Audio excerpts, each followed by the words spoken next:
Lin Yuan had died once before. Not on some glorious battlefield, but in utter helplessness, forced to watch as his family was massacred before his very eyes. In his past life, he was a nobody, completely useless in a brutal apocalypse. But fate, somehow, decided to give him a second chance. Reborn in the past, right before the cataclysm began, his memories of the end of the world became his ultimate weapon. Without wasting a single second, Lin Yuan completely abandoned his fake, peaceful life. He trained like a man possessed, day and night without rest, pushing his body and his mind to their absolute breaking points. Everyone else just saw a quiet young man obsessed with training. They had no idea his mind held a world in ruins and a vow that was written in blood. This life, he had to be stronger, faster, and far more ruthless. Anyone who dared to threaten his family would be made to pay a price they couldn't possibly imagine. The tragedy of his past life would never be allowed to repeat. The scene opens on a rocky desert in a town called Black Sand, within a cultivation-style fantasy world. Amidst the dead silence, a desert lizard suddenly jerks its head up, on high alert. A moment later, a terrified scream shatters the calm. "Run!" Followed by the frantic footsteps of someone fleeing. The chasers? A pack of level 3 desert demon wolves with 80 HP, 20 attack, and 3 defense. From the distance, a group's desperate cries for help echo out. "Help me! Somebody, please, save us!" The fleeing party consists of a priest, a mage, and a warrior, all of them only level 3. The blonde girl panics, yelling, "We're so unlucky. We were just supposed to be hunting level 1 sand scorpions. How did we run into a whole pack of level 3s? She then turns to their leader. "Captain, what are we supposed to do now?" The captain points ahead. "Just a little further, everyone. There are some sandstone pillars up ahead. Desert demon wolves can't climb those.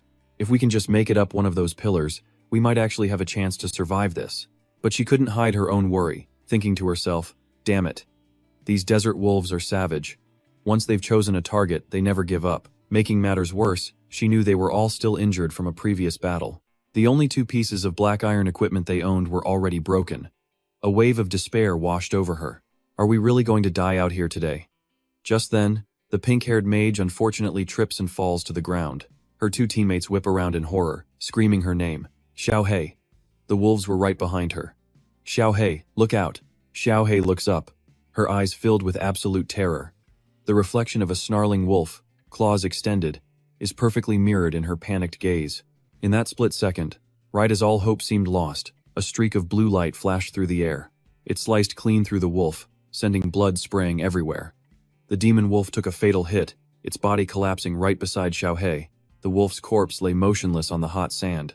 Xiaohei, still completely stunned, looked up at the figure who had just appeared to save her. She couldn't believe her eyes. Did he just save me?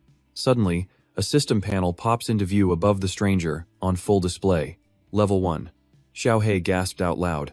A level 1 player? Is he a complete newbie? She trailed off in shock as she saw the young man's face, his mysterious red eyes boring into the distance. He calmly stood there, shielding Xiaohei. Facing the rest of the enraged, snarling demon wolves, he glanced at them and said coldly, "Level 3 monsters aren't that tough." Provoked, the rest of the wolf pack charged at him in an absolute frenzy. The young man simply tightened his grip on his sword, his gaze unwavering as a blue, lightning-like energy enveloped him, and he charged right into the pack. The demon wolves all leaped at him at once, trying to tear their enemy to pieces. But in the blink of an eye, 2 slashes of brilliant blue light tore through the air, effortlessly cutting 2 of the wolves clean in half. A final, decisive strike took down the last wolf. All 3 girls stood frozen, completely unable to believe what was happening right in front of them. The young man stood coldly in the middle of the battlefield, his blood-stained sword resting on the corpse of a wolf. The female leader was in shock, sweat pouring down her face. Did he really just kill 4 desert demon wolves with a starter sword? But their relief didn't last. Xiaohei suddenly pointed forward, her face filled with panic. "Oh God, look!" In the distance, a much larger pack of wolves was charging toward them. Their blood-red eyes glowed in the sunset. It was an entire horde. The blonde girl was frantic. "What is happening? Where did all of these wolves come from?" Xiaohei answered, trembling. "It's probably because the other wolves in the area smelled the blood of their dead packmates." The captain desperately shouted at the young man, who was still standing there calmly. "Run. That's a pack big enough to wipe out an entire starter village. I'm not kidding. You'll be torn to shreds." He slowly turned his head, a smirk playing on his lips. "Is that so?" Instantly, A mysterious green energy swirled around him as several glowing cards materialized in his hands. A system notification panel appeared right in front of him. Player Lin Yuan, do you wish to summon a skeleton warrior?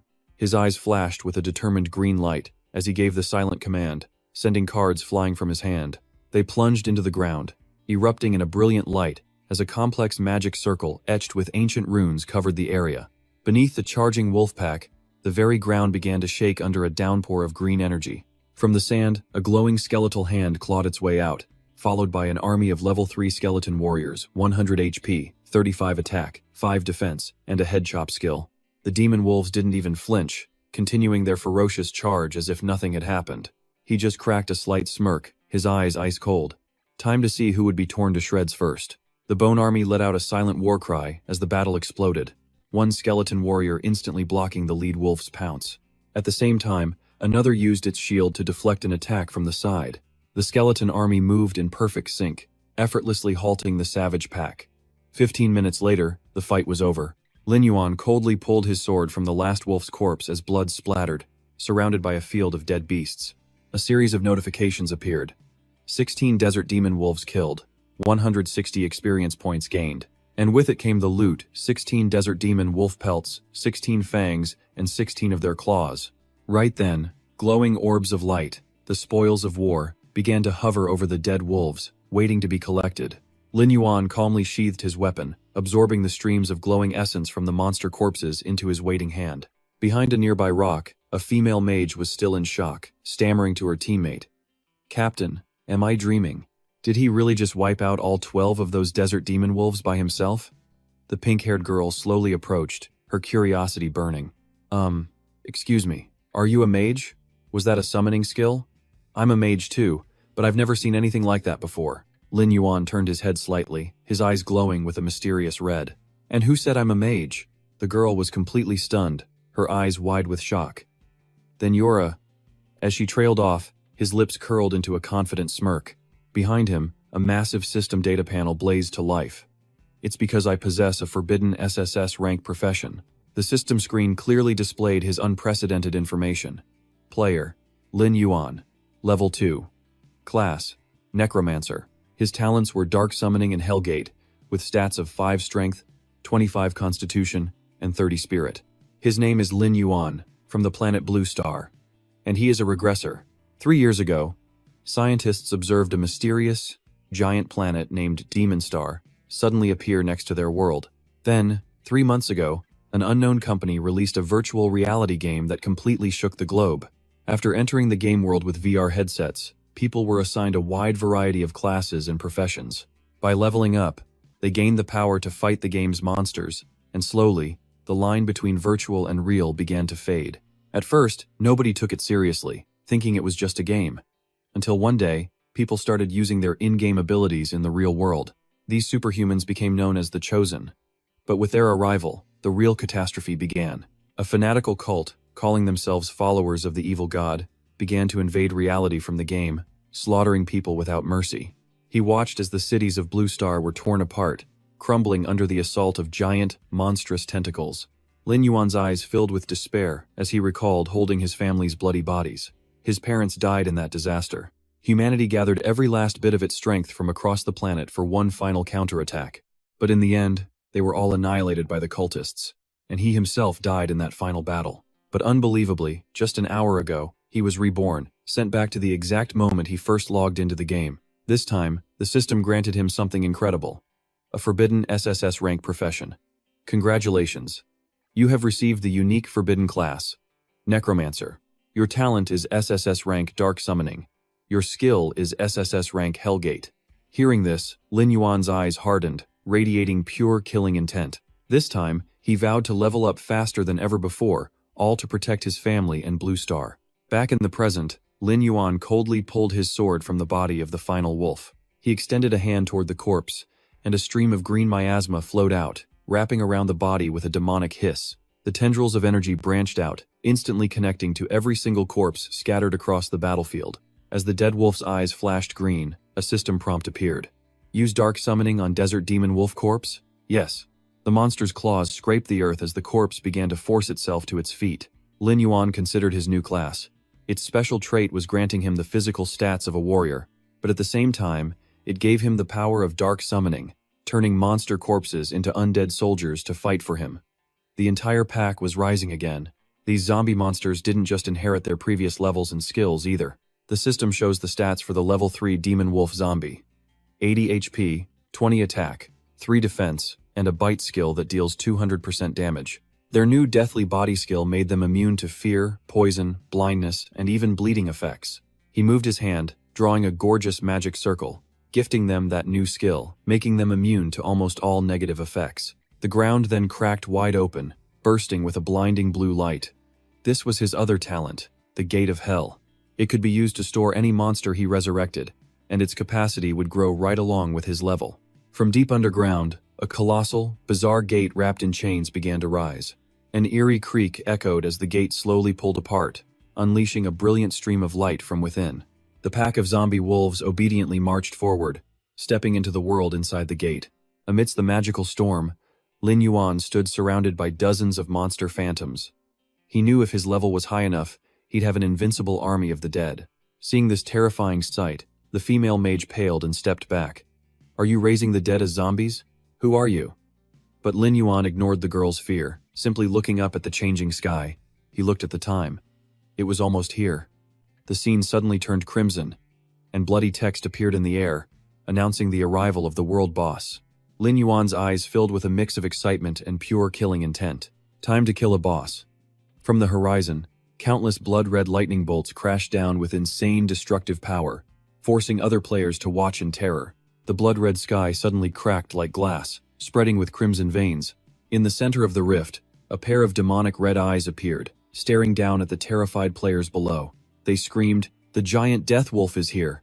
The game's website said its attack range is 50 meters, one player yelled while running. "We better get as far away as we possibly can." Desperate screams for help echoed as chaos erupted, players scattering in every direction. But the boss was too fast, tearing through the crowd and spreading death. Two players hid behind a rock, watching the horror unfold. Right before them, the giant wolf chomped down on an unlucky player, standing tall amidst a field of bodies. Its info panel appeared. Giant Death Wolf, a level 6 lord with 2400 HP. As it appeared, one player tried to rush out but his friend held him back. "Brother, are you crazy? A single player can't kill the giant Death Wolf. You're just throwing your life away." The two players behind the rock trembled. This is a world boss, the giant Death Wolf. How could anyone possibly kill a monster that terrifying? Then one of them pointed. "Look, what is that guy doing?" Amidst the absolute chaos, a lone figure was calmly walking toward the boss. It was Lin Yuan. He strode forward with his sword in hand, his cloak whipping in the wind. His red eyes shone with cold, hard determination. The blonde player spoke up. "Look at that sword. He's definitely a newbie." The other agreed. "Exactly. The giant Death Wolf is a level 6 lord. Without help, all of us combined wouldn't be enough to even scratch it." An information panel appeared, explaining the monster hierarchy in this world. Monsters were ranked from weakest to strongest: common, elite, chieftain, lord, royal, monarch, and god tier. Among them, a lord-level monster, even a low-level one, was a massive threat to any new player. Lin Yuan stopped, now facing the colossal beast alone as another player's desperate shout echoed from behind. "Hey, are you insane? Get back here, you're just going to die." He looked up at the monster, muttering, "A level 6 world boss." Then, with utter contempt in his voice, he said, "Looking at you now, you're nothing at all." As if provoked, the wolf let out a furious roar. A powerful shockwave erupted as the system announced the boss had activated its howl skill. Lin Yuan swiftly dodged out of the way just as the boss swung its massive, sharp claws down. The world boss activated Death Claw. His eyes sharpened as memories from his past life flooded his mind. He recalled that in his previous life, this level 6 giant death wolf only had about 3,400 HP and 510 attack power. For the adventurers in this desert, whose highest level was only 3, it was an impossible challenge without a full party. Remembering that bloody past, he thought about how he and his entire team had nearly died fighting this very beast. Back in the present, the giant claw descended, but he faced it with absolute calm. But now, he has been reborn. After countless life-or-death battles, he was no longer the weakling from his past. Razor-sharp claws slammed down, sending stone and dirt flying everywhere. But with nimble grace, Lin Yuan dodged, his sword gliding effortlessly through the space under the monster. The players hiding behind a nearby rock were absolutely stunned. His speed was just insane. Furious that it missed, the monster let out a wild roar, its whole body glowing with a murderous red aura as a notification popped up. Warning. The world boss is now enraged. Faced with this insane power, Lin Yuan just smirked, then slammed his hand onto the ground. Instantly, a massive magic circle, glowing with a deadly green light, spread out beneath him. From its center, a strange, colossal gate wrapped in chains rose up at his command. The Gate of Death stood tall and imposing. It blotted out the entire sky, making even the giant death wolf growl with caution. As the gate slowly creaked open, Lin Yuan's eyes turned ice cold. "Rise, my army of the dead." Answering his call, a horde of zombie desert wolves with eerie, glowing eyes poured out of the green portal. The players watching from the distance were completely floored, stammering to one another, "What in the world is that freaky door? Are those zombies? They look just like desert wolves." "Wait, desert wolves, you say? How did he turn so many Tier 3 wolves into zombies?" As his undead army charged, Lin Yuan calculated he'd hit Tier 3 from all the monsters he'd killed on the way. The capacity of his Hellgate had also increased to 30. It was a little late, but the level up was definitely worth it. The horde of zombie wolves ferociously lunged at the colossal monster, tearing it to pieces. According to this world's aggro mechanics, when a summoner is stronger than their summons and they both appear at once, the monster will always attack the summoner first, unless the summons land a hit. Otherwise, the boss won't switch its target. Swarmed by the undead, the giant boss furiously swiped its claws, scattering them. However, one zombie wolf with an immortal soul stood its ground, its roar defiantly drawing the enemy's attention. The boss immediately raised its claws, preparing to deliver a fatal blow to the tiny, ragged zombie. Seizing that opening, Lin Yuan's eyes flashed. This was his chance. He pushed off the ground and shot into the air, perfectly exploiting the aggro mechanic. When the boss starts to attack a summoned monster, you pull the aggro back to yourself, interrupting the attack mid-swing. Streams of blue sword energy slashed into the wolf's enormous body, completely breaking its rhythm. Hit unexpectedly, the giant death wolf threw its head back and roared out in pure agony. The moment Lin Yuan landed, the boss whipped around, its blood-red eyes locked onto him. But he already knew the rules of this fight. When the boss focuses its hate on the summoner, you just use the summoned monsters to redirect its attention. And right on cue, the pack of zombie wolves leaped forward, sinking their teeth into its body. With the boss distracted, Lin Yuan gracefully leaped back to a safe distance. Thinking with confidence, even ants can kill an elephant. Even if each zombie desert wolf only deals 15 damage, the death wolf's 3400 HP wouldn't last forever. Watching the monster struggle hopelessly against his undead swarm, he coldly noted, it wouldn't be holding out for much longer. This masterful strategy left the two players behind the rock totally in awe. That was amazing. Yeah, and against a Lord-class world boss, no less. However, they had no idea that from right behind them, a group of 3 players with wicked smiles had appeared, whispering to each other. A few minutes later, a powerful attack slammed down, kicking up a cloud of dust. The battle was nearing its end as the system announced the boss's HP had hit 500. Lin Yuan leaped high, raising his sword for the finishing blow on the beast's battered body, just as it bit down on a zombie wolf. Not wasting the opportunity, while the monster was distracted, he brought his sword down for a direct hit. The system immediately announced a critical hit, causing its health to drop like a rock. Boss HP. 500. Then 300. The monster threw its head back and let out agonizing screams that echoed across the entire desert. Its colossal body lost balance and crashed to the ground, sending sand flying everywhere. Lin Yuan calmly approached the dying beast. The system screen flashed. Boss HP. 10. Death was near. He coldly looked down at his defeated opponent, waiting for the final strike. Suddenly, from behind, came the sound of footsteps rushing through the sand. The group of 3 robbers who'd been hiding suddenly jumped into the air, swinging their weapons at Lin Yuan and shouting, "Now's our chance! Kill him, and the world boss's treasure is all ours. His zombie army is gone now, so die." Even ambushed, Lin Yuan didn't panic. He just glanced back, his eyes glowing with a murderous red aura. From a distance, the player hiding behind the rock yelled a warning, "Hey, young man, be careful!" But Lin Yuan didn't need the reminder. He had already spun around in a flash. He swung his sword in a single, fluid motion. He unleashed a massive, crescent-shaped wave of sword energy that swept through the 3 bandits, sending them flying with pathetic screams. All 3 bodies hit the ground with a sickening thud, blood pooling under the tip of his dripping sword. Standing over their corpses, Lin Yuan sneered, Don't overestimate yourselves. The crowd of players watching was frozen solid, a cold sweat breaking out as they stared in disbelief. Hey, what just happened? He took out 3 level 3 bandits with a single move. An instant kill. With the trash out of his way, Lin Yuan casually turned back to the giant dire wolf, which was groaning as it tried to stand, and swung his sword, gathering all his power into a brilliant green aura. The merciless finishing blow split the massive beast in two, and the system once again registered a critical hit. At the same time, a radiant notification confirmed his victory. The world boss's HP had just dropped to 0. You have successfully defeated the boss, receiving 480 XP and 1 soul gem. He watched as the giant corpse began to glow with brilliant golden light. Lin Yuan wondered with anticipation what kind of rewards the first world boss in the entire game would drop for him. From within the Pillar of Light, a silver-plated chest and a refined blue gemstone floated down gently. Lin Yuan reached out and grabbed the gem, carefully reading its attribute panel. Soul Gem. A gem containing soul power. After collecting a certain amount, you can go to the Eternal Council to exchange them for legendary equipment. He clutched it tightly. He thought back after reaching level 60, players had to visit the Eternal Council, where the elf race lived, to keep leveling up. It was still way too early for that. However, this gem was the easiest path to getting his hands on legendary gear. Memories of the game's systems flooded his mind. Equipment ranks in this world went from low to high, starting with white, black iron, bronze, silver, gold, dark gold, then epic, legendary, and finally, mythical. Glowing illustrations of the weapons appeared on screen. New players usually only had white-grade gear, and a black iron piece was considered a rare find. Snapping back to reality, he took stock of his own inventory.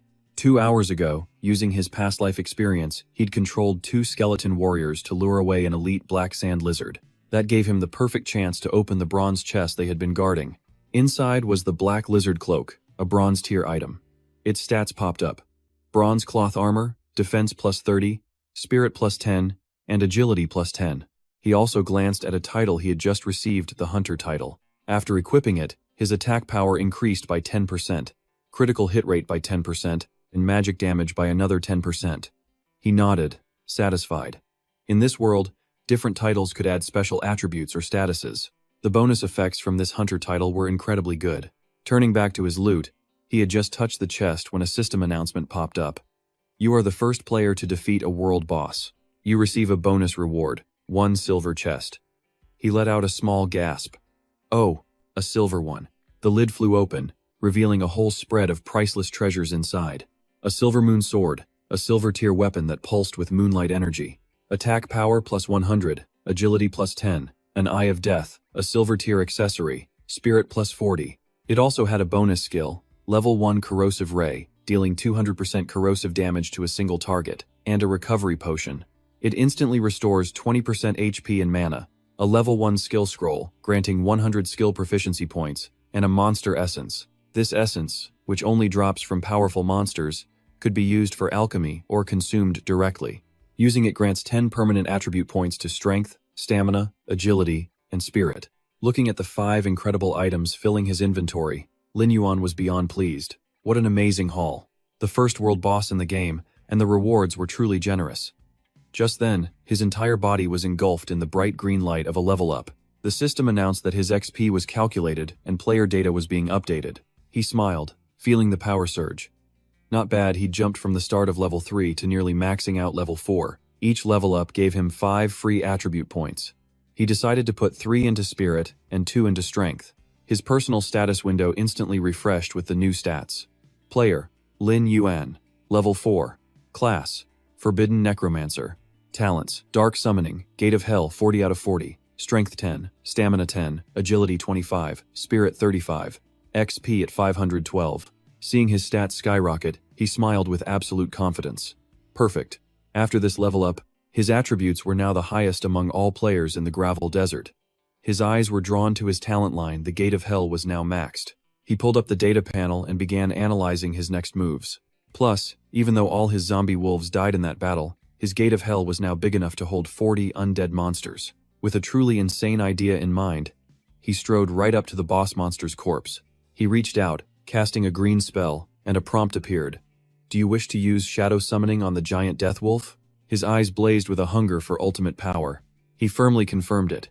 Instantly, The corpse's lifeless eyes shot open, blasting a brilliant blue light that tore through the night. The transformation was a success. A massive, armored claw pulsing with dark energy slammed into the ground.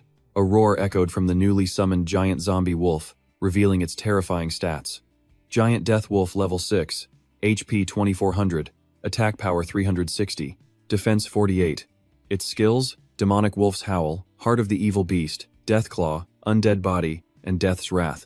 Demonic Wolf's Howl deals 400% attack damage to surrounding enemies and stuns them for 5 seconds. Heart of the Evil Beast increases its HP by 1000. Deathclaw boosts its attack power by 150. Death's Wrath buffs all allies with 10% attack and 20% critical hit rate. Looking at his new war machine, Lin Yuan thought to himself with satisfaction. Just as he'd expected from a world boss, it had both wide area damage and incredible crowd control. Plus, after becoming a zombie, on top of its undead body, it gained the brand new skill, Death's Wrath. The giant beast obediently stepped through the glowing light of the Hellgate. He continued to scheme. With the help of this giant death wolf, he could quickly build up the number of zombies in his Hellgate. In the distance, a group of players watched the whole thing, trembling and whispering in total shock. Oh my god, that's horrifying. Did he really just turn a world boss into a zombie monster? And what was up with that strange gate? I remember that pack of zombie wolves came from there too. This guy is even scarier than the world boss. As he prepared to leave, Lin Yuan heard the whispers, glancing back with a flicker of suspicion. Two figures immediately vanished. He let out a soft sigh, muttering, "Oh, so they were still here." After those 3 bandits were killed, they actually dropped a black iron sword, a decent weapon for a low-level player. But he already had the silver moon sword. He reached out and grabbed the hilt of the black iron sword. Seeing him walk towards them, the hiding players quickly backed away, stuttering in fear. He's coming this way with the sword. He's not going to kill us for our gear, is he? Right? It's not too late. We can still make a run for it right now, can't we? But with his superior speed, Lin Yuan was already standing before the player in the headband, asking in a cold voice, "You were the one who shouted earlier, correct?" The headband guy broke out in a cold sweat, his face pale with fear as he stammered a reply. Yeah, that was me." Unexpectedly, Lin Yuan held out the hilt of the black iron sword towards him, saying simply, "Take it." The player's eyes went wide, unable to believe what was happening. This is... After handing over the weapon, Lin Yuan decisively turned and walked into the sun-scorched desert, waving as he left a final comment. "Thanks, maybe this will be useful to you." The players all rushed over, their jaws on the floor. "What? No way. He came over just to give you that sword? Look closely. That's a black iron-grade sword. It's worth a fortune." 10 minutes later, Lin Yuan was still walking alone across the barren, windswept desert. Suddenly, his body began to glitch, flickering with waves of static. He flinched, his brow furrowing. Huh? This feeling. Instantly, the entire virtual space shattered, replaced by bright green static on a black screen. A piercing warning beep sounded as a bulky VR headset with a flashing red light appeared on his head. Back in reality, Lin Yuan frowned. He pulled the headset off, letting out a sharp breath. Just as I thought. Not enough battery, it kicked me out. He sat quietly in the gaming chair in his tiny room, carefully placing the VR headset on his computer desk. His expression turned determined, yet worried. He told himself he had to earn money quickly to buy a proper gaming pod. He looked up at the huge computer monitor, which was brightly displaying the splash screen for the game, World of Immortals. The screen shifted to a graphic of Earth covered in a digital network. He recalled the game's basic info. World of Immortals was a hyper-realistic 3-dimensional game.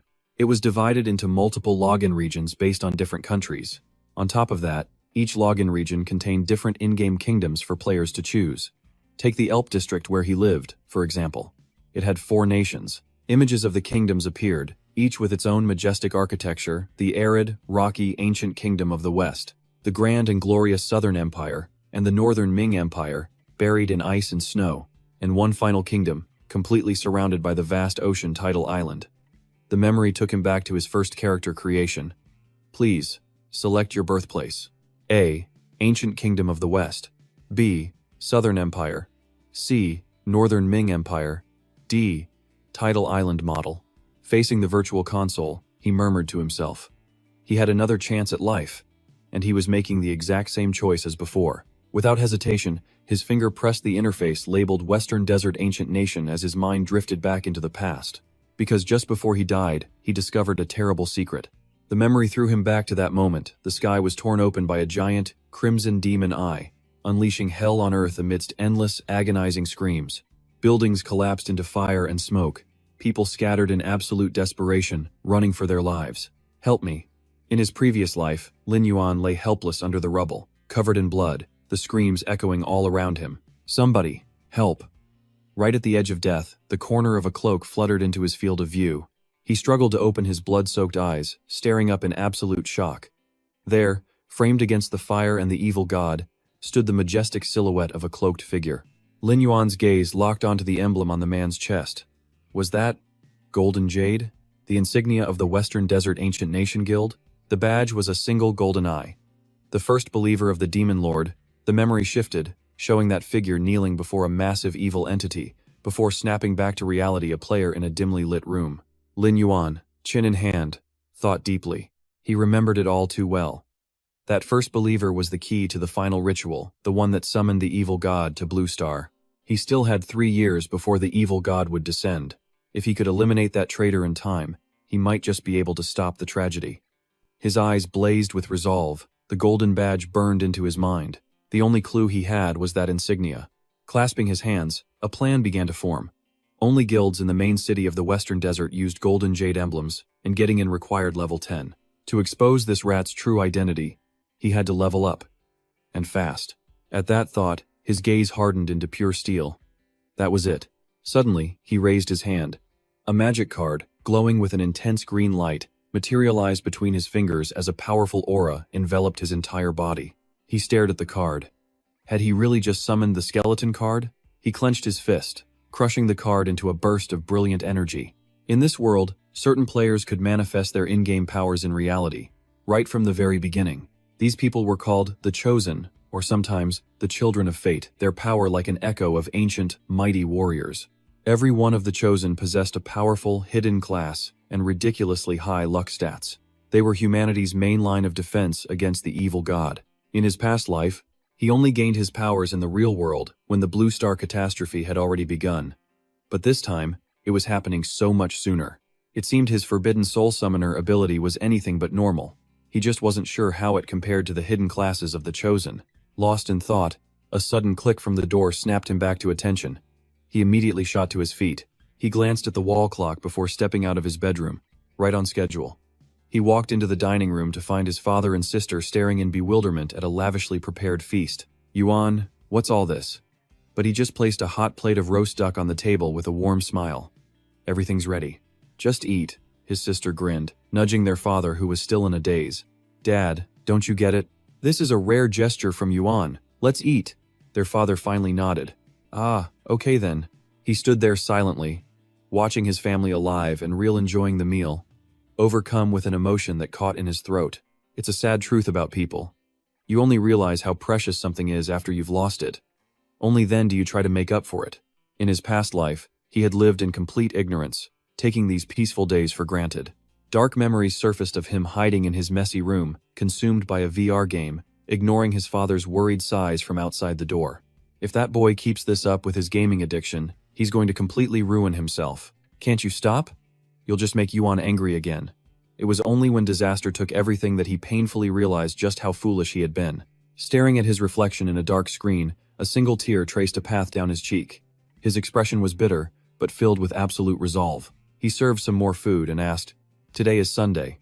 Isn't little Dan coming home?" His mother smiled at his father.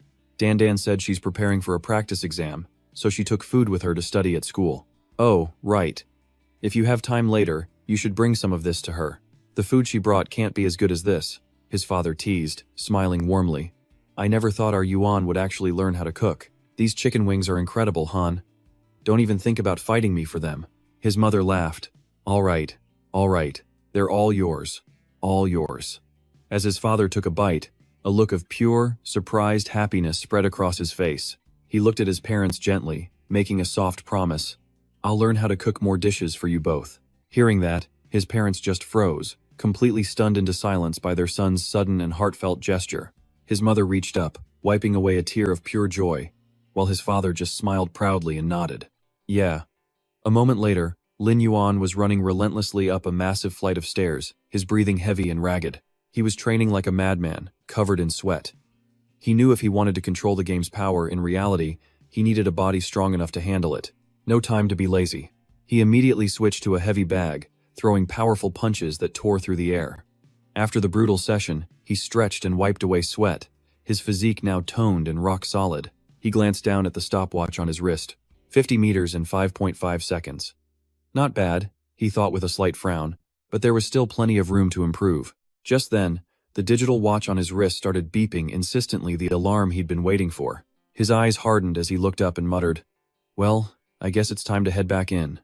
Logging into the game, his figure materialized from a blinding pillar of digital light. You have entered the gravel desert. The desert sky was instantly blotted out by the massive shadow of a winged creature. With a world-shaking screech, the dark shape plummeted toward the ground at a terrifying speed. Its shadow was large enough to swallow him whole. Lin Yuan just narrowed his eyes and looked up, completely unfazed. In the sky, a whole flock of bizarre red-feathered monsters were diving straight for him. He faced the oncoming swarm without flinching, standing his ground. With a single, fatal slash, he cleaved the lead monster bird in two. Its info panel popped up. Normal weeping bird. Level 2, with 4 HP and 20 attack power. 2 defense. Skill. Beak assault. Blood sprayed as he struck a heroic pose on the rock. System notification. 15 experience points gained. Watching the monster corpses fall to the ground, he glanced over his shoulder with a look of disappointment. Just 15 experience points. His crimson eyes narrowed in calculation. Without a second thought, he turned the corpse into a new summon. At that exact moment, a massive wolf paw slammed down hard onto the brutal desert sand. From the shadows, an entire pack of desert demon wolves charged out, dozens of blood-red eyes glowing with hunger. Lin Yuan just leaned back calmly, smiling to himself. His new summon immediately attracted the entire massive wolf pack. It's no surprise this was one of the desert demon wolf's favorite meals. Preparing for the slaughter, he decisively popped the top off a magic potion. He stood his ground, facing the furiously charging wolf pack head-on. Then he calmly downed the entire vial. Raw power surged through his body as a notification appeared. Monster essence consumed. All stats +1. He shot forward like a bolt of lightning. Then I'll take advantage of this. The savage wolves bared their death-wreaking fangs, but his blade instantly and ruthlessly pierced the lead beast's jaw, just to get things started. This.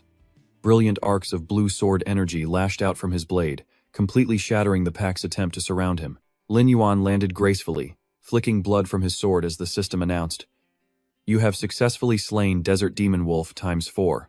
But there was no time to rest. 2 more enormous, enraged beasts dove straight from above, trying to tear him apart.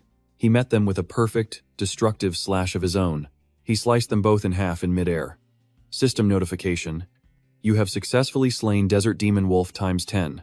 His boots hit the cracked earth hard, radiating a menacing green sword aura and overwhelming killing intent. Dodging a vicious pounce from above, Lin Yuan quickly fell back, immediately unleashing a wave of green energy that tore the pack's formation apart. Gripping his weapon tightly, he muttered, "Here they come." A cold, sharp light flashed in his eyes. Perfect timing. His blade became a blur, parrying and slicing through the charging beasts. He cut through them all in a torrent of black blood, clearing everything in his path. System notification. You have successfully slain Desert Demon Wolf ×20. The slaughter continued. The numbers kept climbing. You have successfully slain Desert Demon Wolf ×30. He ended it with a massive spinning strike, unleashing a devastating area of effect attack. The final system achievement appeared. You have successfully slain Desert Demon Wolf ×40. Congratulations. You have advanced to level 5. Instantly, a hellgate opened, releasing 7 zombie wolves. Looking at his new undead army, he made a quick calculation. After just 2 battles, the hellgate was already overflowing with zombie monsters. Standing on the cliff, he checked his player status. Lin Yuan. Level 5. Class. Forbidden Summoner. Shadow Summoning Talent. Hellgate 50/50. Strength 22, Physique 20, Agility 45, and Spirit 48. He confidently sized up his current power level after boosting his 4 main stats with that monster essence. His combat power was now high enough to take on elite-level monsters of the same rank. Gazing into the distance, he made a decision. It was finally time to find that person. His destination, Black Sand Town. Pulling his hood low, he quietly melted into the bustling crowd. He suddenly stopped, standing before the wooden door of a small house. With a creak of old hinges, he pushed his way inside. Inside, an old NPC called out to him as a status window appeared. The mage instructor of Black Sand Town. Lin Yuan got straight to the point. "Instructor, I'm here to learn skills." He recalled the rules from the game, Xianxia World. Usually, skills came from books dropped by monsters or found inside treasure chests. Images of players collecting skill books flashed through his mind, along with that basic rule. But on top of that, every profession also had its own dedicated instructor to teach new players. Facing the NPC, he thought to himself, this was his instructor from his past life as a mage. What was his name again? The old man, meanwhile, replied with glee, "Excellent. Teaching you will earn me enough coin for wine for the next half a month." Lin Yuan's eyes narrowed as he analyzed the situation. In his past life, he was a mage, so he knew very little about his new necromancer abilities. However, their fighting styles were similar, both relied heavily on magic. He pulled out a small bag of coins. He mused that he needed to learn the general mage skills that fit his necromancer style before he could find any specialized ones. Then he spoke clearly. "I want to learn Spirit Flame, Art of Healing, and Art of Stealth." He tossed the coin purse to the old man, who snatched it with a satisfied hiccup. "Hey, as long as you have the money, the rest is easy." The fabric parted to reveal glimmering silver coins in the NPC's hand. After receiving his payment, the instructor condensed a brilliant magic orb and spoke. "Do your best, young man. The glory of the mages will shine brightly upon you." A dazzling blue orb of magic flowed into him, followed by a system notification congratulating the player. He had just acquired 3 mage skills. First, Spirit Flame, Black Iron rank 1. It dealt damage equal to 100% of his magic power. 10 mana cost, 10-second cooldown, 0 out of 100 proficiency. Right below, the info panel listed the others. Art of Healing, Black Iron rank 1. It restored 10% of the target's health. 10 mana cost, 3-minute cooldown, 0 out of 100 proficiency. And finally, Art of Stealth, Black Iron rank 1. This skill let the user enter a stealth state for 5 seconds. 10 mana cost, 3-minute cooldown, 0 out of 100 proficiency. After reading the stats, he stroked his chin, lost in thought. He assessed that Spirit Flame gave him a ranged attack, while healing could patch up him and his allies. As for stealth, that was a lifesaver for emergencies. But these were just the basics, simple skills. If he wanted to learn higher-level abilities, he'd have to find more resources. With his goal set, a determined glint appeared in his red eyes. All right, time to move out and level up. His next destination appeared under the crimson evening sky, Black Sand Mountain. Crossing the slope, he moved silently until he stopped at the mouth of a dark cave. Staring into the darkness, images of half-wolf, half-human creatures instantly popped into his mind.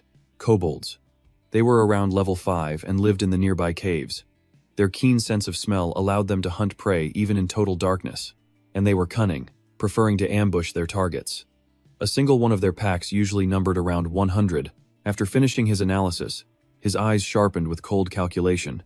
So, in terms of both numbers and level, the kobolds were the perfect monsters to level up his new zombie army. To prepare, he took out a potion he'd bought from an NPC a half hour ago and drained the vial. The system immediately confirmed the night vision potion's effect, granting him vision within a 3-meter radius in the dark for 30 minutes. With everything ready, he summoned his gate. He'd use these kobolds to max out the proficiency of his stealth and spirit flame skills, and maybe open some chests along the way. Holding a blazing torch, he led his army forward, clearing the path ahead while taking advantage of the item's effect. A normal torch. Its effect increased vision by another 5 meters. "By your command, Master." The zombie wolf pack, their ghostly eyes glowing with menace, charged deep into the cave. Some time passed. The sound of his footsteps echoed as he descended through the narrow rock walls. 15 minutes later, his face grew wary under the flickering firelight. He stops dead in his tracks. A frown, a signal to his wolves, something's moving. Without a word, he whips around, hurling the torch forward. Its flame cuts through the darkness, revealing monstrous shapes slinking up the stone steps, trying to stay hidden. From the shadows, a deep, guttural growl echoes out. Then, bloodshot red eyes snap open, filled with hate. Suddenly, countless wolf-like shadows burst from the night, all fangs and claws, lunging straight for him. Seeing his enemy clearly, he just smirks. The kobold miners have appeared, their stat window popping up right beside them, showing they're just common mobs. Level 5, HP 120, Attack 30, Defense 6. Skill, Mining Attack. With a wave of his hand, he gives the order, "Kill them all." leave none alive. The battle erupts. One reckless kobold leaps down from above, swinging its pickaxe right for his head in a deadly arc. At the same time, a brawny monster raises its sharp claws, letting out an enraged roar. But he doesn't even flinch. A blur of green sword energy slices through the enemy, sending blood flying. A notification pops up. Kobold Miner ×2, eliminated. As they fall, another one charges forward, activating its shatter skill. The attack leaves deep scratches across his summoned wolves, a brutal counter. Lin Yuan ignores it completely. He unleashes a ruthless sword strike, slicing the beast clean in two while it's still airborne. The system reports, Kobold Miner ×8 defeated. He comes to a quick conclusion: these mobs aren't strong, but dodging their pickaxes is the absolute key to winning this. Just as he thinks that, 3 more kobolds descend upon him, wildly swinging their pickaxes in a frenzy. Reacting in an instant, he just smiles. His body dissolves into a hazy smoke, vanishing completely. The system instantly displays, stealth skill activated. Because he's gone, the monster's attack misses, their pickaxes slamming hard into the stone floor. One of the monsters turns back, confused, searching for him. But Lin Yuan is already there, reappearing right behind it. You fool, I'm right here. Instantly, he unleashes a fatal strike, his sword tearing the monster apart. It lets out a horrifying scream, its mouth wide open amidst a spray of blood. As the enemy's corpse collapses to the ground, the system reports the bloody results. Kobold Miner ×20, destroyed. Standing on a high ledge, he looks down at the pile of corpses below and calmly sheathes his sword. The corner of his mouth lifts into a satisfied smirk as he sees the new status update. Stealth Art, Experience. 5 out of 100. He mutters to himself that his stealth art experience has increased, but that flicker of satisfaction quickly dies out, because he's looking at the army of monsters, now reviving in a ghostly, skeletal mist. He realizes the stats on these common kobolds are still way too weak. Leveling them up is going to be a slow grind. The zombie stat panel pops up, confirming his thoughts. Normal Zombie Kobold Miner. Level 5, HP 120, Attack 30, Defense 6. Skills include Dig, Shatter, and Death's Body. The Shatter skill's damage is capped, not exceeding 5% of the target's max health. Shaking off his disappointment, he quickly gives his new undead minions their orders. From now on, he declares, you will replace my zombie demon wolves. He presses forward, thinking to himself that he needs to find the leader of this place. And fast. With his new kobold escort leading the way, he strides deeper into the dark crevice of the cave. But then, suddenly, he freezes, his feet planted firmly on the cold, rocky ground. In front of him, a massive cavern opens up, its walls pocked with jagged, dark pits. A fork in the path. He suddenly senses a killing intent in the air, glancing to the side with a hum. His gaze fixes on a silent, pitch-black crevice. He can feel it, a trap is waiting there. He's not scared at all. A confident smirk plays on his lips as he condenses a brilliant spirit flame in his hand. Found you, he says. He hurls the fireball forward.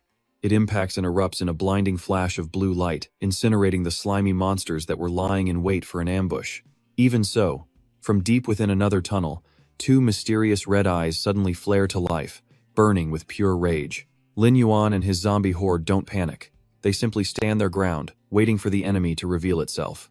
With an enraged roar, a muscular beast leaps into view, swinging a massive whip as the system window instantly appears. Elite Kobold Supervisor. Level 6, HP 350, Attack 100, Defense 10. Skill, Whip Strike. Facing this powerful foe, he calmly analyzes the situation. From time immemorial, the weak have always been the prey. It's an unbreakable law of nature. And in the end, the hunter is always destined to become someone else's prey. It's just how the world works. His thoughts are illustrated by a scene. A giant viper, silently slithering up right behind a wolf on the hunt. The snake opens its venomous jaws and strikes the wolf. Because absolute danger is always lurking, hiding in every corner, at every single moment. Back to the fight. The supervisor cracks its steel whip against the ground with devastating force. The impact creates a deafening explosion, kicking up a massive cloud of dust that completely obscures his vision. Using the image of that defiant wolf biting back at the giant snake, he continues his line of thought. But sometimes, the hunter can disguise themselves as prey, appearing when you least expect it. His sharp eyes pierce right through the thick dust cloud, just like this very moment. From within the thick mist, he calmly reaches out a hand and effortlessly catches the monster's spiked whip mid-air. He grabs the deadly weapon with his bare hand, completely ignoring the pain. The supervisor freezes, horrified, as a voice cuts through the air. Gotcha. Before his enemy could even blink, Lin Yuan made his move. He swung the whip with devastating force, sending the massive monster crashing back onto the stone floor. The monster scrambles to its feet, letting out a furious roar and slamming its fist down. But the punch hits nothing but an afterimage. High above, Lin Yuan appears, plunging his sword straight through the monster's skull. The system window flashes. Supervisor CB X-Zone eliminated. With its life gone, the colossal body of the beast topples over, hitting the floor with a heavy thud. But the fight's not over. Deep within the cave, menacing growls echo. Lin Yuan's eyes dart towards the darkness, his guard up. The roars intensify as an entire legion of kobolds emerges from the shadows, each one gripping a pickaxe. There he stands, a lone figure against a horde of monsters, led by two whip-wielding bosses. The entire swarm of monsters charges straight for him. As the monsters roar, a system alert pops up. Supervisor has activated the frenzy skill. Miners have entered a bloodthirsty state. Bloodthirsty state. Attack speed up 40%. Movement speed up 25% for 60 seconds. Facing the army, he makes a quick calculation. 40? No, closer to 50. A huge number, but his own forces could easily match them. With that thought, he summons the gates of hell. A deathly wolf's howl echoes from within. All right, all of you, get out here. Time for some fresh air. A pack of zombie wolves with glowing eyes pours out, obeying his every command. He smirks, the giant death wolf at his side. The hunt, he announces, has officially begun. Answering the call, his summoned wolves let out a unified, powerful howl. The kobold army stands its ground, roaring right back. Led by the death wolf, his undead army tears into the horde in a shower of blood. The alpha wolf howls, unleashing its skill. A shockwave of sound rips across the entire battlefield. One of the kobolds is caught in the blast, stunned on the spot and debuffed. Stunned and bleeding heavily, the kobold is helpless. Lin Yuan's eyes flash with killing intent. He waves his hand. Kill them all. The system explodes with alerts. Supervisor Kobold X5, X10, X20, X40 eliminated. Congratulations, you have reached level 6. Amidst the carnage, he begins his shadow summoning. One by one, kobold corpses rise, their eyes glowing blue, with new skills: mining, whip, and undead body.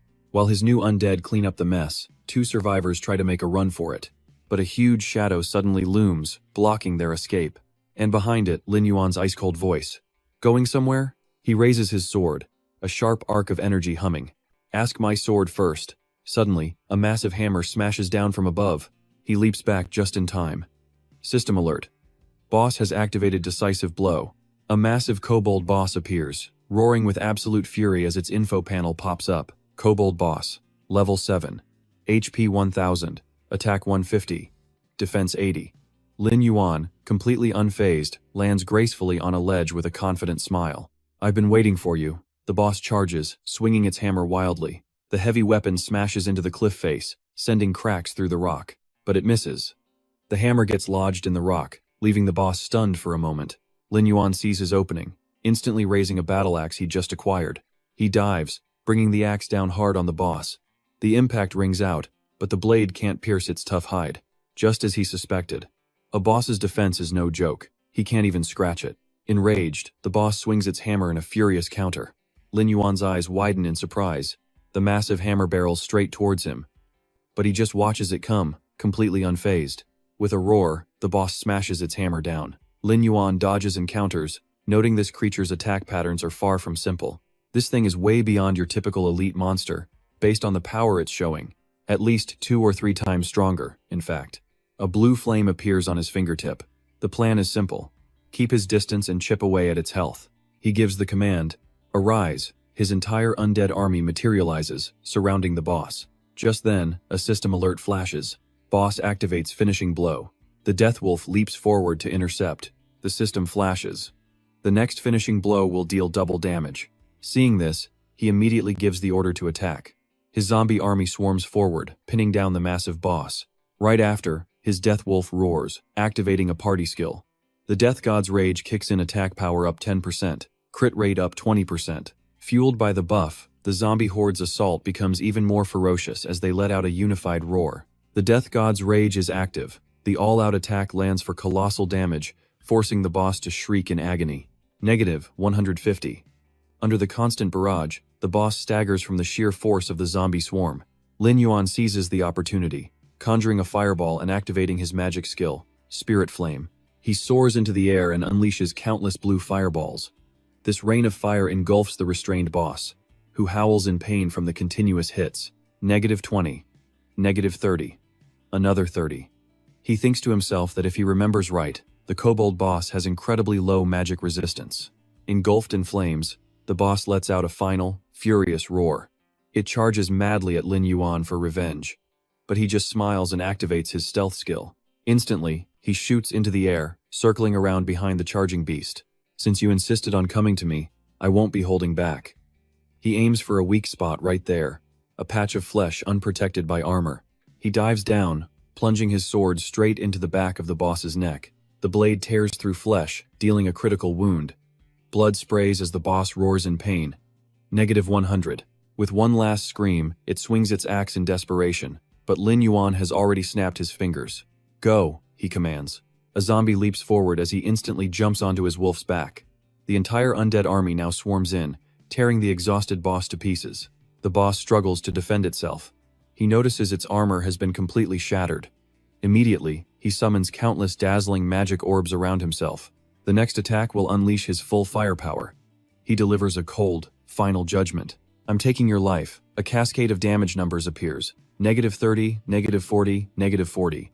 Burning alive, the boss screams in absolute agony. Seeing their leader fall, the remaining monsters roar in a frenzy and charge forward. Looking at the remaining mobs, his expression doesn't waver. This is just a desperate last stand. The slaughter continues, and it is over quickly.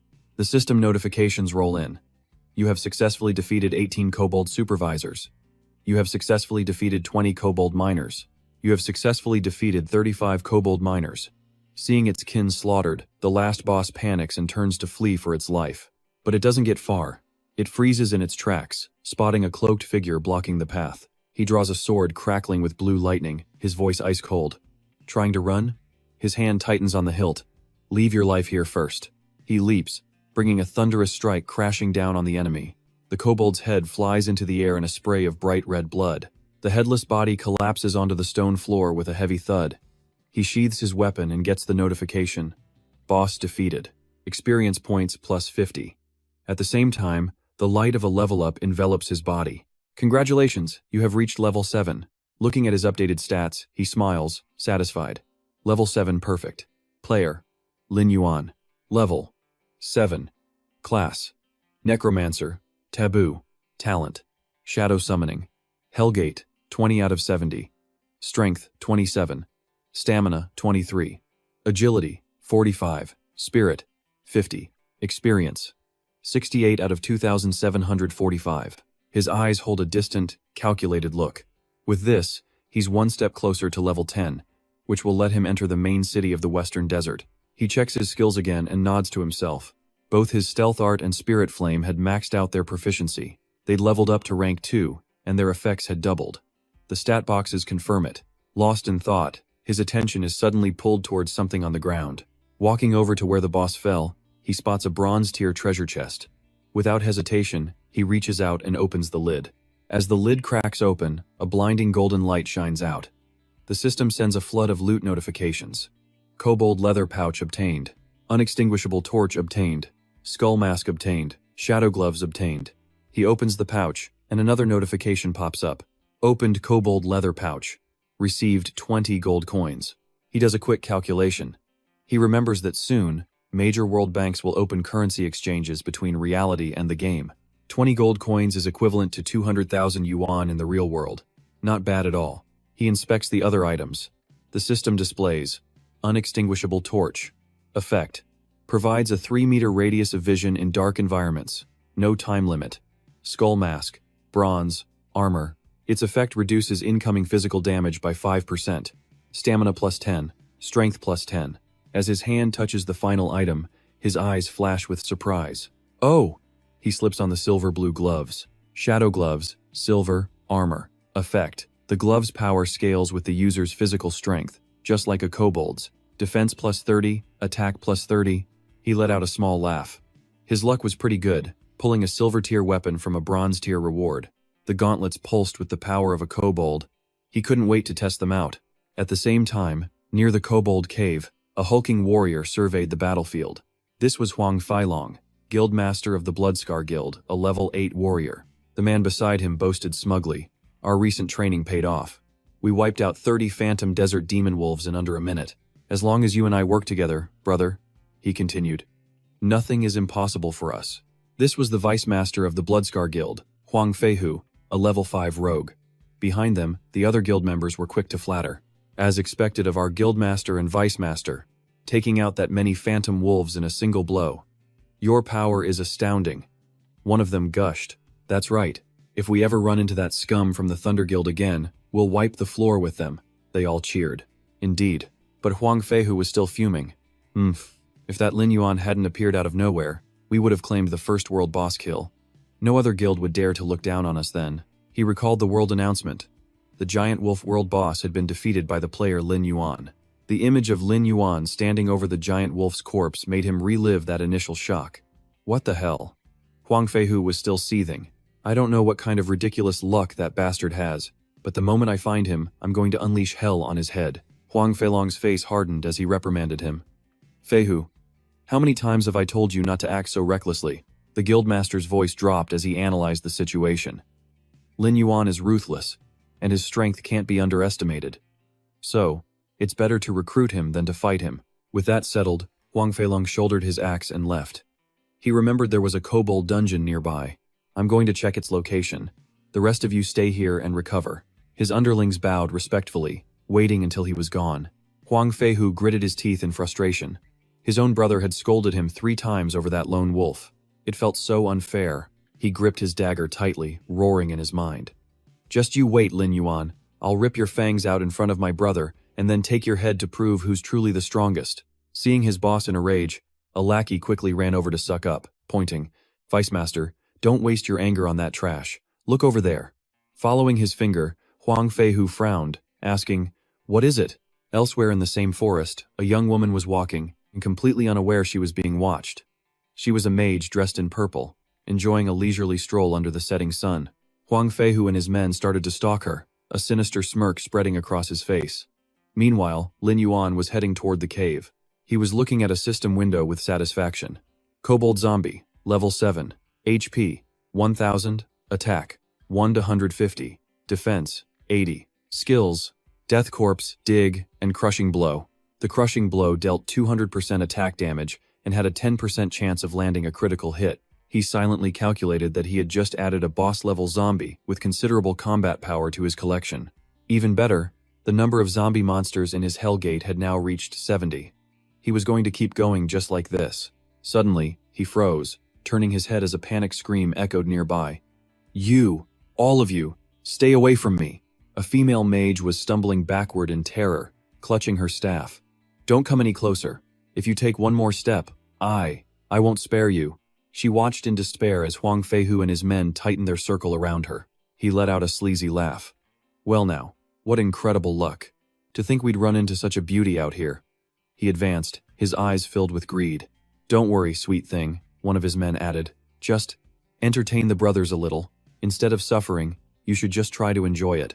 "That's right. Just make our vice master happy, and you'll be rewarded handsomely." Unable to stand it, she raised her staff defensively. "If you come any closer, I swear I won't hesitate to attack." But the blonde man simply slapped her weapon away. It flew from her hands with a loud clang. "Let's see you try to attack us now," he sneered, making her cry out in pain. "Ah!" In a flash, he brutally grabbed her by the hair, his voice dripping with contempt. "Just a low-level mage. You really think you can hurt us?" He yanked her close, ignoring her pained grimace. "You're seriously that stupid, huh?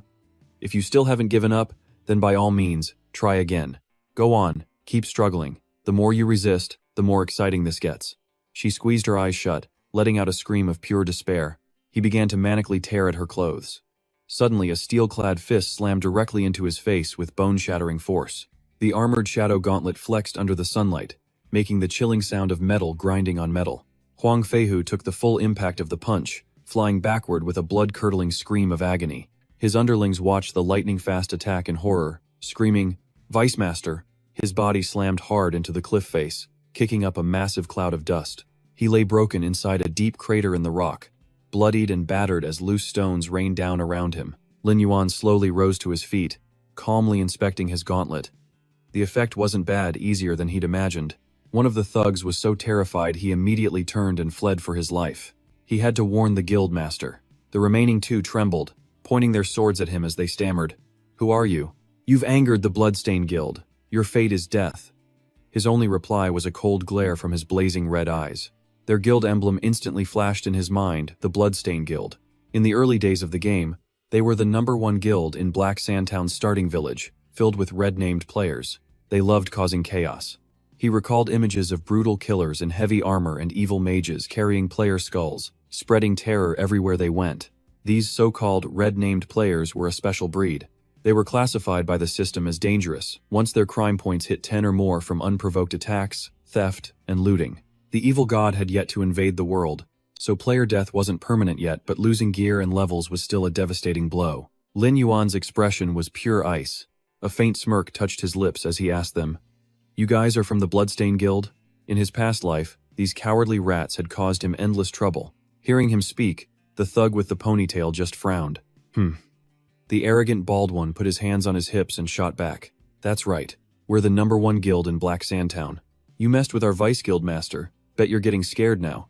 He growled, tightening the wraps around his wrists. The threats continued. "It's too late for you now. But if you don't want to die a miserable death..." The thugs grinned maliciously, continuing their insults. "Cut off your own arms, then kneel like a dog and call me Grandpa." He didn't let them enjoy the moment for long. With a flash of cold fury, Lin Yuan lunged forward. His weapon unleashed a green, murderous aura, tearing a decisive slash through the air. In the blink of an eye, blood sprayed everywhere as both thugs' arms were sliced clean off, sent flying into the air. The two goons fell backward, screaming in agony. Lin Yuan stood over them coldly, passing judgment. "Thanks, but I'll handle cutting off your arms myself. As for your dog-like barking, save it for your trip down to hell." Watching the scene, the female mage clutched her tattered robe, completely stunned. He's so strong," she stammered. At that same moment, deep in the ravine, the blonde vice guildmaster who'd been sent flying was sliding down a dusty slope. His trembling hand lay next to an empty potion bottle as he gasped and wheezed in pain. A system notification immediately popped up. He had used a health potion, recovering 20% of his HP and magic power. He staggered to his feet, clutching his battered body, his eyes burning with rage. "Humph, you miserable bastard." A blazing red killing aura erupted around him. He gripped his weapon and stalked into the darkness, growling each word. "Your fate is definitely death." His heavy footsteps echoed. "Let's see who's got the guts to cross me. Who doesn't want to live anymore?" Instantly, one of the goons pointed him out. "Guildmaster, he's over there." Hearing the noise, Lin Yuan raised an eyebrow. He glanced back to see the female mage behind him jump with a start. The thug pointed right at him, shouting his report. "It's this punk. He nearly killed the vice guildmaster." The burly guildmaster beside him glared and asked, "Who?" But when he got a clear look at his opponent's face, the armored guildmaster froze.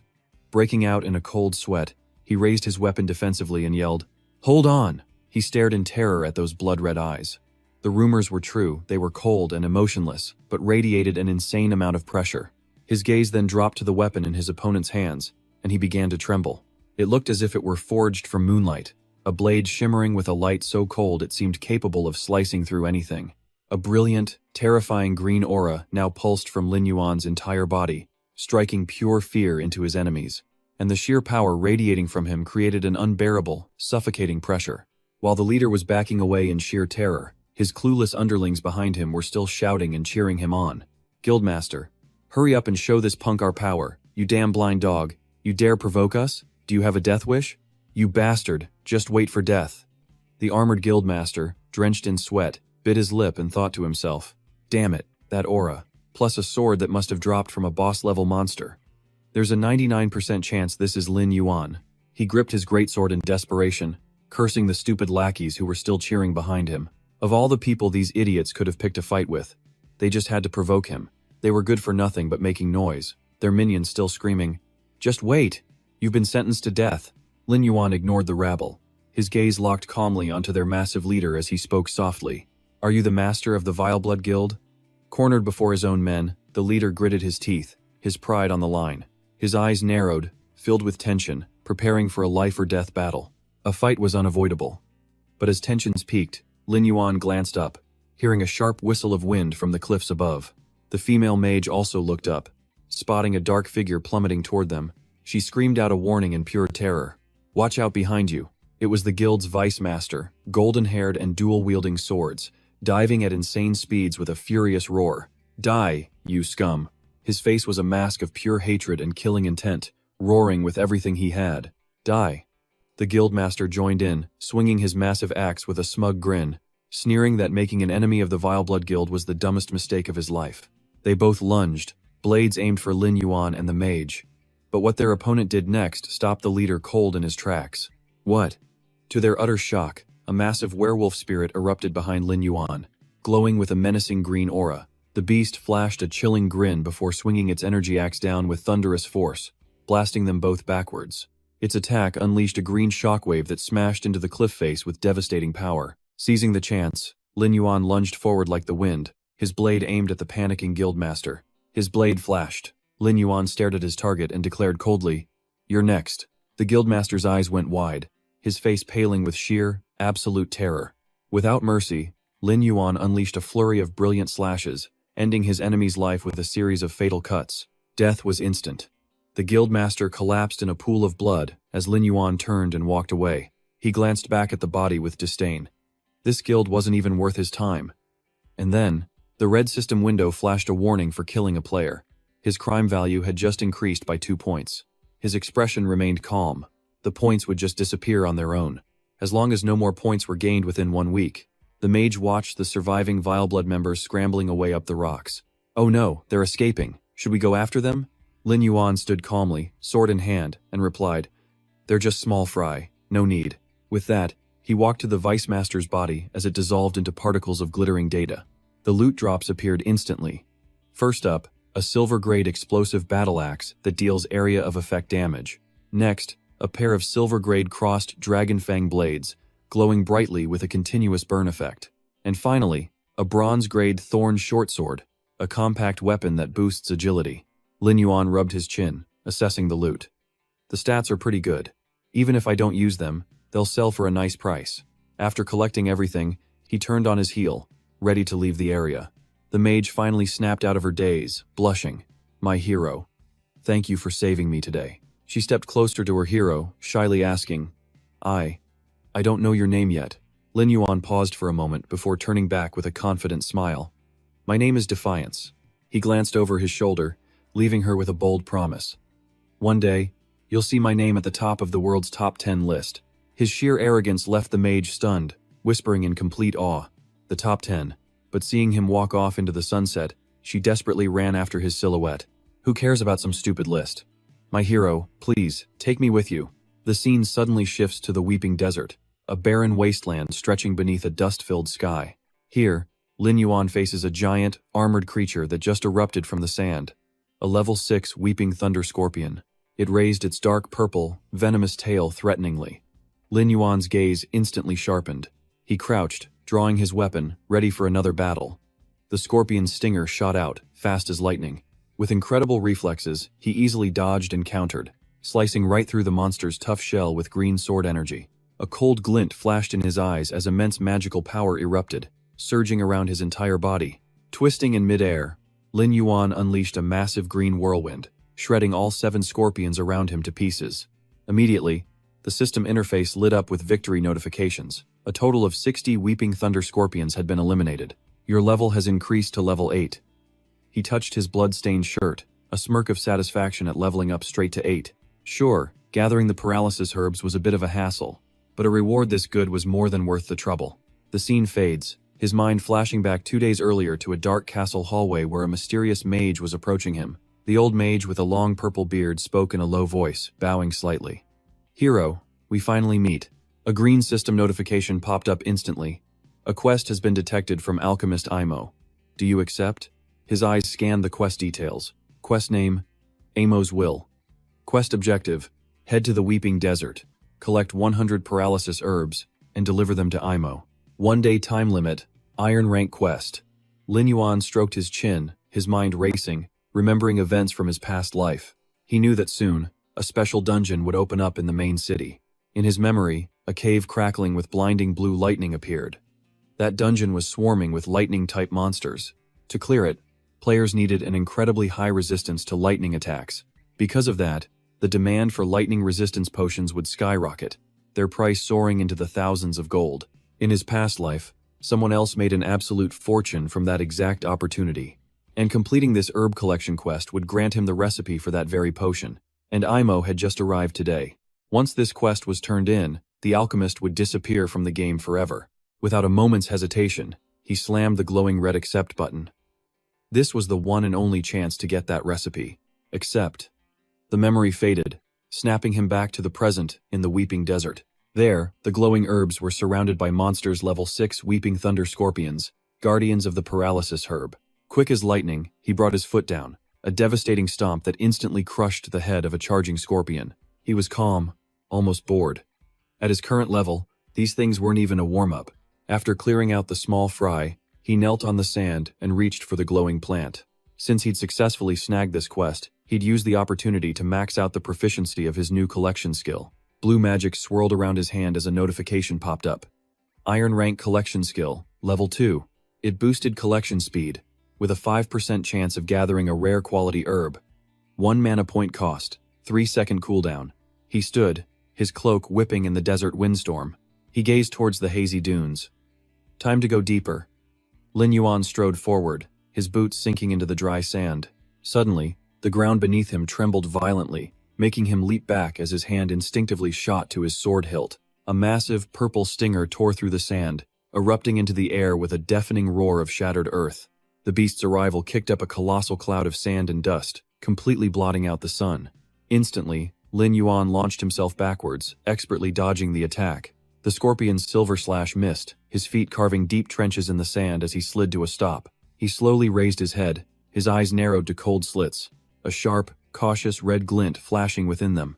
A colossal creature rose from the earth, its overwhelming presence triggering a flood of red warning alerts. Mutant monster. Crystal Devil Thunder Scorpion has appeared. Danger. Staring up at the immense shadow that covered the entire area, Lin Yuan frowned, thinking to himself, a mutated devil monster, all the way out here? The monster's status window appeared clearly before his eyes. Crystal Devil Thunder Scorpion, level 10, HP 2800, attack 400, defense 55. Skills: Paralyzing Thunder, Poison Sting, Earth-Rending Claws. Even though he was facing a beast far beyond his level, he simply lowered his head and let out an arrogant smirk. The situation was tough, sure, but green mana exploded around Lin Yuan as he shot forward like an arrow. Killing intent filled the air. Today, he would use this monster as a whetstone for his brand new silver slash. He unleashed a devastating slash, aimed directly at the scorpion's massive pincer. The attack created a violent shockwave of crackling black and green energy that erupted outwards. But his powerful attack was useless, recoiling with a sharp clang against the beast's diamond-hard shell. He scanned its armor, not a single weak spot in sight. Just then, the monster's entire body began to crackle with surging blue lightning. The system immediately screamed a warning. The boss was activating its paralysis lightning strike skill. A deadly grid of electricity exploded outward, trapping Lin Yuan. He could only grit his teeth and raise his sword, bracing for the destructive power of the lightning. And at that exact moment, another system warning the boss was now using its poison needle stab, forcing Lin Yuan to quickly adjust his defense. The beast lunged forward, unleashing a blindingly fast lightning-infused stab. He managed to parry the blow just in the nick of time. But it didn't stop there. The giant scorpion then fired a destructive lightning beam that tore through the air toward him. As he dodged, Lin Yuan's mind raced, analyzing the overwhelming assault. Its power was far beyond his expectations. First, he had to divide its attention. Through the dust, the monster charged forward relentlessly. His eyes began to glow, and an ominous green mana radiated from his body as he spoke a single command. Arise. With that one word, a glowing green portal ripped open in the air. A pack of ghost wolves armed with hammers and picks swarmed out, attacking the beast. One of them landed a solid hit, sending sparks flying and chipping off 200 health points. Observing the attack, Lin Yuan narrowed his eyes with a calculating look. No critical hit.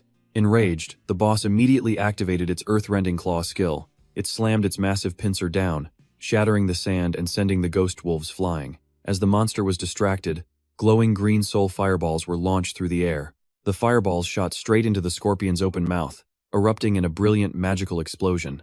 He ignored the monster's continuous health loss from the burning effect. He coldly taunted it, "Taste my upgraded soul fire." Lin Yuan raised a hand wreathed in eerie green flames, ready to give the order. Suddenly, a shimmering rope snapped tight around the monster's claw. His ghost wolves had acted, binding the beast with enchanted ropes, desperately trying to drag the giant creature to the ground. Seizing this golden opportunity, the alpha wolf leaped high into the air, wielding a massive warhammer and aiming straight down. The hammer connected with devastating force, a heavy strike that triggered a critical hit. Lin Yuan let out a satisfied sigh. Finally, a critical. Roaring in agony, the scorpion thrashed wildly as unstable lightning arced from the fresh cracks in its body. Immediately after, he launched himself high into the air. The scorpion looked around, confused, as Lin Yuan gathered crackling blue lightning in his fist. A system notification popped up. The hunter title had been detected. Attack power increased by 10%, critical chance by 10%, and magic damage by 10%.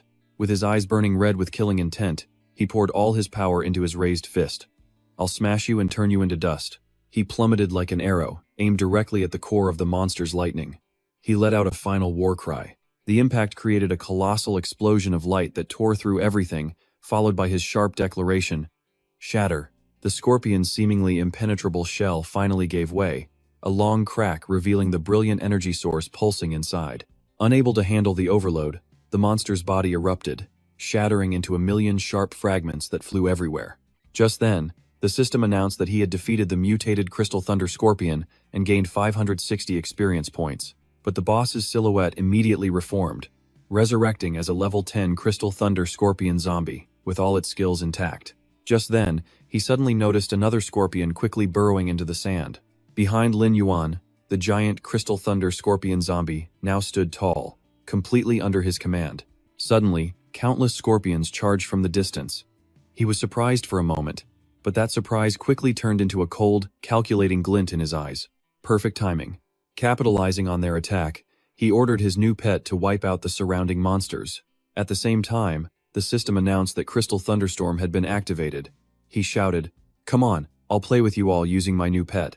A barrage of crystal lightning beams shot out from the undead creature, tearing across the landscape. The devastating attack rained down on the smaller scorpions, with damage numbers popping up constantly: 50, 60, 60. In perfect sync, Lin Yuan, his eyes glowing red with killing intent, leaped into the air with his greatsword, unleashing a flurry of lightning-fast strikes on the horde below. The system pinged repeatedly. Weak point hit, weak point hit. His blade plunged deep into a monster's tough shell. Another weak point hit. A brilliant light erupted from the wound as the armor was pierced through. After the perfect finishing blow, he landed gracefully on the ground in a heroic pose. His cloak billowed in the wind. He stood amidst a battlefield of fallen scorpions as brilliant golden notifications began to appear one by one. "Level up. You have reached level 10. Congratulations." Lin Yuan pulled up his glowing blue status window to check out his character. Level 10. Class: Forbidden Necromancer. Talent: Dark Summoning. Hellgate: 20 out of 100. Strength 32, Constitution 28, Agility 47, and Spirit 53. His HP was 152 out of 5,159. A satisfied smile crept across Lin Yuan's face. Yeah, leveling up twice in a row felt absolutely amazing. Just then, the boss rewards flashed on screen. He quickly sized up his haul, a silver-grade weapon and a thunderclap item, leg guards, a paralysis ring, and the phantom hand crossbow. Every single piece of loot he got from the treasure chest was silver-grade. Selling it all would definitely help his family's situation. The desert wind whipped at his coat as he stood on a sand dune, sword in hand. Below him, monster corpses littered the ground, and a system notification confirmed the area was cleared. Suddenly, a brilliant golden light enveloped his hand as a new notification popped up. "Congratulations, you have received a gold-tier class skill book." An ancient grimoire, a creepy red eye staring from its cover, slowly descended into his hands. Golden magic immediately flowed from the book, spreading through his entire body. The information display flashed: "Dark Curse. Requires Necromancer." Lin Yuan clutched the book to his chest, smiling. He really was lucky. The golden light exploded. The system announced the skill book would be automatically added to the player's memory database. A massive pillar of light shot straight into the desert sky. A message followed. "Congratulations, you have received an exclusive skill for the Necromancer class." The skill details appeared, surrounded by images of gloomy green skulls. Dark Curse. Dark Curse. Gold tier. Level 1. It deals damage equal to 20% of the target's health or restores 20% to an ally. It costs 100 mana with a 10-second cooldown. A blue soul flame ignited in his palm. He analyzed the skill. This meant he could restore 20% of his undead summon's health. Lin Yuan's eyes sharpened as he focused on the new power dancing in his hand. He turned towards his scorpion zombie, which stood by a cliff with its health bar at 60%, and fired a blast of bright green energy. "Let's give this a try," he said decisively. The energy blast hit the monster's head, creating a shining recovery crown icon. The scorpion zombie tilted its head back and let out a revitalized roar. Its health bar instantly jumped to 80%. He clenched his fist, withdrawing the magic. Lin Yuan gazed into the distance, his eyes filled with determination. All right, warm-up's over. It was time to head to the main city and find his first subordinate. The scene instantly shifted. In the real world, Lin Yuan removed his VR headset with a dry click. A look of shock spread across his face, as if he just realized something incredibly important. Wait a minute. In the living room, his mother stood behind the gaming chair, looking worried. Yuan, your father's back hurts. Go give him a hand. He was startled. He and his mother quickly rushed to help his father, who was grimacing and clutching his back, and eased him onto the sofa. His mother said gently, "Slowly now." While massaging her husband's back, she started to lecture him out of concern. "Why are you so reckless at your age? Trying to fix the air conditioner. You should have just called a repairman. Now look at you. You've gone and hurt your back." His father lay face down, his forehead beaded with sweat, but still forced a smile to calm his wife down. "We have to save every penny we can. The washing machine broke last week, and I fixed it just fine, didn't I?" Standing quietly in the doorway, Lin Yuan heard his father's optimistic voice continue. "Besides, it's just a minor injury. I'm fine. I'll just take a short nap and be good as new. I still have to pick up Xiaotan from school tomorrow." Lin Yuan's eyes fell, his mind racing as he silently watched his hardworking father, unable to say a word. The next day, under the clear blue sky of the bustling apartment complex, in the bedroom, his father was still fast asleep, while his mother frowned, annoyed by a noise. Hearing a constant racket from the living room, she cracked open the bedroom door. "Yuan, is that you?" she called out sleepily. "Why are you making so much noise this early?" Stepping out, both parents froze in shock when they saw two workers mounting a huge new television on the wall. The whole living room looked sparkling and luxurious. A worker walked over and grabbed the father's hand, causing both parents to cry out in surprise. He said, "Excuse me, are you Mr. and Mrs. Lin? These are the new items that Mr. Lin Yuan purchased. We brought and installed everything as quickly as we could. Please confirm the delivery." Standing stunned in the living room, his father started sweating bullets. "Wait a second. Am I dreaming? What in the world is going on?" The scene cuts to a high-end gym. Lin Yuan is doing sit-ups on an incline bench, his muscles flexing as sweat drips down his body with each steady breath. He moves over to the treadmill. He kept his pace steady, running without effort before speaking. "Sorry for the disturbance." The beautiful manager smiled and asked, "Would you like to sign up for our VIP package? We just need to charge the full amount for 1 year up front." Without hesitating, he decisively held out his bank card in response. "All right then, here's my bank card." He thought to himself that after selling some old gear, he'd renovated the house and bought a family membership here. A deep, calculating look filled his eyes. After all, his parents and Lin Tan needed to start training early, so they could adapt faster when the immortal phase began. Holding the card, the beautiful employee's face flushed a faint pink as her heart began to pound. My God, this man has been training for so long, but his face isn't even red, and he's not even out of breath. Plus, his physique is just so athletic. Suddenly, her eyes widened in pure shock. Her hand began to tremble. She thought in amazement, "Is this the premium VIP card? Only issued to those with over 5 million in their account?" Ignoring the employee's surprise, Lin Yuan calmly took out his phone to make a call. "Hello? Yes, that was the prize money from a gaming tournament. Right, you two just rest at home today and leave Lin Tan to me." Watching his strong figure leave, the employee clutched the card to her chest, sighing in admiration. For a guest this young, he was truly an extraordinary man. At the same time, at the school gate, the final bell rang and a crowd of students rushed out. "School's out. Come on, let's hit the internet cafe and squat up. Wait up, let me come too." Amid the bustling crowd, a girl with brilliant blonde hair and a blue ribbon gracefully descended the steps. That was Lin Tan, Lin Yuan's younger sister. She had a sharp, captivating beauty, looking pristine in her school uniform. Two of her friends cheerfully ran over, saying, Hey, it's my birthday, so come to my house today. My older brother bought my favorite strawberry cake and tea. You're so lucky. Having a brother is the best. I'm so jealous. I wish I had a big brother too. Lin Tan's expression darkened as she thought to herself, an older brother? Is that really something to be so jealous about? An image of her lazy, messy-haired brother, glued to his video games, flashed in her mind. The sound of his keyboard clacking in their cluttered room. Snapping out of her flashback, she adjusted her backpack and strode forward, thinking with gritted teeth, I absolutely do not need a brother. Suddenly, a young man stepped out to block her path with a smug attitude. Well, if it isn't school beauty, Lin Tan, you're pretty arrogant. He and 3 other thugs surrounded her with sly grins. The leader continued, We've sent you invitations through others many times, but you never bother to reply. But this time, we're inviting you personally, so you should at least be polite. Cornered, Lin Tan glared and snapped, What do you people want? Her 2 friends nervously hid behind her, trembling. Class president, who are these guys? Huh. The smug thug brazenly reached a hand toward her face, saying, Look at this smooth skin. Let your big brother here have a little touch.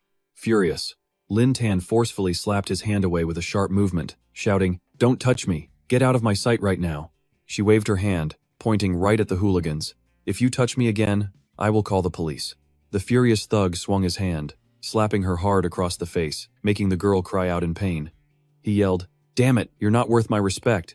The blow was so strong it sent Lin Tan stumbling to the ground with a cry, as her 2 friends screamed in horror. Class president. The thug aggressively raised his hand to strike again, shouting, Is a little touch too much for you? Why pretend to be so pure? Unable to dodge, Lin Tan squeezed her eyes shut and raised her hands to shield her face, bracing for the impact. But in that exact moment, a firm hand shot out. It caught the thug's wrist in a powerful, bone-jarring grip. Startled, the girl slowly opened one eye in disbelief. From behind her, the tall figure of a young man appeared, his eyes glowing red with killing intent as he spoke in an icy voice. Who gave you permission to harass my sister? The boy stepped forward steadily, causing Lin Tan to look up in shock at that familiar face, barely able to speak. Caught tight, the delinquent struggled furiously, yelling, Damn it! Where the hell did this stray dog come from? At the same time, his 3 cronies aggressively moved forward to surround them, shouting threats. If I don't knock out all your teeth today, I'm not a man. Are you looking to die? Stop wasting words, just break his arm first. Responding to the threats, Lin Yuan threw a lightning-fast punch straight into the leader's face, sending a spray of blood through the air. He immediately followed up with a vicious uppercut, launching the second guy completely into the air with its immense power.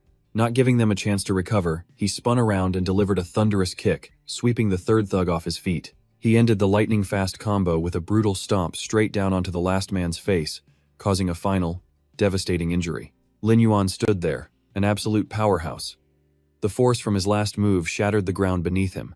At his feet, the thugs were sprawled out, groaning in agony. Pathetic. With the trash taken care of, he turned to the 3 stunned girls and casually said, They're gone now. On the way home, the 2 siblings walked side by side. Lin Dan, full of curiosity, asked, Why'd you show up today? She couldn't help but wonder this guy does nothing but play games all day. So why come get her from school? He just stared straight ahead, replying softly. Dad pulled a muscle in his back, Mom's home taking care of him. Hearing this, the girl's face filled with worry as she asked, Is it serious? He calmly reassured her, It's not a big deal. After that, silence fell between them, with only the sound of their footsteps echoing on the pavement. Lin Dan glanced secretly at her brother, thinking how long it's been since they talked like this. The whole situation felt so awkward.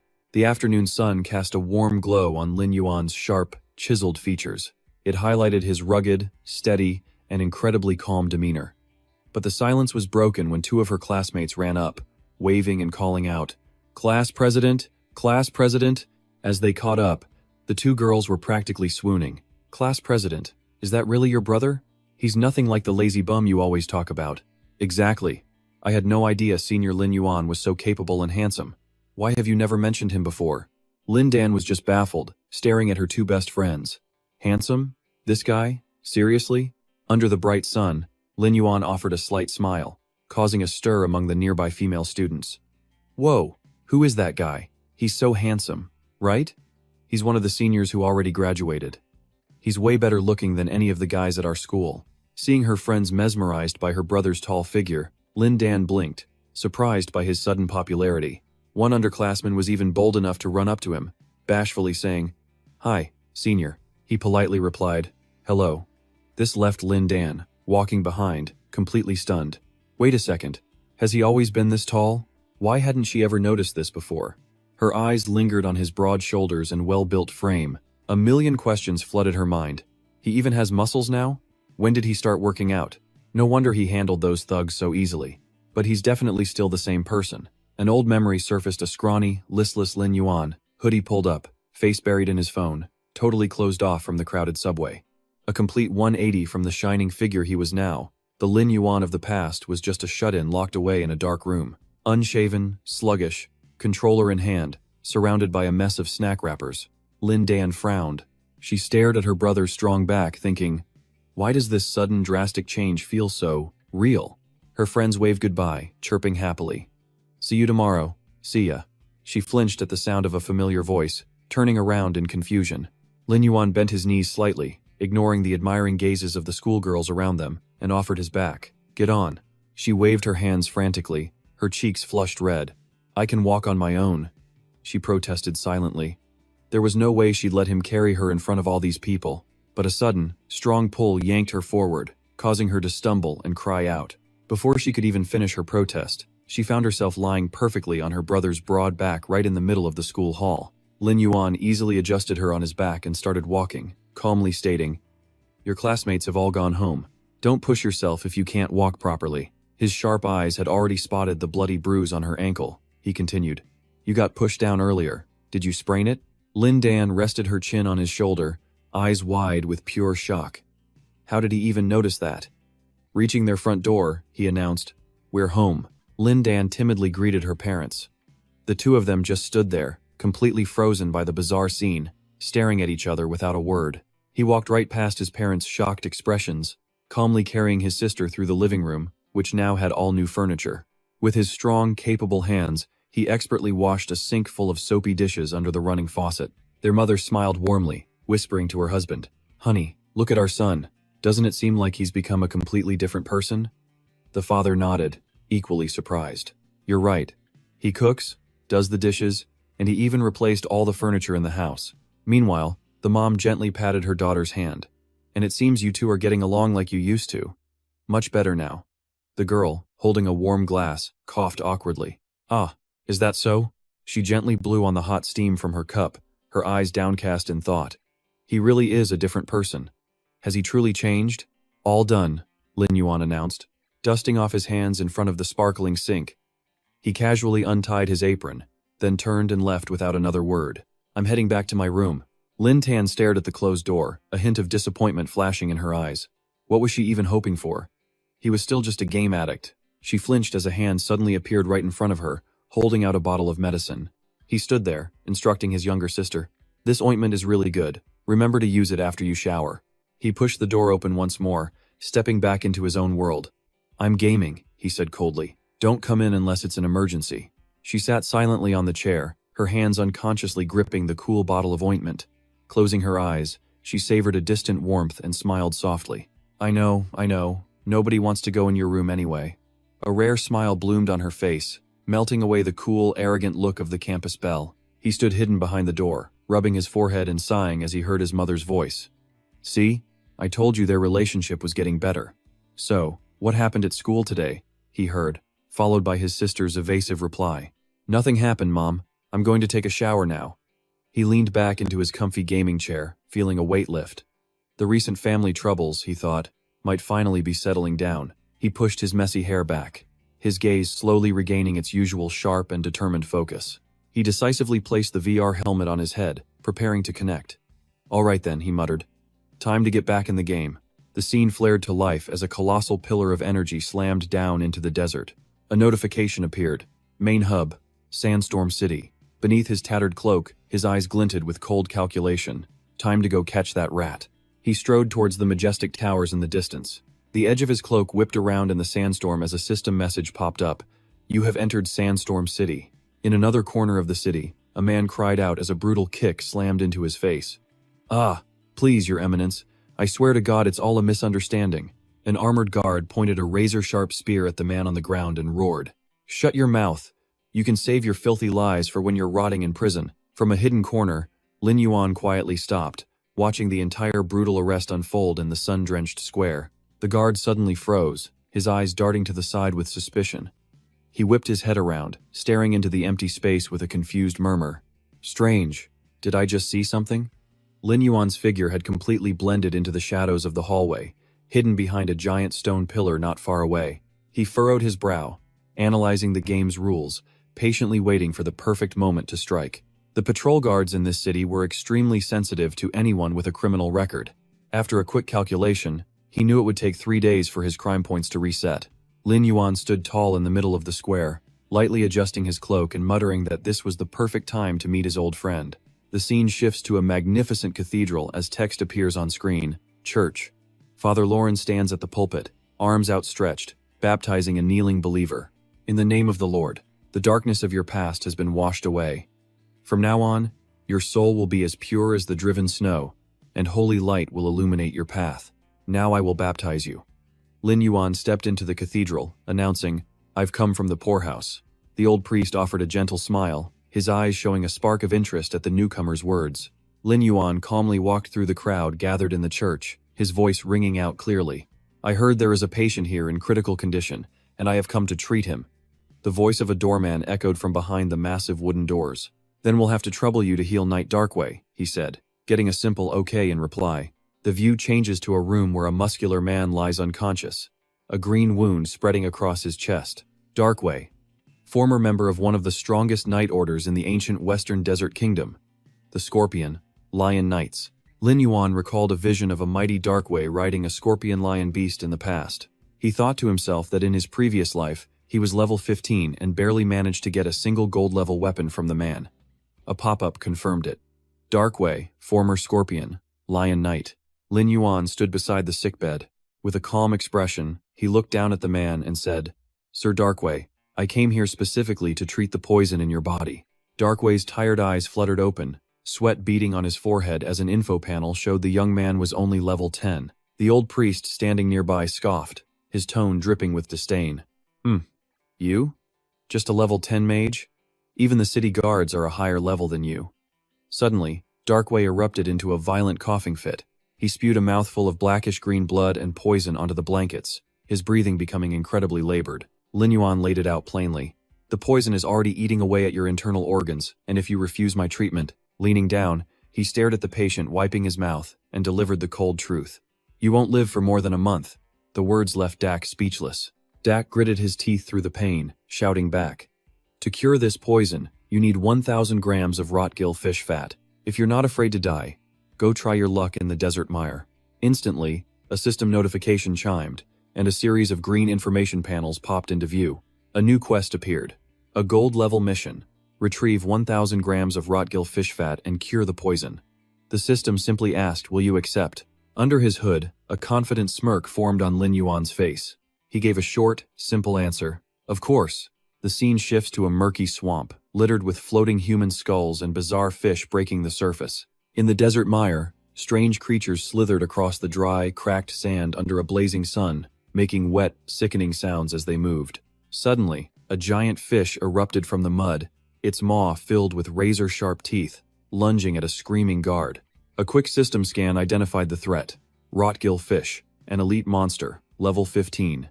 Its stats were terrifying: 3,500 HP, 300 attack power, and special skills like Tail Whip Leap and Gill Curse.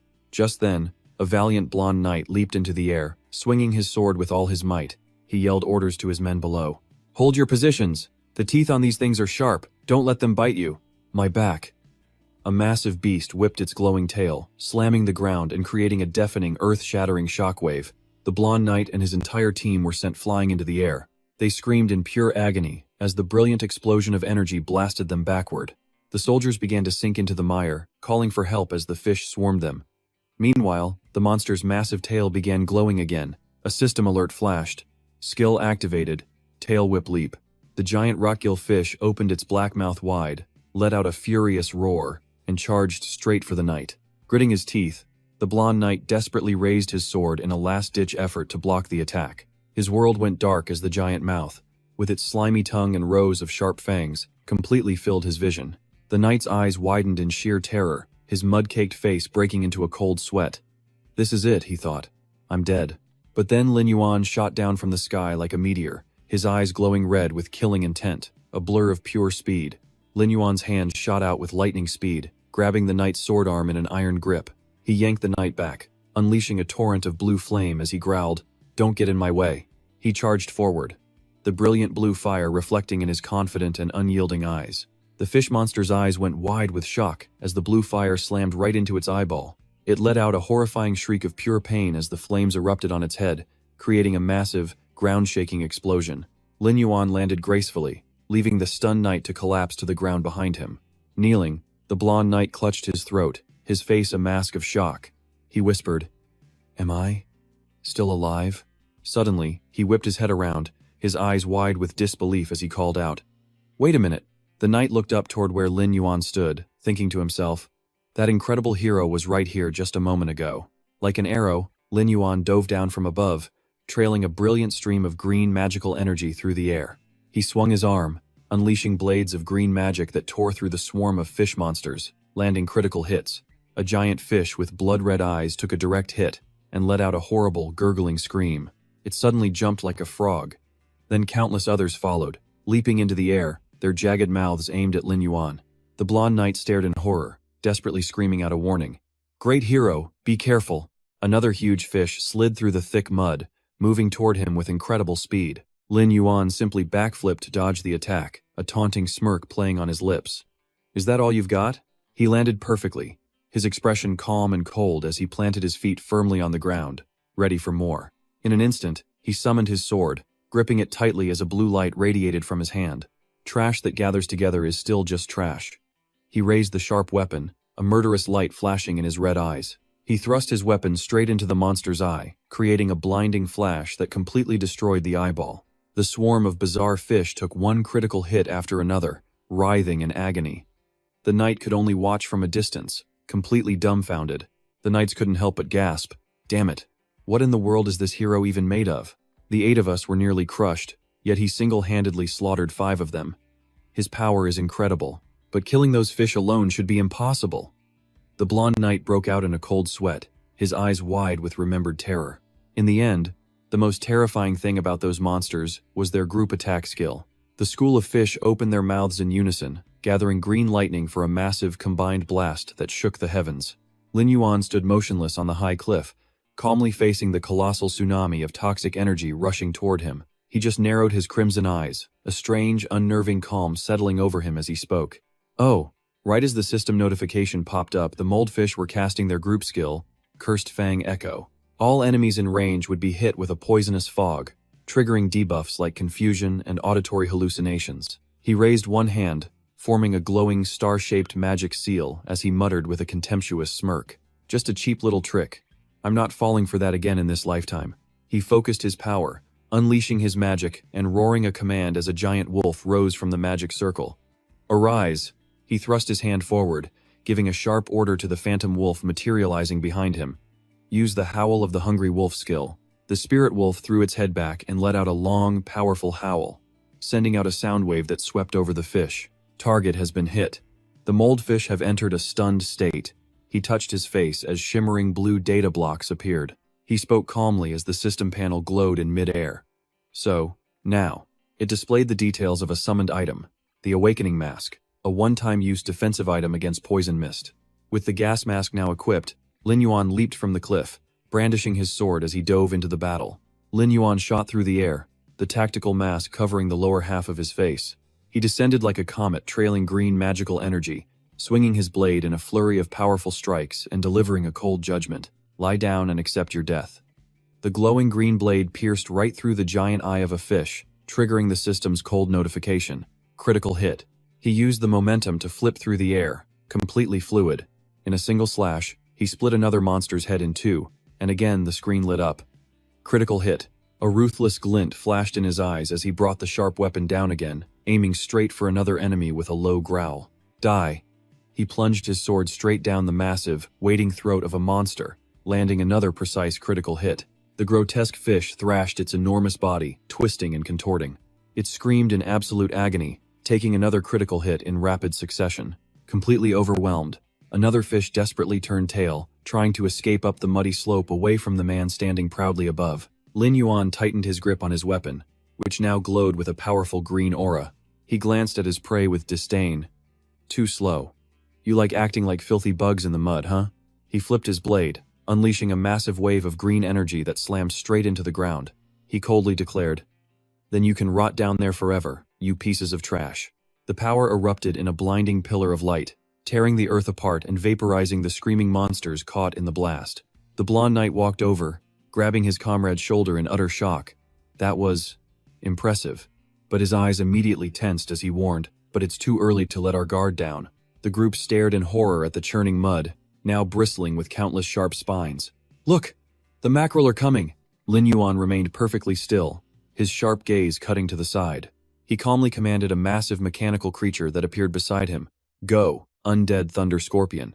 The magic scorpion immediately raised its giant tail, gathering energy into a dazzling purple light as the system announced the skill activation. Crystal Thunder. It fired countless beams of brilliant purple crystal energy straight into the air. A storm of purple lightning rained down on the fish hiding in the mud, creating a bloody, wide-scale bombardment. Full-scale explosion. The energy spikes descended with terrifying destructive force, plunging deep into the ground. They tore through the monster's tough scales and flesh with absolute ease. One giant fish was impaled through the head, its red eyes rolling back as it let out a final, agonizing shriek. Seeing this, a short-haired warrior down below grabbed his head, his face twisted in a sweaty grimace as he screamed. This wasn't going as planned. The gap in level and numbers was just too massive. He couldn't kill them all at once. After clearing out the small fry, Lin Yuan leaped into the air, landing directly in front of the group, his cloak billowing majestically. He calmly asked the dumbfounded people below, "Whoever said I was going to kill them all?" He raised a hand and pulled his hood down low. Underneath the gas mask, his blazing red eyes narrowed with cold calculation. The blonde knight and his companions stared in absolute shock, their eyes widening at his bizarre attack pattern. "Hold on, that's the direction the scorpion was aiming. Is he targeting the female mackerel's stomachs?" On the slope above, fluid started seeping from the dead female fish, attracting countless pairs of red eyes from the darkness, as a soldier shakily pointed. "Look, the male mackerels." The mage broke out in a cold sweat. His face went pale with shock at the pure madness unfolding, screaming out, "They're attacking each other!" The monster fish went completely berserk, ferociously tearing into their own kind with savage roars that shook the entire valley. One monster clamped its massive jaws onto a bloody corpse beside it. Its eyes shot through with pure, crazed bloodlust. At the same time, a calm voice explained, "Whenever the female putrid mackerel dies or lays eggs, they release a large amount of muscatol." The thick, dark purple liquid, full of toxins, bubbled as it flowed down the rocks, releasing a very distinct odor. It drives the male fish into a blind rage, making them attack anything and everything within their range. Lin Yuan stood tall against the sunset, calmly stating, "I simply exploited their biology and made them slaughter one another." And just then, a fish corpse slowly sank into the thick mud, bubbles rising to the surface with a sickening gurgle. Suddenly, a colossal fish erupted from right behind him, its mouth full of razor-sharp teeth. Someone yelled, "Watch out, benefactor!" Lin Yuan remained perfectly still on the ledge, looking up at the massive monster that was now blotting out the entire sky. The onlookers scrambled back in horror, one grabbing his teammate and shouting, "What? Is that a female mackerel? Why is it as big as one of the males?"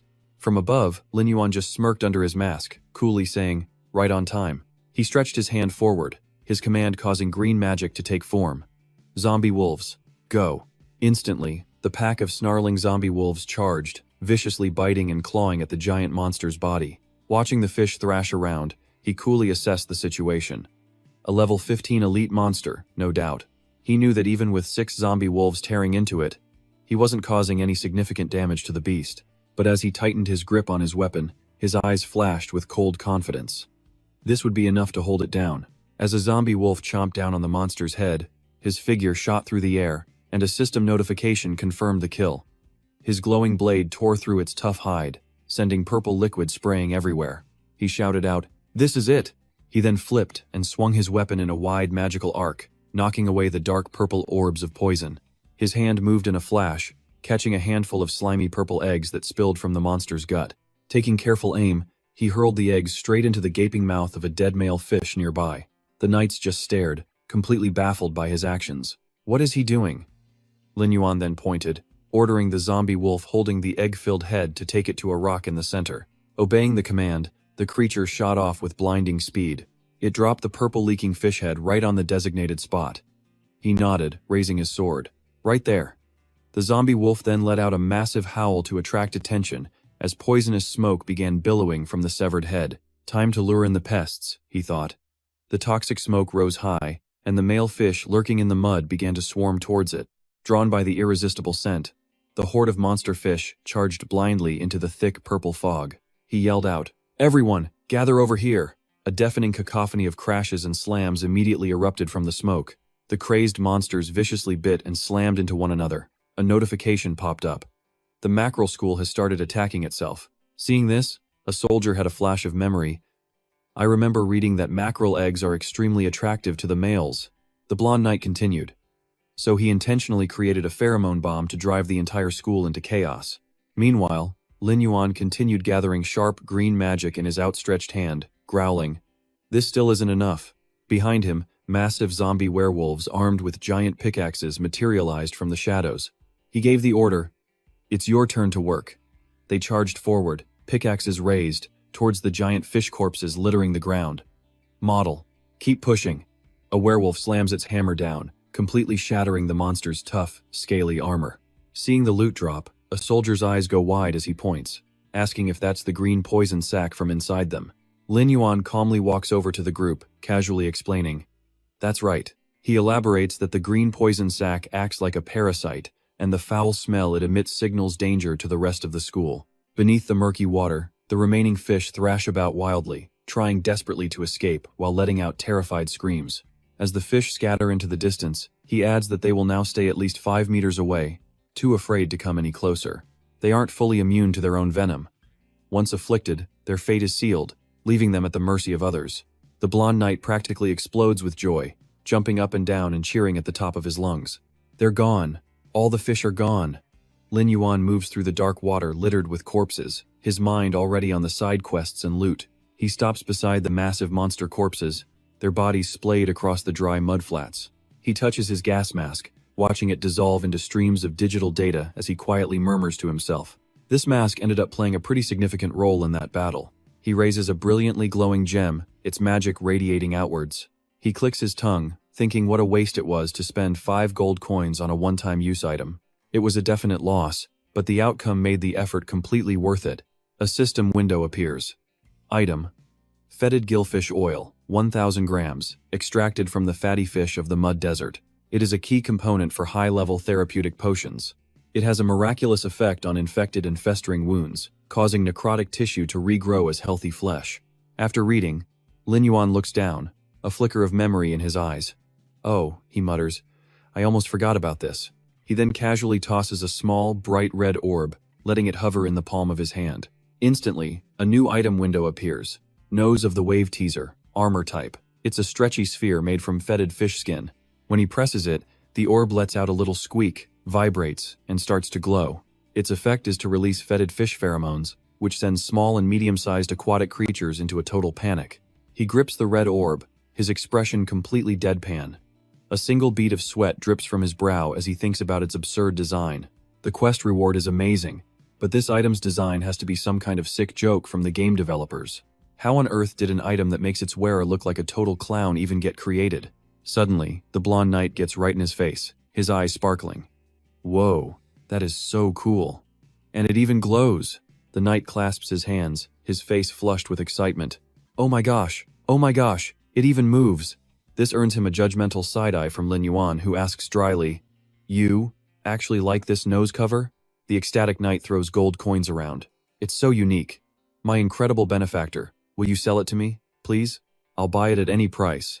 His teammates can only sweat drop and try to calm him down. Sorry, he's always like this.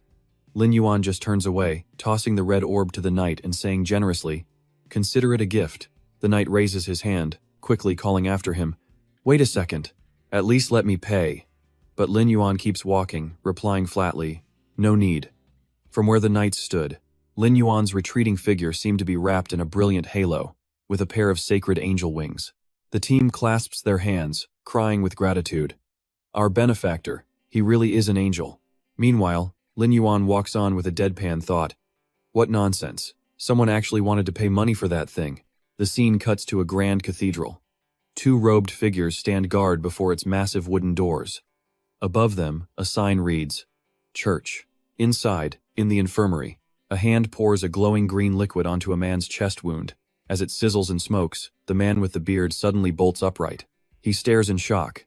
What? He exclaims, watching the mangled wound on his chest glow green and heal itself. The man now sits on the bed, looking much calmer. His gaze is fixed on the young man holding the empty vial. I didn't expect you could actually get it, he says, amazed. Just then, a system chime rings out with a notification. You have successfully completed Dak's Golden Quest. Quest reward: Golden Weapon Green Spirit Sword. Lin Yuan raises his hand, summoning the massive greatsword which hums with powerful green magic. His eyes sharpen as he murmurs to himself. Finally. The Green Spirit Sword. The first gold-tier weapon he ever obtained in his past life. A stat screen flashed into existence, detailing the Azure Spirit Sword. Its effects were impressive. Plus 150 attack power, plus 150 magic damage, and plus 100 spirit. Its signature skill, the Azure Spirit Curse Mark. In a 150-meter range, it dealt damage based on his spirit, multiplied by 150%. And the best part? No cooldown, for only 10 mana. The sword floated, glowing amidst magic circles and crackling blue lightning. He continued his analysis. Sure, the basic effects were pretty average, but that Azure Spirit Curse Mark skill was just insanely effective in a real fight. His eyes sharpened as he recalled scenes of just completely overwhelming monsters with it in the past. A smirk crossed his lips, remembering its hidden effect. Every hit stored Azure Spirit energy in the target, and after 3 hits, it unleashed bonus damage equal to spirit times 250%. A glorious vision from his past life appeared him, standing tall on a mountain peak, summoning a colossal sword with just a wave of his hand. Back in those days, the Azure Spirit Sword was the very weapon that helped him sweep through the western desert, all the way until he became its #1 mage. Snapping back to the present, Lin Yuan gently traced the patterns along the blade, his crimson eyes glowing with absolute satisfaction. And then, the system dished out more rewards. 1,000 reputation points for the main city, and 500 for the Scorpion Tail Knights, as he gazed out at the bustling desert metropolis. He ran the numbers in his head. Even though the reputation points only brought him to a neutral standing, just like last time, it was more than enough to let him walk freely through the city. Suddenly, he paused, another notification catching his eye. Oh? There's more? The system window glittered with new text. For your excellent completion of the mission, you have received an NPC affinity bonus. Dak's affinity has increased by 10 points. He glanced at Dak, who was touching his chest in a daze, and thought to himself that things were playing out a little differently this time. Then, Dak gave a gentle smile. He turned to Lin Yuan, speaking sincerely. Thank you so much, young brother. If it wasn't for you, I probably would have died in a sickbed next month. Lin Yuan gave a calm reply. It was the least I could do. At those words, Dak's expression instantly turned serious. He placed a hand on his chest, and his voice dropped to a warning tone. As a token of my gratitude, there is something I must warn you about. Lin Yuan stood motionless, his face pensive, a flicker of speculation in his eyes. He couldn't help but wonder if those 10 extra affinity points had just unlocked a hidden plotline for him. The haunting words of a cloaked man, standing beneath a blood moon with a flock of black crows, echoed in his mind. If you meet a man named Quincy, do not go near him. Right then, he calmly explained, Quincy is my teacher. Why is that so surprising? Hearing that, the man's eyes shot wide open in shock, and he quickly asked, What? He's your teacher? Dak placed a scarred hand on his thigh, sighed softly, and, even though you have hidden your profession, the truth is, he stood up straight to face the young man, stating with absolute certainty, You are a necromancer, correct? Lin Yuan's brow furrowed immediately, his expression wary and serious as he asked, How did you know I'm a necromancer? After I hid my profile, not even Quincy could know my class. Dak turned away, his gaze lost in the distance as he recounted his past. I was once a knight in the Scorpion Tail Order. We reported directly to the king himself. We were responsible for all sorts of secret missions, one of which was hunting down necromancers. For that, I learned a special skill, dark perception. Hearing the unfamiliar name, Lin Yuan repeated it with curiosity. Dark perception? A glowing red hexagonal magic sigil appeared in midair, along with an explanation. Dark perception is an exclusive skill of the Scorpion Tail Knights. The moment a necromancer appears, it automatically senses them. The closer they are, the stronger the signal becomes. Lin Yuan looked up at Dak, frowning with confusion. So you knew who I was from the very beginning? There are actually skills made just to counter necromancers. Dak held up his hand, waving it off as he answered earnestly. No, I was poisoned, and my perception was severely impaired. I didn't notice it at first. But now that I have been cured, that unique presence of a Shadow Lord radiating from you is impossible to hide. The young man only grew more confused, muttering back, Shadow Lord? Dak lowered his head, a nostalgic look on his face, and said in a low voice, For that story, I'll have to take you way back. The scene shifts to statues of gods, all glowing with a holy light, as a voice begins to echo. In the world of immortals, the most famous legend says that this world has a total of 5 gods. The god of light, the god of the moon, the god of nature, the god of tides, and the god of souls. Then, a dark figure wearing a crow's beak mask appears. The story continued. But in the beginning, there was a 6th god, the Lord of Darkness, also known as the King of the Dead. He was the mightiest of all 6 gods. The shadowy figure then brandished a clawed hand, menacing the worshippers kneeling below. His voice boomed with absolute authority, all because he held the power. The Dark Lord did exactly as he pleased. Then, this god channeled immense power into the scythe of a loyal follower. He granted his most devoted followers a tremendous source of dark power. This gift transformed their class into necromancers, forever bound to his command. Under the Dark Lord's reign, these necromancers unleashed plagues that slaughtered millions, while red-eyed ghouls tore through the streets, savaging civilians. They didn't stop there, they raised the dead as zombies, causing one disaster after another. Because of this, every nation turned against the Lord of Darkness, tearing down the temples built in his name. Every record of his existence was burned to ash as his mighty statues were toppled and left to crumble in the dirt. From then on, if a necromancer was discovered, they were to be killed on sight. Their class icon brutally crossed out in red.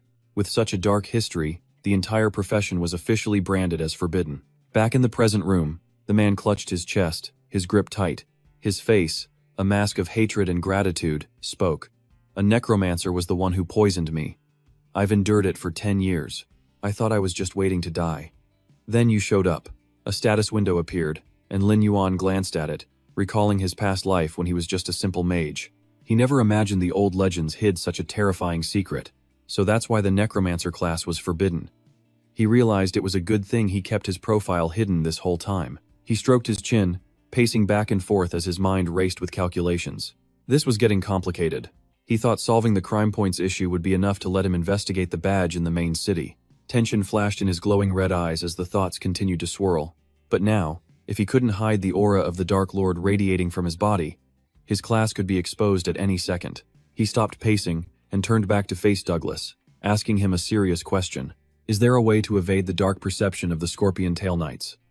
Douglas immediately clenched his fist, sweating as he answered. Not unless Quincy helps you. But if he learns your real identity, he will absolutely kill you.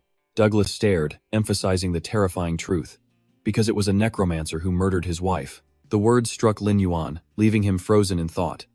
Soon after, he made his way toward the barren, gravel desert. Lin Yuan's lone figure walked under the harsh sun, a system notification popping up. You have returned to the gravel desert. He silently continued his trek across the scorching hot sand. 10 minutes earlier, a panicked Douglas had tried to stop him, yelling, Are you crazy? You're actually going to see Quincy? He wants to tear every last necromancer to pieces. In response, Lin Yuan simply turned his head, his red eyes calm but firm. I have no other choice. He had stood there silently, thinking to himself, if he continued to carry this aura of the Dark Lord, he'd be in constant danger everywhere, not just the main city. He had to solve this. Back in the present, out in the desert, while deep in thought, a massive blade of light suddenly sliced through the air straight for him, making him gasp. Huh? With a deafening crash that tore the ground apart, he flipped backward to dodge the sneak attack, his face etched with shock. What? He landed nimbly on one hand, his sharp eyes already scanning the area ahead with extreme caution. At that same moment, the thud of rushing footsteps echoed from the slope. He looked up to see countless dark figures swarming toward him. Standing on a high cliff was a large group of fully equipped players. The shield-bearer in the lead arrogantly declared, I've been waiting for days, and I finally caught you. The enemy stepped forward with a sinister, glowing-eyed smirk. You ambushed me last time.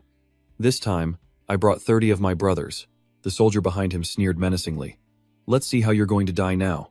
A man in a hat with a sickeningly twisted smile then added, "When your head hits the ground later, make sure you scream loud.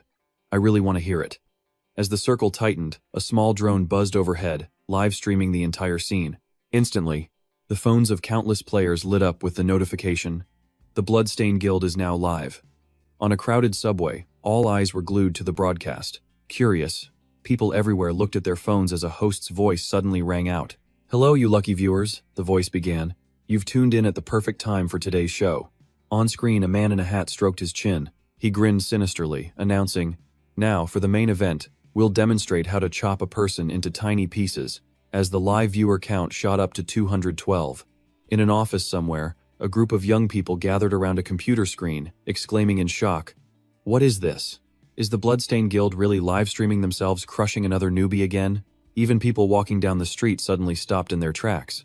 Glued to their phones, they began to gossip. "Whoa, 30 versus 1. Some unlucky guy must have picked a fight with the Bloodstained Guild." Another group gathered around a laptop, where one of the guys rubbed his chin, saying, "He looks kinda familiar." The girl beside him sighed wistfully. "He's pretty handsome too. It's a shame he's about to die." But ignoring the audience's concern, Lin Yuan simply crossed his arms and brushed the dust from his clothes. His voice was cold as ice. "You two hunting dogs aren't even enough for a warm-up," he said. "Since you came here looking for death, I'll just have to kill you again." The live stream chat immediately exploded. "He's crazy. So brave to talk to the Bloodstained Guild like that." Another comment read, "Hold on, am I the only one who thinks he's kinda cool?" The trolls were loving it. "Got my front row seat. Can't wait to see him get crushed and humiliated in front of hundreds of people." The man holding the shield turned purple with rage, swinging his weapon as he charged forward, roaring, "Kill him!" On command, 3 dagger-wielding assassins moved with blinding speed, gliding across the sand toward Lin Yuan. At the exact same moment, the enemy mage stretched his hands out. He summoned crackling streams of blue lightning. From high above, an archer drew his bow, firing a blinding arrow of light that tore through the air while he ruthlessly screamed, "Die!" From the sky, other warriors swung their axes and swords, leaping down to crush the lone young man standing below. Facing a coordinated assault, Lin Yuan didn't flinch as a system window appeared. The notification read, "Malicious attack detected. Counterattack window, 15 minutes. Eliminating all attackers within the time limit will not increase your karma value." The corner of his mouth curled into a cold smile as he drew a crackling blue spirit sword with both hands, declaring with utter confidence, "15 minutes? That's more than enough time for me to kill them 3 times over." He then stabbed the mighty green sword into the ground and roared, "Zombie army, come on out and play." Immediately, a lightning scorpion and 7 ghost wolves emerged from a burst of green flame. One ferocious zombie werewolf raised its giant pickaxe, gathering momentum for a devastating strike. Right then, the mage's lightning ball flew towards it. Lin Yuan watched with an arrogant sneer. "You dare call that tiny little spark lightning?" No sooner had he spoken than the pickaxe completely shattered the lightning ball. He continued, waving his hand to issue another command. "Zombie lightning scorpion, poison them." At his command, the giant scorpion immediately swung its stinger, piercing through a warrior who was leaping down from above. Seeing the tide turn against them, the commander broke into a cold sweat and roared, "All members, listen! Warriors, fall back to shield formation. Mages and archers, open fire now." Instantly, the shield bearers moved forward in unison, planting their weapons in the ground and shouting, "Formation!" The synchronized shield slam created a deafening shockwave, releasing a dense wave of protective energy that cracked the sandy surface. From behind the wall of shields, the mages chanted in unison, channeling powerful streams of magic from their spell circles into the central mage. Absorbing the energy, the mage strained to raise his staff, focusing it all into a colossal sphere of purple lightning that radiated world-shaking power. He roared maniacally, then slammed the head of his staff into the ground to unleash the full attack. Colossal purple lightning bolts tore across the ground, unleashing blinding strikes that completely devastated Lin Yuan's zombie army. At the same time, the archers on the cliffs all drew their bows, shouting fire, and loosing a rain of light arrows. The barrage of light arrows whizzed through the wind, slamming into the ghost wolf and zombie scorpion, continuously racking up damage numbers -15, -20, -20. On the livestream channel, the viewer count quickly dropped from 212 down to 168, along with a flood of mocking comments. "Aren't these summoned creatures just an easy meal for a level 8 elite team? I'm leaving, just another amateur trying to show off. Place your bets now, let's see how long that brat can last." From behind the shield wall, the swordsman smugly swung his weapon and laughed. So what if you can summon a bunch of zombies? Even if you summon that big hulking beast from before, it'll just be turned into a pile of flesh under our assault. The man in the hat then concluded, "Today, you die." Hearing their arrogant words, Lin Yuan's face, hidden in the shadows, curled into a slight smirk. A cold smile crept across his face as he asked, "Humph, is that so?" That demonic grin made the shield-bearer break out in a cold sweat, his eyes wide with utter confusion. He was still smirking when, at that very moment, his army moved. The live stream chat suddenly exploded again, filled with panicked red text. What the hell was that? What's happening? Just then, cracks spiderwebbed across the ground. A small blast erupted right under the mages, making them scream in terror. The ground beneath the casters caved in, forming a deep pit that swallowed the panicked, screaming soldiers whole. "Help me!" Hearing the massive commotion, the frontline shield and sword soldiers spun around, their faces masks of pure shock. What they saw was a hulking zombie werewolf swinging a massive pickaxe straight at the head of a terrified man. A bolt of green lightning tore through the air, striking a mage and making him howl in agony. Then, in a trembling voice, someone realized what was happening, but only for a moment. The pickaxe slammed down with devastating force, causing the commander to scream his lungs out as he stumbled back. Instantly, the enemy formation shattered. The wolves charged in, tearing through the shield wall and sparking countless desperate cries. "Somebody, help me!" Faced with such brutal power, the man in the helmet and the shield soldier went pale, sweat pouring down their faces. What is this? The sheer panic caused the livestream viewer count to spike to 302, with a flood of excited comments. Whoa, what's going on? An underground attack? Are these zombies actually coordinating with each other? Who said he was a rookie? Who said they were going to tear him to pieces? Well, there are literal pieces all over the ground now. Ha ha ha ha ha ha. On the other side of the battle, a staff-wielding mage frantically cast a yellow healing spell, shouting a warning to his allies. Be careful. The wounds are poisoned. You have to cleanse them before you can heal. But the moment the warning left his lips, a blast of green magic erupted from the ground, launching him screaming into the air. Standing silently amidst the chaos, Lin Yuan calmly reached out a hand, gathering swirling green magic that danced around his fingers. Suddenly, he felt a faint ripple in the air behind him. Without hesitation, he spun and thrust his sword into that empty space.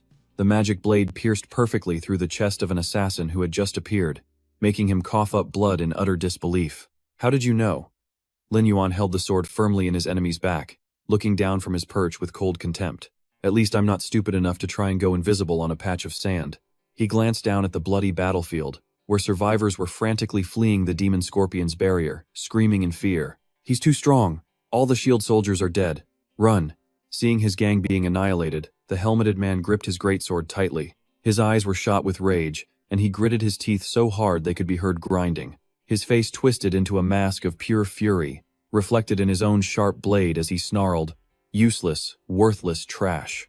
Fueled by absolute rage, he launched himself into the air, bringing his massive sword down directly on Lin Yuan. "I'll kill you myself." Facing the deadly blow, Lin Yuan simply tilted his head up, his red eyes glowing and his face eerily calm. He stood his ground, back straight. His hand tightened around the green spirit sword, unleashing powerful vortexes of magical wind that swirled around his body. Instantly, he swung his sword skyward, activating the green spirit curse mark, summoning giant, roaring skulls that lunged at his foe. The massive, ghostly skulls, trailing green energy, shot through the air toward the swordsman suspended in the sky. The man's eyes widened in absolute horror, his face draining of all color as he stammered, "What in the world is that?"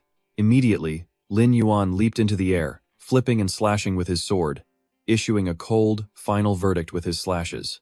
Landing back on the ground, he calmly turned his back on his enemy. With his eyes hidden by his hair, he began a slow countdown. 3. Behind him, the helmeted man was drenched in sweat, his face twisting in despair. 2. 1. And then, a terrifying, ground-shaking explosion of light engulfed the leader and his final, desperate scream. Lin Yuan stood firm, one hand on his cloak. The other held his smoking green spirit sword as he smirked. "This old friend really does feel better in my hands." At that exact moment on the livestream, the viewer count skyrocketed from 302 to 558. The comment section went absolutely wild. "What? Is this guy a pay-to-win player or something? Huang Feihu talked a big game, but ended up as a firework. He wanted to chop someone up, but got blown to bits himself. Does he need a sidekick? I'm great at cheering and spamming the chat. A system notification flashed in red. Player Huang Feihu has left the stream, physically. The view shifted back to the brutal battlefield.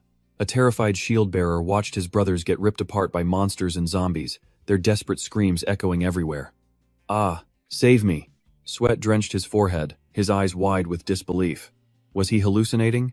In the distance, the figure of Lin Yuan stood motionless amidst floating embers of red magic. The pressure was suffocating. The shield-bearer couldn't believe it had only been a few days. Around the young man, the cracked earth was littered with the bloody corpses of his attackers. That terrifying aura made his opponent seem less like a man and more like a god manipulating reality itself. He trembled uncontrollably, feeling as though he was facing a true demon from the depths of hell. Suddenly, Lin Yuan turned his head slightly, his sharp, glowing red eyes locking onto the last survivor. The shield soldier's weapon fell from his grasp. He collapsed to his knees, his face a mess of tears as he begged, "Please, don't kill me."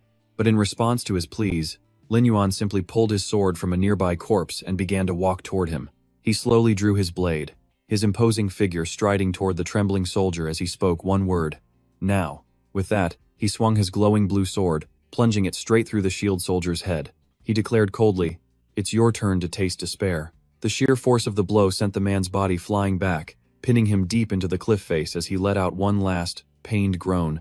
Lin Yuan simply held out one hand. He calmly watched the blood float around his glowing sword and spoke flatly, "It's over." Just then, his crimson eyes narrowed, his gaze snapping towards the sound of flapping wings in the air. High above, a tiny camera bot was frantically trying to escape the scene.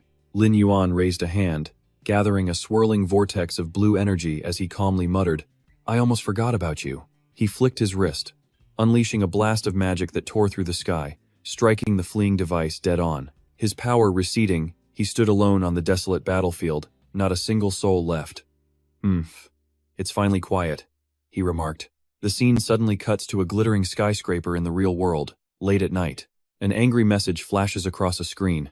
Damn it, why did the big boss have to blow up the live stream drone? In a luxurious room, several men are in a heated discussion.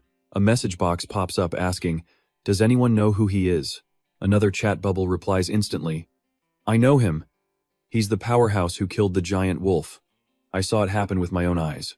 On the computer monitor, a flood of messages pours in one after another. "Where is he right now? I have to meet him. Looks like he's in the gravel desert." The mercenary guild already sent an S-rank invitation. In a dark corner, a blond man in a white suit swirls a glass of red wine, a sinister look on his face as he mutters the name, Lin Yuan. At that exact moment, in a rundown warehouse back in Black Gravel Town, inside the game world, a scruffy, bearded man in ragged clothes is passed out, curled up asleep on a pile of old wooden crates. The wooden door creaks open, revealing Lin Yuan's face hidden in shadow as he silently observes the situation inside. From his corner, the bearded man stirs, lets out a hiccup, and groggily slurs, "Oh, it's you again?" The messy room is littered with empty wine jugs. Quincy clutches one and grumbles, "I'm not teaching you. I have enough money, and I'm too lazy today." Ignoring the drunk's complaints, Lin Yuan calmly brings up his system panel and removes his class disguise. He states firmly, "We need to talk." As he speaks, his glowing status screen flickers, the class display changing from mage to his true profession, Forbidden Necromancer. The moment a dark, ominous aura flooded the room, the jug slipped from Quincy's hand and shattered into pieces on the floor. The drunken man's expression did a complete 180. His eyes bulged, bloodshot with pure rage, as he seethed, "You're a necromancer." He flew into a rage, violently throwing everything around him. Quincy's face twisted with a hateful memory as he gritted his teeth, whispering, "How many years has it been?" His rough, calloused hands clenched into tight fists. Arcs of crackling blue lightning erupted around them. "A necromancer," he spat. His rage finally exploded. Quincy threw his head back, his eyes glowing with magical power as he roared, "You dare show your face to me!" With that, he launched himself into the air, bringing both hands down to unleash a massive lightning strike with devastating force. Blinding pillars of lightning tore through the warehouse, slamming into the exact spot where Lin Yuan had been standing, shattering the floor into a million pieces. Quincy threw up a hand in defense, sweat pouring down his face as he gasped through the dust. So fast. A dark, demonic shadow radiating pure killing intent flashed right past his face at an incomprehensible speed. Seizing the opening, Lin Yuan flipped through the air, his cold, sharp blade now aimed directly at his target. The glowing tip of his sword stopped just an inch from the man's eyeball. Lin Yuan's calm voice cut through the tension. "Can we talk now?" Under overwhelming pressure, Quincy grits his teeth in a cold sweat, while Lin Yuan's sharp eyes remain locked onto his prey. With the situation completely under his control, Lin Yuan raises his weapon, looking down on the man. Quincy asks in a low voice, "What do you want?" After a sigh of resignation, he clutches his chest, answering helplessly, "All right, if you insist, I'll give you a hint." And so, the story flashes back to a distant memory, his voice filled with sorrow. In the beginning, under the Dark Lord's rule, the immortal world was plunged into endless despair. To bring justice, Quincy and his wife fought against the Dark Lord's most loyal subordinate. An image of the woman appears, her face shattered as she gazes at the sky. A truly cruel sight. After a battle of life and death, the necromancer was slain. But while trying to heal Quincy, his wife was cursed by that same necromancer. Her soul was corrupted by darkness, erasing all her memories and turning her into a monster that could never be reborn. Watching his beloved wife twist into a demon amidst a dark aura, Quincy reaches out, crying in utter despair. He collapses to the ground, his sword cast aside uselessly, shedding bitter tears to break the curse and save her. The only way was to destroy her corrupted soul himself. But after that battle, Quincy couldn't even hold a sword. Everyone thought he'd spend the rest of his life in grief, until one day he announced a mysterious quest. If someone could save his wife, they would receive his entire fortune. And for any necromancer who succeeded, they would get the method to break the dark perception, a treasure he had taken from the dead necromancer. But the truth hidden behind Quincy's determined eyes was absolutely brutal. Quincy planned to use the reward as bait, a way to both save his wife and make the remaining necromancers pay. A horrifying image of his demonic wife appears, sprouting countless bloody tentacles, and of the 158 people who accepted the quest. Beneath the monster's feet lie the corpses of armored warriors, scattered in pools of deep red blood. A cold system notification ends the horrifying flashback. Not a single person has ever returned alive. Back in the present, Lin Yuan maintains his stance, his sword pointed, his expression unchanging as he makes his demand. "Tell me about your quest." A corner of Quincy's mouth curls up into a crazed smile, revealing a sharp fang as he answers sinisterly. All right then. Since you asked for it, and I've been waiting for someone to play a little game with my dear wife." Immediately, a blue system window appears before him, detailing Quincy's quest. "Do you want to accept?" The quest name, Wife's Lingering Soul. The details, free Quincy's wife and let her soul rest. The time limit, 10 days. The quest level, Silver. Lin Yuan's eyes narrow with confidence as he states decisively, "I accept." Hearing this, Quincy bows his head slightly, a complex emotion flashing in his eyes. "Well then, good luck to you. Perhaps you will be the one to complete my quest." But as soon as Lin Yuan turns to leave, the man's face twists into a vicious snarl in the shadows, hissing out each malicious word. "If you can even manage to come back with your body intact." The scene then shifts to an old, dark fortress sitting alone in a desolate forest. A sign appears, reading, "Memorial to the Dead, north of Black Gravel Town." Inside the fortress, Lin Yuan's quiet footsteps echo as he slowly and steadily moves deeper down the long, stone-paved corridor. Standing in the pitch-black darkness, he calmly uses an item, and the system displays, "Night Vision Potion used." With his vision now brightly lit, he confidently strides forward with his undead army, a thunder scorpion and 2 torch-bearing werewolves. Lin Yuan steps inside, scanning the dark hallway and thinking to himself, the Memorial to the Dead has 5 floors in total, and all the dead NPCs from Black Gravel Town are buried here.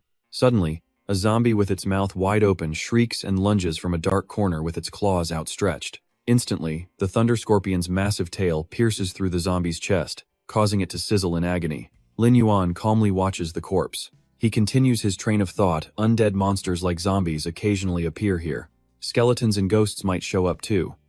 Along the corridor, shambling zombies appear, their information displayed above them. The level of these monsters increases with each floor. The first floor usually has zombies from level 1 to 3. The scene shifts to armored skeletons, holding shields and swords with a caption. The second floor contains skeletons from level 4 to 6. Next is an image of a ghost in a hooded robe, floating in midair.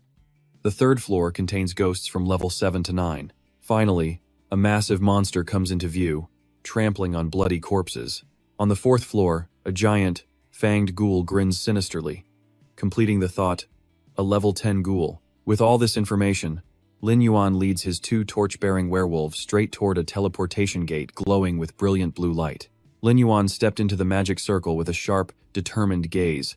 Let's just go straight to the 4th floor in one go. The space around him warped instantly, a flash of teleportation light sending him soaring past the memorial's towering stone pillars. His vision blurred past ancient dark archways, moving directly up towards the higher levels of the tower. The light finally settled, and the system announced his arrival.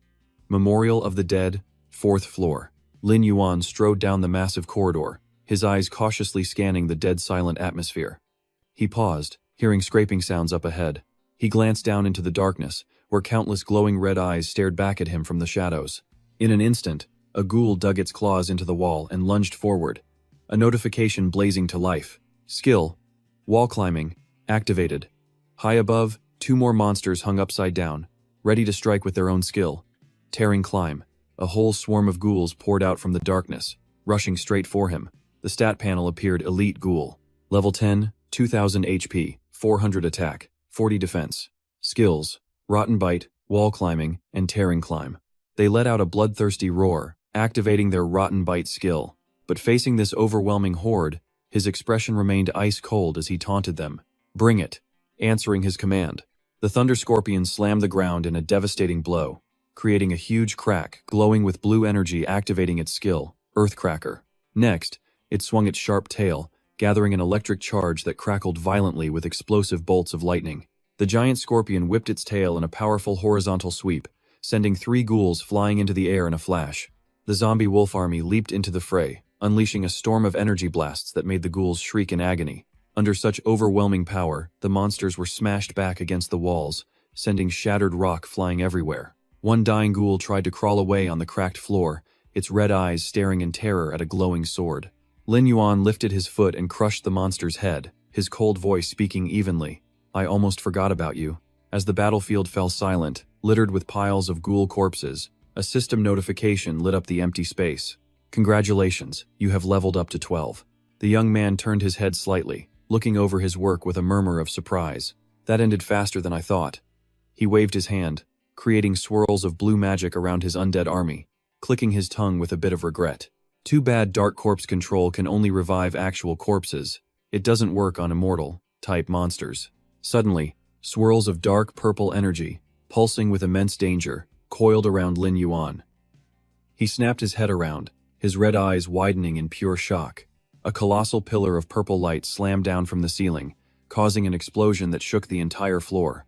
Lin Yuan desperately raised his sword to block the terrifying impact, gritting his teeth in disbelief. What? The force of the attack shoved him backwards as he glared at the energy beam and growled. Damn it. His entire body was thrown into a deep, dark pit created by the attack. All around him were countless cracks of purple energy. He landed in a vast hall, where a stone throne was lit by eerie blue flames.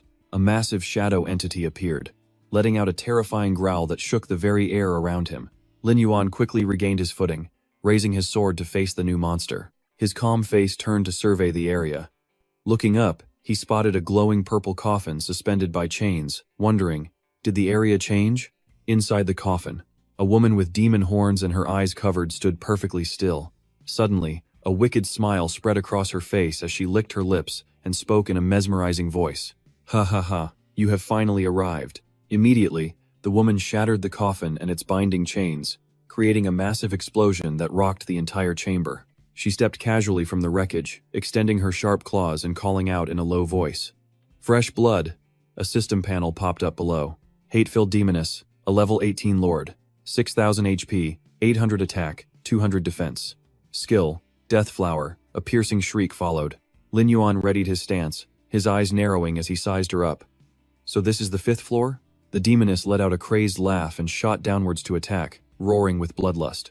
I will tear you to pieces. Lin Yuan quickly raised his sword, blocking the enemy's sharp claws with a deafening screech of metal on metal. Right after, the demoness spun, swinging massive tentacles that grew from her back. The system flashed. The boss has activated the skill Death Flower. The tentacles slammed violently into the stone floor, smashing huge cracks into the ground.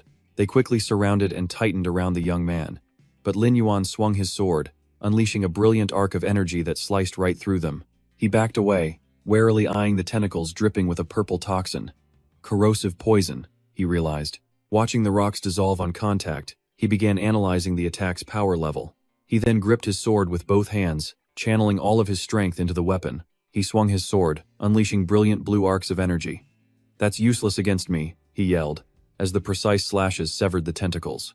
Lin Yuan focused intently, his blade glowing with a dark purple shadow magic that absorbed the enemy's energy.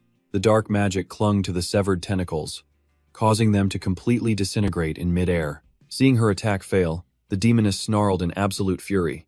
She opened her mouth wide and unleashed a powerful purple sonic wave that tore through the chamber. The system panel immediately flashed a notification. The boss had activated the skill, Shatterkill Boost. Under the immense power of the roar, all the surrounding wooden doors burst open at once. A new roar echoed out as something began to rise. An area of effect skill? No, she was summoning something. He narrowed his blazing red eyes, his face a mask of intense concentration as he watched the situation unfold. From the darkness, a skeletal hand radiating a cold green aura reached out, its bony fingers scraping against the doorframe with a sickening creak. Lin Yuan raised his sword, his expression tensing as he realized exactly what had been summoned. Moments later, cloaked skeletons carrying rusted weapons began to shuffle out from behind the doors. He gasped in shock. Are the NPCs from Black Gravel Town buried here? On top of that, countless skeletons in more modern armor clawed their way from the cracked ground. He muttered, not only them, but also the challengers who failed Quincy's quest. Lin Yuan's grip on his sword tightened, his face grim with vigilance. Damn it. Is she resurrecting all of them? At that very moment, the skeletons began reassembling their broken parts with a series of dry, cracking sounds. His red eyes flashed with sharp realization. There had to be even more skeletons behind those doors. He never expected this boss could raise the dead. He immediately summoned his zombie army with a single, decisive order. Emerge! Surrounded by his pack of demonic wolves and scorpions, he pointed toward the open doorways. Block those doors now, he commanded. Responding instantly, a zombie werewolf swung its massive pickaxe high and slammed it down to block the exit. His strategy was clear. Let his zombie army hold back these low-level mobs for now. The Thunder Scorpion moved to assist, using its giant pincers to completely seal the passage, giving no skeleton a chance to slip through. Lin Yuan turned back to face the demoness, raising a hand and issuing an order to his army. Activate Blood Frenzy. Instantly, a demonic wolf threw its head back and roared, its entire body erupting in a terrifying rage-filled aura. Roar! The system screen lit up, entering Blood Frenzy state. The wolf's eyes immediately turned a bloodthirsty, burning red. He then summoned two more of his most powerful creatures, calling out the Koba Chieftain and the Phantom Thunder Scorpion. The two summoned monsters immediately charged toward the skeletons trying to break through the doors. He ordered the attack. The Thunder Scorpion slammed its giant tail into the floor. The system displayed, skill activated, earth-shattering pincer. At the same time, the Koba Chieftain raised its massive warhammer high, bringing it down in a critical strike and activating its skill. Heavy impact.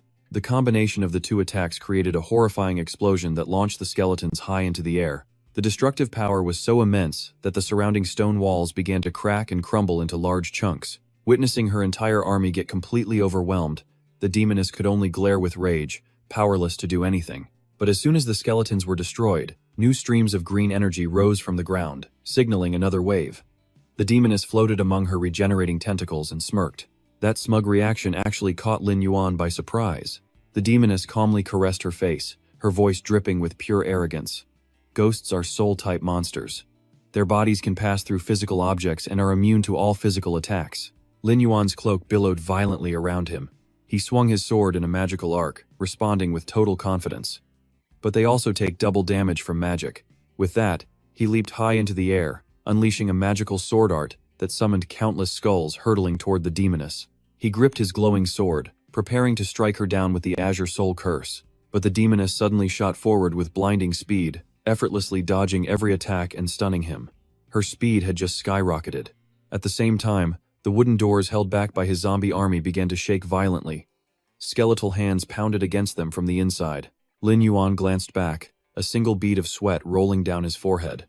The NPCs trapped inside could break out at any moment. He had to end this.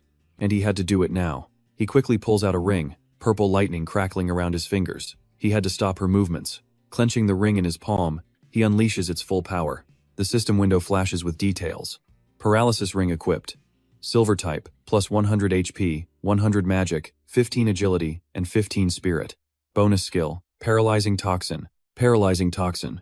When equipped, attacks have a 5% chance to paralyze the target for 3 seconds. With the ring active, he flips through the air, his blade unleashing a flurry of brilliant energy slashes toward the demoness. He tightens his fist, channeling all his lightning energy into the ring, activating its skill. Paralyzing toxin activated. A massive bolt of purple lightning shoots from his fist straight at the stunned demoness. The attack lands, exploding in a blinding flash of light. The system immediately confirms. Target hit. Paralyzing toxin triggered. Seizing the opportunity, Lin Yuan leaps into the air, swinging his sword in a glowing arc as he shouts, "I'm not done with you yet." Instantly, a giant demonic skull appears behind the demoness, slamming into her and creating a brilliant explosion. Under the immense force of the blast, the demoness is thrown backwards. Vicious streams of green energy rip right through her dark cloak. Lin Yuan slams his sword into the ground, sending a shockwave that shatters the stone floor and sends debris flying everywhere. He plunges his blade deep into a crack in the ground, continuing to channel his skill. He looks up, a satisfied smirk on his face. Not bad. In the next moment, a giant ghost wolf materializes with a thunderous roar. He speaks his thoughts with pure confidence. After being hit by the green soul curse once, her speed has already dropped. Now for the wolf's howl.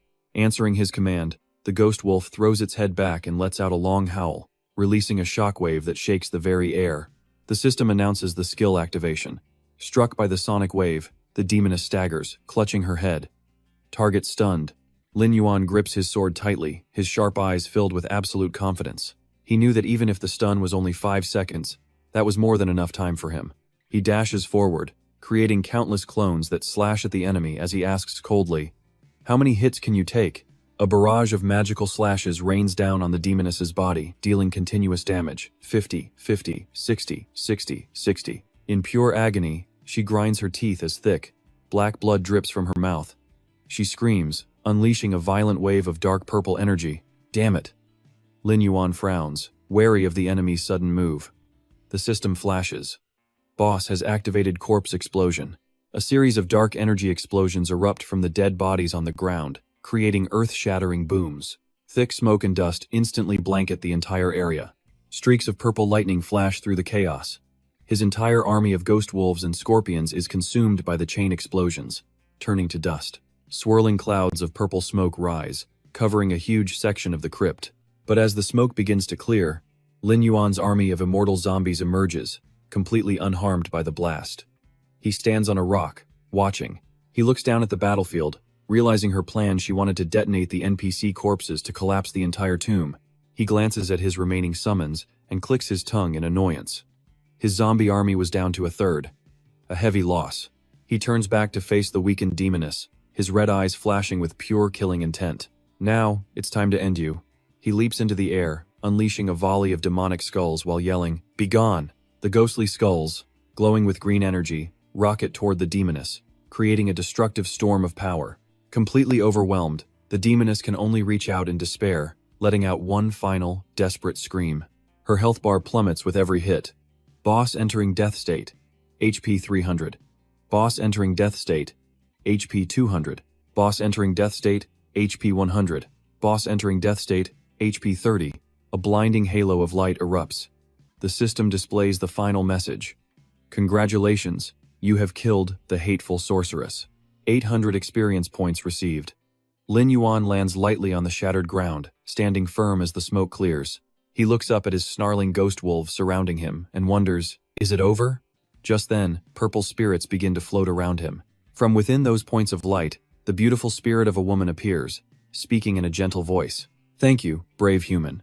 She smiles peacefully, her body slowly dissolving into sparkling motes of light and vanishing into thin air. Lin Yuan reaches out his hand, and a swirling purple light flies down, transforming into a small golden ring. The ring hovers above his palm, glowing brightly as the system window appears. Beloved ring. Quest item. Cannot be discarded. Cannot be sold. Note, this is the engagement ring Quincy gave his wife, a symbol of their love. Lin Yuan frowned, his eyes filled with doubt. Was this ring really the only reward? Suddenly, a skull-faced book materialized out of thin air, pulsing with purple dark energy as eerie bells chimed. Lin Yuan glanced up, his face a mask of pure surprise. Whoa, what's this? He reached out to grab the book, realizing he never knew the Wraith's corpse explosion skill was exclusive to necromancers. The information panel appeared below, Golden Corpse Explosion. Learning condition. Necromancer exclusive. He held the book, eyes narrowed in thought. Was it because the one who sealed her was the Dark Lord's loyal servant? In the next moment, the book dissolved into countless streams of green light, flowing right into his body. A system notification popped up. The skill book had been automatically stored. He stood in the middle of a brilliant pillar of light. The skill details appeared. Golden Corpse Explosion, Level 1. The effect allows one corpse to explode. It deals 60% of his own HP, as fire damage to nearby enemies. It costs 100 mana with a 10-second cooldown. He smiled, satisfied. Even though this skill would consume his corpses, its damage and range were pretty solid. This was a welcome, unexpected bonus for him. The scene then shifts to the bustling town of Black Revel. A cloaked Quincy stood on a balcony, staring at a ring in his palm. Is this the engagement ring I gave her? He clutched the ring tightly, as memories of his beautiful wife flooded his mind, whispering, "A sealed soul has no memories. Only when it is freed can it regain its memories and drop its most precious item." Back in the room, Lin Yuan stood by the window as Quincy asked with trembling hands, "My wife. When she passed, was she in pain?" Lin Yuan calmly replied, "No." Quincy cherished the ring, a single tear rolling down his cheek. Seeing the vision of his smiling wife, he choked out the words, "That's good to hear." He turned around, saying earnestly, "I never expected a necromancer, the very class I despise, would help me fulfill my wish.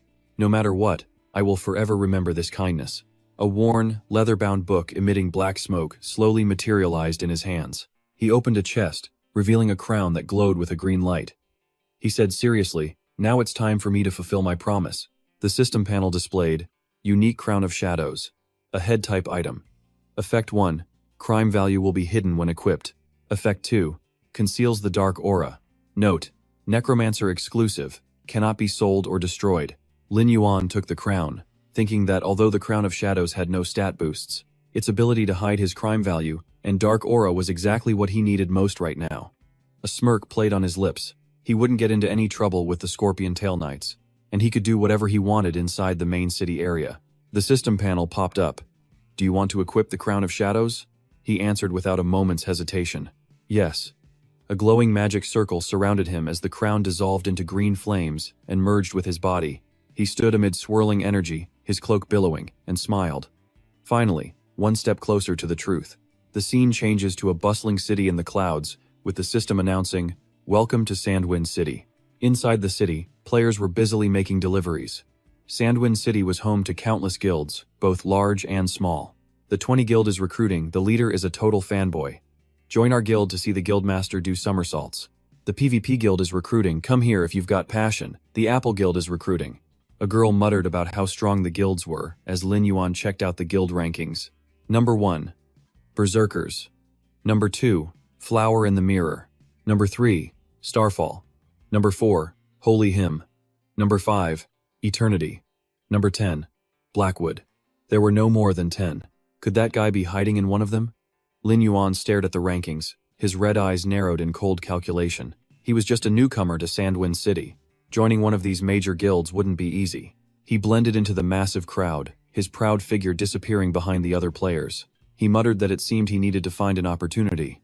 His long strides carried him down the stone-paved road, past countless hurried players.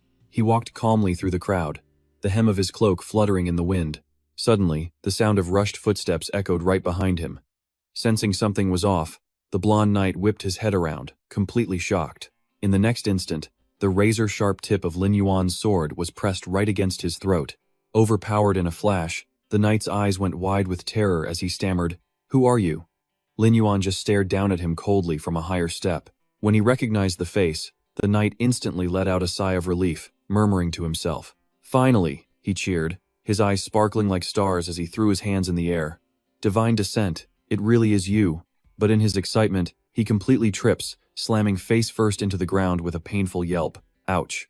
Lin Yuan just stares down, his expression completely deadpan as he asks, "Is that you?" The knight scrambles up, rubbing his sore backside with a huge grin. "Hey, God, Yuan, you remember me?" Lin Yuan's sharp, crimson eyes flash over. His voice drops, instantly wary. "You know my name?"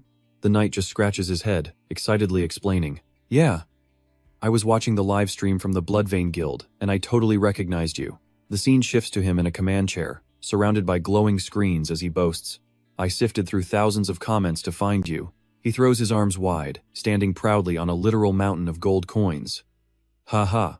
Then I dropped 2 million to upgrade the corporation's latest facial recognition system just to confirm it was you. You gotta praise me for that. Lin Yuan's eyes go wide. 2 million. Just to find me? The knight scratches his head, completely innocent. Huh? Is that a lot? The Han Changzi Corporation spends hundreds of millions just testing a single system. Hearing this, Lin Yuan looks up toward a distant skyscraper, his mind racing. The Han Corporation. That trillion-dollar tech giant that controls all the world's advanced technology? With a background like that, who knows what else this guy knows? Should he just kill him here? Meanwhile, the knight has transformed into an excited puppy with a wagging tail. His eyes are sparkling. God Yuan, team up with me. There's an S-rank hunt in Bloodscale Cavern tomorrow. They say someone found a nest of iron-eating salamanders. All we have to do is... But before he can finish, he trips and faceplants again. Ah, Lin Yuan is just left completely speechless. He turns to leave, saying coldly, "You should go, don't follow me." He thinks to himself, why am I even taking an idiot like this seriously? Hearing the rejection, the knight plops onto the ground and just laughs. Haha, you're right. A powerhouse like you who can solo the entire Bloodvein Guild wouldn't need a team. He scratches his head, sighing. The Blackwood Guild's third team will also be at this hunt, scouting for rookies. If you perform well, you might get a chance. Lin Yuan stops dead in his tracks. He glances at the guild rankings, where the Blackwood Guild is right at the top. The knight sighs in disappointment, muttering, "Looks like I'll have to try my luck alone." Suddenly, a low voice sounds from behind him. "When is the hunt?" He whips his head around, totally baffled.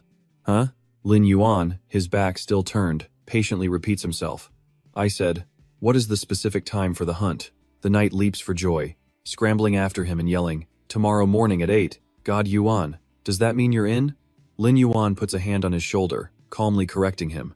"Call me Lin Yuan." He starts walking again, adding, "However, before we go, I need to prepare a few things." The knight covers his mouth, confused. The scene then cuts to a dilapidated fortress, where a skull flag whips in the wind. A sign appears, Vulture Bandit Camp. Suddenly, a massive explosion rocks the entire area. Shattered rock flies everywhere as Lin Yuan and his zombie army smash right through the wall, advancing inside. He gives the order, "The Lord should be up ahead." A cloud of cold mist escapes his lips as he breathes. Before him stand vicious bird-like monsters. The system displays, Vulture Bandit Zombie, Level 12, 1600 HP, 250 attack, 70 defense. Skills, Sickle Throw, Undying Body. With a decisive wave, he commands his army. Let's go. Lin Yuan stands on a high cliff, looking down on the bird monster horde arrayed below. They shriek and claw, tearing at each other over a field of white skulls, their horrifying squawks echoing through the air. One of the bird monsters lunges forward, extending its sharp claws with a threatening growl. Lin Yuan simply extends his hand, his sharp eyes giving the decisive order, "Charge!" And in response to his command, his zombie army swoops down from above, relentlessly crashing down on the birdmen. A bird monster launches into the air, hurling a giant sickle that spins like a boomerang. A system notification flashes. Skill-activated sickle throw. The spinning blade screams toward a motionless Lin Yuan, but just as it's about to connect, he vanishes. The sickle hits nothing and shatters into pieces, leaving the monster completely stunned. Seizing the opportunity, Lin Yuan reappears in mid-air, his sword carving a brilliant, magical arc through the sky. He decapitates 3 monsters in a single slash, declaring, "Your lives are mine." The system confirms, Vulture Bandit Leader successfully eliminated, ×3. He continues his sweep across the battlefield, his relentless slashes taking down countless more enemies. Vulture Bandit Leader eliminated, ×6. Vulture Bandit Leader successfully eliminated, ×10. He lands lightly on the ground, his coat billowing among the shattered monster corpses. He turns, his red eyes filled with suspicion. He realizes the Lord of the Horde has vanished from its throne. And then, a colossal shadow appears right behind him. The system panel displayed the Vulture Robber Lord, a level 19 boss with 6,200 attack power. It had 820 defense and the skills Invisible Scythe and Sneak Stab. As the Lord screeched, activating its sneak attack, Lin Yuan swiftly shot his hand forward. Green lightning crackled violently between his fingers as he activated his skill, Corpse Explosion. The Vulture Lord lunged forward with its sharp scythes, screaming "Die!" But bird-like zombies suddenly erupted from the ground, blocking its path. A horrifying green explosion ripped through the air, engulfing the entire area in a sea of flames. Thrown back by the blast, The Vulture Lord roared in pain as its body slammed hard into the cliff face, cracking the very stone. Lin Yuan launched himself into the air, aiming a lightning-fast punch straight down at his foe. He clenched his fist, green light flaring in his eyes as he yelled, "Take this!" The system announced. Shadow gauntlets activated. The punch landed true, stunning the Vulture Lord. "Go to hell!" Lin Yuan roared. A massive pillar of light erupted, blasting the boss into an abyss with one final, horrifying scream. Lin Yuan landed back on the ground, his fists still clenched tight. Green lightning still sparked around his body as he calmly stated, "It's over." A system notification popped up. "You have killed the Vulture Robber Lord. Congratulations, you've reached level 13. The skill info appeared. Golden Shadow Curse, level 3. It deals damage equal to 20% of the target's HP, or heals an undead for the same amount. The mana cost is 60, with a 6-second cooldown. EXP 20 out of 300. Golden Corpse Explosion, level 2. It detonates an undead, dealing fire damage to nearby enemies equal to 80% of the user's max health. It costs 100 mana with a 10-second cooldown. EXP 2 out of 100. A skill scroll then appeared. The system asked if he wanted to use the scroll to upgrade the skill. He confirmed it. He stroked his chin, thinking the result wasn't half bad. He remembered using a skill scroll to upgrade his Shadow Curse once before, and now he'd just boosted it straight to level 3, while also leveling up his Corpse Explosion skill at the same time. He glanced at his undead army, a satisfied smile on his face. This was more than enough for now. The system then reported that he had acquired 130 immortal monsters. Details of the new monsters appeared. Vulture Robber Captain, level 15, and the Vulture Robber Lord, level 19. Lin Yuan's eyes lit up as he stared at the panel, a thought crossing his mind. After resurrecting the Vulture Robber Lord, did it actually gain a new skill? He recalled the last time and muttered, "What's more, when the giant dire wolf was resurrected, it also gained a new skill, Wraith's Fury." He rubbed his chin thoughtfully, a small smile playing on his lips. Does this mean reviving Lord-class monsters gives them a bonus skill? This could get interesting. But just then, a system notification popped up. The hunting expedition you have entered will officially begin in 2 hours. A smirk touched the corner of his lips. Lin Yuan turned without hesitation, his long coat whipping dramatically in the wind. "Prepare to move out," he commanded. The scene then shifts to the rendezvous point, just before the jagged entrance to the molten bloodscale cavern. Lin Yuan, already sweating, pointed and asked in confusion, "What in the world are you wearing?" The other guy was busy striking a pose in a gleaming suit of armor. Lin Yuan couldn't help but ask, "Are you trying to cosplay as some kind of Golden Knight statue?" The Golden Knight puffed out his chest proudly. "Yuan, I spent 50 gold coins to have a master blacksmith custom forge this incredible armor just for me. So you can rest easy," he said, "because today I definitely won't be dragging you down." And right at that moment, a loud ripping sound echoed from the crotch plate of the armor. The armored plate dropped right down to his ankles, revealing his boxers. Both of them froze. The air went silent as they just stared at each other, completely speechless. Lin Yuan, sweating bullets, tried to play it off. "That's the first time I've ever seen that kind of segmented armor. It's pretty unique." Han Qing, his face bright red, hastily pulled the piece back up and stammered, The blacksmith told me this was the latest style." He gritted his teeth, trying to pull off the helmet, but it was stuck fast. He started to panic, flailing around blindly and yelling, "Wait, I can't see. Yuan, help me." While Lin Yuan was completely speechless, Han Qing staggered around and crashed right into someone, letting out a yelp. The Golden Knight slammed headfirst right into a stranger's groin, who let out a sharp, pained grunt. Looking up, he dazedly let out a single sound. "Huh?" Before him stood a huge, bald man radiating an overwhelmingly dark aura. The bald man cracked a terrifying smile, his voice dripping with false concern. "Are you all right?" A system window appeared. Black Tree Guild, 3rd Squad Captain, Zhao Kui, a level 15 warrior. Han Qing stood frozen, breaking out in a cold sweat as a murderous aura coiled behind the bald man like a giant viper. He swallowed hard, thinking, "This guy is smiling. So why do I feel like a venomous snake is staring me down right now? Is it just my imagination?" Suddenly, a hand shot out from behind, yanking him back by the collar and making him jump. Lin Yuan pulled his friend back, his voice cold and flat. "Aren't you ever going to take off that idiotic outfit?" Han Qing just laughed sheepishly. "Haha, right." Zhao Kui narrowed his eyes at the newcomer's arrival, letting out a cold snort. Lin Yuan's crimson eyes were sharp as daggers, locking onto the bald man's gaze without a hint of fear. Zhao Kui felt a bead of sweat. He gritted his teeth, infuriated. This brat, how dare he glare at me like that? What a nuisance. He tried to plaster on a friendly smile again, calling out, "Hey, you two," but was cut off by another guild member with a one-eyed mage. "Which one of you is Han Qing?" The man held a registration form with a photo of a golden knight, clearly labeled, Han Qing, swordsman. He frowned, comparing the picture to the person in front of him. Then, he pointed straight at Han Qing and yelled, "Ah, it's you, isn't it? The one in the bizarre suit?" The guild members behind them erupted in mockery. What in the world is that fashion sense? Ha ha ha, look at all that flashy gold. He probably thinks this is some kind of ridiculous cosplay show. Han Qing scratched his head, forcing a laugh and waving his hand. Hey, yeah, that's me," he quickly added. "You three must be the bosses from the Black Tree Guild, right? By the way, this is my friend."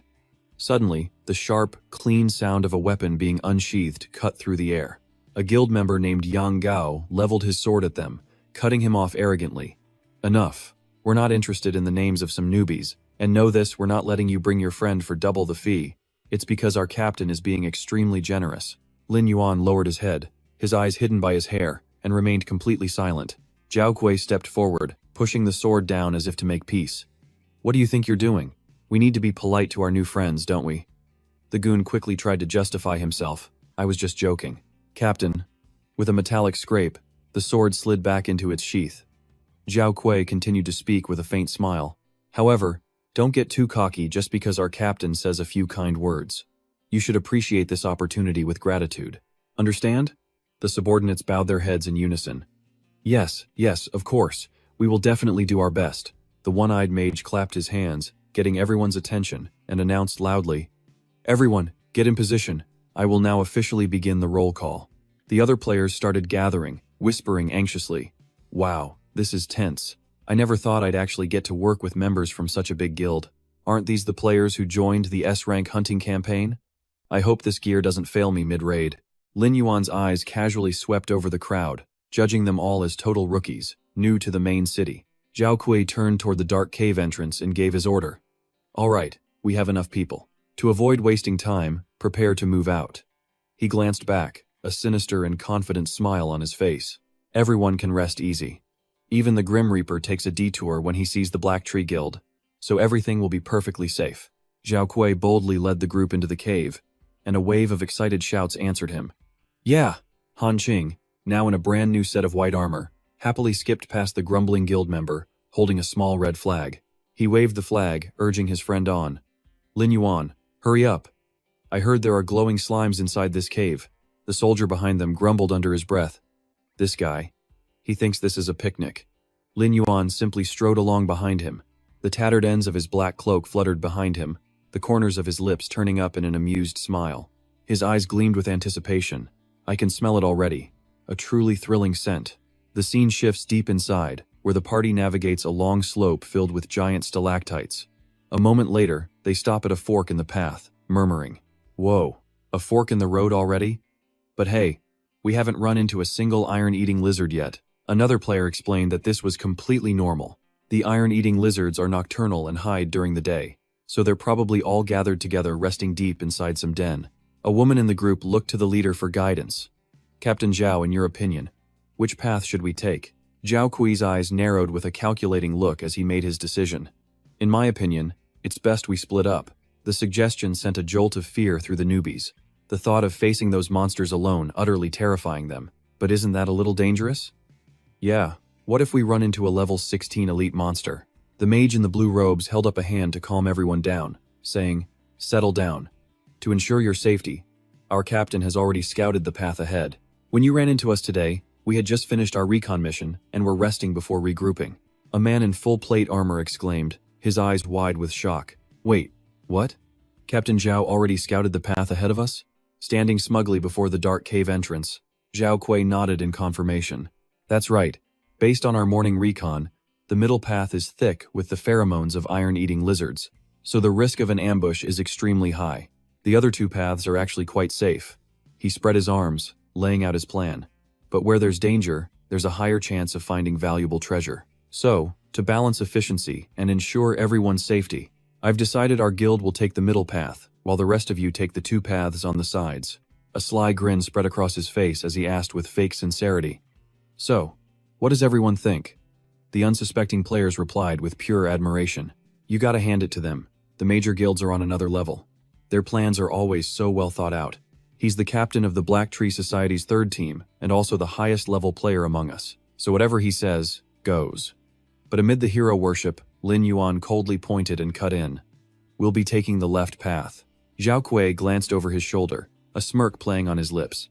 No problem at all. Does anyone want to go with them? The crowd hesitated, their eyes darting between the two as they began to whisper. Go with those two? I mean, one of them looks pretty eccentric and not very reliable. And the other guy? A man scoffed, looking at Lin Yuan's silent expression. He's just some cold-faced freak. He's probably hiding his level and class because he's afraid of being embarrassed. A blushing girl tried to defend him. Oh, but I think he's pretty handsome. The other guy snapped. Then you go with him. Zhao Kuei just shrugged, holding his hands up in a gesture of helplessness. Seems like your popularity is a little lacking, huh? It's a real shame. Even though I'm the captain for this mission, I can't force anyone to join you. Unbothered by the mockery, Lin Yuan turned to leave, calling out simply, Follow me. Han Qing quickly scrambled after him. Oh, okay. The figures of Lin Yuan and Han Qing vanished into the darkness of the left path. As Zhao Kuei watched them go, his fake smile instantly disappeared. He clicked his tongue, his malicious nature finally showing. Two ignorant fools. Meanwhile, deep within the silent caves, the only sound was the steady dripping of water from icy stalactites, creating tiny ripples on the water's surface. Lin Yuan and Han Qing walked through the quiet cave, surrounded by small slimes hiding behind the rocks. As they walked, Han Qing nervously hunched his shoulders and said, Yuan, the temperature is dropping fast, and I've got a weird feeling. Breaking into a cold sweat, he turned to whisper, I feel like someone is watching us, and that chilling feeling was only getting stronger. Lin Yuan remained perfectly calm, glancing over to reply, You finally noticed? There's definitely something here. Hearing that, Han Qing completely panicked. What? But didn't Captain Zhao say he already scouted this path and that it was safe? Lin Yuan just cracked a sarcastic smirk. Huh. You actually trust that guy? This is an S-rank hunt, but they brought a bunch of rookies. It's obvious they just want to use us as bait, Han Qing asked, confused. Then why didn't you? Lin Yuan tilted his head, looking at the slimes hiding on the cliff, and calmly cut him off. Expose him? Instantly, he reached out and snatched a trembling slime, startling the poor creature. Lin Yuan then hurled the slime deep into the darkness, stating plainly, Because as it happens, I also want to see just how many of them there are. The two of them froze, their eyes glued to the deep darkness ahead. Suddenly, countless pairs of glowing red eyes lit up the shadows. Just as Lin Yuan mused that interesting things could be lured out, the monsters began to crawl forward. A system window immediately identified them. Iron, Eating Lizard, Elite Level. Level 16, HP, 3300, Attack, 440, Defense, 100, Skills, Iron Tail Whip, and Corrosive Shield. Suddenly, a surprise attack slammed down on the ground, sending rock fragments flying. The scene then cuts to the adjacent cave. A brilliant vortex of fire erupted amidst a swarm of monsters, accompanied by a deafening roar. The one-eyed mage cast his spell, incinerating the screaming lizards. Right after, a powerful slash of blue light descended, cleaving a monster clean in two. A cocky swordsman cuts down his enemy with a brutal swing, then lets out a roar. You idiots, come on and witness my power. He turns to Zhao Kuei, sucking up to him. Captain, thanks to those decoys luring the monsters and splitting them up, things are way easier now. I can't believe those fools actually fell for that scouting the path lie. Haha. A spiked mace whistles as it spins through the air. Zhao Kui's voice rings out once most of these are dead. The iron-eating lizards in the other two caves will be next. Zhao Kui smashes a monster with his mace, continuing smugly. That's when we'll swoop in for the prize. We'll get double the results with half the effort. Just then, 3 vicious iron-eating lizards leap down from above, aiming right for him. Zhao Kui keeps his arrogant smirk, taunting them. You uncultured creatures, who do you think you're screaming at? Haha, come on, all of you. The charging monsters are instantly thrown back by an invisible force, their bodies breaking against the cliff wall. Zhao Kui drags his spiked mace, sending sparks flying, his voice ice cold. Trash should stay at the bottom of the food chain forever. Back in the left cave, Han Qing's eyes go wide. He stammers out Lin Yuan's name as a monster in front of him attacks with its tail. The system announces the activation of the Iron Tail Whip skill, which uses a metallic tail to sweep horizontally. On a direct hit, it deals 170% attack damage to the target. Instantly, giant sickles come spinning through the air. The system announces, Machete Toss skill activated. Machete Toss hurls a machete at a target with a max range of 10 meters and can be retrieved, dealing 0% attack damage. At the same time, Birdman shadows flicker past the lizard, and the system announces the activation of stealth and backstab. Watching the undead Birdman army overwhelm the lizards amid a clash of steel, Han Qing exclaims in shock. When did you get all of these undead monsters? He can't hide his admiration, adding excitedly, This is even more impressive than the battle at the mud swamp. You're incredible. Lin Yuan just glances back with a calm smile. I told you I had some things to prepare, didn't I? Han Qing's jaw drops. What? You subdued all these powerful monsters in less than a day? Just then, a dazzling message appears on the system screen. You have successfully eliminated 5 elite iron-eating lizards. Lin Yuan steps over a monster's corpse, his undead army surrounding him. He nods, satisfied. It's over. Their performance wasn't bad. Han Qing watches him, eyes sparkling. I'm so jealous, he whispers to himself. When will I ever be as strong as you? Suddenly, the ground shakes violently. Han Qing stumbles, using his sword to stay upright. What the hell is this? He shouts. An earthquake? He turns to call for Lin Yuan, but sees him busy collecting monster corpses with an eerie green flame. Han Qing thinks to himself, Lin Yuan is busy. I'd better check this out on my own. I can't bother him with every little thing. I have to be useful too. Han Qing carefully moves forward, following the rumbling sound. Seems like it's coming from this way. He stops, his boot tapping the stone floor. He looks down, a confused expression on his face. Did the shaking stop? Without warning, a massive, bright red tongue smashes through the ground and shoots into the air. Han Qing freezes, the color draining from his face. The slimy tongue stands tall before him like a grotesque tower. A cold sweat breaks out as he stammers. What? What the hell is that? The fleshy tongue immediately slams down on his position. Han Qing is thrown to the ground, his sword flying from his hand. Help me, he screams in terror. The tongue coils back, readying its next attack. It lunges like lightning, wrapping tightly around Han Qing and squeezing the air from his lungs. He's dragged mercilessly into the newly formed pit, his face pale with absolute despair. He shuts his eyes tight, thinking it's all over. But in that life-or-death moment, a brilliant green sword slashed tears through the air. Lin Yuan leaps forward, severing the giant tongue with a single swing. Just a beast hiding underground, eating dirt, he scolds coldly. How dare you pull these tricks in front of me? Fresh blood sprays from the severed tongue like rain. Lin Yuan decisively grabs Han Qing by the collar, yanking his friend out of the danger zone in a split second. They both land safely. Han Qing clutches his chest, coughing violently. He looks back at the hole, shouting a warning to Lin Yuan. That thing is definitely a giant monster. So before it gets out, we have to hurry, and before he can finish, the ground ahead cracks apart with a deafening shatter. Han Qing's eyes widen in horror. Oh God, it's too late. A colossal blue reptile bursts from the ground, roaring with fury. A system window flashes open. Iron-eating salamander, a level 20 boss. 6300 HP, 850 attack, 280 defense. Skills: Iron Tail Sweep, an unbreachable fortress. It's also got earth burrowing and a poison sand breath. Han Qing stumbles back, sweating bullets. The mission intel was completely wrong about this. The Molten Bloodscale Cave was supposed to hold an elite monster, not a full-blown boss. Still, he bravely steps in front of Lin Yuan, gritting his teeth. I'm sorry, Yuan. You wouldn't be facing a monster this terrifying if it wasn't for me. I'll hold it off, you need to run. Lin Yuan just cracks a small smirk. He asks calmly, This is supposed to be a scary monster? His eyes flash crimson with raw excitement. No. That's my prey. Han Qing stared blankly. What? The carrion lizard roared, thundering forward as its heavy steps shook the entire cave. Lin Yuan flew into action, charging it head-on with a glowing magical sword and a fierce battle cry. Let's see you handle this, he shouted, as Han Qing followed close behind. Above them, the Birdmen army got into position, their elder hurling a set of deadly sickles. A barrage of giant, spinning sickles tore through the air, all aimed directly at the boss. The monster reacted instantly. A system notification popped up. Boss activated Iron Tail Sweep. Its steel-hard tail swung out, batting away every single sickle.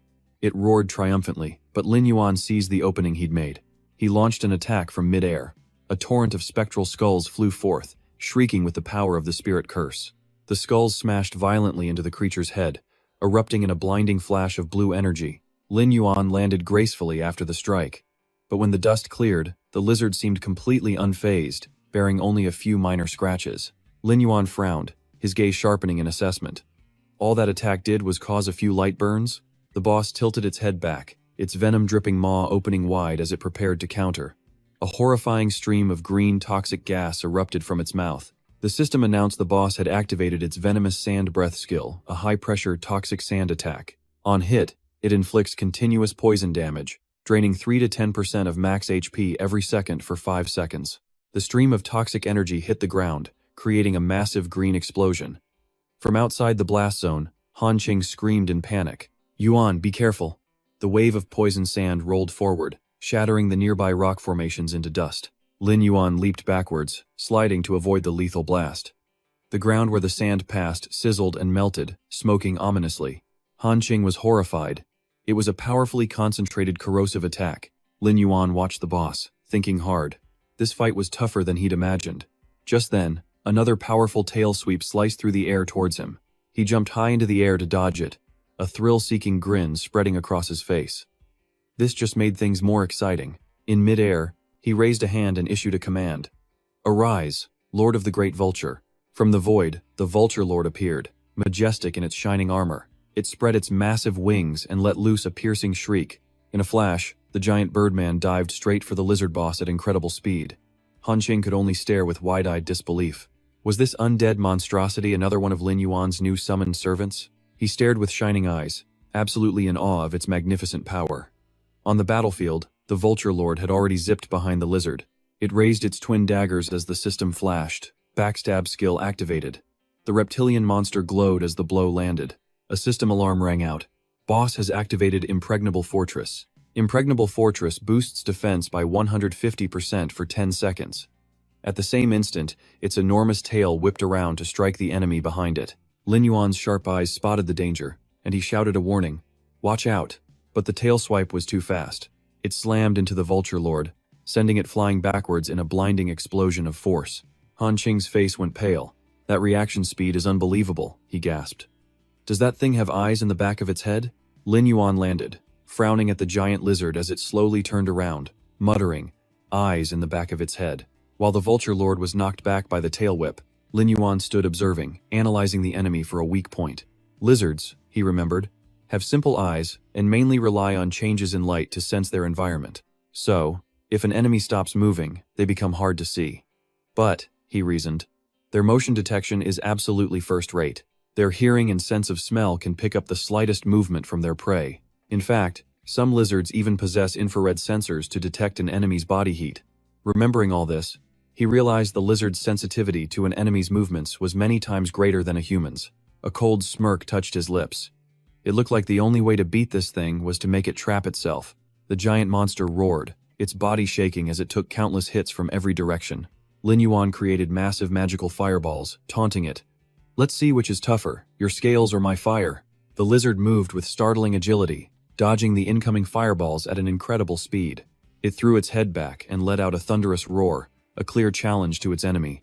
Lin Yuan kept moving, calmly stating his plan. "Good, I'll provoke it until its attention is focused entirely on me."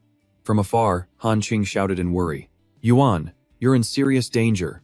He was sweating, muttering to himself. "A boss-level carrion lizard's defense is just too strong. Those fireballs won't do any real damage to it.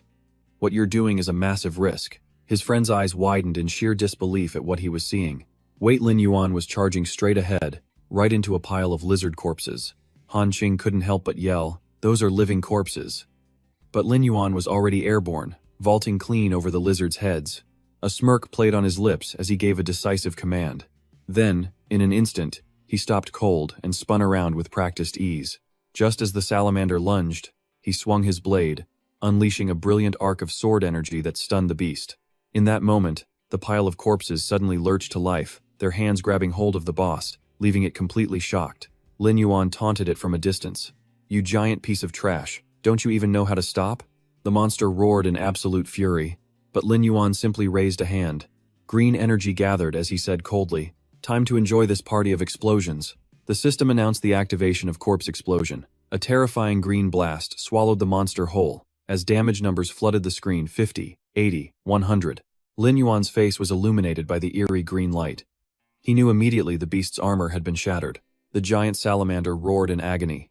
Lin Yuan stood firm against it, then moved with incredible speed and issued a sharp command. The vulture lord would flank left.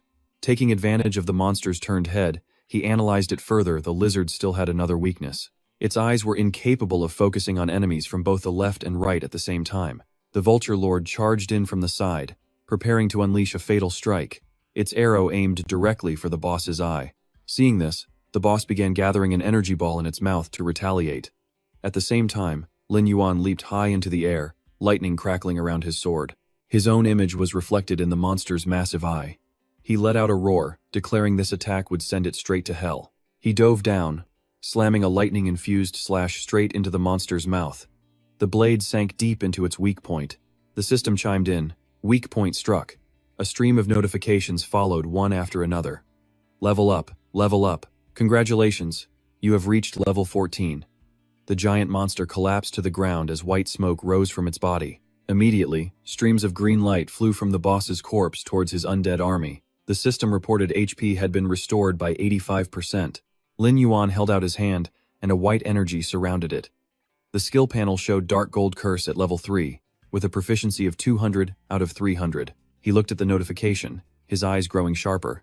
It looked like using the skill scroll one more time would push the Dark Curse directly to level 4.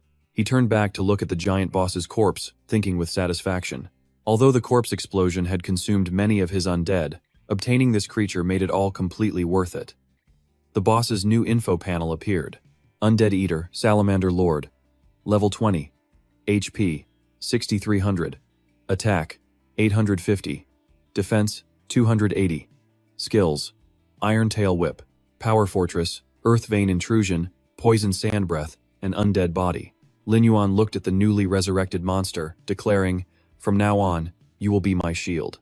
In the distance, Han Qing sat overjoyed among a pile of glittering loot. He called out, Lin Yuan, this is the first time I've ever seen so many spoils of war. Should we start counting it all right now?" Lin Yuan turned, his cold gaze fixed on the cave entrance. "What's the hurry? There are still a few rats left to kill." The scene shifts to another cave, where the body of an armored player is sprawled out on the ground. Zhao Kai stood on a rock looking down with absolute disdain.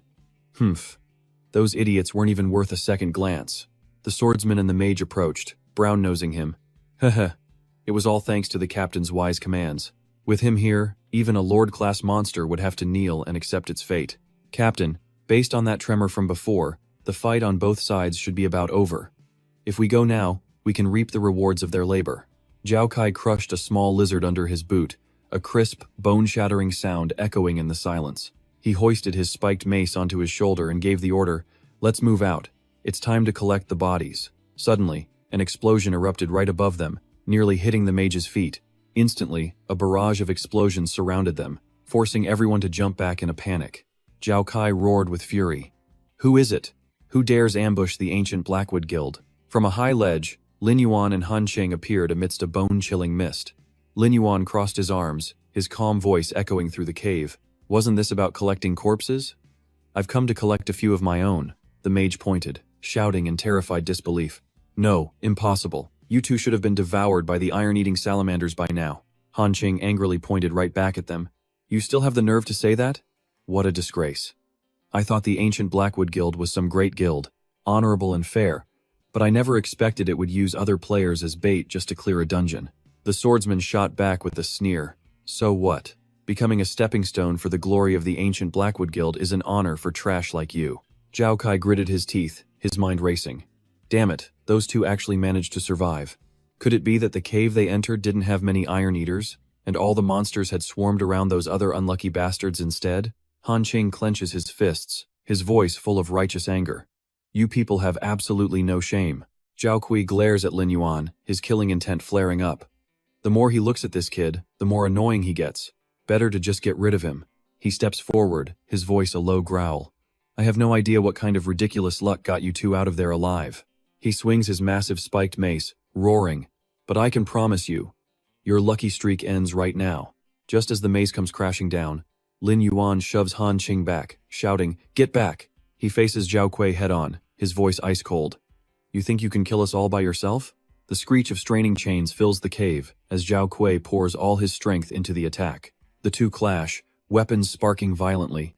Lin Yuan blocks the mace with his sword, and with a deafening boom, Zhao Kui lets out a nasty smirk.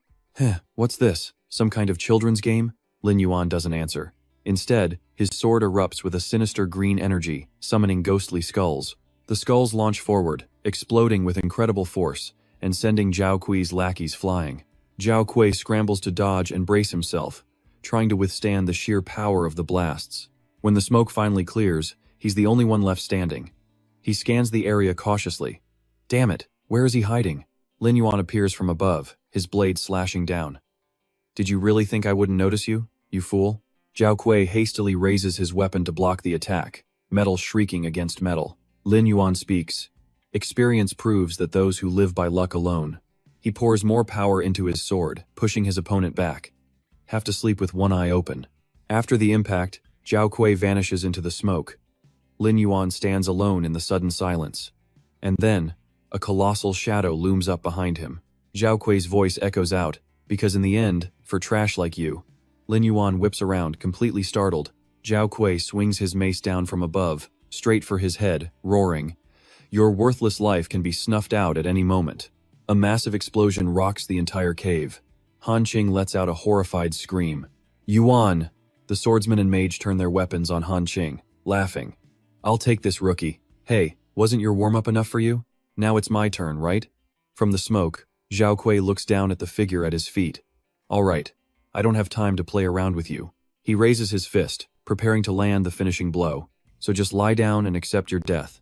But then he freezes, his eyes flying open in shock. What? His fist is stopped cold, caught by another hand. It's Lin Yuan's voice. You're the captain of the Black Tree Guild's third team, right? Zhao Kui breaks out into a cold sweat, unable to believe what he's seeing. How? How could this kid possibly be okay? From out of the darkness, a sinister smile spreads across Lin Yuan's face. His eyes glow a menacing red as he tightens his grip on Zhao Kui's hand. I think I'm starting to get an idea of the true level of the city's 10th-ranked guild. He gets to his feet, effortlessly pulling Zhao Kui up with him. Zhao Kui screams in pain as his fist is crushed by that unbreakable grip. Lin Yuan squeezes harder, a red gleam in his eyes. He then flings Zhao Kui through the air with one hand like he's nothing more than a toy. Zhao Kui's body slams into the ground next to his two henchmen, carving out a deep crater. He staggers up, coughing. You bastard. I really underestimated you. Forcing himself to stand, he orders his men. Don't just stand there, attack him together. His two lackeys shout in agreement. All three leap into the air, charging toward Lin Yuan with a single unified war cry. Die! Lin Yuan simply looks up, a contemptuous smirk playing on his lips. In the end, a mob is just a mob. They're nothing special. He swings his sword, unleashing a massive wave of energy that blows all three away, ending the battle in an instant. But just as the energy fades, two green bird-like phantoms dive from the sky, forcing Zhao Kui and the mage to look up in shock. The phantoms immediately snatch them up, causing the swordsman to cry out in absolute panic. What? The mage screams in terror. Zhao Kui's eyes are wide with horror as he realizes an overwhelming power is descending upon him. He stands frozen to the spot, staring as a sky full of green ghostly skulls hurtles straight for him. An immense force slams into him, sending him flying. All he can do is roar in pure, unadulterated agony. That horrifying pressure slammed all three enemies down, crushing their faces into the rocky ground. They were completely paralyzed. Struggling to lift his head, Zhao Kui's gaze fell right on the tips of Lin Yuan's boots, towering right over him. Terrified, the guy starts crawling backward, pathetically begging for his life. If you kill me, the Black Tree Guild won't let you go. They'll never forgive you. So think carefully. But Lin Yuan just stared him down with cold, lifeless red eyes until his gaze shifted, breaking the tense standoff. Han Qing suddenly rushed forward. He hugged Lin Yuan's leg with hearts in his eyes, gushing. As expected, you're unbeatable. I was worried sick for a second there. Annoyed by this clingy display, Lin Yuan's sweat dropped and kicked Han Qing away, yelling, "Get off of me." With that dealt with, he pointed his greatsword straight down at Zhao Kui. He started the interrogation. From what I hear, your Black Tree Guild isn't just arrogant. They're ruthless, even to their own members. So if you die, lose levels and gear, they'll hold you responsible, right? Have you figured out how you're going to explain that to them yet? Hearing this, Zhao Kui broke out in a cold sweat and quickly surrendered. All right, I admit defeat. Just tell me what I have to do to make you spare me. The corner of Lin Yuan's mouth curved into a faint smile. Alright then, give me a list of your guild's high-level players, complete with their class, level, and attributes. His mind suddenly flashed back to a cloaked figure firing off a powerful lightning bolt. In his previous life, the skills used by the legendary first follower were a complete mystery. No one knew what they were or how to counter them. This meant he had an extremely rare hidden class. His identity remained unknown right up until the very end. Blindsided by the request, Zhao Kui asked blankly, "A list of names? Why would you want that?" Before he could finish, Lin Yuan slammed his sword straight through the guy's hand, drawing a blood-curdling scream. Lin Yuan pressed the blade down harder, growling at the wincing Zhao Kui. "Are you going to write it or not?" Terrified, Zhao Kui screamed through his tears. I'll write it right now." A moment later, Lin Yuan scanned the list, thinking to himself that it looked like all the top players from the Black Tree Guild were on here. While there were a few special classes listed, none of them matched the attributes of the first follower. Behind him, Zhao Kui and his lackeys clutched their mangled hands and cautiously asked, "Boss, can you let us go now?" Lin Yuan turned back with a cryptic smile. "As far as I'm concerned, you're free to go." At these words, Zhao Kui breathed a huge sigh of relief, bowing gratefully. "Thank you, boss, thank you." But before the smiles could fade, Lin Yuan unleashed a blinding flash of light that sent all three of them flying with a scream. He delivered his cold judgment. "But you've harmed countless innocent players, and for that, you owe them an explanation." After finishing them off, the system displayed the loot drops: a moon-tinged demon hammer, silver, a berserker dance sword, copper, and a cloak of adjacent light. Lin Yuan picked up the newly dropped sword to inspect it, a look of surprise on his face. Just then, Han Qing excitedly walked over carrying a chest. "Lin Yuan, look." They had a treasure chest, and it's still unopened. Lin Yuan calmly reached out to take it. "All right, I'll pick first, and the rest is yours." But Han Qing quickly pulled the chest back. "No, you can't." Instead of splitting it, Han Qing smiled and offered him the entire chest. "I'll buy it. I can't just take advantage of you." Seeing his firm attitude, Lin Yuan just shrugged and said, "Suit yourself." He turned and walked away, slinging the sword over his shoulder. "There's nothing in there for me. You can take it all," leaving Han Qing waving happily behind him. "All right then, I'll transfer the money to you right now." A notification confirmed a deposit of 54 gold coins, and the scene shifted to outside the molten bloodscale dragon's cave in broad daylight.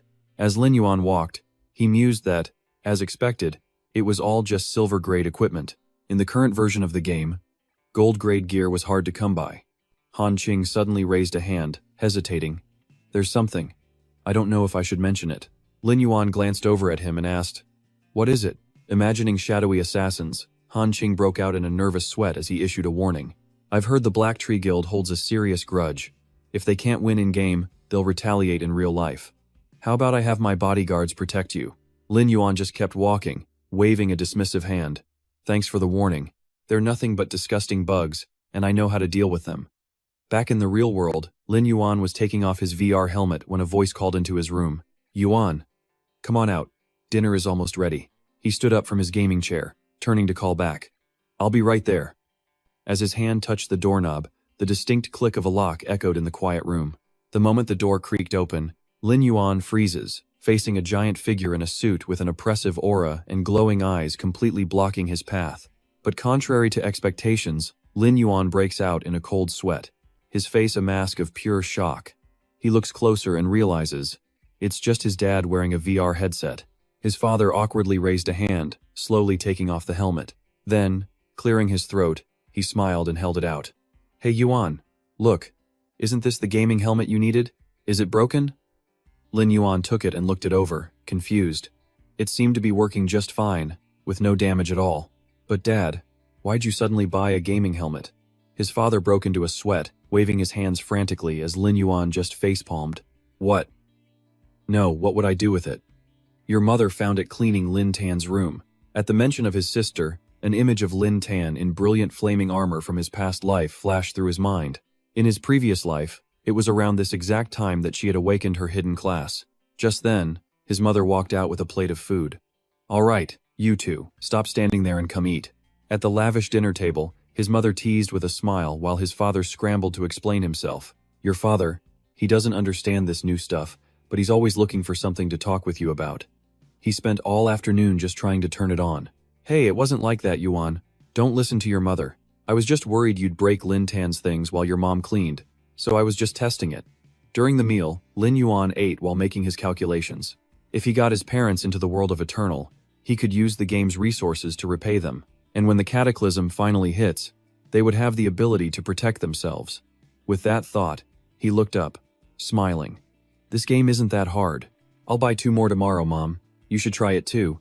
But his mother just waved it off, politely refusing. Don't waste the money, it's fine. Anyway, isn't Lin Tan home yet? She asked, about to pick up her phone. It's Friday, she's probably out with her friends. You two just eat first, I'll call her later. But Lin Yuan quickly pulled out his phone. I'll call her. The screen showed he was calling his sister, but a system voice replied, The user you are calling is unavailable. Lin Yuan's face sank. A chilling thought crossed his mind. Even if Lin Tan didn't want to answer his call, she would have at least sent a text. She would never just ghost him completely. Seeing him frozen, his mother insisted, Yuan, she's probably just eating out. We're not going to wait for her. Ignoring her, Lin Yuan immediately stood up to leave. Mom, Dad, you two eat. I'm going downstairs to buy something. I'm worried the store will close if I wait too long. His mom sighed that the food would get cold, but his dad just waved it off. Let him go. Watching him walk away, his mother sighed deeply. Do you remember how Yuan and Lin Tan used to be inseparable? I just don't know when the two of them became so distant. We should let them talk more. His father nodded in agreement. Exactly.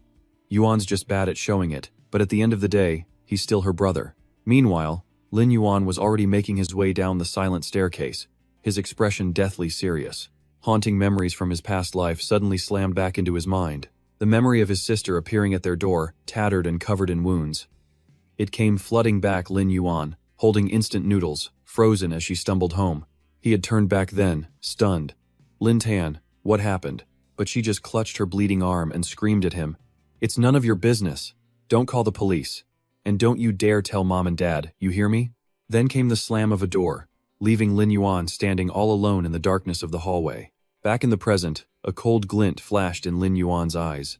In his past life, right after Lin Tan had started playing Eternal, she had quickly awakened her hidden class. But she also endured suffering that she never, ever should have faced. It all started with the appearance of that one mysterious organization. He pictured them figures clad in strange armor and cloaks. The system was a secret group, founded by 9 chosen ones, and only others who were chosen could ever hope to join. An image appeared, a hooded woman touching a pool of crimson water. He remembered one of them was called the Prophet, who could sense other chosen ones in the real world. He would send members to invite them to join the system. The organization grew unbelievably powerful at a terrifying speed. Soon enough, the power of the system became absolutely unrivaled inside the game. But it didn't stop there. He remembered seeing them capture criminals in the real world. Their influence in reality just grew stronger and stronger. Their actions were mysterious and hard to predict, but they did some good things, too, maintaining social order. This made them impossible to truly understand. After Lin Tan was invited to join, she was constantly forced into dangerous missions. But she never once mentioned the system at home. Rushing down the apartment stairs, Lin Yuan gritted his teeth, hoping against hope.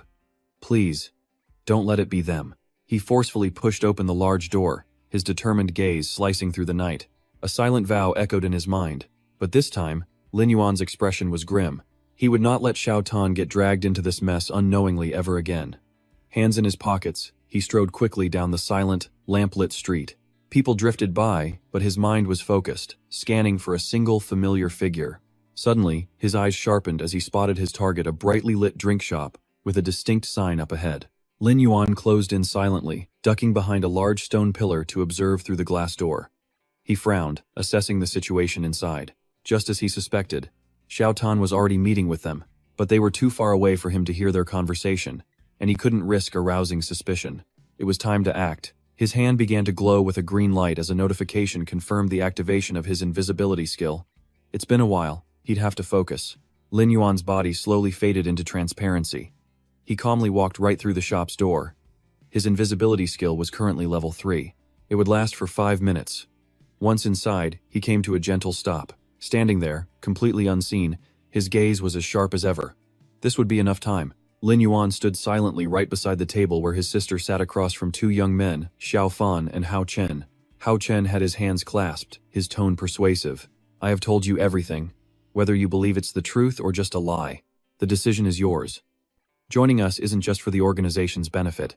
He looked straight into Xiao Tan's wide, stunned eyes and continued, when the catastrophe hits in 3 years, you, like us, will stand to protect this world. Hearing this, the girl lowered her head in silent thought. Right next to them, the invisible Lin Yuan kept his cold, unreadable expression. He silently took in the entire scene. Xiao Fan then criticized his partner. Look at you, man. You're scaring her.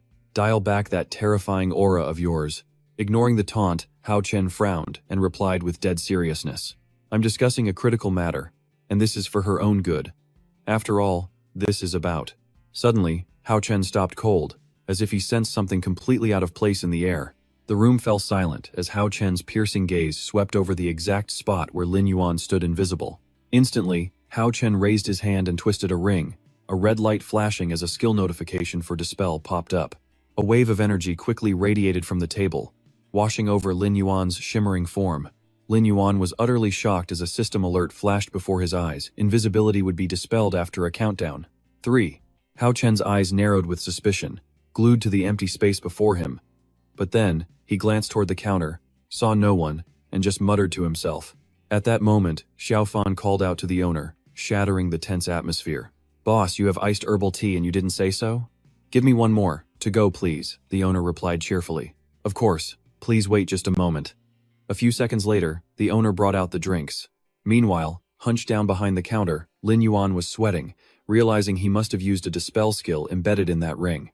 Luckily, his dispel had a 3-second delay, which gave him just enough time after the system warning. The invisibility effect was gone. Back at the table, Hao Chen took a sip of his drink and continued talking to Xiao Tan. I hope you'll seriously consider our offer. Spoken like a true champion of justice. Hao Chen pushed a business card toward her, adding, someone like you wouldn't just stand by during a disaster. So, whenever you make your decision, call the number on this. His sister clasped her hands together, her expression firm as she replied, all right. The two men stood up and left. Xiao Fan even turned to wave, teasing, my beautiful little lady, I'll be waiting for you. You better show up. As soon as their backs were turned, Lin Yuan immediately reactivated his invisibility skill. His body glowed faintly before he dashed past the shop owner, who was busy cleaning. Once outside, Lin Yuan watched the two figures retreat. Are they gone? Moving carelessly, Lin Yuan's foot kicked a paper cup on the ground, creating a small, sharp sound. He flinched, his eyes widening in pure panic. At that exact moment, the footsteps of the two men up ahead stopped dead. Hao Chen glanced back at the empty cup rolling on the ground, his voice sharp with suspicion. Just as I suspected. Something is definitely wrong. The system warned him again. Invisibility effect, ending in 3, 2, causing beads of sweat to form on Lin Yuan's forehead. Radiating a murderous aura, the two men rushed back toward Lin Yuan's position. They stopped abruptly, carefully scanning the still air right in front of him. Hao Chen cautiously stepped forward, his eyes locked on the empty cup. The square around them was dead silent, with only the whistle of the wind breaking the stillness. Not another soul was in sight. Kneeling down to check the surroundings, Hao Chen muttered, maybe I'm just getting paranoid lately. Nothing seemed out of place. Behind him, Xiao Fan chimed in. Boss, you're way too on edge. You need to relax a bit. By the way, do you think that girl is going to join us? The two continued walking. Hao Chen said with absolute certainty that according to the prophet's words, she would arrive sooner or later. And it was true to this day. The prophet's prophecies had never once been wrong. Xiao Fan just shrugged with a sly grin. He was more interested in finding out which girl he was destined to be with forever. Hao Chen strode ahead, his voice stern. Let's just survive the coming disaster first. We can worry about that later. With his hands behind his head, Xiao Fan strolled along casually. That's still a long way off. High above them, hidden in the shadows of a tree, Lin Yuan watched their figures disappear, before silently analyzing the situation. This group was tougher than he expected. If he made too much contact and his forbidden ability was exposed, he'd have no place left in the eternal world. He had to be more careful. It was time to make his move. The scene shifts to the front of a shop, where Lin Dan is clutching a business card. She had just stepped out, looking at her phone with a thoughtful expression. Suddenly, her eyes widened in surprise. Brother, what are you doing here? It was Lin Yuan, waiting for her on the steps and holding a small plastic bag. I was just picking some things up, he said calmly. You haven't eaten yet, right? She ducked her head, avoiding his gaze and muttering, I'm fine. Lin Yuan held up the bag of food. It's late, he said gently. Don't make Mom worry any more than she has to. I bought some stuff to take home. Let's see if there's anything you feel like eating. Lin Dan just stood there, stunned, thinking he couldn't even take care of himself, so why now? Seeing her frozen, Lin Yuan simply turned and urged her to go. He glanced back at his sister, gently reminding her it was time to head home. Lin Dan stared at his retreating back, completely speechless. A little while later, at their apartment, the sound of footsteps was followed by an announcement. We're home. Their mother came out to meet them, chiding, You were out so late you lost track of time. Have you eaten? I can heat something up for you. But Lin Dan just closed her eyes, looking exhausted. No thanks, Mom. I'm just gonna go rest. And with that, she went straight to her room, as her mother turned to Lin Yuan, saying, You haven't eaten either, Yuan. I'll make something else. A soft click came from Lin Dan's room. She leaned back against the locked door, sighing heavily. She then walked slowly toward her bed, completely lost in thought. What has been happening lately? She wondered, falling onto the mattress with an arm across her forehead. Hugging a teddy bear, she thought back. Ever since she started playing that game, all sorts of strange and wonderful things had begun to happen. Her mind flashed back to the game world, where a giant mantis attacked, creating blades of razor-sharp wind. A purple-haired girl had screamed at her, Lin Dan, run, I'll distract the monsters. Her face then twisted in terror as a system notification appeared. Longscythe Mantis. Normal, level 5. HP, 300. Attack, 50. Defense, 8. Skill, Frenzy Dance. Effect. Rapidly moves its scythes to inflict double damage. At that same moment, the monster reared up to attack. The purple-haired girl fell, screaming as a different mantis lunged from behind, its scythes tearing through space. Seeing this, Lin Dan took action. She immediately charged forward to shield her friend, vowing, You go, I'll hold them off. She gripped her greatsword tightly, declaring, I'm a frontline warrior. How could a warrior abandon their team and just run away? You can leave this to me. With that, she let out a massive battle cry, gathering her strength just as the swarm of giant mantises rushed toward her. She swung her massive sword with all her might, parrying a lightning-fast strike from the monster's sharpened scythes. Even so, the sheer pressure from the attack made her face contort with extreme strain. Just then, another mantis appeared right behind her. The monster slammed its scythes down with crushing force, and the pain finally made her cry out, Arg! Just as she was about to collapse, a notification chime rang out from the system. Congratulations, player. You have activated your hidden potential. The system window updated again. Ability awakening in progress. Though she was coughing from pure exhaustion, something inside her changed. A determined glint appeared in her eyes. She tightened her grip on her sword, let out a massive roar, and a brilliant power exploded from the blade, blasting everything away. The blinding light tore through the area, sending the monster flying backward in a complete panic. A colossal shockwave slammed into the ground, creating deep, powerful cracks across the battlefield. After unleashing that devastating attack, the girl stood there, panting from pure exhaustion. Sheathing her sword, she stood tall and majestic as the system announced the skill Dawn Sword had returned to the real world. Lam Dan slowly raised her hand to look. She was stunned, whispering that the feeling was so real that she could feel her body changing even in the real world. Lost in thought, her eyes fell with worry. If the disaster he talked about really happened, could she actually protect everyone? A faint, mystical blue light suddenly pulsed from her fingertips. Lying on her bed with an arm across her forehead, she was tormented by a single thought. But if even this power couldn't stop the disaster, what chance did anyone else have of surviving? She shot up from her bed and grabbed a picture frame, murmuring quietly to herself whether she joined them or not. Staring at the picture, her gaze hardened with resolve. She had to get stronger, as fast as possible, to protect them. She gently placed the photo of a happy family of 4 on the table, and the scene cut to Lam Vien. He too was looking at the picture with a pensive expression. The move to a new house couldn't wait. He needed to focus on the game and couldn't always be on high alert. The next day, standing before a modern building, Lam Vien thought to himself, it was time for them to finally live a better life. Just then, a receptionist's voice called out, Welcome, sir. The smiling employee walked over and asked if he was there to see a property. Lam Vien, hands in his pockets, calmly made his request. Do you have any luxury villas? I want one with a high-end security system. A bead of sweat trickled down the receptionist's face. He looked so young, could he even afford it? But she kept a professional smile and asked, Sir, have you seen the prices for this residential area? This location is.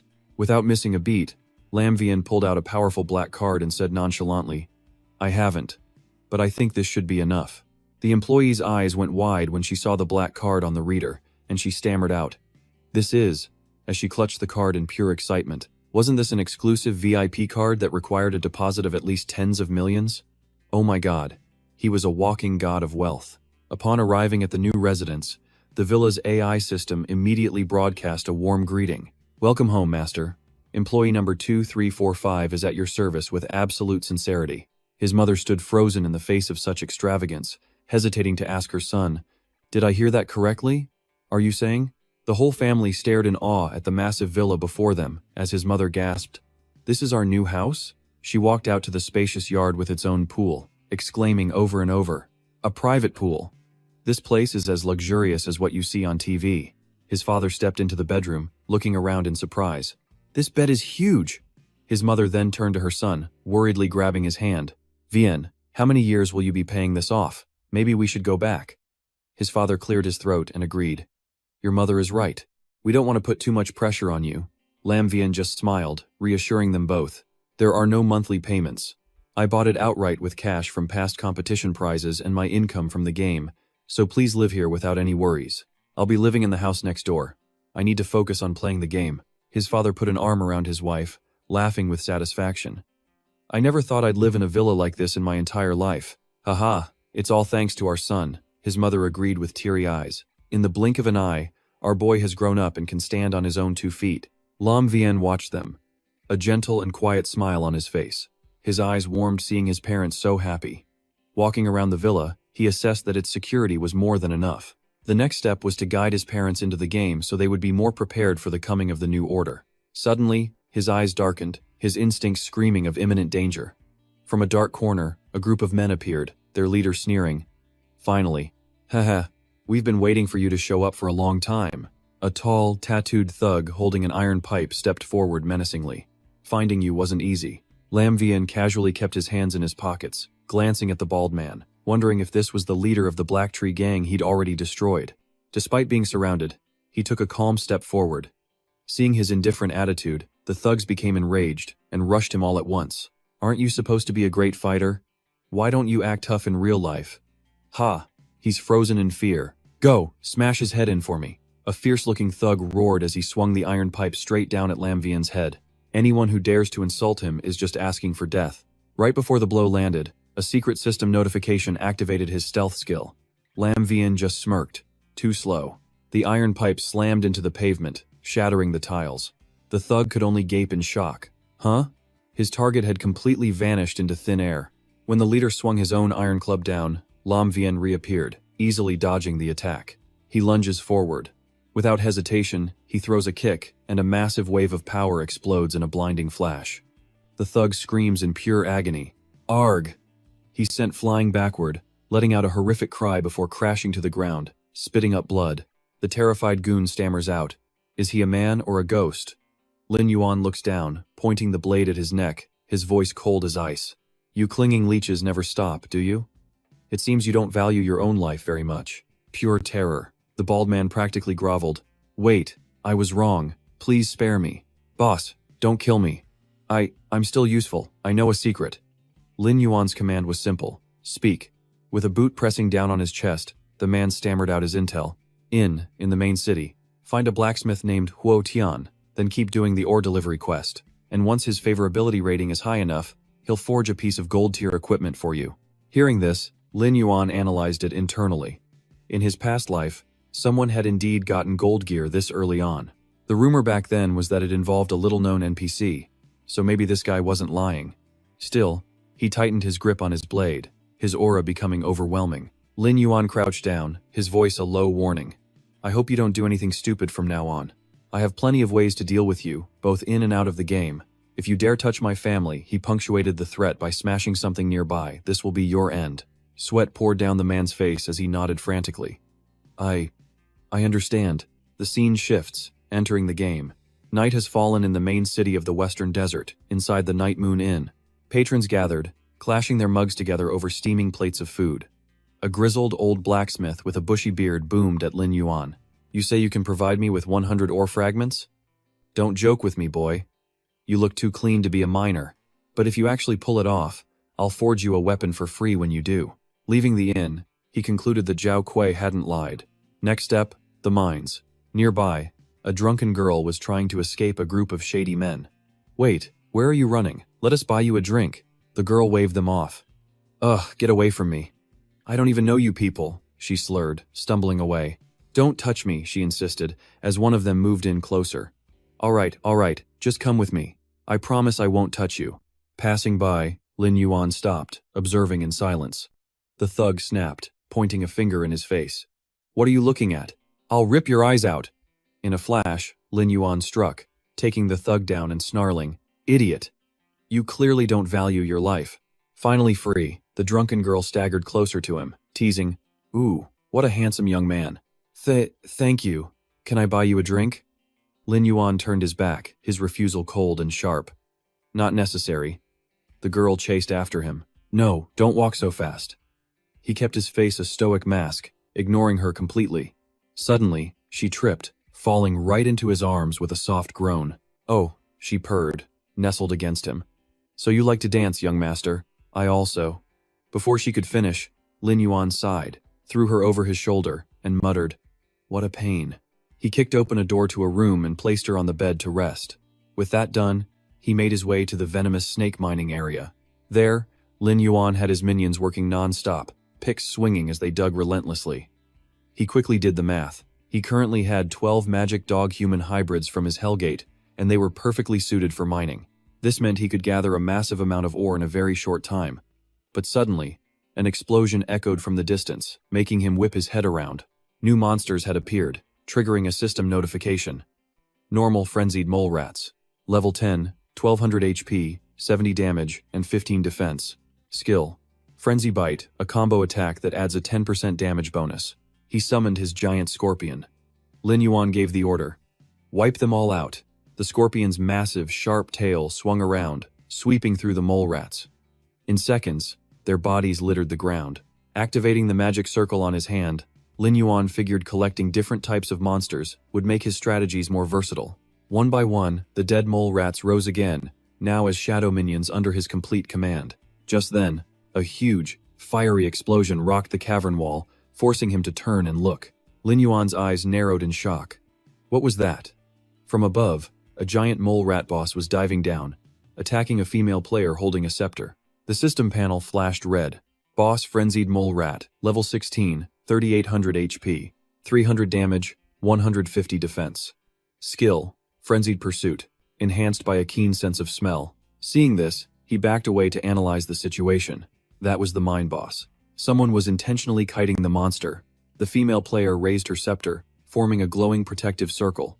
Then, out of nowhere, she launched a blast of light magic straight at him. Lin Yuan stood there, sword in hand, completely bewildered.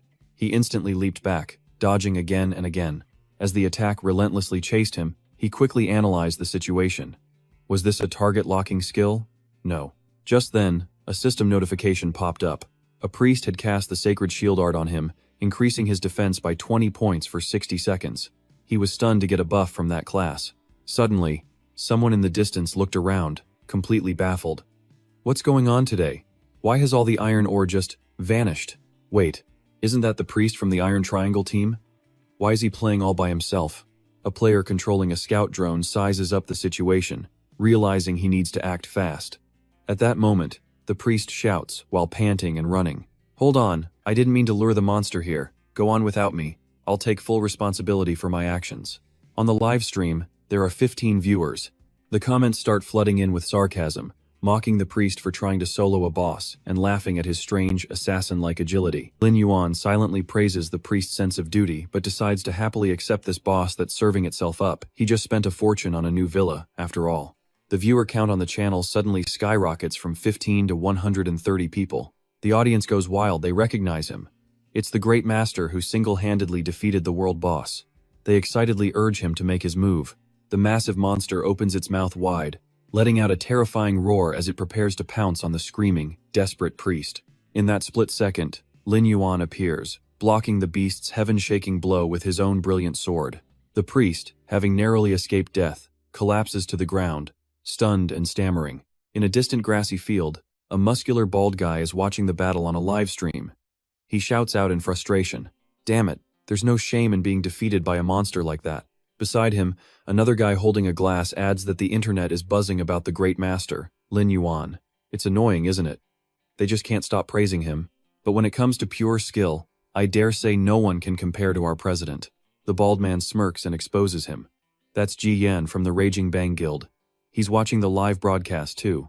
He continues his taunt, saying honestly, Kwang Shen is just benefiting from his guild and his class. As for raw skill, right now, no one can even hold a candle to the great master. Hearing this insult, Ji Yan, with his red headband, glares angrily. Say that again. The bald guy quickly backpedals. Oh, you're Ji Yan of the Raging Bang Guild, right? Hey look, it's not just me saying it. The comment section is filled with people praising him, and some are even saying that as the president of the #1 guild, Kwang Shen should have stepped down a long time ago. Ji Yan doesn't waste words. He draws his massive broadsword from its sheath as a threat, pushing the blade against his opponent while demanding to know who he is. The bald guy sweats bullets, forcing a fake smile as he replies, "What's the use of getting mad at me? Everyone's saying it." The bald man squints, adding with a hidden meaning, "But you should understand, Kwang Shen is very humble." When the heroes leave, the villains take the stage. Ignoring that comment, Ji Yan turns away, asking for confirmation. That kid is still live streaming, right? He gets his answer, Lin Yuan is inside the mines. Ji Yan grips his broadsword and storms off, issuing a firm command. Notify the guild. Everyone who's online follows me. Back at the mine battlefield, Lin Yuan unleashes a continuous flurry of slashes, tearing through the monster's hide. He stands in front of the priest and calmly says, "You can leave. Its aggro is completely focused on me now." The giant mole monster roars in fury, raising its sharp claws to charge at Lin Yuan. It slams down, shattering huge rocks and shaking the very ground. However, Lin Yuan fluidly slides backward, effortlessly dodging the wide-area attack. The moment he regains his balance, he immediately grips his sword, spins, and shouts, "Attack!" A blade of sharp sword energy cuts through the air, exploding with enough power to knock the beast back. The chat blows up with 1,297 viewers, all demanding a frame-by-frame replay. They praise his perfect aggro control, his after-image leaving speed, and call him a true genius. Enraged, the boss stomps its giant claws into the ground, causing the earth to crack and split open. It opens its jagged-toothed mouth and madly scrambles towards Lin Yuan. Suddenly, a pack of summoned shadow wolves leaps out, charging straight at the huge beast. The wild pack tears at it from all sides, clamping down on its limbs and body, leaving the boss completely overwhelmed. As he dashes past the monster's face, Lin Yuan gives it a cold reminder. Focusing only on what's in front of you while ignoring what's behind will cost you dearly. He tightens his grip on his sword, continuing his taunt. But you don't need to understand that logic. With a powerful motion, he swings his blade in a decisive, wind-slicing arc. Lin Yuan plunges his sword straight through the boss's eye, causing blood to gush out. Taking a critical hit, the beast rears its head back, screaming in absolute agony. Just then, a magical werewolf monster leaped forward, spear clutched tight in its hand. It let out a deafening shriek, smashing its weapon down on the boss's head and shattering its defenses. The brutal assault was relentless, leaving no opening for a counterattack. Lin Yuan took his stance, his verdict delivered. It was time to end this. A brilliant flash of light followed his fist, slamming into the monster's head. The chat exploded. Who was the real boss here? Die-hard fans literally begged him to strike them, completely mesmerized by the legend's overwhelming power. The system immediately congratulated him for killing the frenzied chain rat boss, bumping him to level 15 and rewarding him with the Stalker's dagger and a pair of swift boots. A detailed stat window for the new gear popped right up. The dagger boosted his damage by 20 and agility by 25, plus a skill that amped his attack every 6th hit. The boots gave him 30 agility, 5 movement speed, and a super sprint ability. A nearby priest approached him, completely in awe, and stammered, "That skill, are you the legend who took down the dire wolf all by himself?" "Sir Legend, add me as a friend. If I support you, we'll be completely unstoppable." But Lin Yuan just turned and walked away, giving him the cold shoulder and a silent rejection. The priest rushed to stop him, swearing he'd seen the video countless times and would recognize him even if he was turned to dust. But right as he turned to leave, a fireball shot out from the distance, aimed straight for him. It was followed by a wide arc of sword energy slicing through the air. Lin Yuan instantly drew his own blade, his powerful swing tearing right through the attack. At the mine's entrance, a group emerged from the shadows, followed by a low, mocking chuckle. A man named Jian stepped forward with his goons, arrogantly declaring, "Then let's turn him to dust. We'll see if you still recognize him then." Heh. Making such a scene over some low-level trash, isn't that a bit much? Jian shot back furiously. "How dare you talk to me like that? So, what if he's some great master? Everyone, start the live stream. Let's show them what happens when you provoke the Rage Guild. We have to make them remember our leader, Raging God, is the undisputed strongest player in the entire Western region." Lin Yuan thought it over. The Rage Guild wanted to use him to build their reputation? Fine by him. He'd gladly accept the free gear they were about to drop. Just then, a system notification popped up. Hostile encirclement confirmed. Counterattack window, 15 minutes. Killing any attackers during this period wouldn't generate any crime points. The priest beside him immediately raised his staff, ready for a fight. The priest yelled out, full of excitement, "Huh! I have been waiting for a moment like this. Fighting alongside a true comrade. I will shine in this glorious slaughter. In the name of friendship, I will protect those I care about." Lin Yuan just stared at him, confused. Who was this so-called best friend? All he really needed him to do was get out of the way. Jian pointed a finger and yelled, "Hold on, you bastard! Listen up! Raging God is..." But before he could finish, Lin Yuan was on him, slamming a fist into his face and asking coolly, "What was that you were saying?" He followed it up with a brutal kick that launched the arrogant leader into the air. Jian slammed back down onto the ground as his underlings gasped in shock. On the live stream, with over 5,600 people watching, the comments exploded. The fight hasn't even started and he's already getting his face smashed in. This guy is on another level, blocking the legend's hits with his face. Heh. He started a stream just to get publicly humiliated. You love to see it. Dude, the legend just soloed a boss and now he's gonna fight a whole guild? Meanwhile, Jian struggled back to his feet, clutching his face and cursing. "You're just some guildless stray dog nobody wants. How dare you attack me? You really think you're some kind of legend? Get him." Jian's eyes bulged with rage as he screamed, "Finish him for me." The guild members charged forward as their commander began shouting orders. "Listen up, warriors, charge, mages and priests, stay in the back and chip away at his health. Archers, spread out and surround him." The whole mob surged forward with killing intent, absolutely convinced that one man couldn't possibly handle all of them. Lin Yuan calmly faded into the shadows, making his calculations. This trash mob actually had some coordination. Fine. I'll take out their backline first. He activated his stealth skill. Having lost their target, the warriors started to panic. Damn it! The bastard vanished. Mages, use an area of effect, reveal spell, now. A female mage quickly cast her spell. The warrior smirked. Nice one, but it was too late. Lin Yuan was already descending from above, sword in hand. The support line was completely caught off guard. Panic erupted as the backline screamed, "What? He's right on top of us!" Jian turned back, trying to rally his men. Damn it. He's just running on fumes. He just fought a boss. His health has to be low, and he's out of mana. Numbers are on our side, so charge and finish him. The live stream audience, of course, was having a field day with the sarcasm. Amazing. I've never heard someone describe a Zerg rush with such poetic grace. Incredible. Still, the Rage Guild was supposedly #1 in the Western Desert. If the legend actually manages to turn this around, the Rage Guild will become a total laughingstock. You got this, legend. Good luck. The mob swarmed in, spamming skills and screaming, "Kill him. If you succeed, come to me for cash based on damage dealt. No limit. Kill him." Fireballs rained down, but Lin Yuan just calmly weaved through every single one.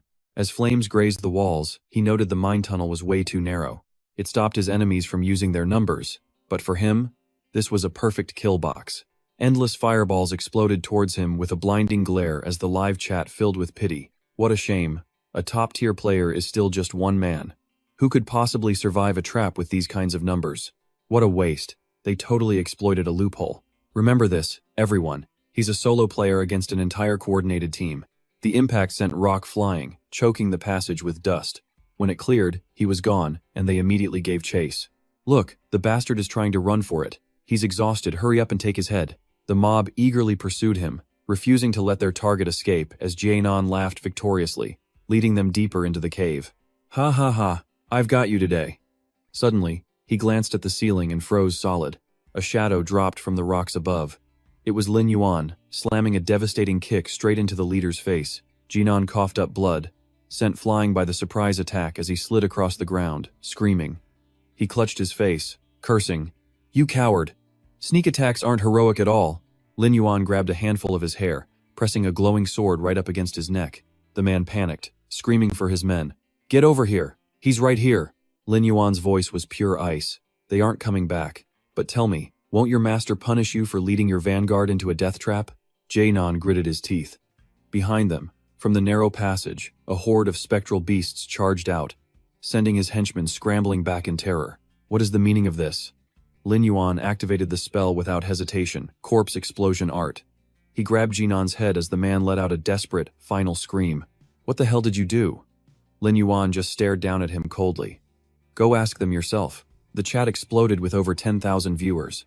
Damn it, I knew it. How could a top player make such a dumb mistake? This is legendary. 666. Jaenon looked like a total clown. Our boy wiped out the entire squad easier than grinding mobs. I give up.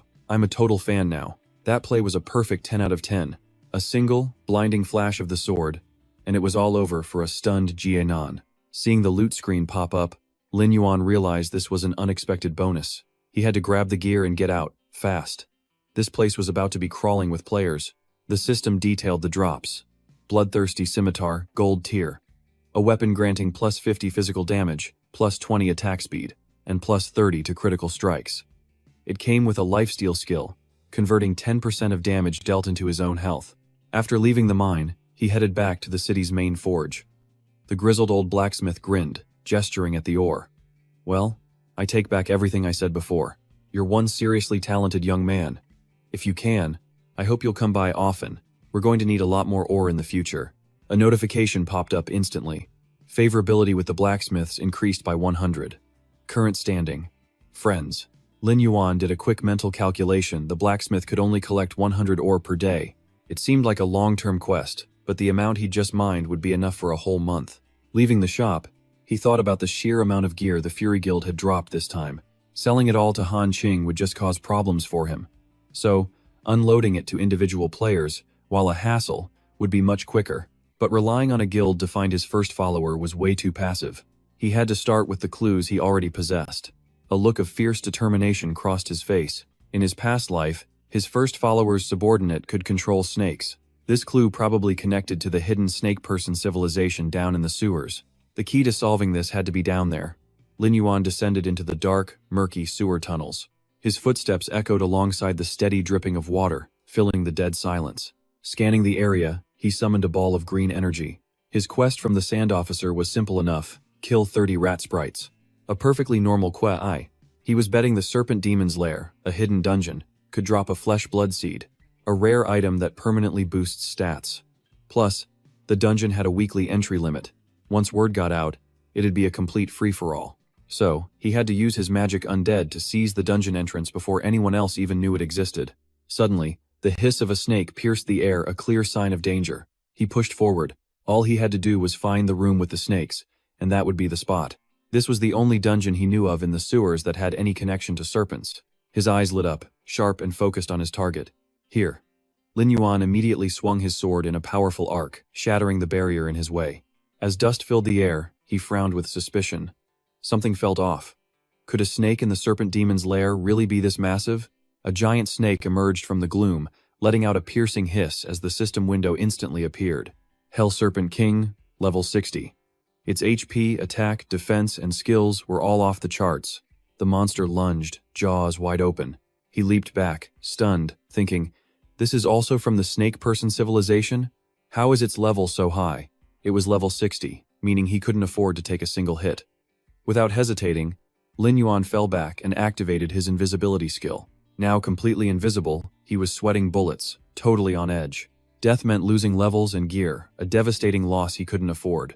But even with invisibility active, the serpent's giant tail smashed hard into the ground. It shattered solid rock, sending him into a panic. Invisibility was useless. He barely managed to leap backward and escape the blow. He switched tactics on the fly.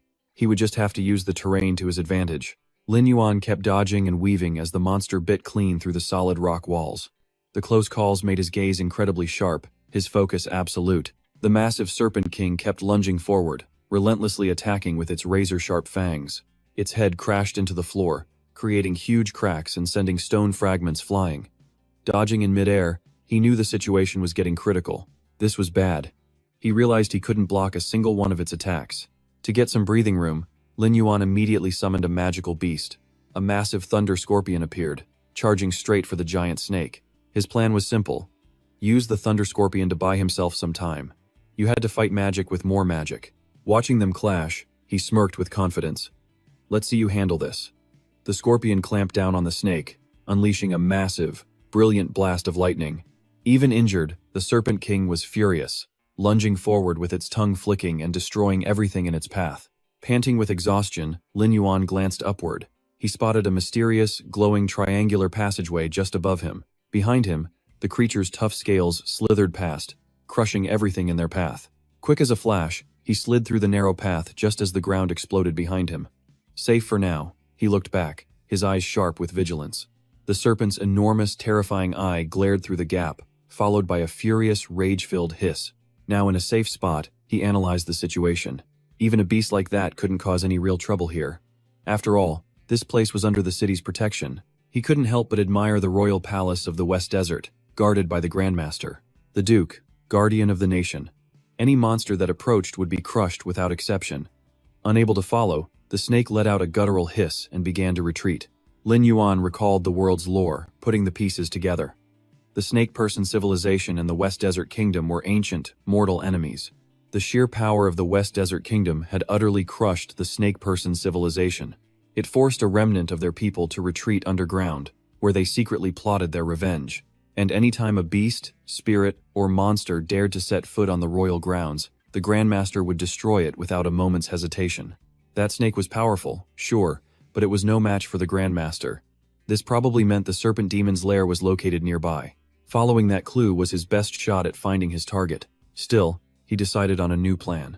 To avoid another disaster like that, he needed to visit the market and find some bait that only attracted low-level snake monsters. That kind of potion would only draw in the weaker ones. This way, he wouldn't stumble upon another colossal beast like that one again. The scene shifts to a magnificent white palace, bathed in the glow of a brilliant sunset. At a stall, a merchant beamed, "Thank you for your purchase. Please come again." Meanwhile, Lin Yuan was checking the stats on his new item. Snake Lure Potion. Its effect emits a special scent that attracts low-level snake monsters to its location. Suddenly, a familiar voice called out with a radiant smile, "I have searched all over Sandstorm City just to find you." It was that same priest from before. He rushed over eagerly. "My dear friend, I hope you've been doing well without me." Lin Yuan remembered him. Wasn't this the same guy who'd been chasing after him during the mine boss fight? The man just rambled on. "First things first, add me as a friend. My dear friend, finding you on this enormous map was no easy feat, but I feel our souls are calling to one another." Lin Yuan frowned. "Do you need something?" Just then, a system notification popped up. "That year's sun is requesting to be your friend." Lin Yuan simply turned and walked away as the priest continued to pester him. "Of course I'm busy. Hold on. Don't you want to come hunt monsters with us in the Valley of the Damned? Fighting side by side sounds great, but he shuts it down flat. "No, I have something else to do." The priest quickly reaches out to stop him. "Wait, my dear friend, don't you think a super trio would be awesome? Come join us." He spreads his arms wide, trying to make a flowery sales pitch. "And this way, you can be with me." With Leng Yue and Tin Han, they could form an unstoppable team the wings needed to awaken this broken, sunken world. That name, Leng Yue, sends Lin Yuanfeng's thoughts spiraling back to his memories from a past life. Leng Yue led the second strongest guild in Sandstorm City, known as the Mirror Flower Water Moon Guild. He was also a core member of the Order, and rumor had it, he was one of the 9 saviors who founded the organization. Lin Yuanfeng quickly analyzes the benefits. This is a massive opportunity for clues on the Order, or maybe his first real ally. But the hidden dungeon resets tomorrow, and if he misses it, he loses out on this week's incredible loot. So the best move is to grab the reward right in front of him, then contact Leng Yue later. Just then, a system notification pops up. His friend request was accepted. Lin Yuanfeng turns to leave with a promise. "Let's hit a dungeon together next time. I really have to go now." The priest just waves back happily. "All right. I'll be waiting for your invite anytime, my dear friend." Using knowledge from his past life, Lin Yuanfeng quietly approaches a stone staircase. A golden village snake should be lurking near the hidden dungeon entrance. He drops to one knee, carefully checking the cracked ground, searching for any sign of the massive snake. Suddenly, his eyes sharpen. He spots them 3 small blue snakes slithering out from a crack in the rocks. As their tails vanish into the darkness, he realizes these small snakes are the true monsters of the serpent demon's lair. Still, better to be careful. Lin Yuanfeng unleashes a blast of magic, shattering the camouflaged rock and clearing the way. He descends the dark stairs with his hulking zombie minion, a smirk on his face. He'd finally found it. Before him is a massive snake skeleton, draped ominously against a green-tinged wall. The system instantly announces his entry into the hidden dungeon. From a high platform, he gazes down at a sea of writhing monsters below. The system displays the details. Normal serpent demon larva, level 10. 1000 HP, 100 attack, 10 defense, and the flesh seed skill. Flesh seed condensation, the larva creates a unique seed within its own body. Lin Yuanfeng raises his hand, gathering a brilliant, powerful sphere of green magic and gives the order, go. The moment he speaks, a colossal thunder scorpion is summoned, crashing down into the horde with overwhelming force. The scorpion's gruesome pincers open wide as he gives the cold command.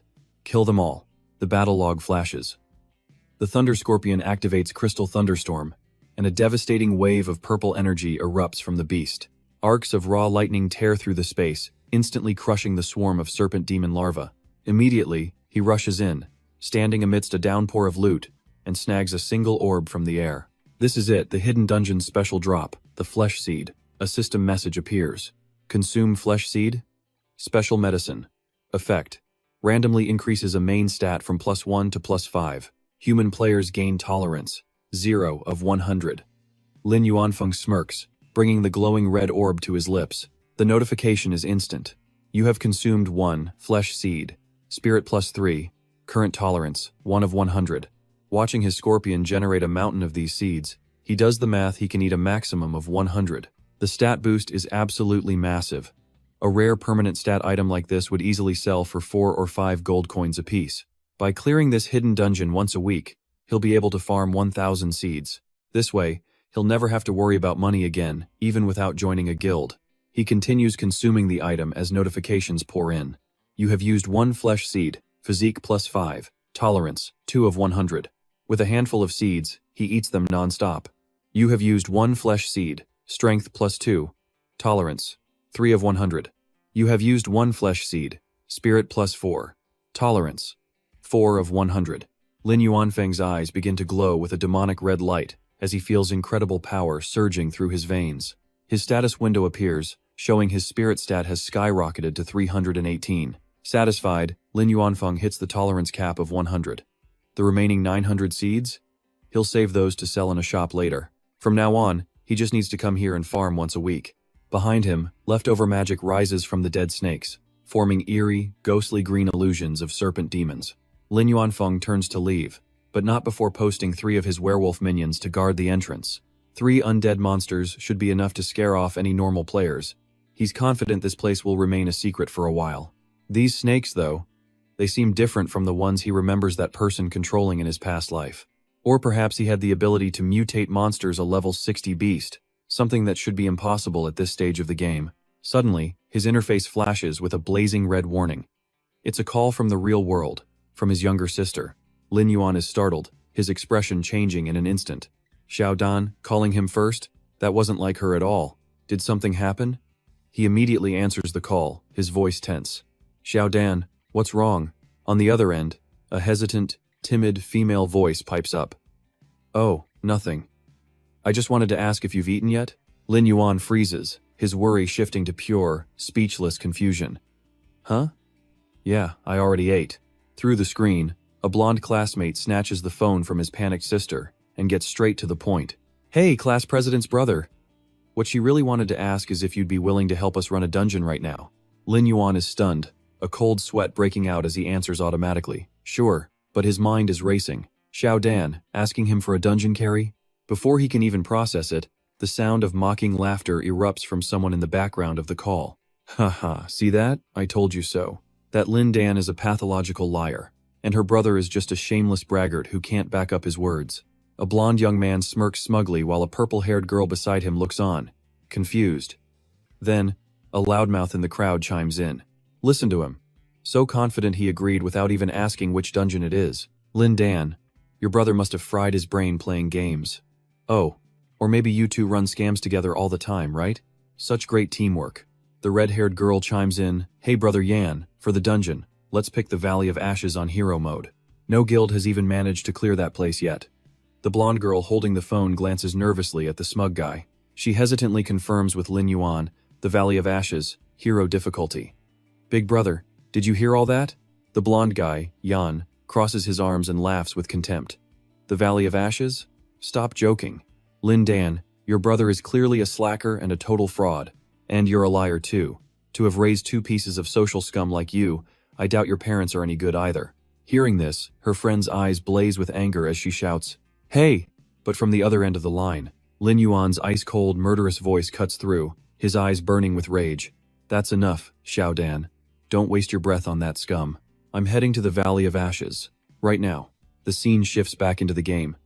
The blonde warrior Lin Dan stands on a cliff, her heart pounding, even though her brother constantly grinds and spends a ton on this game. Her face is etched with worry. The Valley of Ashes on hero mode is a super hard dungeon, second only to death difficulty. Had she just dragged him into even bigger trouble? As she's lost in thought, a gentle and familiar voice calls out from right behind her. Xiao Dan turns, surprised to see her friend. A system notification announces that Qianxia Chang'e has joined the party. The warrior exclaims, "Qian, what are you doing here?" Dressed as a priest, Qian taps her staff on the ground. I heard what happened," she says, clearly annoyed. "Your deskmate was just congratulating you on moving into a new villa, and that moron Wang Yan just had to overhear? That jerk is something else. I'm here to be a witness. Later, we're gonna make him bow and apologize to you in front of everyone." The warrior Lin Dan's eyes well up with tears. "Thank you." Suddenly, a shrill, mocking voice echoes up from below the cliff. "Yeah, you should have a witness. Just wait until you see the results. Make sure you open your eyes and watch carefully." Wang Yan and the red-haired girl leap onto the cliff, laughing condescendingly. "I've met plenty of social climbers like you before. Are your parents just servants in that villa, and you still have the nerve to claim you live there? Ha!" The system continuously announces VIP players joining the area. Yanxiao Wushuang, Juisui, and several of Yanxiao's power levelers have all joined the party. Lin Dan's friend gets furious, defending her. "Wang Yan, you were just lucky enough to be born rich. What right do you have to mock other people?" Lin Dan quickly puts a hand on her friend's shoulder, holding her back. Qian, don't. He's not worth it." Wang Yan's eyes turn bloodshot, a vein throbbing on his forehead. "Damn it. I have had enough of this little witch." He brandishes his sword and orders his hired players, "You two, go teach her a lesson for me. I'll pay double." The red-haired girl lets out a shrill laugh. "Hee. I've been dying to mess up that innocent little face of hers. Let me at her." One of the hired players rushes forward eagerly. "Young Master Yan is so generous. Now, let's see how I can strip you of all your gear." But just as the minions gleefully charge, a colossal green wave of sword energy tears through the sky, slashing straight down with destructive force. Before the two hired thugs could even touch the girls, a blast of magic sent them flying, screaming in absolute terror. What in the world was that? As the dust cleared, Lin Yuan landed with his cloak flowing, standing guard right in front of his sister. He swung his blood-stained sword, sending the two scumbags flying a dozen meters away. His jet-black cloak settled around him with an imposing air. He turned slightly, his voice deep and calm. "Are you hurt, Lin Dan?" The warrior, Lin Dan, was stunned and could only stammer out, "No, I'm fine." She secretly glanced at her brother's back, her cheeks flushing. So fast, and so insanely cool. But Wang Yan just stared in shock before jumping up and cursing. "Are you kidding me? You ambushed the mercenaries I paid for. Do you have any idea how much those guys cost? Can you even afford to repay me? How are we supposed to clear this dungeon now?" Lin Yuan didn't answer. He shot forward like a phantom, pressing his sharp blade against the fool's neck. "You're the one who bullied my sister. And you dared to run your mouth about my parents." The rich kid fell to the ground in fear, but his mouth was still running. Do you even know who I am? How dare you talk to me like that?" Before he finished, Lin Yuan swung his hand, landing a massive slap that twisted the punk's face and sent blood spraying from his nose and mouth. One brutal slap wasn't enough. He followed it with a thunderous kick that sent him flying. He crashed right through a solid rock boulder. Lin Yuan's voice was ice. "I don't care what family's dog you are. If you like running your mouth, you better be ready to get your teeth kicked in." The red-haired girl backed away. "Are you crazy? This dungeon requires at least 6 people just to enter." Wang Yan scrambled up from the rubble, his face swollen as he howled in protest. "You just got rid of 2 of our members. How are we supposed to enter the dungeon now? Lin Yuan dusted off his hands as if he'd touched garbage and glanced back. I'll find replacements. Your job is to shut up and wait. The gears in his head were already turning. This dungeon was known to drop a writing skill. Sooner or later, he would need that skill. Opening the system menu, he figured he could invite that year's son and use it as an excuse to get closer to Lang Yu. The system flashed with a new message. Party invitation has been sent to the player, that year's son. Nearby, Qian sidled up to her best friend, her eyes shining as bright as car headlights. Lin Dan, your brother is way more savage than I imagined. Plus, he's incredibly handsome. Lin Dan just crossed her arms smugly. You think so? He's all right, just average, I guess. Wang Yan, still bitter, pointed at him mockingly. Ha! A broke nobody like you, who could you possibly get to join? You'll probably drag in some trash player who can't even beat the mobs at the gate. Before he could finish his rant, the red-haired girl tugged his sleeve, her face completely drained of color. Yan. Master Yan. You have to look. A figure descended from the sky in a blinding halo of light. The priest known as that year's son had appeared. Wait a minute, isn't that the legendary master from the Iron Triangle trio? The priest stood with his eyes closed, leaning on his staff and muttering some cheesy, dramatic lines. When the bell of destiny tolls, it was preordained that you and I would sink together into this irreversible sea of ambition. The system chimed, announcing, that year's son had joined the party. Teleportation successful. The priest appeared with a cold, piercing gaze, putting on a seriously dramatic act. Wang Yan's jaw dropped, his eyes wide as if he'd seen his own father. No freaking way. It's the senior priest, the core member of the Mirror Flower Watermoon Guild, ranked second in the entire Western Desert. The red-haired girl next to him did a complete 180, her attitude changing in a flash as she started to flirt shamelessly. Oh, senior, are you here to carry us through the dungeon? Thank you so much. A confused Lin Dan turned to look at her friend. That year's son? Why is he here? A top-tier player like that would never join a random party. Qian was also sweating, her face blank. I have no idea. But then, shattering the cool atmosphere, the priest threw open his arms and lunged at Lin Yuan. My supreme friend! I knew you'd finally remember me. I knew it. I knew you were going to take me dungeoning. The second I got your party invite, I dropped everything and ran right over. The priest was still trying to rub his face on him. We're going to make an absolutely unbeatable super team. Lin Yuan looked completely disgusted, using one hand to shove the clingy priest's face away, rejecting every bit of this cringeworthy interaction. Seeing this scene unfold, Wang Yan screeched like a pig being slaughtered, completely unable to accept this harsh reality. What? The great senior is asking that guy to carry him through a dungeon? How is this possible? Isn't her brother just some random no-name player? The red-haired girl whispered to him. Master Yan, maybe the senior joined the wrong party by mistake? You should go talk to him. The senior immediately whipped around, glaring at them to protect his idol. A nobody? Let me be clear. I came here specifically for my supreme friend. He's the master of masters, what they call a god-tier player. How have you never heard of him? But as they were about to argue, Lin Yuan coldly turned and walked away, cutting them off. All right, let's just enter the dungeon. But Wang Yan's stubborn streak flared up. He gritted his teeth, pointing and analyzing like some kind of pro. I get it now. Lin Dan, so your brother also hired a carry. But for the heroic tier Ashfall Valley, that's the place where even the #1 guild, Fury, completely wiped. So what the hell is a priest from the #2 guild supposed to accomplish here? Ignoring the dogs barking behind him, Lin Yuan just casually glanced back over his shoulder. He dropped a legendary comeback. Shut your mouth and open your eyes. Watch how I clear this. The system lit up as the party entered the heroic difficulty Ashfall Valley dungeon. They stepped through the portal, becoming streams of green light that tore through space, teleporting them straight inside. The moment they landed, they were met by a pack of snarling, red-hot monsters. The system identified the target, an ordinary Ashfall lizard. Level 18, 4,700 HP, 580 attack, and 75 defense. Its skill was Flame Breath, which launched a fiery attack and added a burn effect that lasted for 10 seconds.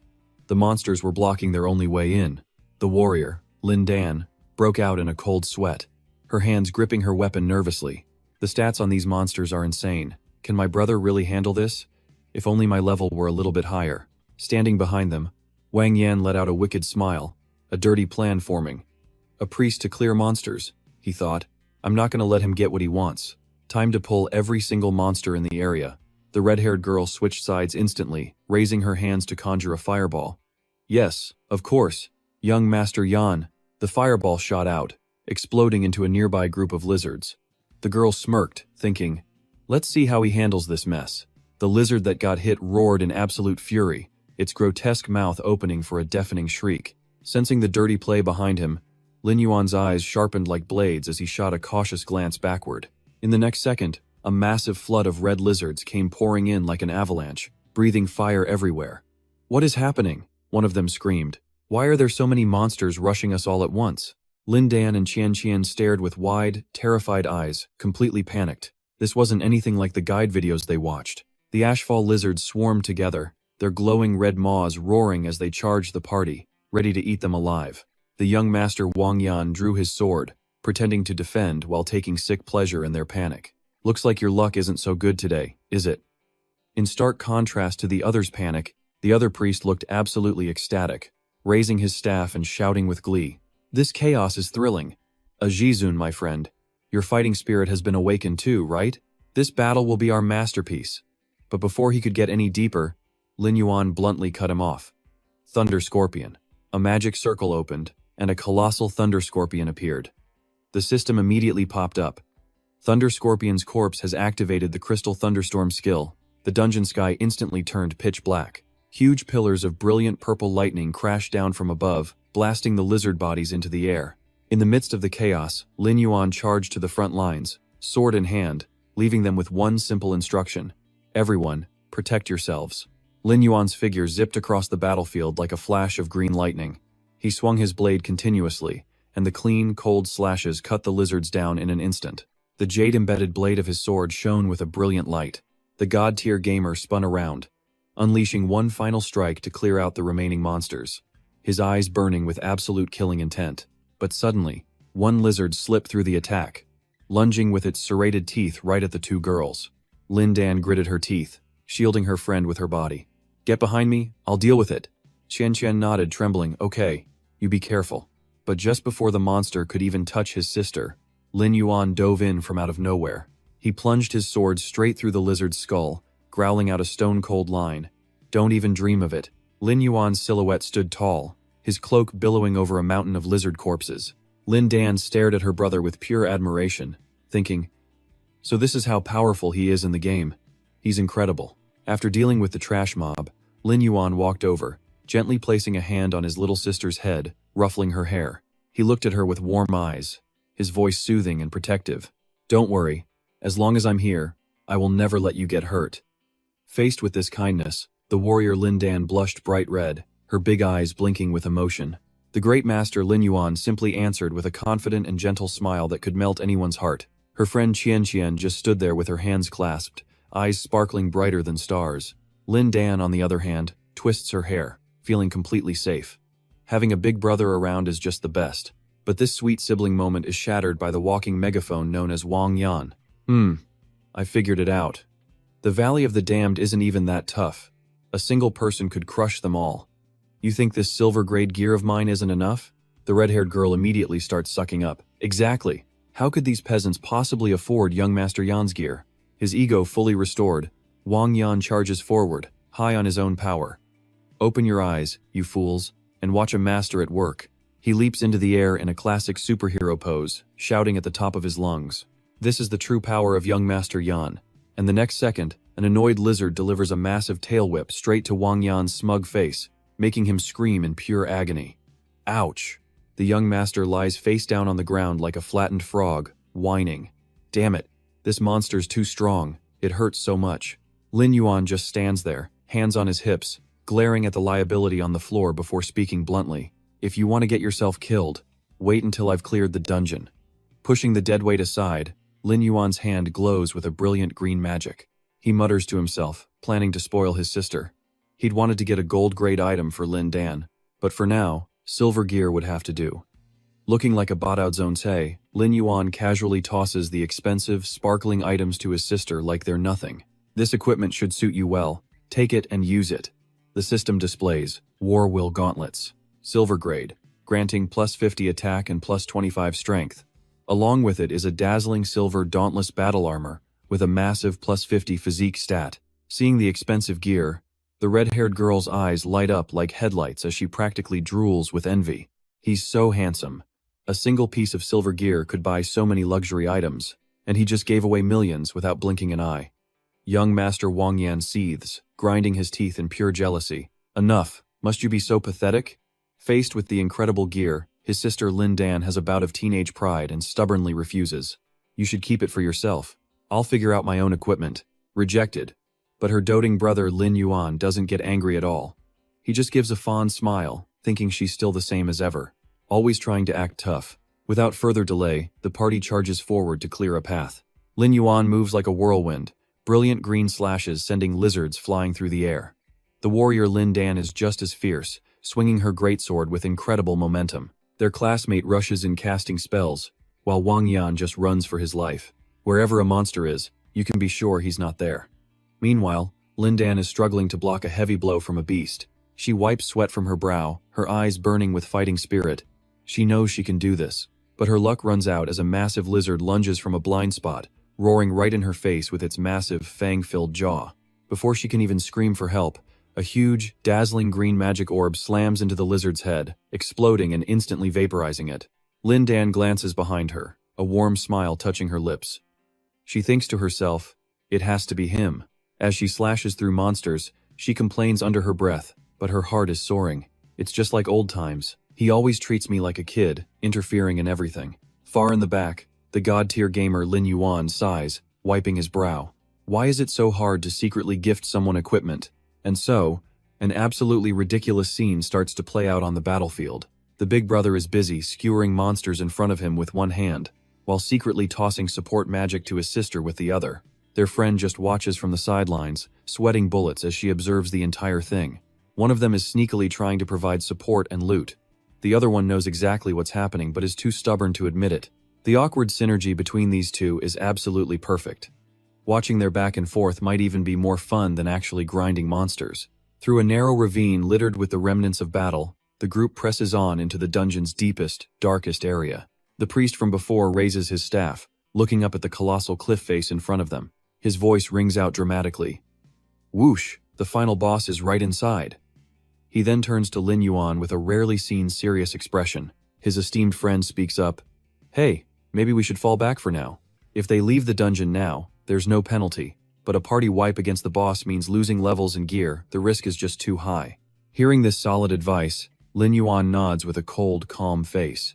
But just as it seems they might retreat, the loudmouth Wang Yan pops up on a rock, arms crossed and laughing hysterically. Huh? This is hilarious. They were so tough fighting small fries, but the second they see the boss, they're ready to tuck their tails and run. Ignoring his barking, Qian turns to comfort her friend. Lin Dan, your brother is already incredible for getting us this far. Lin Dan lowered her head, biting her lip in sheer guilt. She'd caused him trouble again. If only she were a little stronger, maybe things would be different. But as despair settled in, Lin Yuan stepped forward.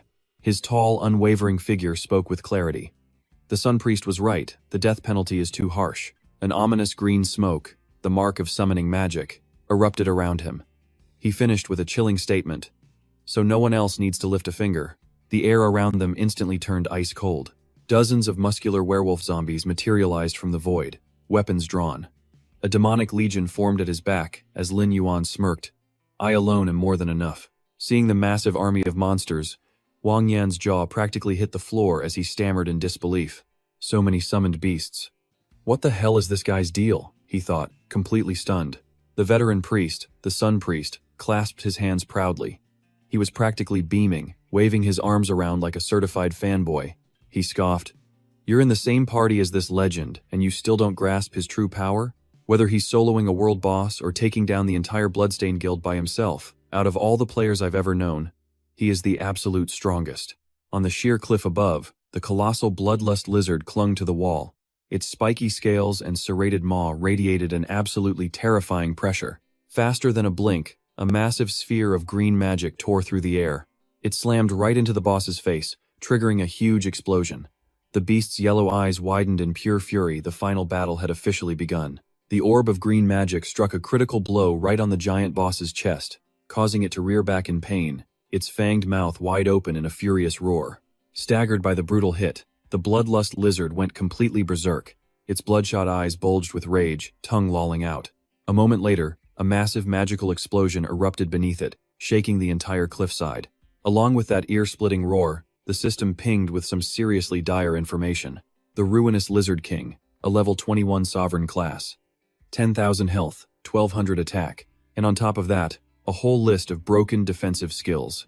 Despite the suffocating pressure, Lin Yuan stood there calmly with his hands in his pockets, flanked by 2 werewolves ready to smash the boss. Meanwhile, in the backline, the team's freeloader, Wang Yan, saw the stats and started sweating bullets, shouting in a panic, 1,200 attack points? With that much damage, one single touch means instant death. There was no point in even trying to fight. In total contrast to that coward, the warrior Lin Dan bit her lip, her eyes burning with resolve as she raised her greatsword. She thought, this all started because of me. I can't let him walk into this death trap alone. Without a single moment of hesitation, she recklessly charged forward. She yelled towards his back, "Let me draw its fire and tank the damage for you." But just as she was about to go all in, the system announced the fanboy priest had activated a skill, the Sun Priest's Holy Shackles. In a flash, a golden magic circle clamped tight around Lin Dan's ankles, rooting her to the spot. Target successfully locked. The priest slammed his staff on the ground, striking a cool pose. He smirked as he gave the immobilized girl some advice. Just stand there and watch the master at work. Rushing in would only get in his way.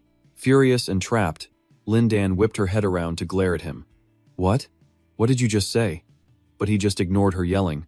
The priest just waved his hand dramatically, continuing his grand, preachy speech. Let us all witness the smooth and graceful moves of our supreme ally. While the peanut gallery had their moment, back in the arena, Lin Yuan simply stood with his back to them, calmly stroking his cold, magical blade. Just then, a red alert flashed from the system. The ruinous Lizard King was activating a skill. In an instant, the flame eruption skill went off. A colossal pillar of fire shot straight for Lin Yuan, but he just took a light step back, his body and sword moving as one, gracefully dodging the deadly firestorm with artistic flair. Seeing this from the sidelines, the priest went absolutely wild, continuing to hype him up like a madman. His positioning, his perfect awareness of the boss's attack range, it's truly on another level. The second the boss finished its attack, Lin Yuan's 3 werewolf zombies seized the opening, launching themselves high into the air. They flew straight for the spiky, armored head of the vicious beast. 2 incredibly bold wolves led the charge, digging their claws deep into the Lizard King's snout and crown, completely ignoring its frantic, furious roars. What came next was a relentless onslaught of lethal bites from the summons, and not a single one missed. Their ghostly green fangs sank brutally into the tough scales right around the boss's shoulder joint. The battlefield is pure chaos. The massive boss is swarmed by smaller mobs, biting at it like a pack of rabid dogs, while Lin Yuan flickers in and out of sight, landing precise hits. The sham commentator's voice rings out again. His perfect timing, calculating every single skill cooldown to kite the boss, is a move beyond anyone's imagination.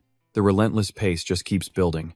Another jade-green beast opens its massive jaws, tilts its head back, and takes a huge, decisive bite out of the Lizard King's hide. Witnessing this masterclass kiting, the Sun Priest clasps his hands, his eyes sparkling with pure adoration as he screams at the top of his lungs. It's like he's already seen all the monster's data.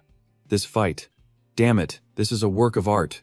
Standing back in the safe zone, his sister Lin Dan stares blankly, wondering to herself, Is this his real strength? Nearby, the red-haired girl has lost all composure, hearts literally forming in her eyes as she waves her staff around, cheering him on. Lin Dan's brother is so freaking cool.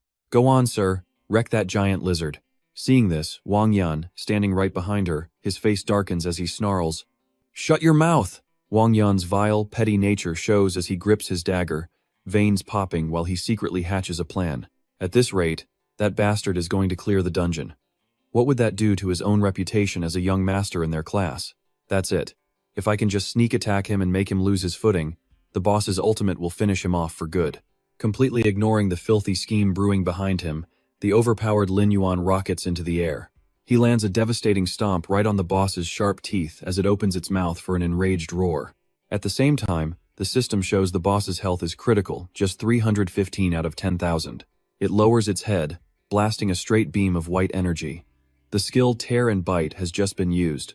From a corner, Wang Yan cracks a sinister, calculating smile. He just used Tear and Bite. The cooldown is a full 8 seconds. This is my golden opportunity. Seizing the moment, the pathetic villain Wang Yan leaps out with a twisted, insane grin on his face. Weapon in hand, He roars with bloodlust. You think you can solo the boss? Go to hell. But life isn't that simple. Still in the flow of battle, Lin Yuan, as if he had eyes in the back of his head, slightly tilts his ice-cold face. His crimson eyes blaze with killing intent as he glances at the backstabber. A smirk forms as two contemptuous words escape his lips. You fool. His reflexes are basically a hack. Our hero glides backward, a slight lean of his body causing Wang Yan's sneak attack to slice through nothing but air. The rich boy's eyes go wide in panicked disbelief. What? There's no way you could have dodged that. Lin Yuan raises his sword coldly, adding, It seems you're tired of living. He doesn't even let the trash finish his sentence. He bends his knees into a powerful stance, the greatsword in his hand erupting with energy.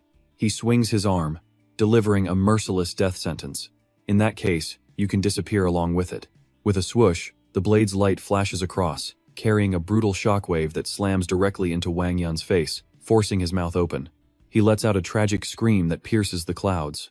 The result of this godly swing is a terrifying force that sends the traitor flying backward in a perfect arc, feeding him straight into the gaping, waiting jaws of the Lizard King.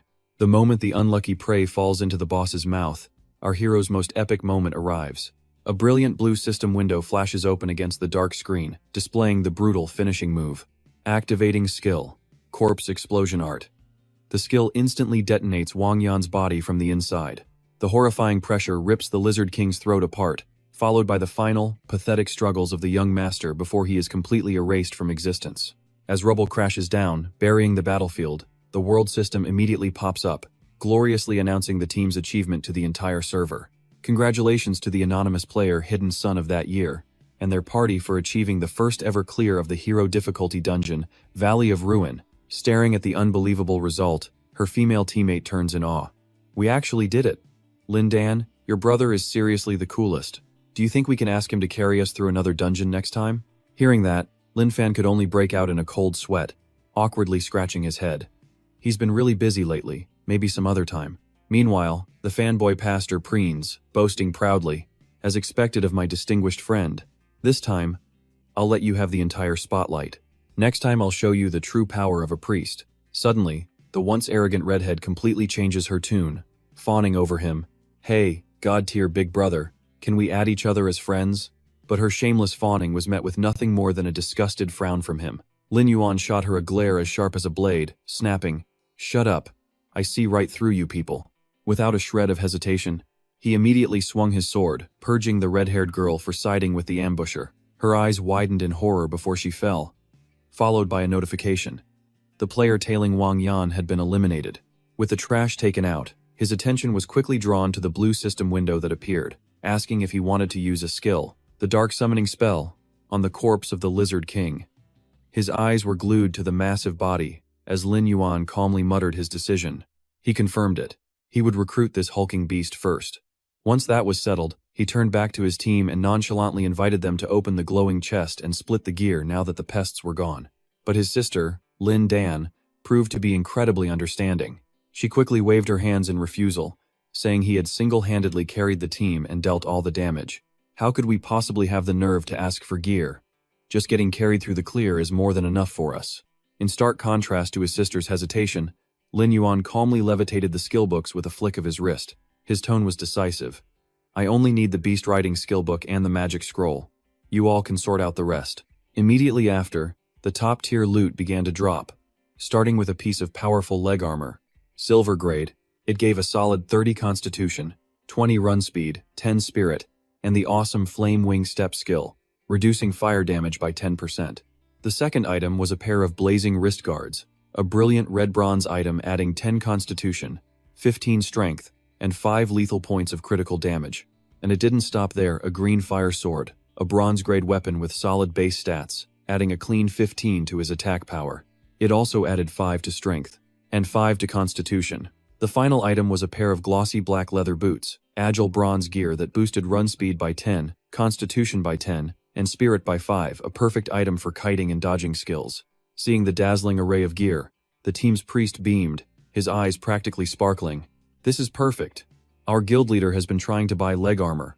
This drop is an absolute godsend, he exclaimed. Seizing the moment, the man quickly made a proposal. How about this? I'll buy all of this gear and we can split the gold evenly among everyone. Hearing the lucrative deal, The two girls' eyes lit up with joy. They had hit the jackpot. Only Lin Yuan's expression remained neutral, completely indifferent as he gave his answer. Split it however you want. I don't need the money. With the transaction complete, Lin Yuan casually turned toward the portal, leaving his sister with a protective warning. After this, Wang Yan's group won't dare to cause you any more trouble. Next time you run into problems, just give me a call. I'm going to do some quests now. As her brother was about to leave, Lin Dan quickly reached out to stop him. Wait a moment. He paused mid-stride, turning his ice-cold face halfway back to look at her, raising an eyebrow and asking in an even tone. What's wrong? Still want to split more gear? But she didn't care about the items. Her brow furrowed with a deep, probing curiosity. Ever since we entered the instance, your moves have been on a whole other level, she said. And you used that summoning spell to call endless minions. Could you be the legendary hidden class genius I've heard about in this game? Have you felt any changes in your body? The sharp question made Lin Yuan lower his gaze, hiding the crimson, calculating glint in his eyes. His mind raced. So she's noticed something? But little Dan has been in contact with the Order faction. I absolutely cannot reveal my identity as a necromancer right now. Hiding it is the only way to protect her. In an instant, he hid his turmoil, turning back with a completely innocent and clueless look on his face to deny everything. Of course not. Why ask such a weird question? Did you notice some kind of change or something? Flipped back on her, Lin Dan jumped and broke into a cold sweat. She stammered, waving her hands frantically and clearing her throat to change the subject. No, not at all. Oh, right. I just remembered I have a quest to turn in. I gotta go. Watching his sister's back as she hurriedly fled, Lin Yuan's face softened, and a rare, faint smile appeared as he made an assessment.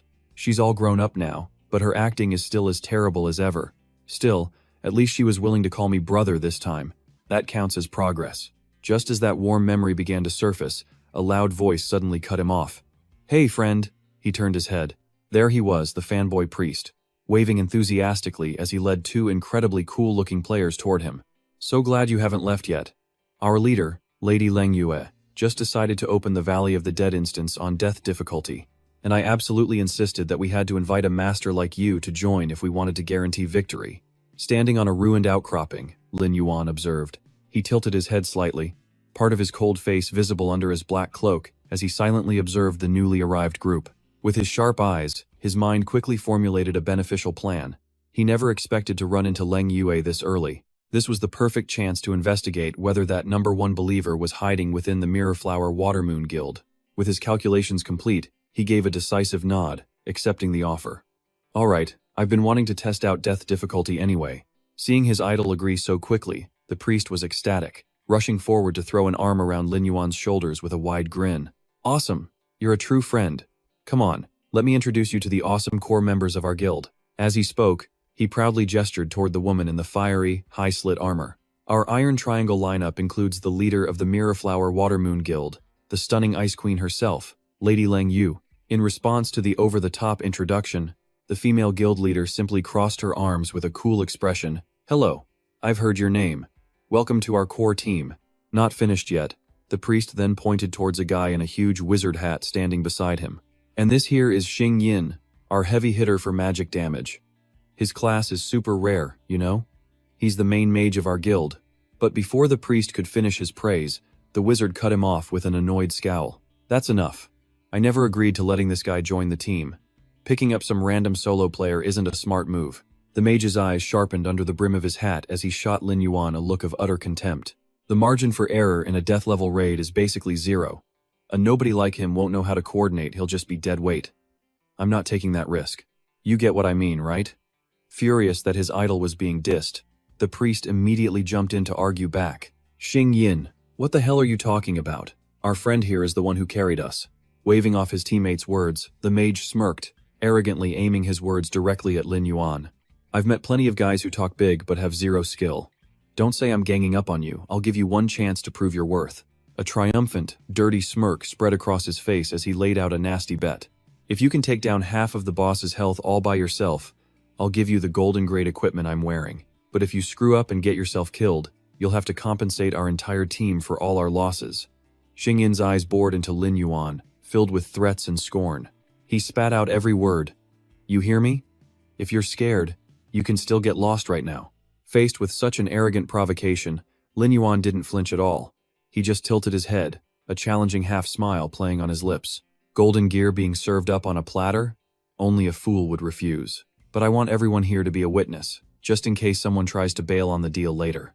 The two of them glared daggers at each other, and the sheer killing intent made the air heavy and suffocating. Seeing a civil war about to break out, the leader Lang Yue stepped forward, her sharp voice cutting through the tension. "That's enough, Xingyin. I already made the decision to let him join. If you had a problem, you should have said so back then. The decision's been made. Stick to the plan, swallow your pride, and focus on cooperating so we can clear this raid." Scolded in front of an outsider, Xingyin seethed with rage. He gripped his staff so tightly that fiery magic flared to life around it as he shot back. "Lang Yue, you're defending some random nobody? The penalty for death in this raid is brutal. You'd better think this through." In response to his anger, Lang Yue just brushed him off coldly. "I won't repeat my decision."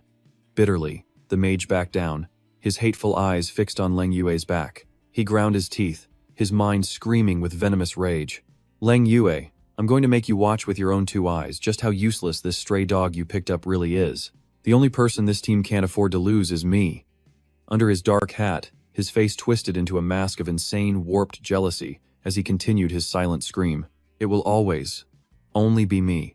In a flash, the team was deep inside the dark, fiery dungeon. The second they arrived, they were met by the threatening growls of the gatekeeper beasts.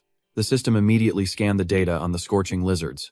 A level 18 common monster with 4,700 health, 580 attack, and 75 defense, plus a fire-breathing skill officially kicking off the next bloody battle. Just then, a blinding golden light slammed down from above. Before the dust even settled, a giant lizard head emerged, its blood-red eyes gleaming with a thirst for blood. Trapped in the narrow canyon, the guild members and Lin Yuan found themselves caught in a pincer ambush. The cliff walls on all sides were swarming with vicious monsters, while a massive lizard lord slithered down towards them, its long tongue flicking out, aimed straight for its prey. Seeing this suffocating scene, the priest broke out in a cold sweat, starting to panic. The number of monsters on death difficulty is just ridiculous. How are we completely surrounded the second we walk in? But their leader, Lang Yue, remained as cool as ever. She drew her greatsword, which glowed with a blue light, and gave a sharp command. "Melee classes, to the front line. There are too many of them, we have to find a chance to break through." She immediately shot forward, swinging her sword in a wide arc and shouting, "Hold the line. I'll draw their aggro. Everyone else, find an opening and push out." From the back line, the priest quickly replied, "Okay, got it," while the mage Xingyin began charging two crackling orbs of lightning in his hands. A venomous glare. He stared daggers at the back of Lin Yuan's neck. Just looking at this tagalong's face made his blood boil. He desperately wanted to smash these lightning orbs right into his head. But his jealousy made him lose focus. And just like that, a lizard monster dove from above, hitting a blind spot behind their defensive line. The priest screamed in terror. "What was that?" Xingyin flinched, panicked. Oh no! A monster had slipped right past him. Trapped in a brutal fight, Lang Yue blocked a monster's claw while snapping at him. "What on earth are you thinking?" Getting scolded by his leader forces Xingyin to refocus. He grits his teeth, sweating. They're screwed. More monsters are coming and no one is left to defend the rear. Their entire formation was hanging by a thread. The red-haired girl gritted her teeth, making a tough call to send out her pet. "No choice. I'll use my baby brown bear to block them." Xingyin immediately tried to stop her, horrified. "That's suicide. The monsters will tear it apart. You traded silver-grade gear for that pet." Just as their formation was about to collapse, the black-cloaked Lin Yuan calmly stepped forward. He raised a hand to the sky as dark magic swirled at his feet. Then, a calm declaration. "I'll handle this." A dark sigil opened beneath him. 3 massive dire wolves emerged from the shadows, their fur matted gray, their eyes glowing an eerie green. They bared their fangs, growling with primal fury. A scarred demonic bear appeared, smashing its boulder-sized claws into the ground, creating a powerful defensive shockwave. The shadow beasts got their command, instantly lunging into the fray. 2 of the wolves clamped down hard, sinking their teeth into a red lizard's back, tearing viciously until it roared out in pure agony. Lin Yuan wasn't just standing by. He moved like a phantom, gliding right past the monster's snapping jaws. His blade flashed with green light, unleashing a wave of energy that sliced the enemy clean in two. The back line was completely cleared. The archer let out a huge sigh of relief. He really did it. "That's amazing. Now my pet doesn't have to be sacrificed," she celebrated. But Xingyin was absolutely seething. He glared at Lin Yuan, grinding his teeth. You embarrassed me in front of Leng Yue. You're not leaving this dungeon alive. Trying to save face, the mage stammered out an excuse. Leng Yue, just now I was. But she was having none of it. She put a hand up, cutting him off while demanding discipline. Everyone, hold your position. No more distractions, period. But before they could even catch their breath, the system announced the next wave of monsters was already on its way. On the brink of death, the shield warrior roared, ready for more. The priest shut his eyes tightly, preparing himself. He raised his staff, gathering a brilliant holy light, ready to buff the entire party for the coming storm. Amidst all the chaos and noise of the battlefield, only Lin Yuan remained perfectly calm, his expression ice cold. His eyes flickered back, taking in the entire situation with a single glance. Seeing that calm, overwhelming presence, Xingyin started sweating bullets. His eyes went wide with a mix of panic and pure, unfiltered jealousy. He just couldn't accept this. On the front lines, Leng Yue cut down monster after monster, all while silently observing and evaluating Lin Yuan. He could analyze a blind spot and neutralize a fatal threat in an instant. His reflexes and his execution were the marks of a rare genius. After this dungeon, she thought, I have to invite him to join our guild. The mage, Xingyin, fell back to the rear. He watched as Lin Yuan's summons covered the back line while Leng Yue dominated the front. Their perfect teamwork was an insult to his ego. He could feel his favored position slipping away. Lightning crackled around Xingyin's hands. His face darkened as he began plotting something nasty. My impression with Leng Yue is totally shot, he seethed. I have to find a way to humiliate this guy, completely. So, the coward leaped into the air, launching a powerful lightning orb straight at Lin Yuan's back while shouting, I'm covering you. Watch out for friendly fire. But Lin Yuan felt the killing intent from behind. He shot a sideways glance, his eyes glowing red with pure contempt. What an absolute fool. But this was a golden opportunity, a chance to get closer to Leng Yue, make her lower her guard, and get some information. Seizing the moment, instead of deflecting the attack, Lin Yuan pretended to stumble, dropping to one knee. He slid across the ground like a phantom, just barely dodging the two deadly lightning orbs. But that intentional dodge sent him sliding right into the kill zone of two red lizards, their hungry jaws snapping wide open. Putting on his best act, he let out a panicked cry. No. It looked like the killing blow was just seconds away, when a soft but powerful hand shot out, grabbing onto Lin Yuan's with absolute certainty. Leng Yue's perfectly timed pull launched Lin Yuan into the air, out of harm's way. The guild leader then brandished her blade, taking command. I'll take the right, you handle the left. Got it? Hearing the plan, Lin Yuan was all in. Understood. A second later, Leng Yue launched him forward with a powerful shout. Reacting instantly, Lin Yuan shot forward like a black shadow. Green and red sword energy crisscrossed, brutally tearing the lizard swarm to shreds. Landing smoothly, Leng Yue gave him a confident nod. With purple eyes flashing pure dominance, he and his teammate issued the final command, finishing them off cleanly. A savage wave of sword energy swept through, leaving a deep, smoking trench that annihilated every obstacle in its path instantly. Witnessing their flawless dual sword combo, the priest's eyes lit up as he laid on the flattery thick. He couldn't stop gushing about the insane combo between the guild leader and this handsome swordsman. Their coordination was perfect. Ignoring the praise, Lin Yuan stood tall with his sword, his cloak fluttering around him with the air of a seasoned, world-weary master. Leng Yue sheathed her sword, a smile of approval on her face. I've never seen a skill like that. Did you learn it after your class change? Lin Yuan just shrugged in response. Nothing special, just found a skill book. Hearing that, Leng Yue's recruitment mode instantly kicked in, her eyes shining with a friendly invitation. Our top 2 guild has many hidden masters. Interested in joining Mirrorflower Watermoon to exchange techniques? Not interested in fame. Lin Yuan turned his head, bluntly refusing the incredible offer. Forget it, he was used to playing solo. A lone wolf through and through. Despite the rejection, Leng Yue still held a gentle smile, which left Lin Yuan completely stunned. Was that familiar smile just an illusion? It looked exactly the same. Unfortunately, that rare smile caught the eye of the mage, Xingyin, and it became the spark for his insane jealousy. He gripped his staff tightly, a silent curse forming on his lips. What had that bastard done to get Leng Yue to look at him like that? The suffocating tension finally broke when the cheerful priest waved his staff, making a report. I've collected all the drops. We can split them later. For now, let's stick to the plan and hit the boss, right? Without a moment's hesitation, Leng Yue calmly nodded in agreement. Just as everyone was getting ready, Xingyin stepped forward with a fake laugh, putting on a show. Wait, I need to apologize to our friend here. Seeing you wield that sword, I know your skills are beyond imagination. Talent like yours deserves a much bigger stage to shine."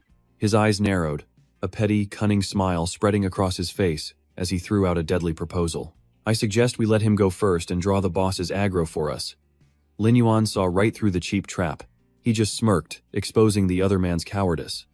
"If I'm the punching bag drawing aggro, how am I supposed to deal any damage? Never mind trying to get the boss to half health. Are you just trying to weasel your way out of this fight? Afraid you'll have to give up that gold-tier equipment?" Hit where it hurt, Xingyin dropped the act and shot back an insult. "You think you can survive more than a few hits from the boss? You're delusional. But fine, complete the mission, and the gear is all yours." Seeing the explosive tension between them, Leng Yue decisively stepped in to intervene. "I don't agree. Changing tactics right before a boss fight introduces way too many unknown variables." But ignoring his leader, Xingyin stubbornly pushed back. "Don't stop me, Leng Yue. I can see you admire him, so why not just let him decide for himself?" At that moment, Lin Yuan lowered his crimson gaze, his mind coldly calculating the entire situation. He stared at the mage, making a quick assessment. This clown was just a nuisance getting between him and Leng Yue. He figured he'd just play along for now to shut him up. He could always deal with the guy later. With his decision made, he looked up calmly. "Fine, I accept." The party entered the center of a silent, barren valley where a colossal, red-scaled lizard king lay curled up, deep in a peaceful sleep. The priest turned to Lin Yuan, nudging him excitedly. "All right, my friend, time to show us your true power. Let's see what you've got." From a hidden corner behind them, Xingyin pulled his hood low, hiding a vicious and mocking smile. That fool, he thought, had no idea the boss's area of effect attack was specifically designed to counter-summon beasts. A good show was about to start. Ignoring the skeptical stares, Lin Yuan gathered a ball of destructive green magic, his eyes shining with absolute confidence. The boss's lethal difficulty rating in the current version was, to be fair, a massive challenge. But thanks to his experience from a past life, he knew its mechanics like the back of his hand. Seizing the chance for a first strike, he planted his feet, launched himself forward, and swung his sword in a perfect crescent arc. The massive energy blast shot forward, tearing through the air like a magic cannonball aimed straight for its target. It detonated in a blinding flash right over the boss's head, violently waking the monster with a massive shock of damage straight to its scales. Stunned by the painful blow, the Lizard King awoke, threw its head back, and let out a heaven-shattering roar from its fang-filled maw. The system flashed red with a dire warning. Corrupted Lizard King, a royal, class monster, level 25, 15,000 health, 1,500 attack, 500 defense, and a ton of brutal skills. Reading the stats, Xingyin broke into a cold sweat and screamed in horror. A level 25 death difficulty boss? The highest ranked player is only level 15. What are they supposed to do with a gap that massive? Someone yelled, "Don't just stand there, deal some damage." That fool Lin Yuan must be regretting everything right about now. Heh. But contrary to the schemer's fantasy, the boss stomped its foot, unleashing red energy pillars that tore the ground apart. Lin Yuan, however, flawlessly flipped through the air, dodging the punishment and landing in a ridiculously cool, solid kneeling pose. He slammed his hand down, and a magic circle erupted, summoning a pack of ferocious phantom wolves. A knowing smirk played on his lips. Same old habits, his opening floor slam move hadn't changed one bit. Meanwhile, Xingyin raised his staff and yelled at Leng Yue on the front line to seize the chance and charge in, just as Lin Yuan leaped into the air. But Xingyin, hanging back, let a treacherous smirk spread across his face. His eyes gleamed with delight as he watched Lin Yuan charge into the blaze. What a beautiful sight watching him scurry to his death like a pathetic sewer rat. Before the party could even approach, the massive boss slammed its colossal tail down onto the ground. A violent shockwave erupted, and a terrifying blast of power swept across the field. The entire backline was sent flying. Amidst the chaos, Leng Yue gritted her teeth and yelled, "Xingyin, use your control skill now." But his timing was off. The mage just clutched his staff, completely flustered. His face went pale with terror as he screamed, "Damn it, it's too late." The result of his epic fail? The whole party was scattered like leaves in a storm. Amidst the staggering chaos, an enraged shout tore through the recovering party members. "Xingyin, what in the world are you doing?" As soon as she got her footing, Leng Yue glared daggers at the useless mage. "Why didn't you use your lightning magic to paralyze the boss's tail? Wasn't that the entire plan we already set up? Do you have any idea what a golden opportunity you just threw away?" Berated by his leader, Xingyin collapsed, trembling and stammering. "Leng Yue, I'm sorry, The situation was so dire the tank just sat on the ground, clutching his chest in despair. "Man, we're all completely wiped. It's gonna take forever for our health to recover." How is our friend supposed to solo this boss? We're totally done for, the priest added gloomily. If they retreat from a death difficulty dungeon, the penalty is absolutely brutal. They were trapped between a rock and a hard place. Pushing the panic aside, Leng Yue raised her sword and stood tall. Her leader's aura flared as she announced, "Since it's come to this, I just hope everyone learns from this painful lesson." Our new friend fought flawlessly without a scratch. Meanwhile, our so-called coordinated team just ended up dragging him down. "I'll tell him to retreat. The guild will cover all the losses." Just as she was about to surrender, the archer's eyes suddenly went wide. She pointed ahead and screamed, "Wait, guild leader, look over there.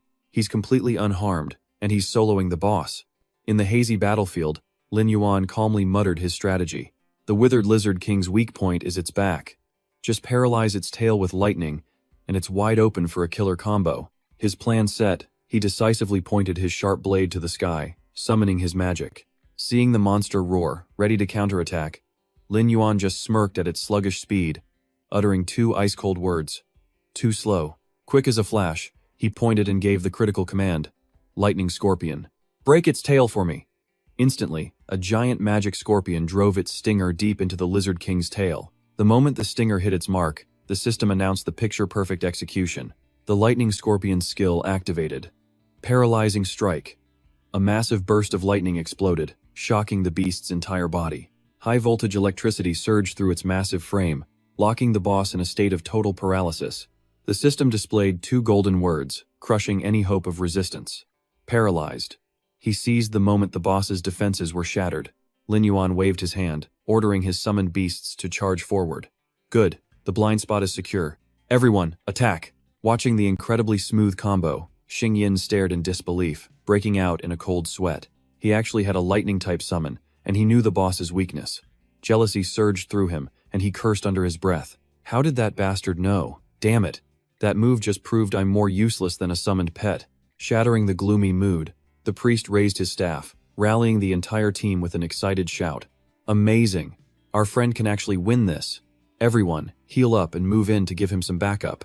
The warrior, fired up with fighting spirit, roared back, "Roger!" Just as the team was about to charge, Tinningan raised a hand, a sinister grin spreading across his face. He muttered with satisfaction, "Hold on." He laughed, knowing they were walking right into their own demise. The mage's eyes were locked on the demon wolves, savaging the boss as he mocked their weakness. Those pathetic summoned beasts wouldn't last more than a few hits anyway. All it would take is a single shockwave from the boss to wipe them out. And just like he predicted, the wolves' health bars began flashing critical red. Their bodies flickered violently, about to get wiped out by the Lizard King's reflective damage armor. Refusing to let his army fall, Lam Vien calmly raised his hand as a dark green magic circle erupted from his palm. The system interface flashed to life, activating a tide-turning skill. Skill activated. Dark Blessing. A torrent of dark energy instantly surged into his summons. The demon wolves' muscles swelled, their bodies restored to full strength in a flash of brilliant green light, ready to fight again. This sudden reversal made Tingan's eyes widen in absolute shock. His teeth chattered as he trembled, muttering in utter helplessness. Impossible.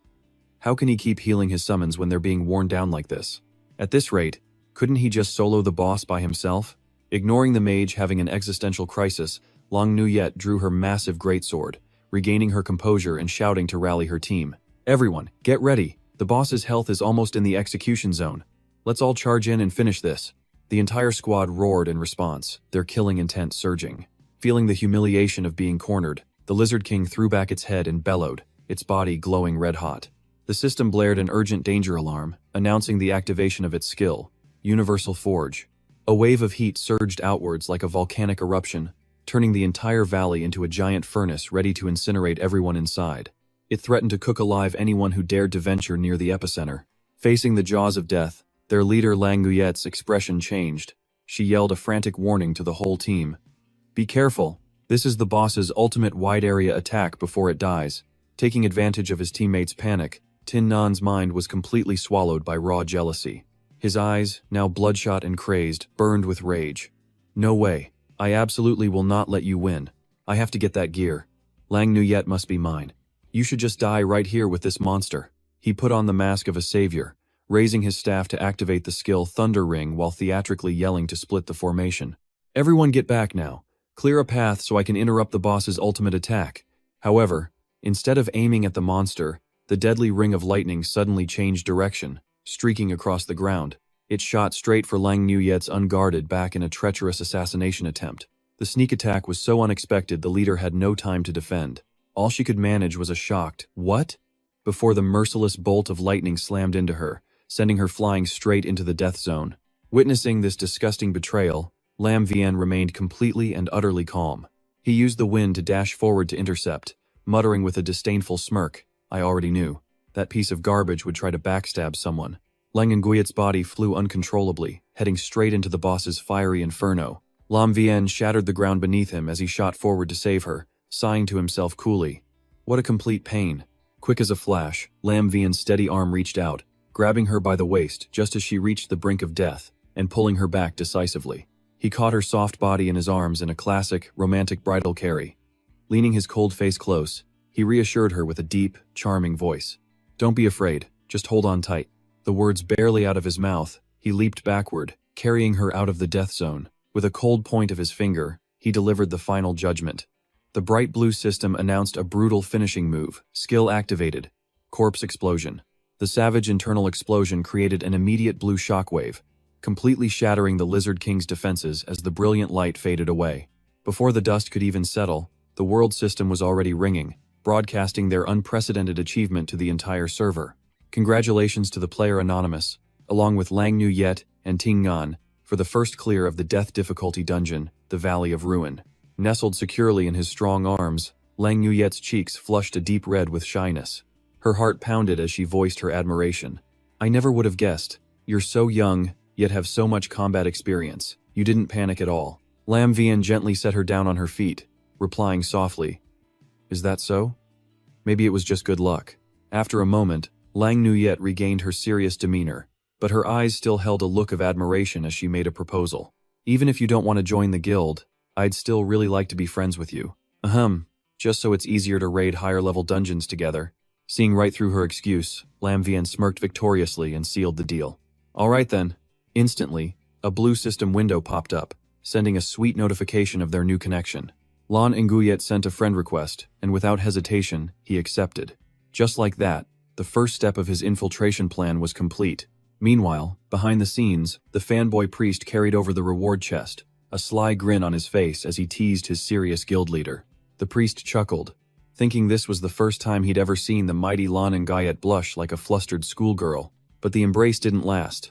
Lan Nguyet, red-faced, coughed awkwardly and reminded him, "You can put me down now." Across from them, the mage Tin Nan was sweating buckets, clutching his staff in a panic as he wailed in disbelief. How can this be? I haven't even touched a single strand of her hair." After gently placing the beauty on the ground, Lam Vien stood tall. Instantly, the system lit up with a golden announcement.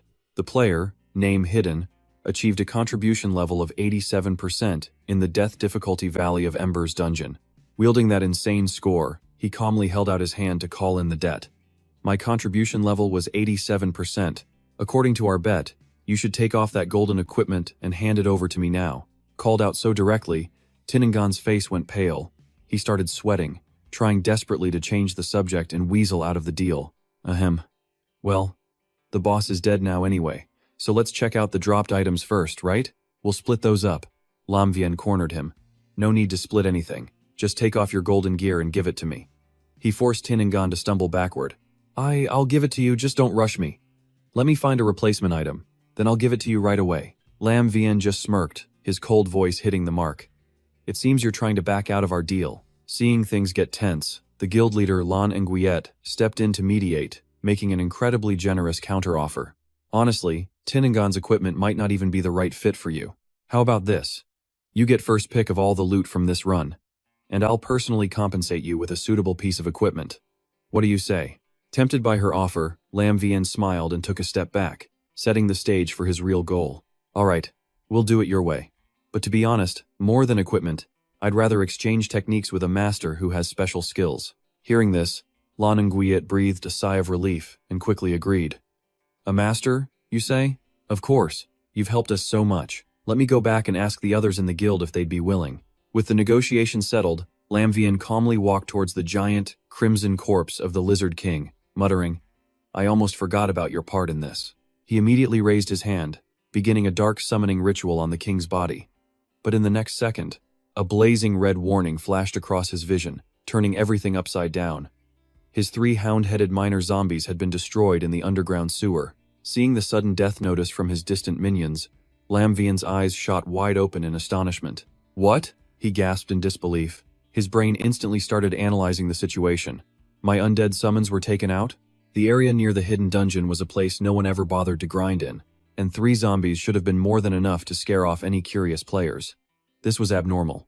Could it be that Snake Charlatan finally revealed himself? His eyes sharpened instantly. A murderous aura erupted from him as he locked onto his new objective. He had to seize this golden opportunity. The clue to finding that number 1 believer had to be on him. Without a second's delay, Lamvian became a blur and shot into the glowing portal. He left the entire team stunned, ignoring their desperate calls from behind him. "Hey, friend, you haven't even taken your equipment yet." The scene then cuts to a damp, dripping sewer. Lamvian, cloaked in magical invisibility, crept along the stone wall, carefully assessing his options. The entrance looked normal enough, but sneaking through the narrow tunnel was still the safer play. As he ventured deeper, he quickly discovered the bodies of his 2 summoned dire wolves, lying cold and still on the ground. Kneeling to inspect the scene, he used his glowing sword to illuminate the bodies, his brow furrowed in expert analysis. There were no signs of a fight. The undead had been killed by strangulation. It looked like the enemy was a master of assassination. Lamvian squinted, confirming his theory. These were definitely snake bites, but way too large for the snakes in this dungeon. And if it were the Nether Serpent King, his minions would have been completely obliterated, not left mostly intact. Putting all the pieces together, he shot to his feet. His cloak billowed around him as he came to the one and only conclusion. This had to be the work of the snake charlatan himself. Just as he came to that realization, a terrifying killing intent rained down from the ceiling, completely shattering his invisibility. A massive ghost serpent with a mouth full of venomous fangs lunged straight at him, accompanied by a bright red system notification. Invisibility has been broken. Osseous Ghost Serpent, level 15. Health, 4,500. Attack, 300. Defense, 130. Skills, Venom Bite, Bone Crush, and Blood Fusion. With pure instinct, Lin Yuan planted his feet and backflipped, expertly dodging a devastating tail whip. The demon snake's tail shattered the ground as he used the momentum to create distance, quickly raising his hand. He gathered a blinding orb of green necromantic energy that tore through the gloom, slashing it straight into the giant snake's body. Lin Yuan frowned, his senses on high alert, as he analyzed the situation. These sewer snakes were a high level, and their dirty skills were still unknown. He had to stay on guard. But just as he caught his breath, a massive shadow fell over him, blocking his vision. He looked up, startled, to see another colossal snake king glaring down at him. "How the hell is there another one?" he exclaimed. Without flinching, he gritted his teeth, tightened his arm, and raised his massive sword to meet the ferocious beast's thunderous bite head-on. The pressure from the powerful attack was completely suffocating. Lin Yuan seized the opportunity, unleashing a magic circle to summon his trump card, the Dire Wolf. A massive, glowing green wolf's head erupted, radiating pure killing intent. He gave a sharp command. "Hold them back for me." The dire wolf obeyed, lunging forward with its massive fangs, biting down hard and sending the demon snake flying. With his summon keeping the monster busy, Lin Yuan pivoted and dashed deeper into the shadows. His mind raced with tactics. This constant fighting was a dead end. The real enemy was hiding somewhere, pulling the strings. He had to be dealt with first. His crimson eyes pierced the darkness, scanning every last corner. He pushed all his senses to the absolute max, searching for the mastermind's hiding spot. Soon, his gaze locked onto a solid iron gate at the tunnel's end. He caught sight of a snake's tail hastily slithering inside. A smirk crossed his face. "Found you." Instantly, Lin Yuan shot towards it, his fist wreathed in green magic that tore through the air as he growled out his final judgment. "You have nowhere left to run." The punch landed with overwhelming and merciless force. His brutal attack made a direct hit, but there was absolutely no reaction. He frowned, sensing something was off. This isn't right. Looking closer at the shattered gate, he noticed the faint traces of his own green magic. His expression turned cold. This was a path he had already taken. Staring into the abyss before him, he quickly put the pieces together, realizing the enemy's sinister plot.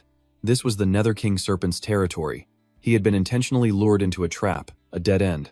At the same moment, his summoned beast finally ran out of energy, dissolving into faint blue smoke before vanishing completely. Seeing his summon fade, Lin Yuan tilted his head. turning his icy gaze to the enemy standing beside the demon snakes, a provocative smirk on his lips. All right then, let's see who loses their patience and makes the first move. As he spoke, a system window flashed, activating his stealth skill. His body dissolved into faint light, merging with the shadows. Their target vanished. The two purple demon snakes lunged forward in a frenzy, their venomous fangs snapping wildly. Their attack hit nothing but the cold iron gate, leaving behind an empty space where a person had just been standing. Seeing his prey slip away, the snake charmer ground his teeth in frustration, growling. So, he didn't fall for the trap. Beneath his scaly mask, his eyes flashed with murderous intent. I absolutely will not allow a second person to know the secret of this sewer. This is my territory. The atmosphere grew heavy with a suffocating silence. The gloomy sewer was eerily still, except for the faint ripples in a puddle of water. The villain held his breath, his dark purple eyes scanning every nook and cranny, trying to sense the intruder's location. The moment he caught the slightest vibration, he spun on his heel and unleashed a destructive bolt of lightning from his staff, screaming madly, "You've shown yourself, now become food for my snakes." The powerful attack slammed straight down, shattering the ground into a mess of rubble and thick dust. But contrary to the villain's fantasy, Lin Yuan descended like a phantom from the air, landing in his enemy's blind spot with a cold, mocking tone. "Who exactly are you trying to hit?" This caused the snake charmer to jump in a panic. "What?" Seizing the moment while his opponent was stunned, Lin Yuan swung his greatsword, unleashing a massive, crescent-shaped slash of green energy. As a last-ditch reflex, he tried to save a little face. The villain threw his staff up to block the attack, gritting his teeth in frustration. "You dare to mess with me?" Not wanting a fair fight, he immediately called on the giant spectral snake behind him. It lunged at Lin Fan, fangs bared and roaring. "You're asking for death." In an instant, Lin Fan analyzed his opponent's weakness. It was clear this guy was garbage at close combat. He was always trying to create distance. All Lin Fan had to do was unleash his minions to pin down the beasts, and victory was his. With the plan set, he smirked. "You're not the only one who can summon minions, you know. Let's let them play together." Another legion of the undead claws its way from the earth. The snake charmer's eyes flew wide open, muttering in absolute disbelief. More of them? More undead zombies? How could this be such a coincidence? This is completely and utterly impossible. While his enemy was still rebooting, Lin Yuan pressed the attack with a brilliant green magic slash, adding some verbal damage too. Seriously, aside from dancing with snakes, you got any other skills? He'd hit a nerve. The villain absolutely seethed, instantly firing back. "Shut your mouth. A dead man walking like you doesn't need to know so much." His cloak billowed in a magical aura as Lin Yuan just scoffed at the weak defense. "Stop barking. Without your snakes, you're as useless as a rock. A disgrace to the title of #1 disciple." With his master insulted, the villain erupted in fury, unleashing a storm of toxic purple-black fire as he roared. "You scum! How do you know about the existence of my great lord?" Taking advantage of the chaos, a giant magic serpent dropped from above, bringing down a wave of pure destructive power right on top of Lin Yuan. The villain gripped his staff, a vile, triumphant smile twisting his face beneath the mask. "Didn't see that coming, did you? I've still got plenty of snakes in reserve. Get ready to talk." But facing the serpent's siege, Lin Yuan remained perfectly calm. His crimson eyes, sharp as a blade, silently uncovered the truth. So that's why the earlier sneak attack was so well hidden. These creatures knew how to use the terrain for cover. He'd fallen right into the #1 disciple's trap he had to capture him alive for information. In the next instant, he swung his sword, completely shredding the swarm of attacking snakes. Seeing this, the snake charmer went berserk, focusing his entire life force into a single devastating strike aimed right at Lin Yuan. He spat out a final judgment. "The game ends here, you piece of trash." But our hero swiftly dodged, already planning his counterattack. This was the moment. The perfect chance to lure his opponent in close. A blast of destructive energy tore through the air. Lin Yuan raised his sword to block, faking a pained yell. "Damn it!" A second later, two snakes shot out, binding him tight. The bastard's magic even came with a stun effect. His movements were obviously slowing down. The snake charmer pointed his staff down, taunting him with a sneer. "When I saw those zombies, I thought my eyes were playing tricks. Never thought you'd be an undead hunter. Too bad your skills are absolute garbage. Looks like you didn't even finish your training, huh?" Hearing his ultra-rare class name exposed, Lin Yuan paused, his sharp eyes revealing a flash of genuine astonishment. "Undead hunter? What the hell are you even talking about?" His mind was racing, suspicion rising to its peak. How in the world did this lowlife know about his hidden class? He even seemed to have the entire skill set memorized. Behind the scaled mask, the villain's lips curved into a crazed, smug smile as he taunted him. Just confess already. Where did you get the intel on the boss's location? I've got all day to play games with you. In response to that arrogance, Lin Yuan raised his head, his eyes burning red with a cold, deadly killing intent. I'll return that question to you. In a minute, I'm going to beat you until you spit out every last thing you know. Before he could finish, the snake charmer's face went pale with terror as he saw that his precious snakes behind him had been turned into undead. You dared to turn my snakes into undead zombies? When the hell did you do that? Lin Yuan clasped his hands behind his back, proudly passing judgment. My undead army is endless. Your pets, however, are dying by the second.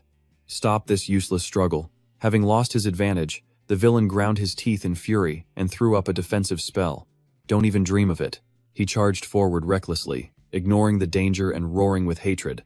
I will never be captured by a mutt like you. Seeing this, Lin Yuan thrust out a hand cloaked in brilliant blue magic, decisively activating his trump card, Corpse Explosion. At his command, the corrupted serpent twisted violently, launching itself into the air to intercept its target. The brutal force of the undead explosion obliterated the entire wooden platform, sending a massive shockwave shaking through the whole tunnel. Taking advantage of the thick, choking smoke, Lin Yuan activated another crowd control skill. He unleashed a volley of magical green vines to relentlessly hunt him down. Landing in the ruins, he coolly brushed off his cloak and assessed the damage. He's fast, for sure. But at the very least, he had now pinpointed this snake charmer's area of operations. His crimson eyes glinted with calculated confidence. Besides, at this early stage, he still hasn't absorbed the overwhelming power of the evil god's advent. Once he learns a debuff removal skill, these pathetic snakes are just free undead materials served on a platter. Lost in thought and planning his next steps, Lin Yuan's gaze suddenly froze on something buried in the dirt and rubble. From a dark crack, a brilliant golden light flashed, completely capturing the hunter's attention. He bent down and picked up the strange object. He opened his palm to observe it, raising an eyebrow in pure curiosity. In his hand was a simple pocket watch. Flipping it over, he saw no stat screen. Lin Fan quickly concluded this wasn't equipment. More than likely, it was some kind of identification token. If the owner was really hiding in the Jinghua Shui Yue Guild, his best move was to find Lang Yue immediately to confirm it. He definitely hasn't had time to clear his tracks yet. Without a moment's hesitation, he opened the system message window and sent an urgent message to the guild leader. To Lang Yu, are you free to meet tonight?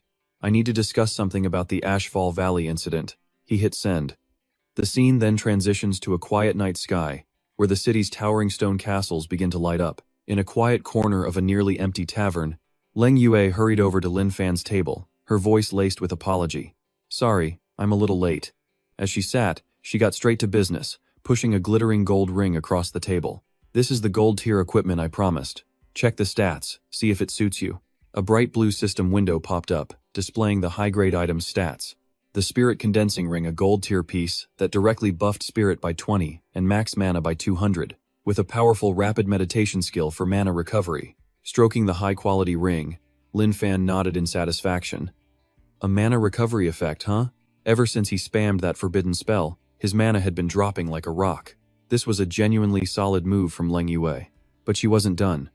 The guildmaster brought out a whole slew of items dropped from the death-level dungeon, smiling brightly. And here's the loot from Ashfall Valley. As promised, you get first pick. The screen flashed with the silver tier Gloomlight armor. Next up was the razor-sharp silver tier Starfall dagger, an item practically made for a bloodthirsty assassin. Finally, the best item appeared, a level 1 skill scroll that directly grants 100 skill proficiency points. Lin Fan didn't even glance at the silver gear. He snatched the scroll and immediately stored it away. This item was made for him, far exceeding his expectations. You guys can deal with the rest of that stuff. I'll just take this skill scroll. Seeing his decisive attitude, Lang Yue rested her chin on her hand, an amused smile on her face. I always pegged you as the lone wolf type.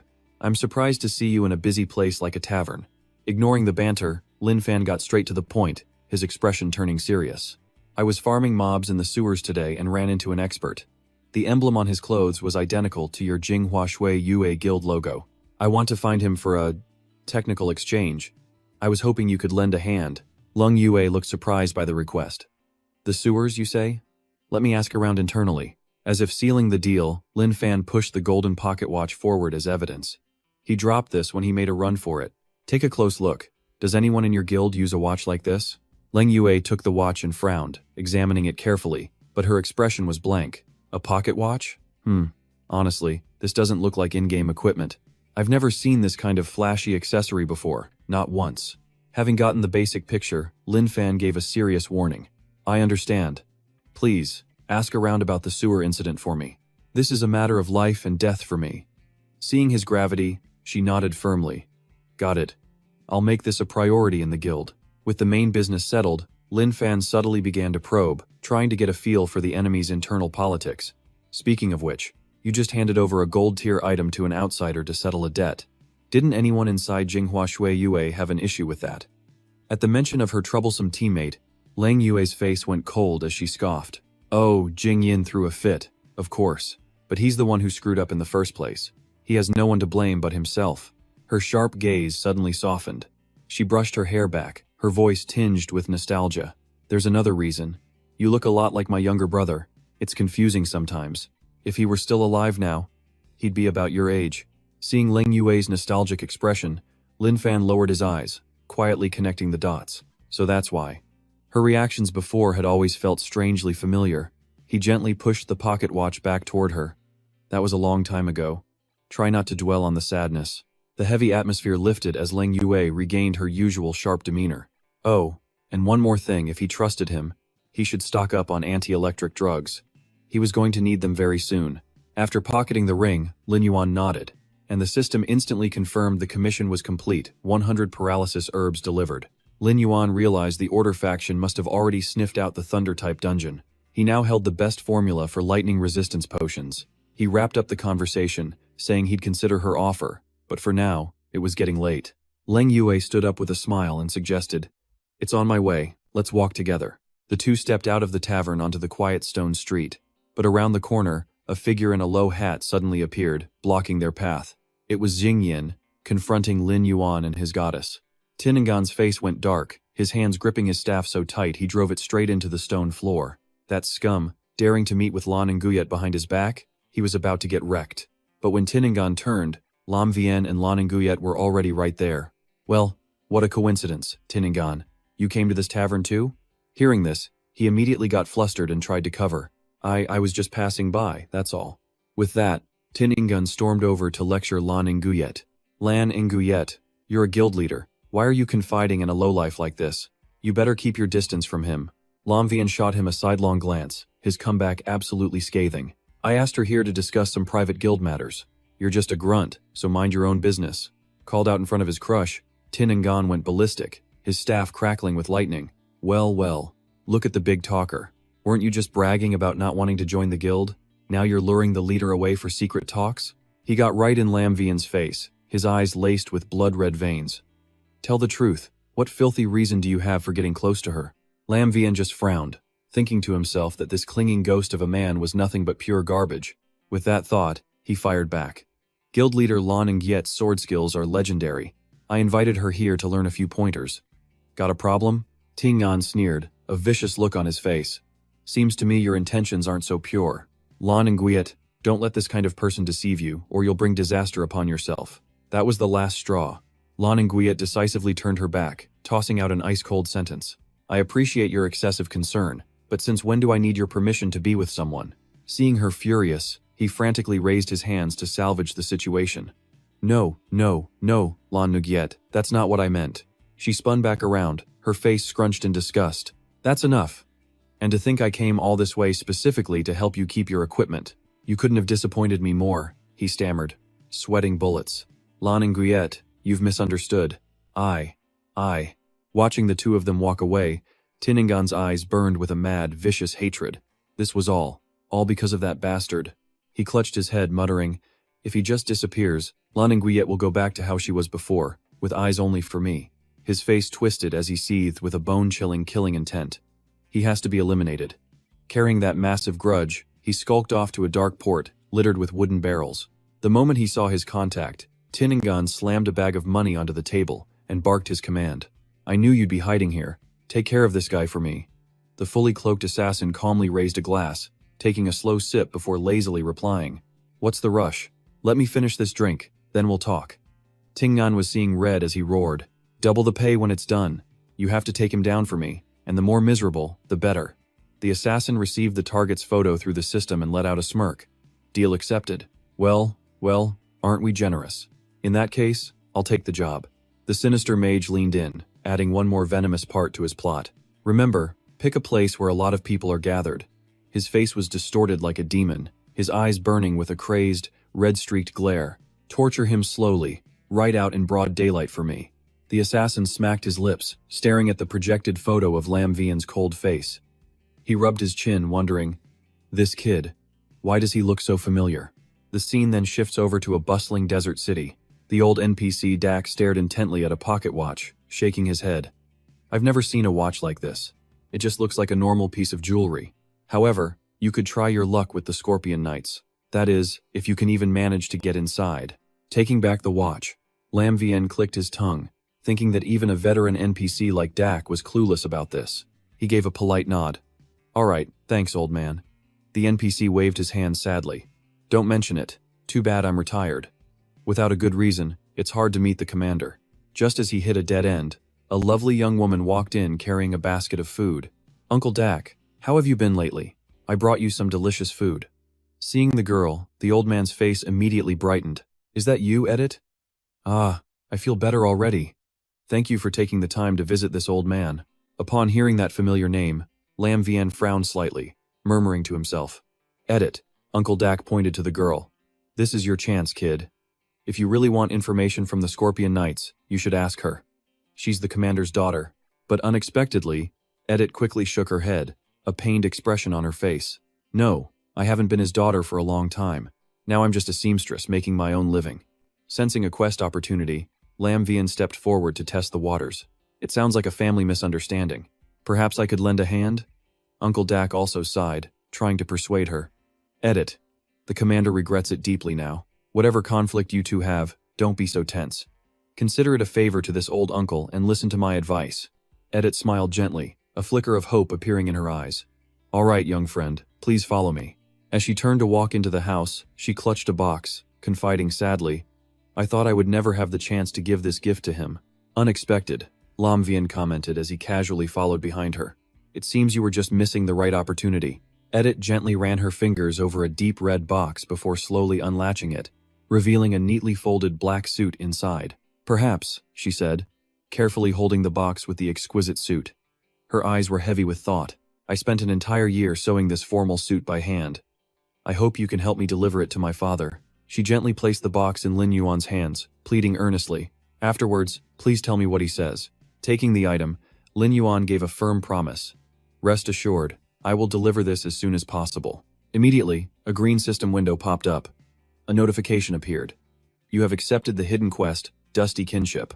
Lin Yuan quickly scanned the quest details. The name of the mission, Dusty Kinship. The conditions, heal Edit and gain favor, and have a reputation with the Scorpion Knights greater than 0. The mission, deliver the suit to her father, the gold-tier Commander Chi. The time limit was 12 hours. Soon, Lin Yuan stood before the gates of the Scorpion Knights barracks, a compound heavily guarded by soldiers with massive pikes. Seeing a stranger in a black cloak approach, 2 guards immediately crossed their weapons to block his way, yelling, Halt! Who goes there? One demanded.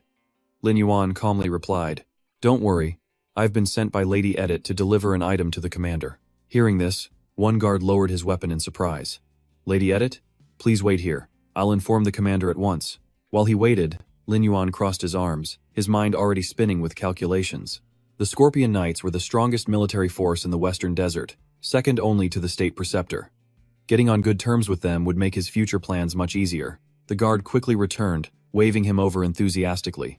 Sorry to keep you waiting, please follow me. Lin Yuan followed the guard deep into the barracks, his eyes catching sight of a massive, winged lion with a ferocious scorpion tail, chained to the ground. He glanced at the beast, already scheming. If he wanted the Scorpion Knight's signature manticore mount, he'd have to grind more reputation points to even qualify to buy it. Seeing the stranger walk past, the beast let out a vicious snarl, baring its fangs with fiery, threatening eyes. They arrived before a large command tent. The guard stopped and pointed inside. The commander is in the tent ahead. You can go in yourself. Lin Yuan nodded politely. All right, thank you. As he pushed back the flap and stepped inside, Lin Yuan immediately tensed up, reminding himself that Commander Chi's power was utterly terrifying. He was on par with a level 60 Lord-class monster. He absolutely could not reveal his secret as a necromancer. Inside, he saw a man in heavy armor facing away from him, studying a battle map. Lin Yuan spoke. "Commander Chi, I apologize for the intrusion." The silver-haired man with a long scar turned his head slightly, his voice thick with remorse. "Tell me, is my daughter Edith living well?" Lin Yuan stepped forward, placing the red box on a wooden table. "Lady Edith misses you very much," he replied calmly. "She entrusted me to bring this to you." He carefully lifted the suit out with both hands. Lin Yuan explained, "This is the formal suit she spent a year making for you, hoping you would understand her feelings." Chi stared off, stunned. "A year? The child must have poured her entire soul into this." Sigh, "Then why won't she come to see me?" Clutching the suit, the old commander's eyes shone with both pride and sorrow. It seems she never lost her passion for tailoring. "Look at these exquisite stitches. It's a true masterpiece." His face crumpled in despair as he bowed his head in regret. "And yet, all those years ago, I was so stubborn. I thought my daughter couldn't pursue such a lowly profession, and in the end, I forced her to leave home." His rough, calloused hands gently caressed the soft, ruffled collar as he whispered with shame, "We haven't seen each other in 10 years. Watching the emotional scene, Lin Yuan was stunned. Who knew a legendary general like Qi could have such a tender side? He knew this was his chance to bring up the issue of the watch. Composing himself, he offered a comforting smile. "Commander Qi, Lady Edith doesn't resent you at all." The commander's head snapped up, his teary eyes now filled with resolve. "Please, tell her something for me. I don't care about that pointless honor anymore. I just want my daughter back." Lin Yuan placed a hand over his chest and bowed respectfully. "All right, but there's one last thing I need to ask you about." He then opens his palm, revealing a strange, skull-shaped golden watch. "Do you know anything about this?" The old commander, Shi, studies the item in his hand, answering with a firm, deep voice. "A pocket watch. I can say with absolute certainty I have never seen a design like this before. All right, now go give my message to Edith." Lin Yuan puts the watch away, sighing. It was a dead end. Very well. But just as Lin Yuan turns to leave, Commander Shi's voice stops him in his tracks. "Wait." Shi's gaze suddenly turns razor-sharp, one eye flaring with an oppressive red light. "Who exactly are you?" Hit by that intense pressure, Lin Yuan breaks out in a cold sweat. Did the old man spot a weakness in his story? But then, the commander closes his eyes, sighs, and retracts his killing intent. That was out of line. "If my daughter trusts you, then I have no reason to doubt you any longer." He then presents a brilliant golden medal as the commander declares, "Thank you for everything you've done for Edith. If anyone dares to bully her, you have my authority to drag them to hell in the Scorpion Knight's name." At that, Lin Yuan lets out a huge sigh of relief, wiping the sweat from his brow. That was way too close. He promises firmly. "Understood. I will absolutely protect Lady Edith's safety." Instantly, the system screen flashes a bright notification. He's received Shi's recognition, gaining 1,000 reputation with the Scorpion Knights. The notifications keep coming. His reputation with the Scorpion Knights has reached the friendly level. He has officially been granted the status of an honorary member of the Scorpion Knights. Looking at the medal, Lin Yuan smirks. He can't believe the commander was so generous to just hand it over. An item like this can't be earned by grinding. It's a personal gift. This medal is basically a free pass in the Western Desert. Leaving the commander's tent, he heads straight for the shops with a scheme forming in his mind. His reputation is now 1,500. The reputation shop is unlocked, and he cannot miss this opportunity. After all, some exclusive gear is only sold here. The shop's guard greets him with a friendly smile. "Greetings, young knight. What are you looking to buy?" Scrolling through the epic items, Lin Yuan makes his choice. "I want to buy a lion scorpion mount." A sly grin spreads across his face. He's already mastered the fighting techniques. Activating this mount would basically make him a mobile fortress. The NPC strokes the bizarre creature, a hybrid of a lion and a scorpion, and warns him, the lion scorpion is extremely expensive. There are only a few in the entire city, and its price is 3 million gold coins. Lin Yuan just throws a massive bag of money on the table without flinching. Not a problem. The system instantly pops up 2 messages. Gold has been paid, and the lion scorpion mount has been successfully activated. The scene snaps back to the tailor shop, where Edith is clutching her hands, tears of pure joy streaming down her face. "My father, he really said that about me? Oh my goodness, I thought he'd completely forgotten about me, that he only ever cared about his night order." Lin Yuan offers a gentle, comforting smile. "Don't say that, Lady Edith. The commander truly wants you by his side again. She lowers her eyes, a contented smile on her face. Just knowing he cares is more than enough for me. The familiar interface lights up again. The hidden quest, dust-covered kinship, is now complete. Edit respectfully hands him a wooden box with a bright smile. This is a small gift to say thank you. Please take it. And please, tell my father that making beautiful clothes for people with my own hands makes me truly happy. I want to stay here and continue doing this work. He opens the box, and the stats of a gold-tier item fill his vision. The Shadow Spirit Cloak, plus 100 Constitution, plus 60 Defense, plus 30 Spirit. It also comes with an incredible active skill, Magic Cloak, which provides total immunity. For 10 seconds, he's immune to all magic damage and control effects, with a 24-hour cooldown. He throws on the new cloak, and a golden aura flares up around him as he smirks victoriously. Magic and control immunity? He realizes this is the perfect counter for the Serpent Tamer. He nods. Thank you. I'll pass along your message. The scene shifts again, returning to the outside of the Scorpion Knight's main tent. From within, Commander Shi lets out a long, relieved sigh. It seems Edit is truly happy with her life now. That puts my mind at ease. Still, he hasn't given up the search for clues. Lin Yuan stroked his chin, thinking. The watch plan was a total bust, so he might as well ask about the intel on the snakes. Steeling himself, he spoke up. Commander, sir, do you happen to have any information regarding snakes? The commander stroked his beard, his brow furrowed with a confused expression. Snake species? Ever since the Serpent Man civilization was driven out, his men had already wiped out every last snake around the city. But then he paused, eyes narrowing in deep thought. What if, he wondered, the snake appeared in a dream? Does that count? Sensing something unusual, Lin Yuan pressed for more details. A snake? He asked. What's so special about it? Stroking his chin, he recalled. Well, rumor has it it's a giant python, but things from dreams are usually just illusions. We really don't know how to handle it. As he spoke, he picked up a red wax-sealed letter, his voice dropping seriously. You're an honorary member of the Scorpion Knights now, after all. Since you're so interested in this particular snake, he handed the letter over. I'm officially assigning this mission to you. Taking the sealed letter, Lin Yuan gave a firm nod. All right, I'll head out immediately. But his mind was already racing. Could it be the Nether King Serpent? How could it possibly enter someone's dream? This had to be connected to the snake charmer. Right on cue, the system panel flashed with a new mission. Quest accepted. Count Kalo's Nightmare. He quickly scanned the mission details. Travel directly to Count Kalo's estate, locate him, and uncover any clues about the quest. With a 48-hour time limit, Lin Yuan followed the system's directions, and soon found himself before the gates of a massive, opulent stone mansion. But before he could even take a step forward, the thick wooden doors burst wide open. A brutish servant was dragging a young woman out by her collar, throwing her to the ground without a shred of mercy. The girl cried out in pain as she hit the hard stone pavers. The servant just glared, pointing and cursing at her. How dare a low-life peasant like you defy the Count? A butler in a sharp suit and gold-rimmed glasses sneered, disdainfully pulling on his white gloves. She clearly has no idea who she's messing with. Beat her for me. A group of goons immediately rushed forward, kicking the girl as she curled into a ball to protect her head, all while hurling insults. You worthless trash. You only learn your lesson after a good beating. A burly thug raised a muscular fist, his teeth grinding. The great Count, even looking at a commoner like you is a blessing you don't deserve. Peasant. But before the punch could land, Lin Yuan caught it effortlessly. He smirked. So, this must be the Count's estate. Your welcoming committee has certainly been an eye-opener. Interrupted, the goons backed off, glaring at the stranger. What sewer did this peasant crawl out of? You actually dare to meddle in the Count's private affairs? The butler just chuckled, smugly pushing up his glasses with an arrogant air. TSK, trying to play hero for the damsel in distress?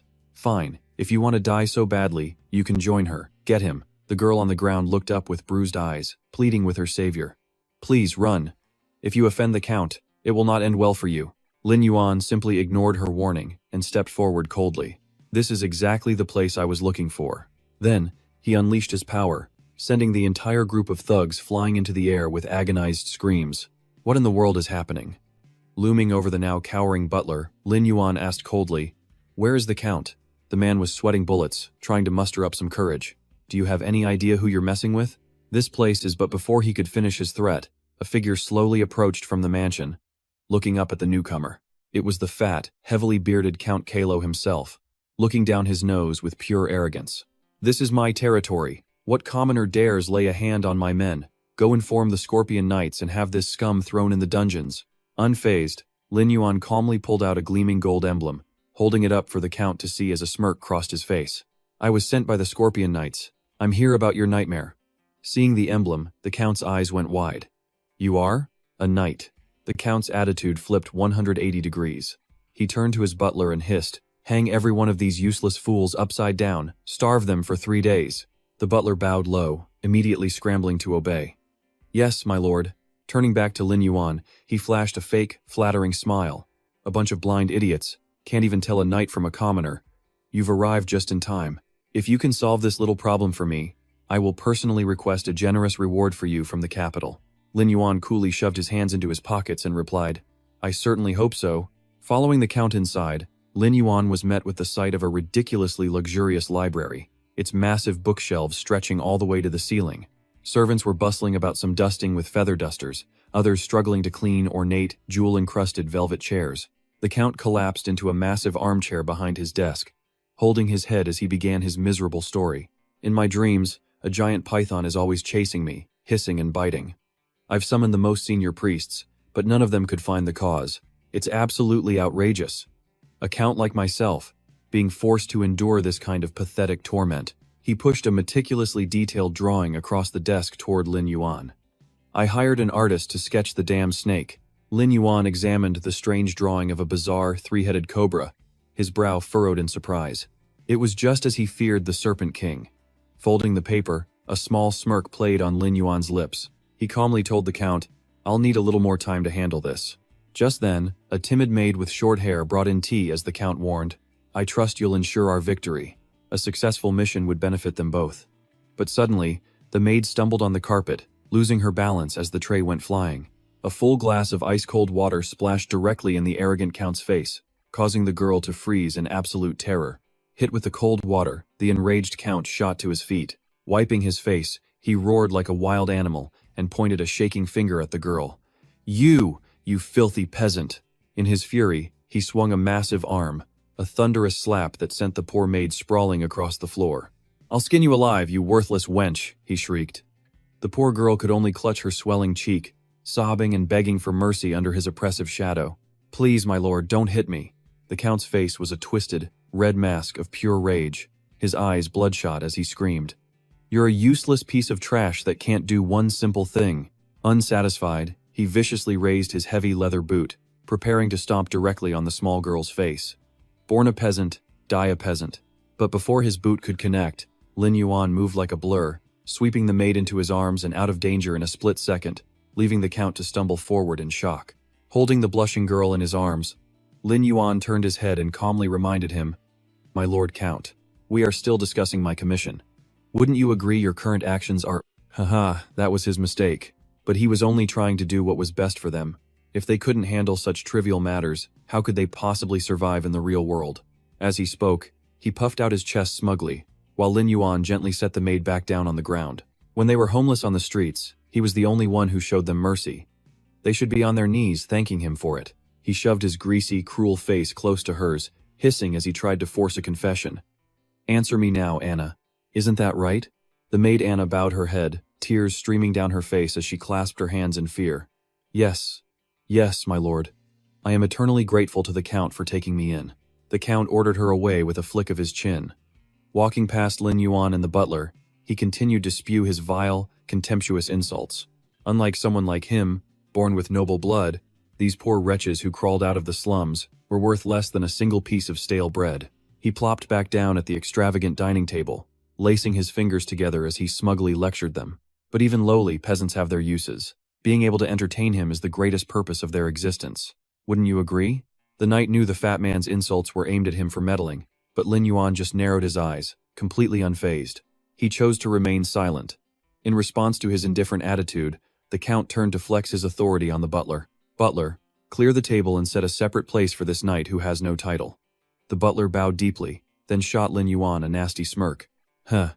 If it wasn't for the fact that you're working for me, you'd probably go your entire life without ever getting a chance to taste a Count's feast. Soon, the long table was laden with food served by the bustling maids. The butler stood beside him to serve, reporting, My Lord Count, the venison sent by Count Golden Hu has been prepared by the chef, exactly as you ordered. He rubbed his chin, nodding like a connoisseur. It's acceptable. But then, he shot Lin Yuan a look of pure contempt and smacked his lips before giving an order. This knight is from the countryside. He wouldn't be used to such refined, high-class food. Just give him a bowl of fish soup. The butler simpered obsequiously. Yes, sir. Hearing the blatant insults, Lin Yuan's brow twitched as he made a silent calculation. The mission comes first. But after this is all over, he was coming back to tear this entire count's mansion to the ground. Then he just shrugged his shoulders and replied, whatever you say. A moment later, the maid Anna approached, gently placing a simple bowl of fish soup before him. For you, Sir Knight. Lin Yuan looked up at the girl and offered a polite smile. Thank you. While noisily chewing a huge piece of meat and gulping down wine, the fat count grew impatient. Knight, have you figured out a solution? Don't you dare waste any more of my time. Lin Yuan calmly lifted the bowl of fish soup and took a slow sip. He calmly proposed, I hope I can stay in your room tonight, just to observe for a bit. Hearing this, the count furiously threw his wineglass, shattering it. He pointed straight at Lin Yuan and roared, Are you kidding me? Is my bedroom some kind of public space that trash like you can just wander into? Figure it out yourself. I only care about results. Despite the barrage of insults, Lin Yuan remained perfectly calm as he held the bowl, silently cursing the man in his heart. Truly an arrogant and conceited fool. A moment later, as the fat noble entered his chambers, Lin Yuan's eyes flashed with a deadly cold light. In that instant, he activated his invisibility skill, standing right outside the count's door. He felt a jolt something was happening. Right before his eyes, the sharp sound of a slap echoed.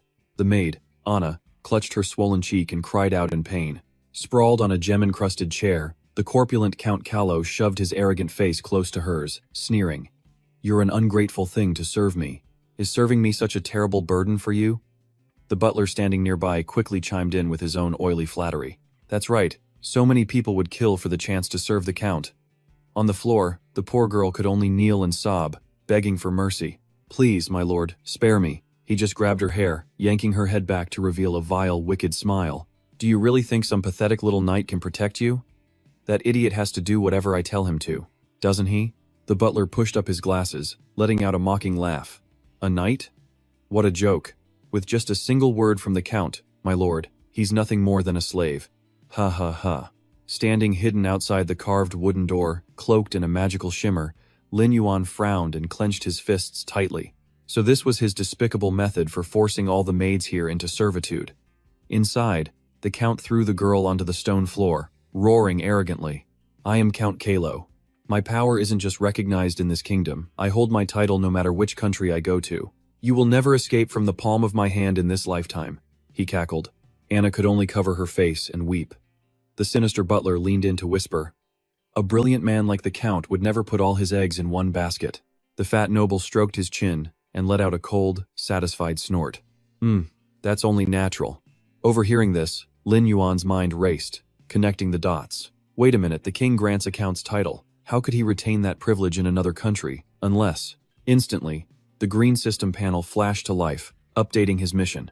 A hidden condition had been triggered. The mission nightmare of Count Callow was updated to arrest the traitor. Gold level. The objective. Arrest the traitor Count Callow and find evidence of his treason. The time limit was 48 hours. A smirk spread across his face. It was exactly as he'd predicted. This Callow guy was a traitor. He had to contact the Scorpion Knight Order immediately. Using a special item, his system interface confirmed the request had been sent to the Scorpion Knights, authorizing an arrest. Back inside the room, the Count's eyes suddenly felt heavy, dark circles forming. He yawned, grumbling. Why am I so sleepy all of a sudden? He scratched his head, his eyes bloodshot with frustration as he vented his anger on the kneeling maid. Damn it. That miserable snake keeps me up all night. And you think I'm going to let you live in peace? Before the Count could even move, an incredible force erupted from the outside, kicking the thick, gold-plated wooden doors wide open. Lin Yuan strolled in with his hands in his pockets, his posture calm and filled with an arrogant confidence. My Lord Count, I believe I just heard a rather desperate scream. His plan was simple, stall for time until the knights arrived. Seeing the troublemaker, the Count's face turned purple with rage as he pointed and sputtered. You damned knight, you dare to disrespect me again and again. You've got some nerve. The butler also stepped forward, threatening him. Do you realize that barging into the Count's private chambers is a capital offense? Ignoring the pathetic screams of the two men, Lin Yuan looked down at the maid and gently told her to step outside. I have some private business with the Count.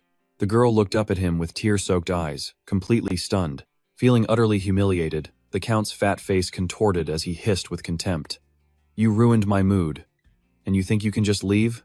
A low-rank knight like you has delusions of being some kind of hero? That medal of yours can't hide the sour stench of poverty on you. The butler bowed, fanning the flames. My lord, perhaps he deserves a little punishment? The Count jutted out his chin and gave a merciless order. Tie him up and hang him upside down for me. I will force him to watch and see the tragic end that awaits all low-born trash who forget their place. The butler pushed up his glasses, rubbing his hands together with glee. Rest assured, my lord. He turned his head and screamed for reinforcements. Guards, an intruder is attempting to assassinate the Count. Immediately, countless guards armed with long spears stormed in from the lavish corridor, flooding the room. The situation looked overwhelming. The maid Anna panicked, grabbing Lin Yuan's sleeve and pleading with tears in her eyes. You have to run, don't waste your life for me. But Lin Yuan just watched the pack of mongrels before him, his eyes narrowed, a confident smirk on his face. You think this rabble can take my life? Don't make me laugh. The guards howled, diving from above like wild animals pouncing on their prey. An assassin, get him, take him down. Lin Yuan gestured, and a magnificent, gold-inlaid greatsword materialized, crackling with a deep blue current as he raised it into his guard. His eyes, now burning crimson with bloodlust, never left the enemy as he warned the girl behind him. Get ready to run first. She quickly nodded. All right. And with that, Lin Yuan spun, unleashing an immense wave of green sword energy that tore the very ground apart, sweeping the guards away. What? Seizing the moment, he grabbed the maid's hand and pulled her straight through the opening, escaping the encirclement. Under the silent night sky, the heavy ironwood doors of the Count's manor were sealed shut, like a suffocating cage. But suddenly, a terrifying force from within blasted the massive doors open in a violent explosion that shattered the night's silence. From the thick smoke and dust, Lin Yuan strode out coolly, his long cloak billowing behind him in the wind. He left the terrified maid behind on the ground. The guards were right on his heels, brandishing their gleaming swords and roaring out commands. There he is! Don't let him get away! Lin Yuan frowned, moving like the wind, his sharp eyes calculating his next move. He realized there were too many maids and servants around, not the place to use his necromancy or corpse explosion skills. The maids huddled in a corner, trembling and whispering in terror as they watched. Is that really him? Is he really here to assassinate the Count? An armored guard rushed past them, hissing in a panic. Shh! Don't say such things. But before the short-haired maid could finish, her face twisted in terror, her eyes shot wide, and she let out a blood-curdling scream. A soldier, struck down by Lin Yuan, was plummeting from the sky, screaming in pure desperation as he fell. Help me! But it was no use. Lin Yuan was already a blur of blinding green sword energy, cutting a path of destruction. He stood proudly amidst the groaning soldiers. Sheathing his sword, he muttered his plan. Watch the Count and his butler, and wait for the knight's order. But suddenly, countless glowing blue magic chains erupted from the shadows, shooting straight toward him. They wrapped tightly around Lin Yuan's arms and legs, pinning him in place. But trapped by the magic, he simply smirked. A control skill, huh? He thought. Perfect. A chance to test the skill on my dark spirit gear. Instantly, the system interface flashed with a bright green notification. Skill activating. Magic immunity. Control effect removed. Just then, the butler strode forward with the Count, smugly gripping his staff and taunting his enemy. You knights are all the same, he sneered. Nothing but brute strength, without a single brain cell to use it. Behind him, Count Carlo stood with his hands on his hips, an arrogant sneer on his face as he barked an order. Did you really think I wouldn't have masters protecting me? Now punish him. Make it cruel. Hiding behind a door, the maids hugged each other, tears of despair in their eyes. It's over. He's been caught by that demonic butler. Sigh, what can you do? The butler is a retired master from the Royal Mages Guild, after all. The butler cackled, jamming the glowing tip of his lightning staff against Lin Yuan and unleashing a massive thunderclap with a threatening grin. This little spell of mine can pump lightning straight into your veins, he gloated. The light glinted off Lin Yuan's ice-cold, unfazed expression. The butler kept rambling.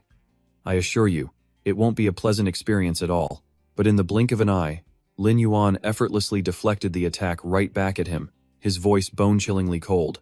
Why don't you keep this little toy for yourself? The sword's point drove into the butler, who vomited blood and shrieked in horror. Ah, you weren't under control. A moment later, he collapsed to his knees, clutching his chest and coughing up mouthfuls of blood. Seeing this, the portly count broke out in a cold sweat, his eyes practically bulging out of his head in sheer terror. He stared at Lin Yuan, who stood over the butler like a demon incarnate, his own face contorted in pure panic. He stumbled backward, pointing and screaming desperately, "I summoned you here for a commission. What is this? Rebellion." Lin Yuan aimed his blade right at the count. His voice was a low growl of judgment. "Compared to my commission, I'd say your acts of treason are far more serious." Hearing this, the count shuddered, muttering in horror. "What? How could you know?" And while Lin Yuan was focused on him, the butler struggled back to his feet. He lunged from behind, swinging his staff wildly and screaming, "If you already know, then just die." It was like he had eyes in the back of his head. Without even turning, Lin Yuan simply raised 2 fingers, firing a stream of green magic that effortlessly blocked the desperate attack. "Too bad," Lin Yuan said coolly. "The mission requires me to take you alive." The butler was sent flying by the blast, screaming in disbelief. "What in the world a knight? You can use magic, too?" In an instant, he closed the distance to the butler. A brilliant bolt of holy lightning erupted violently, crashing down on the royal mage, burning him until he convulsed in agony, letting out a horrific scream. "Air!" The terrifying force launched the butler's body across the room, sending him flying, before he smashed hard into the stone floor, shattering it and kicking up a cloud of dust. He collapsed to the ground, unconscious. His broken glasses fell away, marking the end for the arrogant bully. Taking advantage of the fight, the count scrambled for his life up the stairs, screaming over his shoulder, "You bastard, I'll have you charged and sentenced to death for this." But as soon as he looked up, he ran right into a pair of black boots standing ominously on the steps, like a ghost. He froze in terror, sweat pouring down his face as he stammered, "You? How did you get up here?" Lin Yuan's silhouette blocked the moonlight, his pressure so suffocating it sent the count tumbling back. "What's wrong? Weren't you just screaming about a death sentence?" Abandoning all dignity, the fat coward dropped to his knees, waving his hands frantically. "What are you talking about? I was going to get you a commendation. No, I must personally ask the king to grant you a title and give you a reward." Lam Vien raises a hand, a blue magic flame burning inches from the man's face. Sure, the king will reward him well for capturing this traitor. The orb of magic crashes down, tearing straight through the air. Lam Vien's judgment is cold. He asks if the count ever thought of mercy while torturing all those innocent, unarmed people. The count clutches his face, screaming hopelessly for him to just stop. Under the heat of the blue flame, he finally breaks, crying and begging for pity, admitting he was wrong. He promises to release the commoners, but Lam Vien's voice cuts in, crushing all hope. It's too late. Lam Vien reaches out, effortlessly lifting the man's fat body into the air, leaving him wide-eyed and choking for breath. Gritting his teeth, Lam Vien growls that the count had better start thinking very carefully about his confession. The count still struggles, sputtering cheap bribes, promising Lam Vien anything he wants if he'll just spare his life. His only answer is a brutal magic punch that explodes right through his chest. Lam Vien coldly sends him off, telling him to say goodbye to his filthy noble status. A powerful bolt of blue energy, like lightning, slams into the ground with unstoppable destructive force. Just then, Captain Shich arrives, riding his mighty beast and leading the knights right to the scene. He hopes he isn't too late and asks if Count Callow is okay, demanding to know where the real villain is. With his hands in his pockets, Lam Vien coolly informs him that the criminal they need to arrest is Count Callow. He's a traitor. Hearing this, Captain Shich breaks into a cold sweat, completely stunned. A traitor? Good heavens. He turns with a stern face to warn the young knight that he better be certain about this, because accusing a count without solid proof is a crime that's punishable by death. Meanwhile, Count Callow, sprawled pathetically on the ground, starts screaming wildly, trying to salvage some shred of dignity. He yells that they sent a madman after him, calling it a blatant insult to his noble status. Captain Jich frowns, his expression conflicted. He states that he can't arrest a count based on one person's word alone, but Lam Vien just leans back calmly, arms crossed, without a single shred of panic. Right at the stalemate, the maid, Anna, steps forward, mustering her courage to announce she knows where the proof is. Anna approaches Lam Vien, her eyes filled with a steady and fearless determination. She reveals that she overheard the count secretly plotting with the serpent civilization, and they have an altar in a hidden room. The young girl's face shines with absolute resolve as she points the way. The secret room isn't far. Exposed, the count's face twists into a demonic mask, his bloodshot eyes bulging as he roars his denial. Like a cornered animal, his mind finally snaps. He lunges through the air, trying to rip apart his accuser while screaming that he'll tear her mouth off. But Lam Vien is faster, stepping firmly in front of the young woman to shield her from the attack. He unleashes a decisive kick charged with blue magic, sending the Count flying while stating the system's mission already confirmed his treason. He then tells the captain to arrest the Count, promising he'll bring back the evidence right away. Seeing things have gone this far, the captain sighs wearily and reluctantly agrees to the plan. He concedes that a matter this serious now rests entirely on what Lam Vien finds in his search. Mounted on his beast, Zeet gives the order 2 knights will remain to assist the search. The rest will escort the Count back to camp immediately. The soldiers snap to attention, roaring in unison. Lam Vien turned to the maid, his voice steady. "Lead the way. You don't need to worry." Staring at the knight's powerful silhouette, Anna blushed and stammered out a reply. "Yes, you're different from them. I trust you." Guided by Anna, the group descended into a dark and gloomy passage made of cold stone. The girl spoke up. "The Count's secret passage leads right to this spot." A knight behind them gripped his spear, scanning the area. A sewer. This was perfect terrain for the serpent folk, he thought grimly. Following from behind, Lam Vien shot a suspicious glance toward the short-haired maid, his mind already racing with calculations. But what reason could she possibly have for sneaking into this godforsaken place just to eavesdrop on a secret? Stopping before a massive, sealed metal door, Anna looked up, reporting this was the secret chamber where they held their meetings. Lam Vien stepped forward to take the lead. "All right, leave the rest to me." Lam Vien stared intently at the huge door, carefully examining every crack for any unusual marks. Nothing. He grabbed the door's edge, slowly pulling it open while glancing back to warn his team. "Stay alert, I'm opening it now." The growing gap revealed only pitch-black darkness inside. Lam Vien peered into the room, surprised. It looked like nobody was in there. Suddenly, from the enveloping darkness, huge venomous pythons lunged out to attack. He leaped back, shouting, "Everyone, fall back!" The knights reeled back in pure terror, raising their weapons. But facing the vicious snakes, Lam Vien simply drew his sword, confident. "Don't be afraid, they're just a few small snakes." With a few swift slashes, the serpents were diced into pieces, littering the bloody floor. He thought to himself that hiding so many venomous snakes here meant something was definitely wrong. Meanwhile, Lam Vien's gaze shifted, studying the maid Anna, who stood silently in the distance. His mind raced. She didn't seem scared or surprised at all. And if his entire squad was wiped out, the Count's crimes would have no witnesses. Could she actually be one of the serpent folk, disguised as a human? Was she secretly working with that fat nobleman?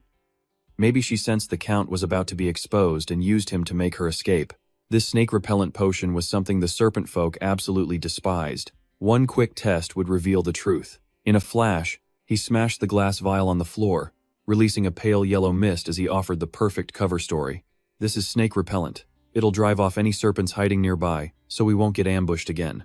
The yellow smoke swirled around Anna's body, but she only clasped her hands gently before her. She replied with perfect composure, showing absolutely no physical sign of disgust or repulsion. "I'm sorry, I had no idea something so horrible was hidden in here.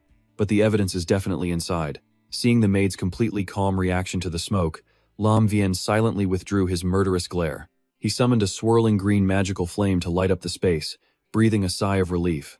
Perhaps he'd been far too suspicious. He then turned to the girl with a reassuring smile. "It's all right. This wasn't your fault." The group strode deep into the stone chamber, where their eyes were immediately drawn to a massive, evil-looking coiled snake statue. Lam Vien crossed his arms. "We found our evidence." A knight picked up the statue, then cried out in disbelief. "My God, this is a totem of the serpent folk. The king ordered these destroyed. That damned Count dared to hide so many." The knight beside him held up a piece of embroidered cloth, his eyes wide with horror. This is the Count's family crest. He was really conspiring with the serpent folk. This is high treason." Behind the 2 shocked knights, Anna lowered her head, a sinister smile creeping across her face, hidden in the shadows. She clasped her hands together, playing the part of a weeping, fragile victim. "Please, knights, you must make him pay dearly." The scene shifts to a prison cell, where the fat Count slams a table, yelling at 2 guards. It's been a whole night. Where's your proof? How dare you slander the honor of a Count? Just wait until I get out of here. I'll deal with every single one of you worthless peasants." The cell door burst open. Commander Shit entered with Lam Vien, his eyes blazing as he commanded, "We found the evidence. Drag him out for a harsh interrogation." The guards snapped a salute, acknowledging the order. Forced brutally to his knees, the guards shouted, "Shut up and confess your crimes, you vile traitor." The sweating, panicking Count stammered, "What? Impossible, but I have no connection to the serpent folk." Lam Vien watched the interrogation unfold, his hands clasped calmly behind his back. Captain Jich sighs, shaking his head in disbelief as he speaks with the young knight. He can't believe Kayla was actually a traitor. He claps Lam Vien's shoulder, his voice filled with pride. He says Lam Vien has done a great service and that he's already reported it to the king. A reward is coming.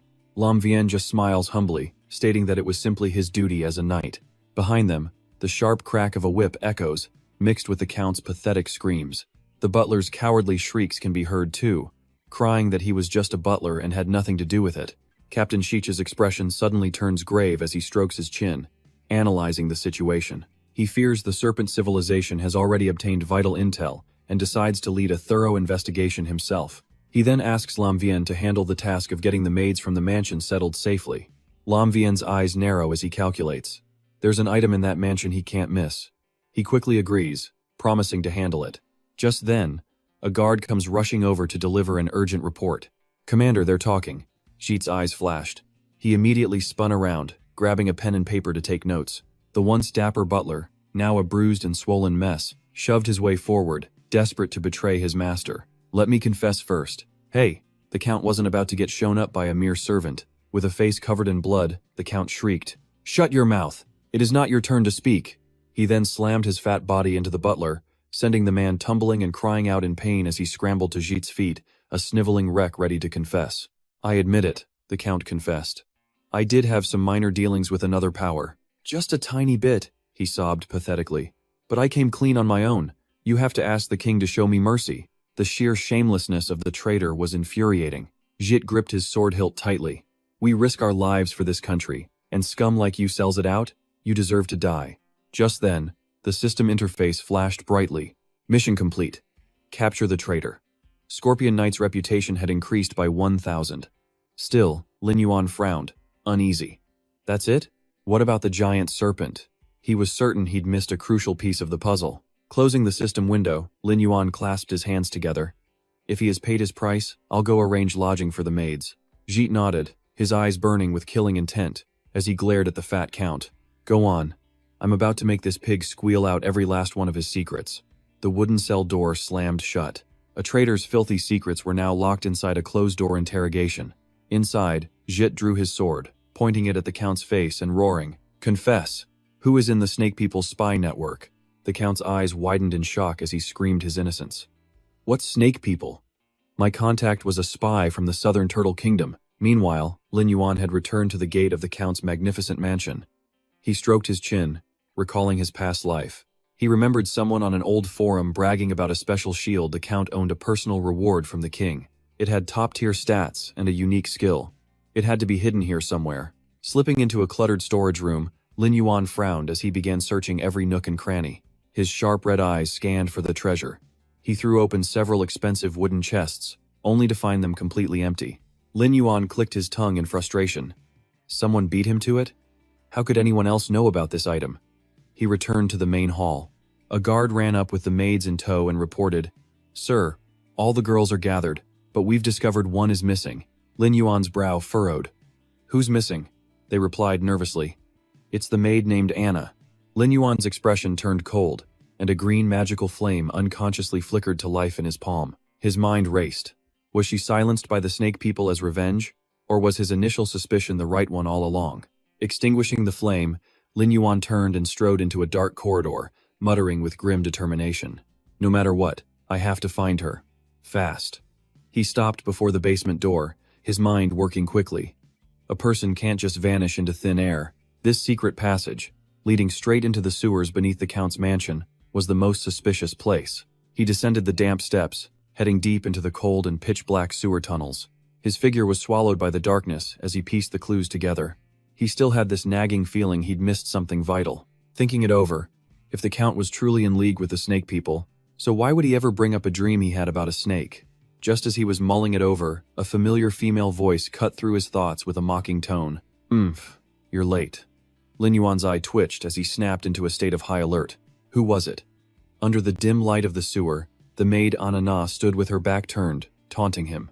"What's the rush? You're not the one who had to lie low in this miserable earl's mansion. Obviously, you can just show up whenever you feel like it." From the sewer's shadows, a figure in a black cloak with purple hair emerged, a snake-scale mask hiding one eye as a wicked smile played on his lips. "Well, Well, is that pathetic girl finally dead? Seeing his sworn enemy, Lin Yuan immediately activated his stealth skill. The system panel flashed, invisibility engaged. He concealed himself in a spiritual state, his mind racing. It was the snake controller. Why was Anna meeting him in secret? Wasn't Anna just an NPC? The snake controller clicked his tongue, praising Anna. Teesk, teesk, teesk. Truly impressive. Anna was a natural-born actress. That idiotic Earl probably went to his grave, never suspecting that the secret letter was prepared by her own hands. Anna had already shed her maid uniform, now wearing a tight combat suit that perfectly outlined her dangerous curves. She crossed her arms, smugly replying, "Of course they never saw it coming." But then her brow furrowed. A strange knight appeared out of nowhere. For some reason, he started suspecting my connection to the serpent folk and even used snake-luring medicine to test me. "I'll have to rely on you to handle the physical stuff." The snake controller smirked. "Oh? Weren't you always able to twist those fools around your little finger?" Then his face turned serious as he asked, "What does he look like?" Anna held out a portrait, reporting coldly, "This is what he looks like.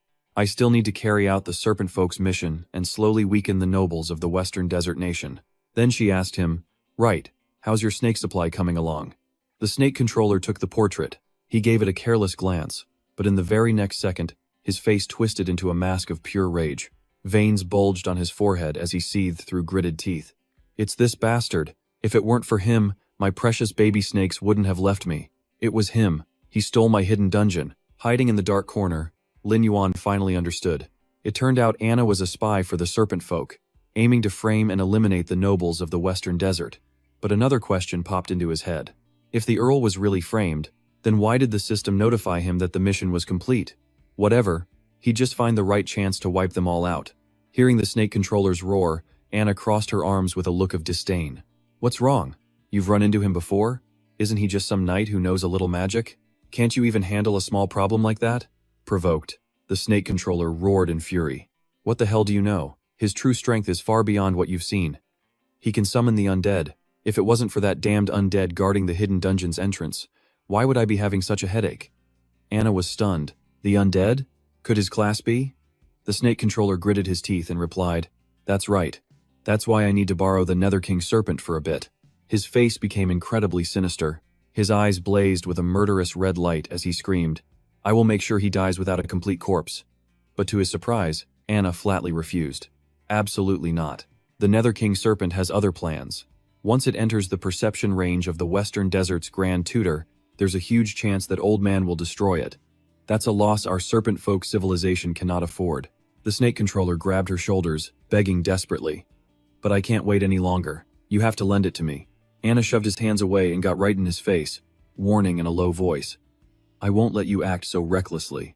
Still invisible, Lin Yuan quietly analyzed the situation. NPCs don't usually interact this much with players, so was this snake controller using Anna to farm reputation points for the serpent folk civilization? He clenched his fists, making a silent vow. There was no way he was going to let that happen. Suddenly, a violent gust of wind exploded through the area, shaking the entire sewer. Lin Yuan whipped his head around, stunned by the sight before him. From a cloud of white smoke, a massive, turquoise python slithered out, its golden eyes blazing with ferocity as it raised its head with overwhelming pressure. The snake controller hastily backed away, giving the stage to the beast and its master. Standing before the python's head, Anna crossed her arms and delivered a cold threat. "The Nether King serpent can sense my emotional fluctuations. If you really want to make a move, I can't guarantee I can control it." The snake controller scoffed. The two of you really are a loyal pair of master and servant, aren't you?" The giant serpent lowered its gaze, its mind fixed on a single purpose. "Everything for the plan." Anna gently stroked the serpent's hard scales, seeking comfort and understanding. The snake controller finally relented. "Fine. I'll find a way to deal with him myself. You just continue your mission, and don't you forget the boss's orders. You have to cooperate with my actions." Anna leaned against the massive body of the underworld serpent, holding the stolen shield and complaining with disgust. I know. Just let me rest a bit. Serving those decrepit old men is absolutely nauseating. This whole trip only got me one mediocre shield, and I had to put up with that fat pig for so long. It was not worth it." The snake controller turned to leave, and Anna called out after him. But the entire scene was being watched by Lin Yuan. Lin Yuan glanced down at his spiritual hand. His stealth was useless against the underworld serpent.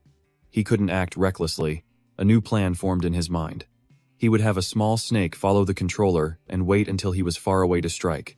A tiny spirit snake immediately split off from his body and slithered away in complete silence. Looking at the colossal serpent, Lin Yuan whispered, "Be patient. You'll see Tianri again very, very soon." The serpent flickered its tongue in eager response. Lin Yuan clenched his fist. He decided the Earl's situation could wait. Dealing with the first believer was the most urgent matter at hand. First, he had to nab that fake snake tamer. Lin Yuan opened the tracking map. A confident smirk played on his lips. With the shadow spirit's power in hand, he was ready to give that guy a nasty surprise. The snake tamer was striding along when suddenly, a numbing jolt shot up his spine. He froze mid-step. Was that undead spirit him again? The system flashed an alert, activating a skill. Demonic arm perception. Beneath the snake-like mask, his purple eyes went wide with shock. Damn it, he was being followed. He quickly pulled out a teleportation scroll. He gritted his teeth in frustration. Good thing he came prepared this time, but sooner or later, he'd have to eliminate that bastard for good. The system immediately displayed a notification. Teleportation in progress. A bright blue magic circle appeared at his feet, swallowing him whole before vanishing without a single trace. Lin Yuan stood frozen on the spot, clicking his tongue in disbelief. Another teleportation scroll? How could he use such an expensive one-time item so casually? Looks like this first follower has more resources than I thought, Lin Yuan mused, analyzing the situation. I need to build up my own capital. That's right, it's time to craft a batch of high-efficiency lightning resistance potions. When that lightning dungeon opens, they'll be a hot commodity. His gaze became resolute as he looked over at his undead minions standing guard. And to make that happen, he needed to maintain his hold on the Serpent's Nest hidden dungeon. Meanwhile, in a majestic church, a noblewoman named Edith gave her emotional thanks. My goodness, I never imagined these homeless girls had suffered so much. Please, let them stay here. Another young woman gratefully held Edith's hand. I can teach them sewing, it's better than becoming servants again. This was the whole purpose of our journey. Thank you, Lady Edith. A knight standing nearby spoke up. We'll be taking our leave now. Oh, and by the way, has her confession been processed? Another knight replied. It's already been handed over to the commander. I can't believe he was secretly working with the Southern Gui Empire. Absolutely disgraceful. The Southern Gui are our sworn enemies. As the group of knights departed, someone watched them go, muttering. So the Southern Gui Empire was pulling the strings. In this world, the Southern Gui and the Western Desert have always been rivals. I hope he gets what he deserves. As the knights moved further away, no one noticed a thing. From a dense thicket of trees nearby, the shadows stirred, revealing a figure in a black cloak. A crow perched on his shoulder as he whispered a command. Go inform the boss. The target has left the knights. We can make our move any time. The crow cawed as if it understood, spreading its jet-black wings and soaring into the sky. Back with Lin Yuan, he was walking down the road, calculating. The high-efficiency resistance potion formula in his hand was his only copy. Crafting it required a high-level alchemist, but they were almost all members of the major guilds. He stood before a quest board, his brow furrowed in thought. This formula was a one-time use item. If they learned the recipe and then double-crossed him, it would be a huge problem. Lin Yuan made a decision. Finding a freelance alchemist and signing a binding contract seemed like the safest option. He scanned the various quest papers on the board. The thing is, high-level freelance alchemists were not easy to find. He'd just have to post a bounty and see if anyone suitable showed up. Suddenly, his eyes locked onto one particular notice.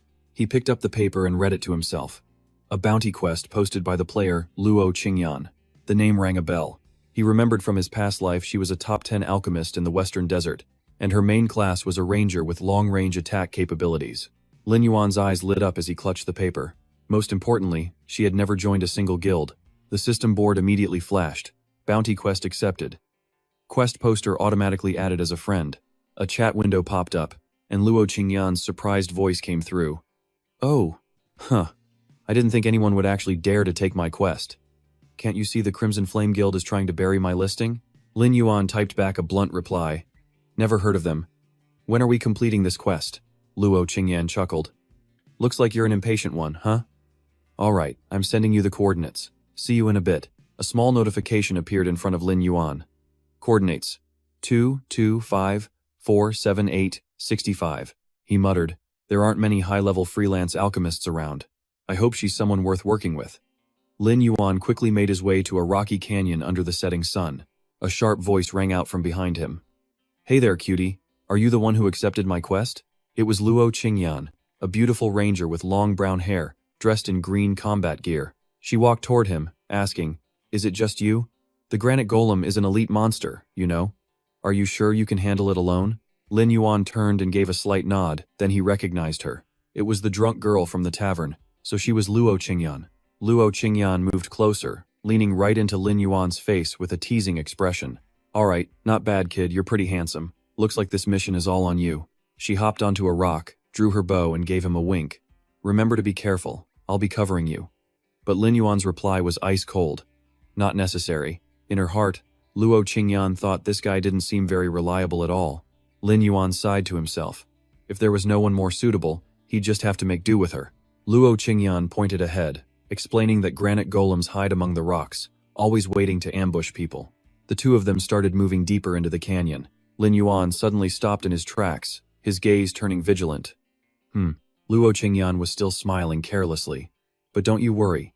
Even if the mission fails, I won't blame you." At that exact moment, the ground shook violently as a giant granite golem burst forth from the cliffside. A stat screen flashed in front of Lin Yuan. Granite golem, level 15 elite, HP 3600, attack 300, defense 410. Skills: hardened body, power guard. Both of them quickly jumped into their fighting stances. The monster hunt had officially begun. The granite golem let out a roar, swinging its massive stone fist straight down. Luo Qingyan didn't even flinch. She drew her bow, a bright green energy arrow glowing. "See? I told you I'd protect you." The arrow ripped through the air, but bounced right off the monster's steel-like body. The word "miss" appeared mockingly. Luo Qingyan pouted, her face twisting in frustration. Of course this would happen. Fighting is so much harder than alchemy. Before she could finish her complaint, Luo Qingyan froze as two more granite golems appeared on both sides. They swung their massive fists toward her. In that critical moment, a black shadow zipped by. Lin Yuan was now in front of her, pushing her back with one hand, his sharp sword already drawn. "Get to safety. I will deal with them." A light blue aura flared up around Lin Yuan's entire body. His eyes were sharp, his brain working at full capacity. Granite golems. Their defining trait was to swarm their enemies. But Lin Yuan showed no fear. In fact, he flashed a provocative smile. The granite golem's defense is incredibly high. So, he'll just use that against them and draw all the aggro. Time to go head-to-head. He immediately launched two energy orbs straight at their heads. From afar, Luo Qingyan stared, mesmerized by his silhouette. She mumbled, "Why do I feel like I've met him somewhere before? A handsome guy, cold and decisive." Suddenly, a memory flashed in her mind, and Luo Qingyan was stunned as she realized. "I remember now. Isn't he the one who chased off those thugs for me in the tavern? So he really can solo monsters by himself? Turns out I wasn't just drunk and imagining things." She frantically pulled out a recovery potion, running toward the fight while worrying. "Oh man, he's probably cursing me out right now. Don't be scared, little brother. I'm bringing you a healing potion." But before she could get there, Lin Yuan stomped the ground, launching into the air like an arrow. He raised his sword high and roared, "Netherworld Gate!" Instantly, a massive, ghostly green portal ripped open right behind him. From within, the hellhounds and werewolves of the underworld screamed as they charged out. His undead army tore into the granite golems, creating an earth-shattering battle. In just the blink of an eye, the monsters were completely wiped out. Their bodies crumbled into pieces, leaving behind shimmering golden crystal cores on the ground. Lin Yuan lands softly, picks up a crystal, and walks calmly over to the still-stunned Luo Qingyan. "Took care of that.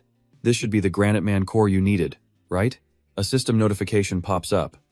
Luo Qingyan's bounty quest was officially complete. Luo Qingyan dazedly accepts the core. Was it really over just like that? Or was she just seeing things from pulling an all-nighter making potions? Lin Yuan just shrugs, casually replying that they were only a few elite monsters. Her eyes sparkle with admiration as she looks at him. "Come to think of it, you were the one who took me back to the hotel last time, weren't you? I owe you a huge one for this. But hey, with your level of strength, why did you even take my mission? You could easily clear quests with much higher rewards." Lin Yuan looks her straight in the eye, revealing his true motive. "I'm looking for a high-level alchemist to sign a contract to make potions for me. I don't trust the people in the guild, and you just happen to fit my requirements perfectly. This is a business deal with great pay, are you interested?" Luo Qingyan gives a charming smile, nodding without a single hesitation. "Sure, I already saw what kind of person you are that night. So, should we grab a drink and discuss your grand plan?" Lin Yuan immediately conjures a virtual contract. I'll tell you the specific plan later. Sign first. Luo Qingyan happily agrees. I'm not a big fan of contracts, but if it's with you, little brother, then it's no problem. I'll sign. Lin Yuan nods in satisfaction as the system confirms the successful contract. He was secure now, and he'd gained a powerful new assistant. The notification is clear. Player Luo Qingyan has agreed to sign the cooperation contract. She was now in an employment relationship with player Lin Yuan, ID hidden. Luo Qingyan crosses her arms, giving a playful wink.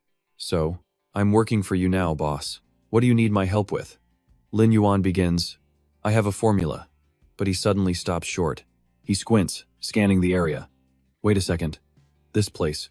He looks up at the jagged stone pillars. A familiar feeling washes over him. He feels like he's seen this exact landscape somewhere before in his past life. The spawn pattern of these granite men feels deliberate. Just then, a blinding flash of green light erupts. A colossal monster appears, the body of a lion, the wings of an eagle, and a scorpion's tail. Luo Qingyan panics, but Lin Yuan recognizes it instantly. A manticore. Without a moment's hesitation, Lin Yuan leaps directly onto the back of the newly spawned beast. The monster lets out a deafening roar before flapping its massive wings and soaring into the sky, leaving a bewildered Luo Qingyan on the ground. Huh? He just left? Flying high above the canyon, Lin Yuan gets a bird's eye view. And then it hits him, so this was the angle from that photo on the forums in his past life. From up here, the stone pillars where the granite men appeared were arranged in an incredibly mystical formation. The manticore circles once before landing in front of the single largest stone pillar. Lin Yuan's eyes flash with pure excitement. This had to be the entrance to a hidden dungeon. Inside the ancient crypt, Lin Yuan and Luo Qingyan, one pulsing with dark blue energy, the other shrouded in green life force, cautiously press deeper into the darkness. Luo Qingyan whispers as they walk, her eyes wide with shock. She couldn't believe there was actually a hidden dungeon in this stone forest. But there are only two of us. Are we really going to be okay? Lin Yuan, however, remains calm, his mind already running the calculations. Regarding this dungeon, the forums in his past life only had a single picture of the entrance. There was absolutely no other information available. Hidden dungeons were extremely dangerous, but the rewards they offered were just as massive. Even with no intel, he had to go in. He glances over at his new partner. If I remember correctly, you were the one who insisted on coming along. Luo Qingyan immediately puts on a pitiful act, placing her hands on her hips with a pout. Hey, a girl can be curious. And don't worry, I don't need any of the loot drops. I just want to broaden my horizons. Lin Yuan just shakes his head. You're here now, so you follow my lead, he says decisively. Let's go. The entrance is right ahead. The moment his foot touches the first step, an ancient and chilling sensation washes over him. Lin Yuan narrows his eyes. Before them lies a dark passage leading deep underground, and at the very end stands a giant stone sarcophagus. He recognizes it immediately, an underground ruin of the Azd civilization, an ancient tomb. He begins to explain for a clueless Luo Qingyan. In the world of Immortal, he says, the Azd civilization was a culture that worshipped death. They both examine the strange patterns carved into the walls. Lin Yuan continues, what they pursued was the transcendence of the soul, a state of true immortality. They held incredibly powerful techniques for necromancy, but their civilization collapsed hundreds of years ago. They approach the crumbling ancient stone stairs. Luo Qingyan hugs her arms with a shiver. I don't know why, but I have a really bad feeling about this. Suddenly, from the direction of the stone sarcophagus, a low buzzing sound begins to echo, growing louder and louder. Lin Yuan's senses go on high alert. That sound. It's like mosquitoes. Wait. A black shadow suddenly bursts from the coffin with terrifying speed, a literal blur of motion. Lin Yuan could only manage a single shout. It's too fast. He swung his sword, unleashing a brilliant blue energy wave, but the shadow was faster. It easily dodged his attack and shot straight for Luo Qingyan. Luo Qingyan let out a terrified scream as dark energy wrapped around her entire body, a paralyzing numbness spreading through her instantly. The shadow then revealed its true form, a wraith in a black cloak, wielding a massive scythe. Its eyes glowed an eerie purple. The info panel popped up. Black-robed wraith, a regular monster, level 17, with 4,500 HP, 530 attack, and skills like entangling hatred and endless pursuit. From behind the wraith, a horde of smaller monsters started pouring out. One of them spoke up. Are those some kind of insect-type monsters? Luo Qingyan gritted her teeth, completely unable to move. I don't think I can move anymore, she managed to say. Without looking back, Lin Yuan ordered his subordinate, Dogman, get her out of this instance. But even while paralyzed, Luo Qingyan managed to pull several potions from her bag. With all her might, she hurled them right at Lin Yuan. These potions will give you a temporary stat boost. Immediately, the system board lit up with notifications. A speed potion had been used on his teammate, Lin Yuan. A hidden ID's agility effect increased by 10%. An attack potion was used. The hidden ID's damage effect increased by 10%. A defense potion was used. The hidden ID's defense effect increased by 10%. Lin Yuan felt the power surging through him as he sized up the enemy. That main monster specialized in blitz attacks. First, he had to clear out all these minions. Then he could finally focus on the boss. He charged into the mob, the green light of his necromancer skills flashing non-stop, wiping out the small fry. But suddenly, a sharp force struck from the side. Lin Yuan stumbled back, his expression turning serious. This thing was smarter than he'd expected, and it knew exactly when to strike. In front of him stood a giant beetle, its entire body shimmering like jade. Lin Yuan swung his sword, but it didn't do a single point of damage. So it was a zero defense beetle that also dealt 0 damage. Could it have some kind of special defense mechanism? A new info panel appeared. Atec Empire's Divine Beetle. A special monster with 100 HP, 1000 attack, 0 defense, and an immortal execution skill. Lin Yuan's eyes narrowed with determination. With that speed and high single-target damage, it could patch the holes in his strategy. He absolutely could not let this thing get away. He immediately summoned a giant thunder scorpion from the earth to block the beetle's path. The beetle instantly soared up, flying right over the scorpion's head. Lin Yuan roared, "You're not getting away!" He gave chase at maximum speed. But the creature was still lightning fast, dodging every single attack thrown at it. In that instant, Lin Yuan leaped into the air, bringing his sword down from above. No matter how clever it was, it couldn't escape a blade empowered by pure necrotic energy. It was just a beetle, after all. A single strike shattered it into countless fragments of energy. "Die!" Lin Yuan yelled, breathing a sigh of relief. His sword remained pinned to the dying divine beetle as it twitched. Slash! Even though he could only do a little bit of damage with each hit, it couldn't escape now. Its death was only a matter of time. Moments later, the system coldly displayed a single message. Life signs have returned to 0. Lin Yuan stood tall, extending one hand as jade-blue necromantic energy swirled in his palm. "Excellent. Now you will fight for me." From the beetle's corpse, a powerful jade-blue light exploded, shattering the stone floor as the light began to condense. The fragments of the beetle quickly began to reassemble. It formed a completely new divine beetle, its body emitting an ethereal glow. Lin Yuan was stunned. As the revived creature circled him, a childlike voice echoed inside his mind.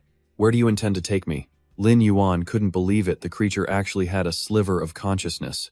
An unexpected reward, indeed. Without waiting for a reply, the beetle flew straight towards a giant stone sarcophagus. Lin Yuan understood in a flash. "That coffin. Don't tell me you can open it." The beetle landed on the lid, unleashing a powerful energy from its body that activated an ancient mechanism. With a heavy rumble, the lid slowly slid open, and a brilliant pillar of light shot straight into the sky. Lin Yuan watched the magnificent sight, and it all finally clicked. No wonder there was no info about this hidden dungeon online. This step required the divine beetle's active cooperation. From within the light, a brilliant golden book bound by chains materialized. Then, a system notification appeared. "Congratulations, player, for obtaining the cursed tome. You may pay a price to choose which skills you wish to learn." A list of skills appeared. Deepen damage, level 1.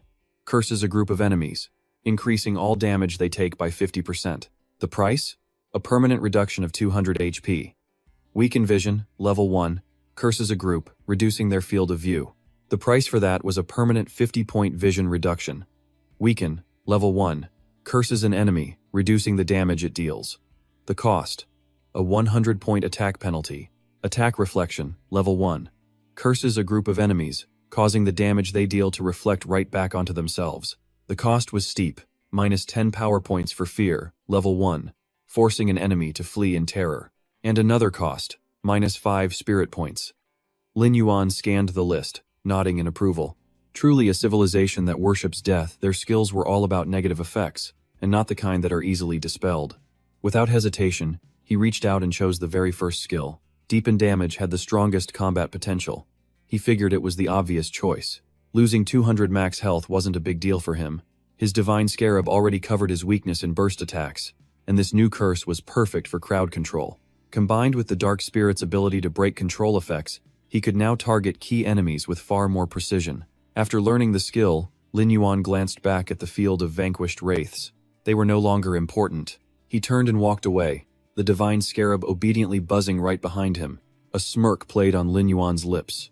The scarab's paralysis effect combined with its high-speed stealth meant the next time he met that ranged controller, there would be no escape. Just then, the beetle's information panel updated. An interface popped up, detailing the divine scarab's skill, immortality. Any damage dealt to the scarab is converted, striking the enemy with 200% lightning damage, plus a 50% chance to paralyze them for 60 seconds. His undead body granted him immunity to fear, and to poison, blindness, pain, and bleeding. The moment they stepped out of the dungeon instance, Lin Yuan was already planning his next move. Time to head back and get the shop ready. He needed to start stockpiling his alchemy potions. Suddenly, Luo Qingyan was sent flying from a distance, crashing down right at his feet. Lin Yuan was startled. He immediately spun around, his eyes fixed cautiously on the path ahead. A group of players was approaching. "Who's there?" The leader, a guy with bleached blonde hair, sneered arrogantly. "Oh, so you're the kid who took her quest, huh? Don't you know she's been blacklisted by our Raging Flame Guild? Looks like you've got a death wish." Luo Qingyan scrambled to her feet, whispering angrily to Lin Yuan. "Little brother, find a chance to get out of here. They're here for me. These guys weren't strong enough for my commission. Got their whole team wiped by monsters, and now they're back trying to extort me." The blonde-haired leader pointed a finger right at Luo Qingyan's face, his voice rising to a shout. "You damn witch! If it wasn't for you and those stone men, my brothers wouldn't have died and lost levels. This debt is on your head. 30 gold coins, or neither of you are walking away from here alive today." But then, he felt it. A cold, dark aura radiating from Lin Yuan that made him flinch. The entire group stared in horror as Lin Yuan was enveloped by swirling, dark, purple curse energy. The leader began to stammer. What's happening?" Lin Yuan raised his hand, and a massive curse formation erupted beneath the group's feet. The blonde leader's face went pale with panic. "Not good. This is a curse technique." A ghostly voice then echoed through the air. "Curse. Descends." The divine scarab rose from behind Lin Yuan, its eyes glowing, and his voice echoed directly in their minds. "Not walking away alive, you say? Ha!" Lin Yuan's lips curled into a confident smirk. The dark purple curse energy coiled around him. This was the perfect chance to test the synergy between his new skill and the divine scarab. A system interface appeared before his eyes, the cold text flashing as it activated the skill, deepen damage. The blonde leader roared at the healer in his party. "You useless piece of junk. You can't even dispel a single curse art?" The terrified mage replied, his body bound by tendrils of dark energy. "No, it's not that, boss. I've never seen a curse like this before." The system panel confirmed it with cold, hard text. "Dispel failed. Cannot be dispelled." The leader gritted his teeth, trying to rally his men. "Damn it. Don't think you've won just because you ambushed us." He pointed at Lin Yuan, a look of pure arrogance on his face. "It's just one curse technique. There are 4 of us. Killing you will be easy as pie." But before the words left his mouth, a flash of jade-colored light shot past. A grunt screamed in agony as a beam of green light slammed into him.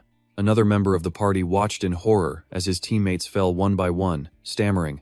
When did he even attack? Lin Yuan hadn't moved an inch. A ball of green energy was gathering in his hand. He was calculating his next move, using the curse to amplify damage. Then he'd send the hypermobile divine scarab to assassinate the enemy's healer. This new strategy gave him incredible flexibility. The leader clutched his shoulder, screaming wildly, "He must be on cooldown. Get him now. Finish him."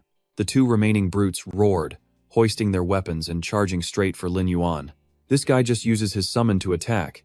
He must be a ranged class. Let's rush him." Another one yelled in agreement. "Yeah."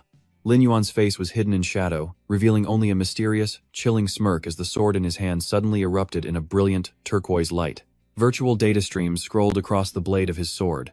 The 3 remaining members of the Raging Flame Guild stared, their eyes wide with disbelief and utter terror that he had actually drawn his weapon. Lin Yuan moved like a phantom, gliding past the 2 brutes in an instant as his cold voice echoed in their ears. "Too bad for you. You guessed wrong." Meanwhile, the healer mage was being toyed with by a divine beetle, forcing him to scream in despair. "What in the world is this thing?" Another member was grazed by the beetle, yelling, "How was I supposed to know our attacks only do 1 point of damage?" Before their leader could even react, a single kick from Lin Yuan sent him flying backward, landing sprawled out on the ground. Lin Yuan casually walked over, standing before the leader as he struggled to get up. Impossible. How could you defeat my squad so easily? Just what class are you? The leader's attitude changed in a flash, trying to entice him. I can't believe she found a helper like you. Why don't you join our Raging Flame Guild? How much is that woman paying you? I'll pay you double, no, 5 times more. But as his hand touched the ground, a dark vine suddenly shot up, wrapping tightly around it. Lin Yuan narrowed his eyes, his sharp gaze sweeping towards the edge of the forest. Humph. Still more people hiding in ambush? From the shadows, a giant demonic wolf leaped out, sinking its teeth into the leader. Lin Yuan spoke coldly. Shut up and die.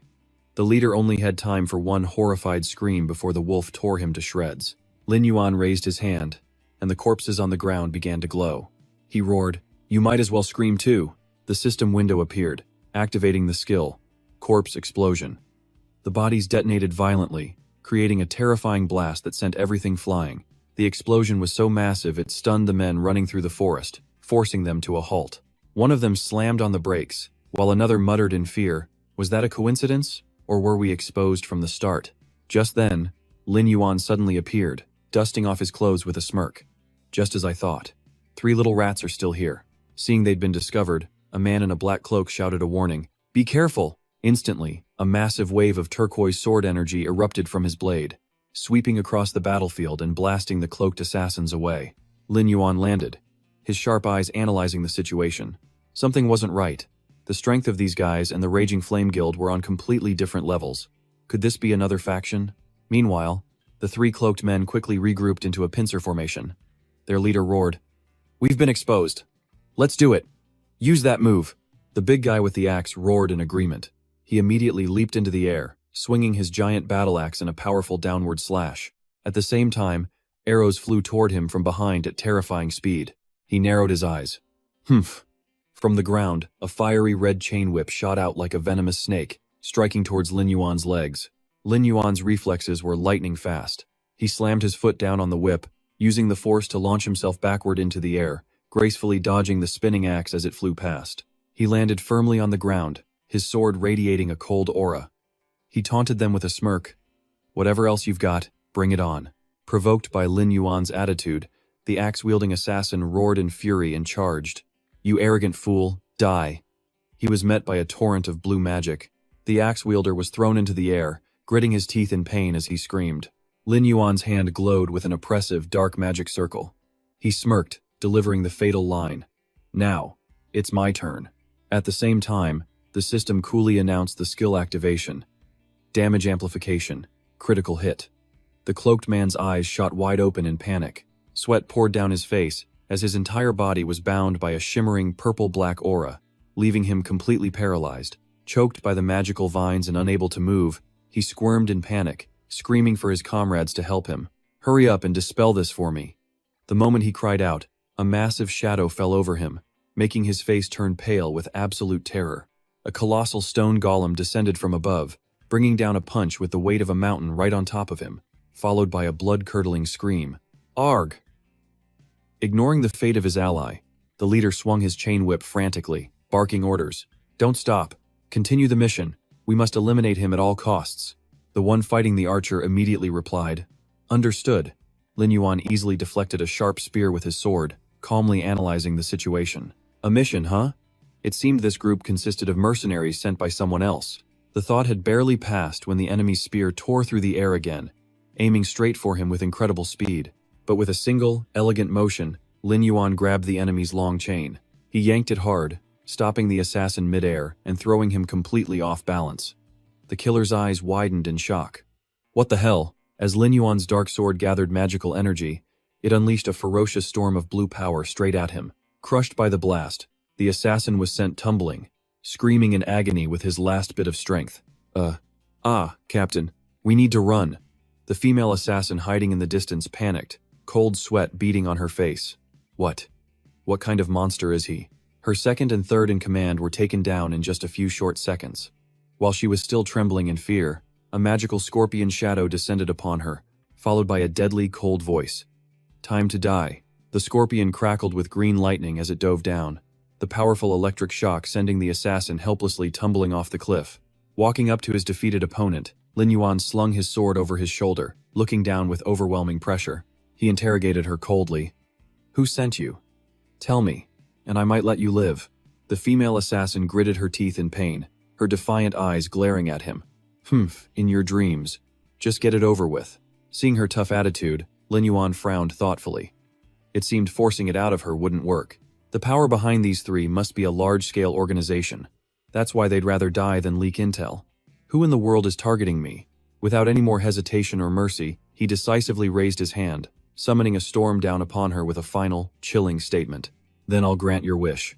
The enemy only managed to let out a grunt before being completely vaporized.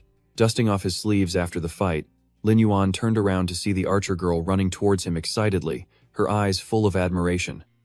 Not bad, kiddo." Watching him demolish those thugs was so satisfying. She went ahead and gathered up all the dropped loot for him. Catching the shimmering item, Lin Yuan generously began to divide the spoils of their battle. "This silver-grade gauntlet boosts bow speed. You should take it. I'll sell the rest of the silver pieces for cash. A top-tier item." She gave him a playful wink. "Got it, little boss. In that case, I won't be shy. Just consider it an advance on my salary." The system interface then displayed the gleaming silver gauntlet with its sharp, intricate design. Its stat sheet popped right up. Chaser Gauntlet, silver grade, an effect-type piece of equipment.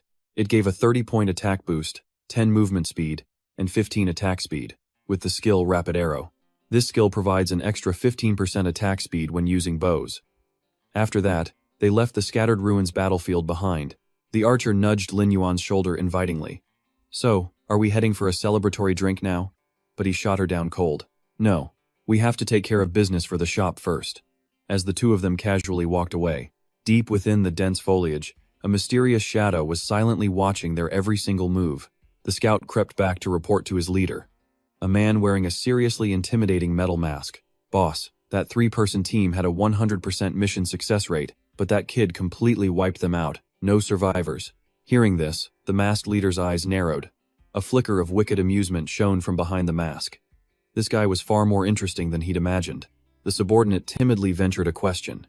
"So, should we dispatch a stronger team to handle him?" The leader waved it off, a new strategy already forming. "No, I've changed my mind. A talent like him, not yet in any guild? We need to recruit him." A strange demonic blue light filled with intense curiosity began to glow from the leader's eyes. He gave a decisive command. "I'll handle the client myself. For now, halt all actions targeting him, effective immediately." Back to the bustling city square, Lin Yuan strolled along with his hands tucked into his cloak pockets. He and the archer walked with a calm demeanor, as if a bloody massacre hadn't just taken place. Lin Yuan held up a piece of paper, a confident, victorious smirk playing on his lips. He was thinking to himself, the rarest formula for a high-grade electro-resistance potion was already his, and he'd already secured a contract with a trustworthy, high-level alchemist. All he needed now was to solve the issue of a shop location and gather enough materials to mass-produce the miracle potion. Then, when the new lightning attribute dungeon opens up, he could seize the opportunity to make billions. But his daydream was cut short by a sycophantic voice from below. Yuan Shen, the blonde warrior, waved his arms wildly, rushing over with a huge grin like he'd just struck gold. He laid the flattery on thick. "Master Yuan, you finally remembered your humble servant. Do you remember that dungeon we cleared together last time? That feeling. Man, it was just too exhilarating." The system interface popped open with great news. 2 dazzling notifications, 400 gold coins paid, and equipment from his friend Lin Yuan sent directly to his mailbox. Seeing this clingy display, the archer put her hands on her hips, teasing, Well, is this one of your fanboys?" Lin Yuan coughed, trying to dodge the over-the-top enthusiasm. "Ahem. I was about to go buy a storefront. We can talk about dungeons later." Hearing about spending money, the blonde guy's eyes lit up as he puffed out his chest and offered his services. "Buying a store? Master Yuan, let me come with. Frivolous spending is my absolute greatest skill." The archer, on the other hand, just waved them goodbye. "All right, I'm heading back to my workshop for a bit. I've got to clear out all my alchemy equipment." Inside the magnificent city hall, the mayor sat on his throne-like chair, waving his hands dismissively and putting on a troubled but firm expression. No, and no. This has absolutely nothing to do with money."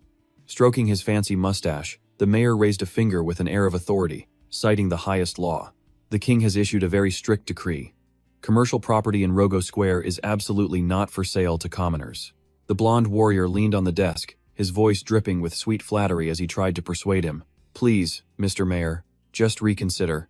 If we open a shop, it will definitely boost the regional economy. It's a win-win for everyone.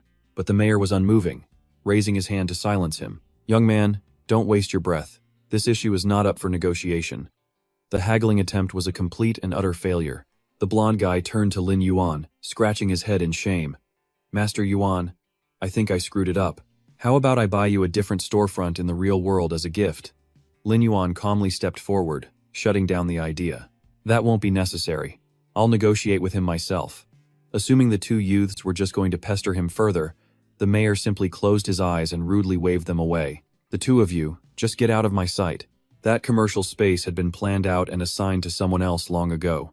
But in the next second, the official's eyes bulged, his pupils shrinking in pure shock at Lin Yuan's dominant tone. So what if I have this? He proudly raised a medal that shone with a mysterious, brilliant golden light, causing the mayor to stammer in sheer terror. Isn't that the Medal of Honor from the Abyssal Knights? Something only Commander Cid himself has the authority to grant? Abandoning his fake dignified image, the mayor shot up from his seat, jaw dropped and sweating bullets in a full-blown panic. You're the legendary honorary knight of the renowned Abyssal Knights? His attitude flipped in a heartbeat. The official bowed low, fawning over him while obsequiously presenting a map. According to the king's decree, this commercial district is closed to commoners. But if you're a core member of the Knight Order, you of course have the special privilege to buy it. Here is the plot layout. Please, sir, feel free to choose the most prime location. Ignoring the cheap flattery, Lin Yuan crossed his arms and scanned the map, his mind already running the numbers. This shop's location was directly linked to his future gold mine, so he had to choose with extreme care. Standing nearby, the blonde-haired guy clasped his hands, practically drooling in pure admiration. As expected of God Yuan, to be this powerful and imposing even in front of a high-ranking NPC, his gaze, sharp as a hawk's, locked onto a prime red spot on the map. He pressed his finger down, decisively sealing the deal. This is the one. They stopped in front of a bustling building with a holographic sign announcing that plot number 32 had been purchased by an anonymous player. The warrior looked up, muttering in disbelief. I thought this whole area was locked by the system, right? Who in the world is powerful enough to snatch this plot and also hide their identity? The archer girl arrived, struggling under a load of supplies, her jaw dropping. Huh? You actually managed to buy this entire building? But the NPC announced that all the property here was frozen. Hands tucked coolly into his cloak, the new owner walked up the steps into his new establishment. Lin Yuan tossed out a casual line. It just required using a small, special privilege. That's all. He handed a secret document to her, asking with a serious look, take a close look at this potion formula. What ingredients are we still missing? The system immediately confirmed the successful sharing of the high-potency electric resistance potion with his farming partner, Luo Qingyan. Luo Qingyan furrowed her brow as she skimmed the document, professionally analyzing the situation.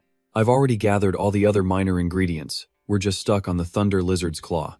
That item is practically non-existent on the auction house right now. No one is selling. A smirk played on Lin Yuan's lips as he thought to himself. It was perfect timing. His accumulated experience bar was about to level up anyway. He could go out, grind some monsters, and gather the materials all at once. Sensing a dungeon run was about to happen, the blonde guy excitedly begged to join. You're getting ready to go farm monsters, aren't you? God Yuan, big bro, take me with you. I promise I'll be the most diligent little loot goblin. Seeing the two guys fired up for battle, the girl quickly waved her hands and backed away. Well, you two go have your fun then. This young lady is only passionate about burying herself in the laboratory to study alchemy. Handing her a set of keys, Lin Yuan calmly entrusted her with the new responsibility like a true boss. I've already granted you full operational and business rights for this shop. From now on, this place is your own private office. Luo Qingyan was so surprised she could only let out a confused sound. Huh? Ignoring her dazed state, Lin Yuan summoned a majestic dark beast that took flight, calling over his shoulder with an order. Let's move out. Riding this thing will save us a lot of time. The blonde guy below stared up at the giant wings, his eyes sparkling with amazement. Whoa, that mount is insanely cool. The system window confirmed the summoning of the abyssal lion mount. Soon after, they landed in a treacherous canyon, where a ferocious, blue-glowing dragon lizard hybrid opened its massive, tooth-filled maw. It let out a roar of defiance and shot a blindingly destructive ball of lightning right at the intruders. The combat interface immediately popped up, giving a crystal-clear analysis of the enemy data. Common Thunder Lizard, level 17. 3800 HP, 330 attack, 145 defense. Skill: Electric Discharge. It summons a horde of minions. A volley of destructive green-flamed magic orbs rained down from the sky. The ground was bombarded like a meteor shower. With incredible skill, Lin Yuan stabbed his black sword into the earth to use as a pivot point. He slid to dodge the explosive attack while the blonde guy behind him desperately tried to lean out of the way as the ground cracked open. A swarm of hideous green lizard monsters crawled out, making the blonde guy shriek in terror. "Ah, there are so many of them." Remaining as calm as a still lake, Lin Yuan explained the thunder lizard's key trait. When a single one dies, it will awaken all of its kind nearby. This is completely normal. Seeing his boss so composed, the blonde guy got fired up, volunteering, "God, Yuan, let me be the tank up front for you." With his hands tucked in his coat, Lin Yuan stepped back and gave a nod. "You just worry about collecting the materials." Just then, suddenly, a massive, spiky lizard wreathed in blue flames appeared. Unfazed, Lin Yuan immediately summoned his underling into the fight with a cool, decisive command. "Lizard Lord, unleash your full firepower." Instantly, the system window popped open, flashing a bright golden notification. "Congratulations on your victory. You've leveled up to 16. With a shimmering arrow above his head, Lin Yuan smirked, already making his next calculation. At this rate, his level was easily among the server's top ranks. Standing beside him, the blonde guy stared at the summoned beasts, utterly amazed. "Isn't that the boss from the Ash Valley? Are they all working for the Yuan god now? So damn cool." An impressive stats panel appeared. Lin Yuan stroked his chin, thoughtfully plotting his next move. He knew the snake controller's leveling speed couldn't match his. With his sacred scarab and damage buffs, catching the guy was just a matter of time. And as for those three who ambushed him, they felt like assassins. He'd have to find a chance to investigate them. The blonde guy came running back, hauling a sack of loot bigger than himself. He eagerly reported, "Yuan god, all the drop materials are in here." Lin Yuan simply turned and walked away. "Good work. Let's head out." The scene shifts to the inside of shop number 32, which had been beautifully renovated with a classic and slightly mystical design. At the counter, a woman named Luo Qingyan swirled a purple potion, anxiously thinking about the market. The effects of this high-potency lightning resistance potion were definitely impressive, but current dungeons didn't require a potion this strong. Now that she'd made it, she wondered, would it even sell? Suddenly, the door opened. Lin Yuan walked in with his massive sack of ingredients and got right to business. "This should last a while. How's your progress with the formula?" Luo Qingyan was stunned by his unbelievable farming speed.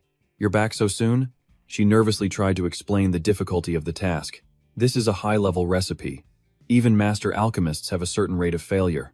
I just need a bit more time to increase my proficiency." Slamming a basket of plump fruit onto the table, Lin Yuan instantly changed his sales plan. "All right, we'll sell these first then." Seeing this, Han Cheng felt it was a total waste of their prime location and tried to stop him. "Fruit? Boss, we have a premium spot like this and you're selling fruit? That's like using a cannon to kill a mosquito. I have other potions, let's just sell those first." Ignoring the complaint, Lin Yuan just smirked with confidence. "Try one and you'll get it, Han Cheng. You have a taste, too." Holding a red apple, Luo Qingyan was still completely unconvinced. "Okay, but isn't this just a normal piece of fruit?" Not caring in the slightest, Han Cheng took a huge, enthusiastic bite, making sure to flatter the boss. The Yuan god definitely has his reasons for this. No need to even think about it. The moment he swallowed the piece of apple, Han Cheng's eyes shot wide open. His physical and spirit stats had skyrocketed, and he gasped in shock. "My stats, they went up. How can a fruit this magical possibly exist?" "See? I told you. Anything from the Yuan god is bound to be incredible." Ready to rake in the money, Lin Yuan set the price like a CEO. "Each person has a 100-use limit for this fruit. I'll supply the shop with a new batch every week. List them for 5 gold coins apiece. We're having our grand opening today." Right on cue, a system notification exploded in a brilliant flash, shaking the entire server. A server-wide announcement. Shop number 32 in Rogel Square is officially open. All players are welcome. Out in the desert, a warrior was in the middle of farming mobs. He turned to his teammate, confused. "Huh?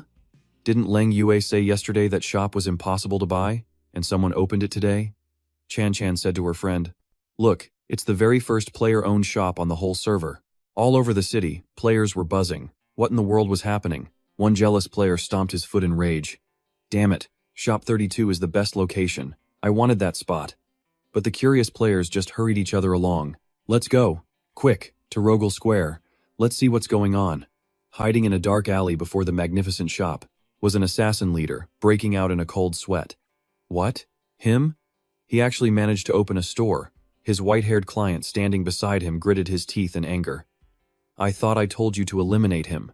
When are you going to do your job? The masked man was speechless, muttering to himself in pure disbelief. He decisively tossed the heavy bag of money back. The masked leader caught it and flatly canceled the contract. Humph. This target is far more powerful than our intel suggested. Even one of our elite squads was completely wiped out. Here's your payment back. We're dropping the job. Enraged by the betrayal, the white-haired man grabbed the assassin's sleeve and yelled, Isn't this just about the money? Go on, name your price. He was frantically throwing money at the problem, willing to pay any price. So long as his target died, the payment could be negotiated later. In the middle of his yelling, the white-haired man's pupils suddenly shrank in utter terror. In the distance, the formidable warrior Leng Yue approached in her icy armor, her reason completely clouded by jealousy. The white-haired man turned and vanished, cursing in his head that she was going to find that bastard again. Stepping inside the brightly lit shop, guests were warmly greeted by Han Cheng, with open arms and a cheerful welcome. A group of players walked through the door, their leader looking around at the shelves with utter confusion. Seeing them mostly empty, he couldn't hide his doubt. You only sell one item here? Fruit? In the best location in town, and this is what you sell? The talented businesswoman Qingyan just smiled, brushing back her hair as she held up an apple for them to see. This is a special fruit that can permanently increase your stats, and it's only 5 gold coins apiece. Hearing the insane price, the customer's jaw dropped and he screamed in disbelief. How much? 5 gold coins? My entire set of gear isn't even worth 10. While he whined, another player stepped up, curious to confirm the effect. Wait, you mean it can permanently raise a core attribute? After a moment of hesitation, he made his choice. The skeptical customer decided to risk it, thinking he'd never heard of a fruit with an effect like that. Alright, I'll take one to try. The moment he got it, he shoved the entire thing in his mouth and started chewing. Instantly, his eyes lit up like stars. He felt a surge of power and roared with joyous news for everyone to hear. It's real, this is actually real. My constitution stat just increased by 4 whole points. The customer who had just swallowed the apple suddenly froze, his face a mask of serious and profound shock, leaving him completely speechless. Immediately after, several players rushed the counter waving bags of money, yelling, Quick, sell me 3 more. The gears in his head were already turning. Even if he just bought these to resell to the major guilds, he'd make an absolute fortune. Seeing the situation quickly spiral into chaos, a customer in a red cloak quietly turned and walked away, a calculating and mischievous smile playing on his lips. Just then, the cold and stoic Leng Yue walked into the shop, and a system notification immediately popped up. You have entered the shop of your friend, Lin Yuan. Meanwhile, inside, Lin Yuan was waiting with his arms crossed like a boss. Seeing him, the powerful warrior approached in complete shock. I had no idea the hidden owner of the server's #1 shop was you. But how did you pull this off? Just yesterday I came here to buy something and the NPC kicked me right out. In response, Lin Yuan simply flashed a confident and mysterious smile. He shrugged with the air of a true chairman. Maybe it just took a little bit of luck. Setting business aside, Leng Yue got serious. Then this is perfect timing. About that business in the sewers that you mentioned before I went back to investigate. On that day, absolutely none of our guild members went down into the sewers at all. Hearing this, Lin Yuan replied with a knowing smile. Thank you. I guess my eyes must have been playing tricks on me. Inwardly, he calculated that for now, he could cross the Mirrorflower Water Moon Guild off his list of suspects. With business done, Lin Yuan turned and headed up the stairs, tossing a generous offer over his shoulder. Feel free to look around. If you buy something, I can give you a discount. Behind him, Leng Yue reached out to stop him, calling out, Wait a moment. But just as she was about to speak, Leng Yue's brow furrowed, her sharp eyes flashing with a sudden, wary suspicion. And for good reason. A system alert window had just popped up right in front of the team captain. Your close friend, Xing Yin, is nearby. Send a party invite? She thought to herself, a seed of doubt planted in her mind. Xing Yin is here too? At that exact moment, the scene cuts to a hidden alley outside, where the mage Xing Yin was desperately grabbing a masked assassin's sleeve. I'll pay you triple the fee, no, 5 times. It's just a simple assassination job on some nobody. Don't get greedy, he pleaded. But the masked leader, Yu Fang, simply shoved his hand away, refusing the contract. This isn't about the money. From this day forward, Our organization is refusing all of your future requests, permanently. As he continued to argue, Leng Yue's cold voice cut through the air from behind, making the schemer's heart stop cold. Xingyin, what did you just say about increasing a fee? Who were you trying to hire someone to assassinate? Xingyin froze, pure panic flashing in his eyes. Caught red-handed. Xingyin's face went rigid as he broke into a cold sweat, stammering out a weak excuse to hide his obvious guilt. Leng Yue, what are you doing here? You must have misheard me. I was just discussing an equipment deal with him, that's all. But Leng Yue's expression turned to ice, her sharp gaze cutting right through his pathetic, clumsy lie. Have you really forgotten about the core friend locator feature our Iron Triangle team uses? The system automatically sends a notification when friends are close by. Now, who is this person with you? Because I am positive I clearly heard the word assassinate. Panic exploded in Xingyin's mind as he cursed himself internally. This was bad. He was completely screwed. Damn it. I completely forgot to block Leng Yue's location tracker. Sensing the situation was spiraling, the masked assassin shoved his annoying client aside, deciding flight was the best option. You're on your own with this mess. I'm leaving now. But in that single moment, as he turned to make his swift escape, the masked man accidentally revealed a gold-inlaid skull emblem hanging from his belt, an object that radiated a chilling, murderous aura. Her eyes locked onto it. Leng Yue flinched, a shiver running down her spine as she recognized that all-too-familiar emblem, that pocket watch insignia. With lightning-fast reflexes, Leng Yue lunged forward to block his path, shouting, "You! Stop right there. I have questions for you." The assassin just glanced over his shoulder with an arrogant smirk. "Humph. And you think you can stop me?" With that, he leaped into the air to flee. But suddenly, a strange mechanical bug dropped from the sky, blocking his path. What the hell is this thing? The next second, he fired a grappling hook into a wall, using it to swing clear of a powerful lightning blast from the dangerous little drone. But the very instant his feet hit the ground, the black-cloaked figure of Lin Yuan appeared like a ghost, cutting through the air to intercept.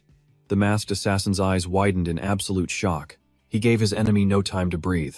Lin Yuan swung his dark sword, unleashing a ruthless wave of green energy in pursuit and roaring. "Where do you think you're going?"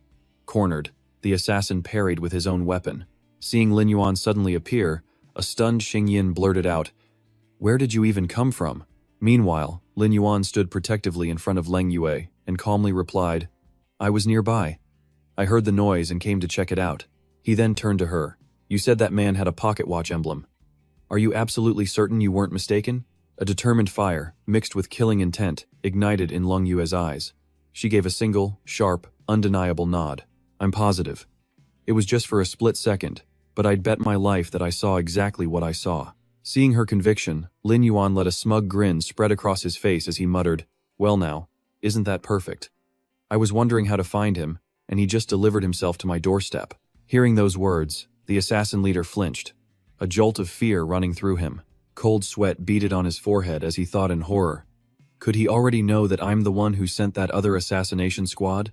It seemed his enemy wasn't just strong, his intelligence network was terrifying.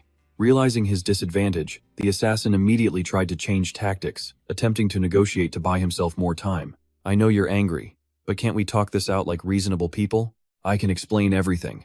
In response, he got another powerful sword swing from Lin Yuan. The attack tore up the pavement, forcing him to leap onto a wall. From below, Lin Yuan answered coldly, "An explanation? Don't worry, once I capture you, I'll get all the answers I need." Seeing Lin Yuan attack with such merciless intent, Xingyin stumbled backward in sheer terror. Sweat drenched his forehead as he grit his teeth, a dirty plan forming in his head. Their code means they will never betray a client, but if things look bad for him, it's probably best if I silence him myself, just in case.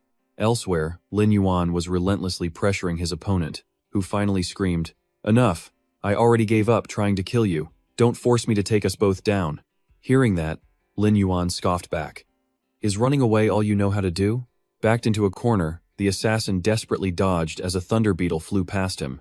"I just take the money and do the job. I absolutely cannot reveal any personal information. I won't break my organization's rules." Catching that key phrase, Lin Yuan lowered his sword slightly, his sharp gaze locking onto his target as he processed the new information. "Take the money and do the job, huh?" Suddenly, a dark orb shot out from behind. Without a moment's delay, Lin Yuan swung his greatsword, slicing through a cloud of poison and emerging from the explosion in epic fashion. At that moment, Xing Yin charged forward, trying to backstab the assassin while roaring ferociously. "You're way too loud! Just die!" He smirked to himself. Was this pathetic assassin really about to sell me out? Absolutely not. If Leng Yue found out about this, he knew he was dead. But his sneak attack hit nothing but air as the assassin gracefully leaped onto the wall to dodge. This just made the assassin furious. "You fool. Did you really think you could kill me to silence me?" Sliding to a smooth landing, the assassin shot out his hand, his eyes burning with absolute rage. "If you're not going to play by the rules, then don't blame me for what I do next." Standing in front of Lan and Guyet, Lam Vian coolly watches as the hired killer reveals the real villain's identity. The assassin confesses, "Yeah, I sent those other three, but I was just taking the money. Tinningan is the one in the shadows who wants you dead. And he's got proof a holographic recording of the dirty deal plays out for everyone to see." The assassin shows all his cards. "See for yourselves. He even promised to double my fee after the job was done." The order was clear. Kill Lam Vian and make it as brutal as possible. Lam Vian just smirks, taking it all in. Unbelievable. Lan Nungyet spins around, her eyes filled with pure disappointment as she stares at Ting Nan, demanding, "Is this true? Tin Nangan, you actually hired an assassin to kill someone?" Backed into a corner, Tin Nang just points a trembling finger at the killer and screams, "You bastard! How dare you sell me out like this?" Lam Vian ignores the two-faced drama, casually raising his massive dark sword. His voice is ice as he confronts the masked man. "Who you were assassinating doesn't matter. That pocket watch you're carrying, where did you get it? Tell me now." Seeing Lam Vian's sudden intensity, the assassin dangles the watch tauntingly. "After all that chaos, this is what you really wanted to talk about? Don't worry," he smirks, "you'll get it soon enough." And just like that, he activates his magic, triggering a skill. Tiu that Hong vanishes into thin air, leaving Lam Vian standing there, brow furrowed in thought. "I'll get it too?" What exactly did he mean by that? With the assassin gone, Lan Inguyet turns on Tiningan, her gaze terrifyingly cold and her voice sharp. "Tiningan, I think you owe me an explanation." Facing his captain's killing intent, Tin Engan breaks out in a cold sweat, his face contorting in panic, completely speechless. A moment later, tears stream down his face as he screams with a twisted, sick jealousy. "Lan Inguyet, don't you get it? If he just disappears, we can go back to being as close as we were before." Hearing those warped words, Lan Inguyet furiously cuts him off, shouting, "That's enough. The Tiningan I know is a polite and gentle friend, not some lowlife who hires killers. You better apologize to him." Now, at that exact moment, the system delivers a fatal blow with a glaring notification. Your core friendship with Ting Ungan has been dissolved. Staring at the message, Tin Ungan chokes on his tears, his voice thick with resentment. "You. For some outsider, you'd actually throw away our core friendship? And you want me to apologize to him? What does he have that I don't?" All his pent-up rage explodes, his eyes looking like a wounded animal's, fixing all his hatred on Lam Vian. "This is all your fault. It's all because of you. You turned our iron triangle against each other. You made me a laughingstock." Finally, with bloodshot eyes, he lets out a desperate roar and charges forward. "You're the one who deserves to die, you damn jinx, you bastard." His face twisted with pure hatred. Tiningan frantically rushes past Lan Inguyet, channeling lightning magic for a deadly strike against Lam Vian. "I swear I will kill you today." Sensing the murderous aura, Lam Vian slowly turns his head, his own eyes glowing with a crimson battle lust. He scoffs coldly, "Fine by me. I'll be the one to see you off." Before Tiningan can even touch him, Lam Vian gracefully flips through the air, his green-hued black sword blocking the attack. Tin Nungan's eyes go wide in absolute shock. "What?" Using his momentum, Lam Vian brings his sword down in a powerful arc, sending Tin Nung flying back, screaming in agony. "Ugh!" Jing Yin took a massive kick, his body sent flying like a broken kite before crashing hard into the ground, kicking up a huge cloud of dust. He struggled to his feet with his staff, clutching his chest and coughing violently before growling, "Damn it! You think this is enough to stop me? This isn't over yet." In a blind rage, he raised his staff, preparing to summon a devastating lightning spell. But suddenly, a glowing green beetle flew straight at him, leaving him completely stunned and confused. Before he could react, the sacred armor beetle unleashed a blinding green electric blast, convulsing the mage's body and forcing a horrific scream out of him. "Arg!" Instantly, a cold system window popped up, sealing the loser's fate with a single notification. Target has entered a state of paralysis. Looking down at the kneeling victim, Leng Yue stood with her arms crossed, radiating a cold, overwhelming pressure. Her voice was firm as she demanded, "Jing Yin, after all this, are you still not going to admit you were wrong?" Though his body was twitching from the paralysis, Jing Yin gritted his teeth and argued back hopelessly, I did nothing wrong." But seeing his desperate situation, his eyes darted around, calculating. Only Senior Tai Yang could save him now. He secretly began to make a move. His system interface flashed with a cowardly message. A distress call had been sent to his core ally, Senior Tai Yang. After receiving the emergency signal, Tai Yang rushed over in a hurry, bringing his teammates along with him. Without knowing anything, he immediately defended Jing Yin, yelling, "What's going on? Little you. Why did you suddenly dissolve your core relationship with him?" The moment that group appeared, Leng Yue's system immediately pinged with an identification notification. "Your core ally, Senior Tai Yang, is in the vicinity. Do you wish to send a party invitation?" Seeing his savior, Jing Yin clung to his last hope, shamelessly shouting lies to twist the entire situation. "Tai Yang, hurry, help me break this paralysis effect. I was set up, they sneak attacked me." Disgusted by his pathetic lies, Leng Yue decisively swung her greatsword to block the path, stopping Tai Yang dead in his tracks, leaving him utterly bewildered. Leng Yue's gaze was razor-sharp and unwavering as she exposed his crime for everyone to hear. Jing Yin deliberately hired an assassin to kill someone. He brought this on himself, and no one is allowed to interfere. Halted by the sharp blade and this shocking truth, Tai Yang's eyes went wide with horror as he repeated her words. "Hired an assassin?" Tai Yang's gaze shifted to the figure holding a black sword, and he froze, recognizing him. "Qizun, you're here too? And with a sword? Don't tell me the person Jing Yin wanted to kill was you?" In response to the shock, Lin Yuan simply gave a cold, indifferent nod. "Yeah." Tai Yang's face fell, a look of pained resignation washing over him. He closed his eyes and sighed. "I understand, Qizun. I won't get involved." He couldn't believe little Yu would draw her sword on him. "Jing Yin, what in the world did you do?" Using his staff to try and push himself up, Jing Yin's face was a twisted mask of pure desperation and seething hatred. "Tai Yang, you won't help me either? You'd rather trust a total outsider over our years of friendship?" But before the hypocrite could continue with his guilt trip, Lin Yuan shot a cold kick straight at Jing Yin, sending him flying backward while he started the interrogation. "Tell me, what exactly do you know?" Jing Yin glared back with crazed eyes, spitting, "In your dreams. Even if I die, I will never give you what you want." But his defiant arrogance didn't last long. Jing Yin's pupils dilated in absolute terror as the green beetle appeared right in front of him once again, engulfing his body in relentless green lightning. His eyes bulged and his face twisted in agony as he shrieked, begging for mercy. "Stop it, just stop." Lin Yuan's armored boots stomped heavily on the ground, each step carrying an oppressive weight as he slowly closed in. He pressed the blade of his sword against Jing Yin's throat. Standing there like a demon, Lin Yuan radiated pure killing intent as he spoke with a chilling voice. "Now, tell me, who was the man you were just with? What is his identity?" Sweat pouring down his face, Jing Yin broke completely. "I'll talk. I'll tell you everything. Just don't use that bug on me again." With his face crumpled in fear and his eyes darting around, Jing Yin tremblingly confessed the truth. "That man. He's a member of the Apostate Guild." He quickly added the most critical detail, prompted by a slight, threatening movement from the tip of Lin Yuan's boot. "The pocket watch you were talking about. It's the official token of the Apostate Guild." An image flashed in his mind, hooded figures lurking in the shadows, brandishing sinister weapons. Lin Yuan fell silent, putting the pieces together from his memory. The Apostate Guild? He didn't know much about them in his past life, but he remembered one key thing. They were a guild of assassins. Touching his collar, his eyes glowed a sharp red.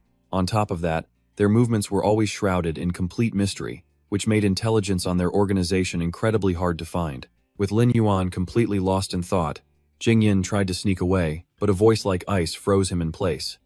"Did I say you could leave?" He turned back, his face a mask of pure terror, as Lin Yuan raised a hand to deliver judgment without mercy. "Weren't you the one who swore to kill me today?" As the brutal attack landed, Jing Yin threw his head back and screamed. He was engulfed in blue flames that began to devour his body. Jing Yin flailed desperately, pleading with his former teammates. "Leng Yue, Tai Yang, save me. I don't want to de-level. Save me." But Leng Yue's expression remained cold and firm as she announced his punishment for all to hear. Jing Yin had hired assassins, a severe violation of the Mirror Flower Water Moon Guild's regulations. "I've decided to strip him of all official positions in the guild. Thanks to his past work, he could temporarily keep his membership." His body was burned and twisted by the magical flames. Jingyin reached a desperate hand toward Leng Yue's retreating form, screaming, "Leng Yue, I'm sorry. I'll apologize to him right now. You can't treat me like this. I'm the one who deserves to be by your side." Her gaze was like steel, showing no emotion as she delivered the final psychological blow, severing all ties. "Jingyin, you have truly disappointed me. From now on, you will call me guild leader." A moment later, his face twisted in hate and despair as a red notification appeared on screen.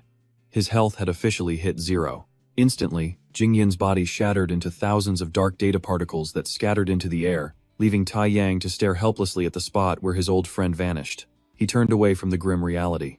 Tai Yang's eyes were full of disappointment as he muttered to his team. No wonder back at the valley. He kept making excuses for his mistakes. "Let's just go." The backs of the others soon disappeared from view. Lin Yuan's attention shifted to the golden skull watch, a sharp glint of insight flashing in his eyes. So, the pocket watch didn't just belong to the first follower's subordinate. It was a symbol for the Apostles' Guild. But no matter what, he had finally confirmed the snake controller was hiding within that very organization. He turned to face the girl who had just defended him. Lin Yuan smiled to himself in approval. She had once again helped him find a crucial clue. He never expected her to protect him so fiercely. Snapping out of it, he offered his sincere thanks to Leng Yue. "Leng Yue, thank you so much. My shop has some items that grant permanent stat boosts. Would you like to pick one?" Soon, they arrived at his shop, the late afternoon sun casting a golden glow on the walls as a relieved voice called from inside. "Phew! Finally sold everything." Inside the store, the stunning manager wiped sweat from her forehead, standing proudly behind a chest-high mountain of gold coins with a triumphant smile. "How about it? Your big sis did a pretty good job, right?" Facing the massive pile of wealth, Leng Yue calmly shrugged with regret. "Looks like I came too late. I'll have to come back another time." "Wait a second." Lin Yuan quickly stopped her, pulling out a handful of sparkling items and pressing them into her hands. "I happen to have a few extra," he said kindly. "Take them, and don't let that jerk ruin your day anymore." Looking at the priceless gifts, a flustered Leng Yue tried to politely refuse. "But these are too valuable. I really should pay you." Seeing this favoritism, the manager glared, seething with internal rage. What the heck? He just hands her a massive pile of loot after I worked my butt off all day and he doesn't even notice? Her slender hand limply fell to the table, completely drained of energy. She sighed, exhausted and defeated. All that work for half the day amounted to absolutely nothing. Annoyed, she stomped towards the door, radiating a dark aura of pure resentment. "That's it. I'm clocking out early for a drink." She left Lin Yuan standing there with a bewildered expression. Watching the manager's angry exit, Leng Yue tilted her head, confused. "Your employee doesn't seem very happy." Lin Yuan kept a straight face, replying blandly, "She's probably just tired. Let her rest." Under a brilliant sunset sky, the white stone pillars of an old park stood silent and empty. Walking through the park, the manager kicked a stone pedestal hard, venting all her anger. Her face was a mask of sour resentment. What the hell was that? Acting so generous and not even taking her money? Who's your employee, anyway? You might as well just let her work for you then. A leather boot rose up, stomping a loose stone deep into the grass. A man in a red cloak suddenly blocked her path, crossing his arms with an arrogant smirk as he uttered a threat. "Manager of Shop 32. We've been waiting a long time for you. The Blacktree Guild is very interested in how you acquire your shops. We hope you'll be cooperative." The manager's eyes instantly hardened, and she shot the man a sarcastic glare. "The Blacktree Guild, just as arrogant as the rumors claimed." "What?" she scoffed. "You think I'm an easy target just because I'm a woman? Trying to strong-arm me?" The man just tilted his chin up, a smug, cunning smile spreading across his face. "Of course, you could always just join the Blacktree Guild. I guarantee you'll be treated like a VIP." Right then, a glowing system notification popped up. A mail notification from her friend, Lin Yuan. 45 flesh blood seeds had just been added to her backpack. Reading the message, her tense expression immediately softened. Just a little. She turned her head, hiding a slight smirk. He actually saved some for her. Guess the kid had a conscience after all, still looking out for his big sister.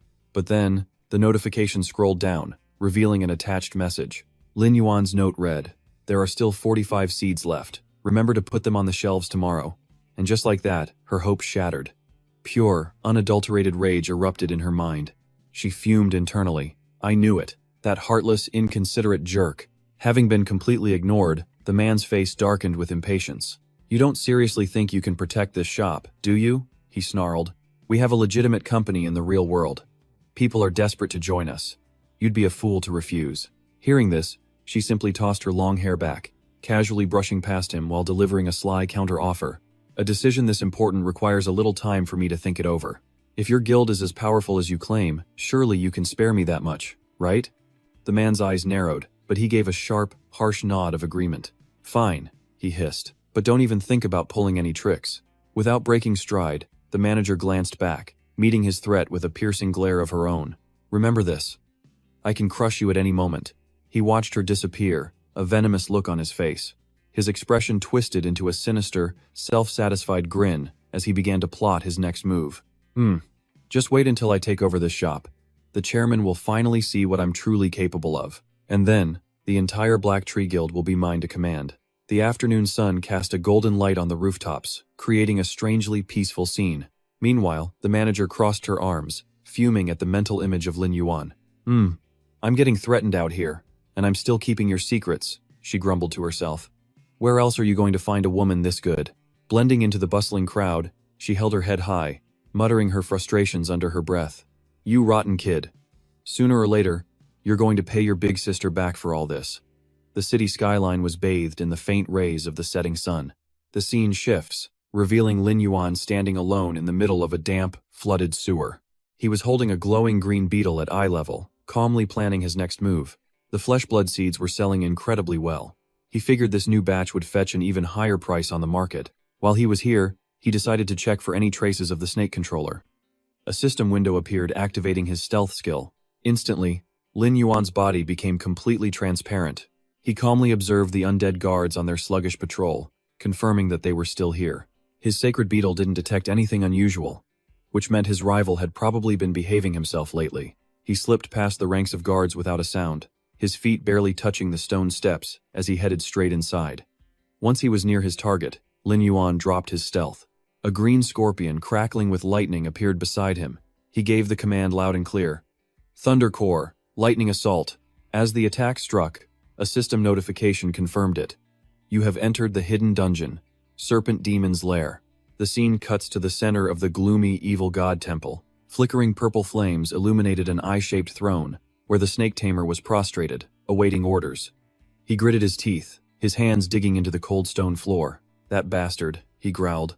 The more he thought about being outplayed, the more his frustration boiled over, and he shot to his feet. The snake-like tails behind him thrashed wildly. "He just keeps farming this hidden dungeon, stealing my treasure time and time again." He knew that asking for reinforcements would be completely useless. He glanced at the maid in the corner, complaining, "Anna won't lend me the Pluto serpent, and my own snakes still haven't fully recovered." At a dead end, he rushed back to the throne and threw himself down, his voice trembling as he begged. "Things have reached this point. I have no choice but to ask for your help, Master." Immediately, a majestic purple phantom descended from the empty air above the throne. Its deep voice carried a suffocating pressure. "Snake Tamer, you should be executing the plan right now." The sheer force in its voice was crushing. The snake tamer pressed his face flat against the floor, sweating profusely as he frantically tried to explain himself. "My lord, a player is constantly disrupting our plans. He even stole my serpents." The purple phantom spread its arms, a crushing psychic energy enveloping its weak servant. "Oh? You can't even handle a single player? Tell me, how exactly should I punish you?"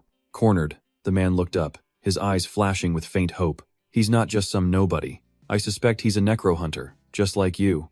The moment he heard that title, the purple aura around the master flared violently. "A necro hunter," he repeated coldly. Just then, the fiery red figure of the demon concubine appeared, looking absolutely enchanting as she mocked him. "You, the snake charmer. Looks like you had a rough time in the western desert, didn't you? So rough you had to invent this absurd excuse. There is no second necro hunter." Ignoring the demon concubine's taunts, the snake controller frantically opened his spellbook. "Master, everything I said is the truth. Please, see for yourself." The book levitated, energy pulsing from its pages as a system message appeared. "Loading memory book, initiating battle replay." The horrifying battle replayed, showing the snake controller watching his own snakes being turned into undead by Lin Yuan. Meanwhile, Lin Yuan arrogantly declared, "My undead are limitless, but your snakes just keep dying. Give up." A torrent of purple light erupted from the book, engulfing the entire throne room. Faced with the undeniable footage, both the master and the demon concubine were speechless, their eyes locked on the screen. But even with clear proof, she still jabbed at his failure. Is that all? If he were really that strong, do you think you'd still be alive to crawl back here? How ridiculous.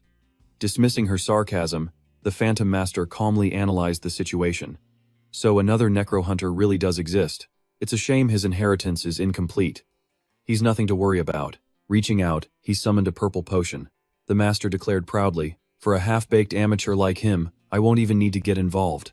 Seeing a chance to turn the tables, the snake controller smirked wickedly, awaiting his command. You mean? The master conjured a dark circle, laying out his plan. Listen closely. Deep in the deserts of the Western Desert Empire, there are flying serpents with incredible speed. His majestic magic continued to swell. He stressed, their spirit-draining skill is the perfect counter for a player like him. As he finished speaking, a flashing coordinate panel appeared before the snake controller, sharing the location 4582746. Taking the potion, the snake controller let out a brutal, vicious laugh. Understood. I will make him suffer so much he'll wish he was dead, forcing him to reveal all his tricks. But his master hesitated for a moment. No. The master gave a startling command. If you have the chance, make him one of us. Overwhelmed with shock, the snake controller and the demon concubine looked up at the purple phantom, standing majestically on the sharp crystal steps. He spoke with a ruler's curiosity. It contains the intrigue of a conqueror. I am very curious. A necro-hunter, who isn't supposed to exist anymore. Where on earth did he crawl out from? The Phantom Master sat down on his throne, resting his chin on his hand with an arrogant air, radiating a pressure that left his subordinates breathless. The scene shifts to a splendid city, its architecture screaming of the desert. Massive onion domes reached quietly into the golden evening sky that stretched across the horizon, carrying with them an air of extreme dissatisfaction. The snake controller walked through a sun-drenched doorway into a tavern, grinding his teeth and muttering in outrage. The master, he actually wants to recruit that bastard. Then what about my revenge?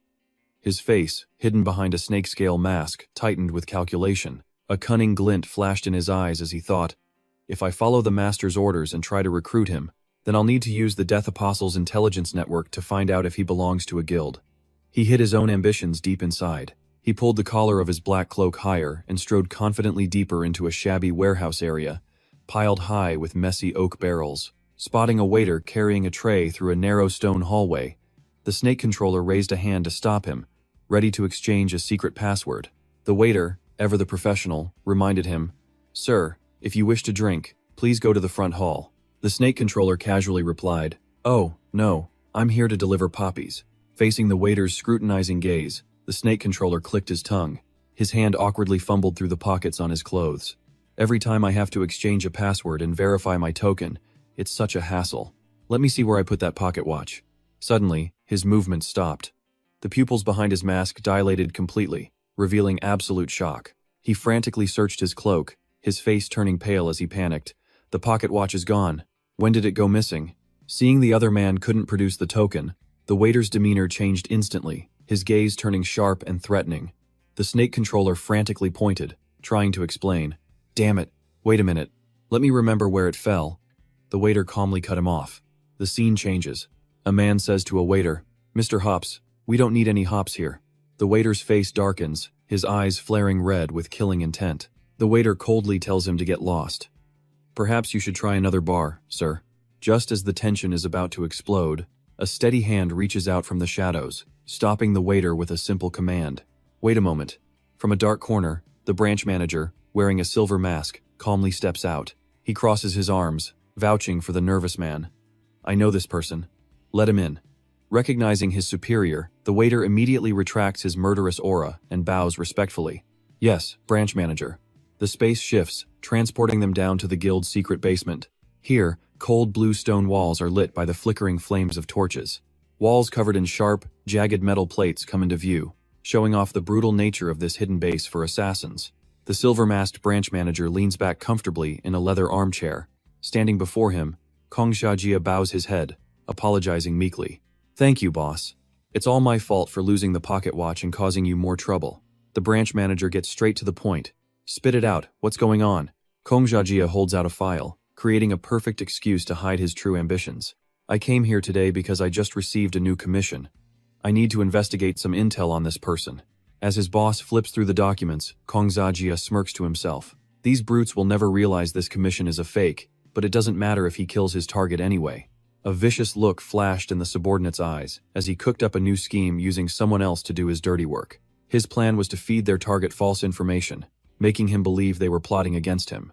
That way, even if they tried to recruit the target later, he'd flat out refuse, giving him the perfect excuse for his master. The division chief narrowed his eyes, skimming the request with a thoughtful nod. So that's how it was. But completely ignoring his subordinate's little plot, Division Chief Yoon reached into a document box and decisively pulled out an entirely different file. Leaning forward, the chief tossed the paper down on the desk, comparing them with a look of pure amusement. What a coincidence. I just got a request myself, and the target is the exact same person. The serpent tamer froze, cold sweat dripping down his face. He tried to act casual, stammering, Is that so? Looks like this guy has a lot of enemies. Division Chief Yun placed the stack of papers on his lap, tapping his fingers rhythmically as he made his announcement. I've already done a full background check on the target. Since it's the same person, I might as well just handle it myself. Seeing his prize about to slip away, the serpent tamer leaned in desperately, full of fake admiration. Boss, the thing is, I've always admired your skills. Could you maybe take me along on this mission for practice? I don't even need the commission fee, but that over-the-top eagerness immediately sparked suspicion. The division chief leaned back in his chair, propping his chin on his hand. Nah, I only team up with people I know. Besides, why do I get the feeling you're a little too invested in this target? Completely red, the serpent tamer flinched and looked away, forcing a laugh to cover his panic. Do you have something else on your mind? He quickly waved his hands, backing down. Haha, of course not.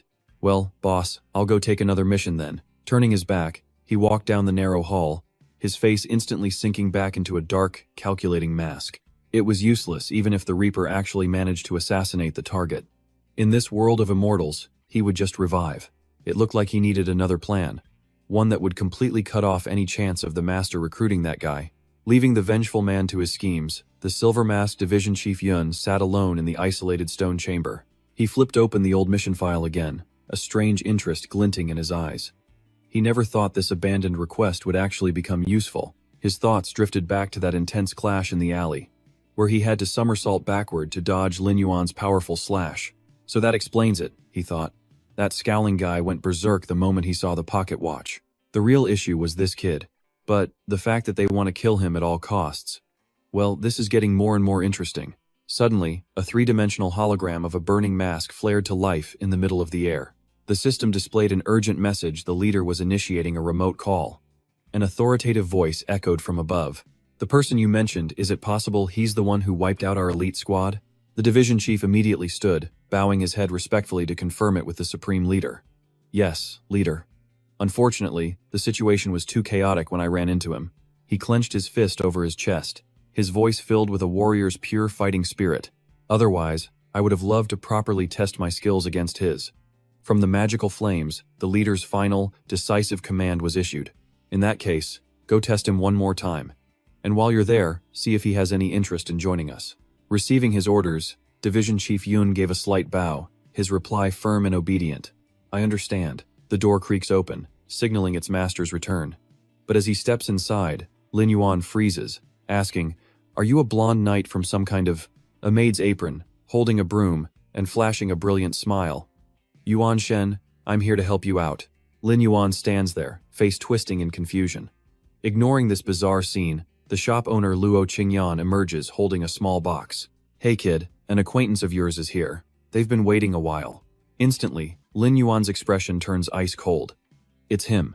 A man in a full mask and cloak sips his tea before saying casually, Let's go, we can talk outside. Before they leave, Lin Yuan finishes the weekly trade. A system window pops up. 100 flesh blood seeds have been sent to his partner, Luo Qingyan. He tells Luo Qingyan casually that she should feel free to mark up the price a little bit. The scene cuts to a desolate canyon, with jagged rock pillars reaching for the sky under the dying sun. Lin Yuan gives chase to the assassin, his taunting voice echoing from just up ahead. Did you really seek me out just so you could run away? The assassin laughs, leaping effortlessly between the cliffs. Haha, kiddo. If you want to ask questions, you have to beat me one-on-one first. No using those weird summoned pets of yours. Lin Yuan's brow furrows. What is this guy playing at? Was he hired by someone else to take him out? His gaze hardens as he gives a cold reply. Fine, bring it on. The assassin grins, launching his attack. Let's see what you've really got.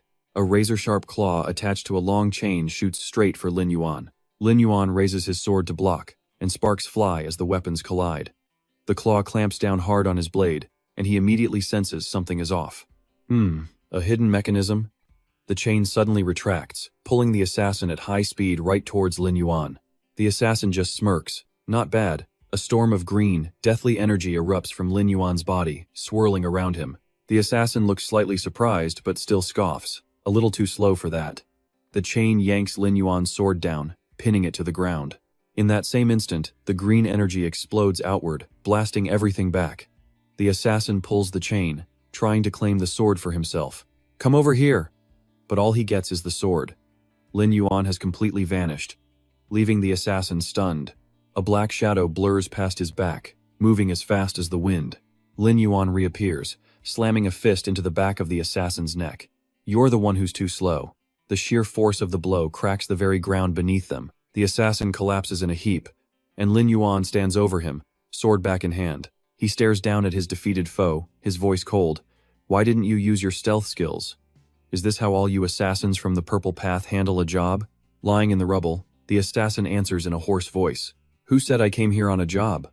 Lin Yuan presses the tip of his blade to the man's throat. In that case, I'll just cripple you first. But just then, a system window flashes in front of his face. His friend, Han Cheng, is requesting an emergency call. Play immediately? Lin Yuan's response is short. Yes. An urgent message fills the screen from Han Cheng. Yuan Shen, it's terrible. The shop owner was just kidnapped by a group of thugs. I couldn't handle them alone. You need to get back here now. Instantly, a blood-red killing aura erupts around Lin Yuan, his eyes turning dark with pure rage. I guess I overestimated you. I never thought you'd stoop to something as disgusting as kidnapping. The assassin leaps to his feet, shouting back angrily. Nonsense. I, Yama, would never do something so cowardly, and I never harm women. To prove his point, he immediately pulls up his contact list and barks out a decisive order. You just wait. My intel team will find her. A woman was kidnapped from shop number 32. Find her location now. A system alert confirms it. An emergency order has been sent to all members of his team. Moments later, a new notification arrives. The intelligence team has already sent back coordinate data.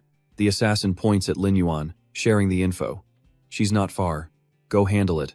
I came all this way to find you, so I'm not going to run away. A notification confirms the shared coordinates.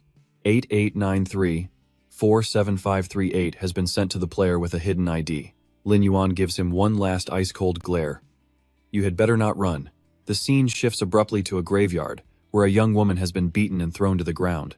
As she lies there, her body begins to turn transparent while the system announces her life points have reached 0. A penalty alert pops up.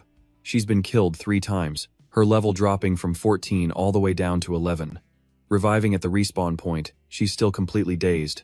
She looks up, her green eyes burning with hatred. Her beautiful face is smudged with dirt, etched with pure, unyielding fury. 2 men stand on the stairs above, looking down on her with utter contempt. You stubborn brat, we've killed you this many times and you still refuse to talk? One of them growls, stepping forward menacingly. Young master, Xuan already got the info from the city. A man bought the shop.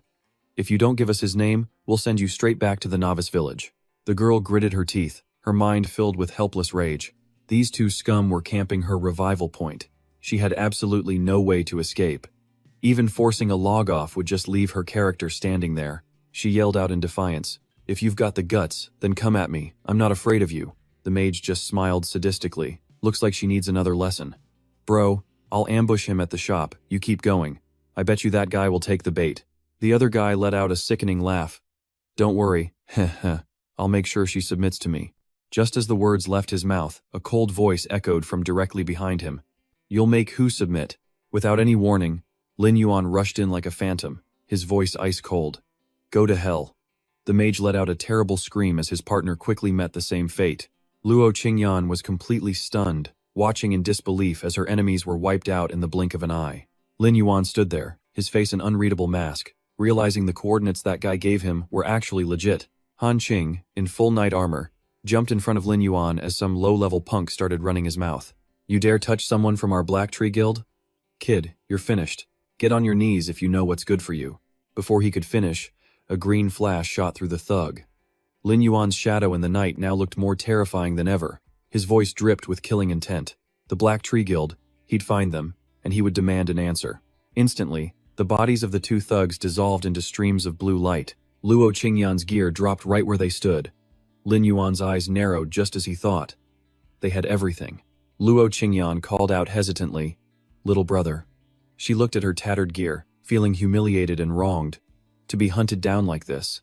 Even though it was just a game, the realistic simulation meant the pain was very, very real. Lin Yuan gently handed her equipment back, his voice softening. "It's okay now," he said. "Just tell me what happened." Seeing the glittering gear in her hands, Luo Qingyan couldn't stop the tears from falling. Sobbing, she explained it all. They wanted the shop owner's name, but she refused, so they trashed her store and camped her at the respawn point. Lin Yuan let out a soft sigh. His voice was calm but held a hint of gentle blame. He told her she really should have just told them who he was. Wiping her tears, Luo Qingyan forced a brave smile. "I'm the big sister. Of course I had to protect you. Besides, they're nothing. I wasn't scared at all." Seeing this, Han Cheng stepped forward, his face flushed with anger. "This is absolutely shameless." He insisted they must have ganged up on her for a long time for all her gear to drop, then offered her a potion to restore her strength. Just as Luo Qingyan was about to respond, Lin Yuan turned to face Han Cheng, his eyes suddenly turning ice cold. He demanded information on the Black Tree Guild. Both of them immediately panicked, trying to talk him out of it. "Little brother, don't do anything crazy," Luo Qingyan pleaded, while Han Cheng quickly added that the Black Tree Guild was no joke. Han Cheng explained with a grave expression that, unlike normal guilds, they had a massive real-world backer, the Black Tree Corporation itself. Their organization was airtight, with a crystal-clear chain of command. This wasn't something a normal guild could ever compare to. He warned Yuan Shen that even he couldn't take on a guild of thousands by himself. Hearing that, Lin Yuan just let out a cold, dismissive smirk. The Black Tree Corporation, sure they have money, but so what? This is the immortal world. As he spoke, he summoned a massive winged lion, its oppressive aura forcing the other two to stumble back. But then, Lin Yuan's brow furrowed. At that exact moment, the two thugs he'd just killed respawned nearby. The second they saw Lin Yuan, they roared in fury.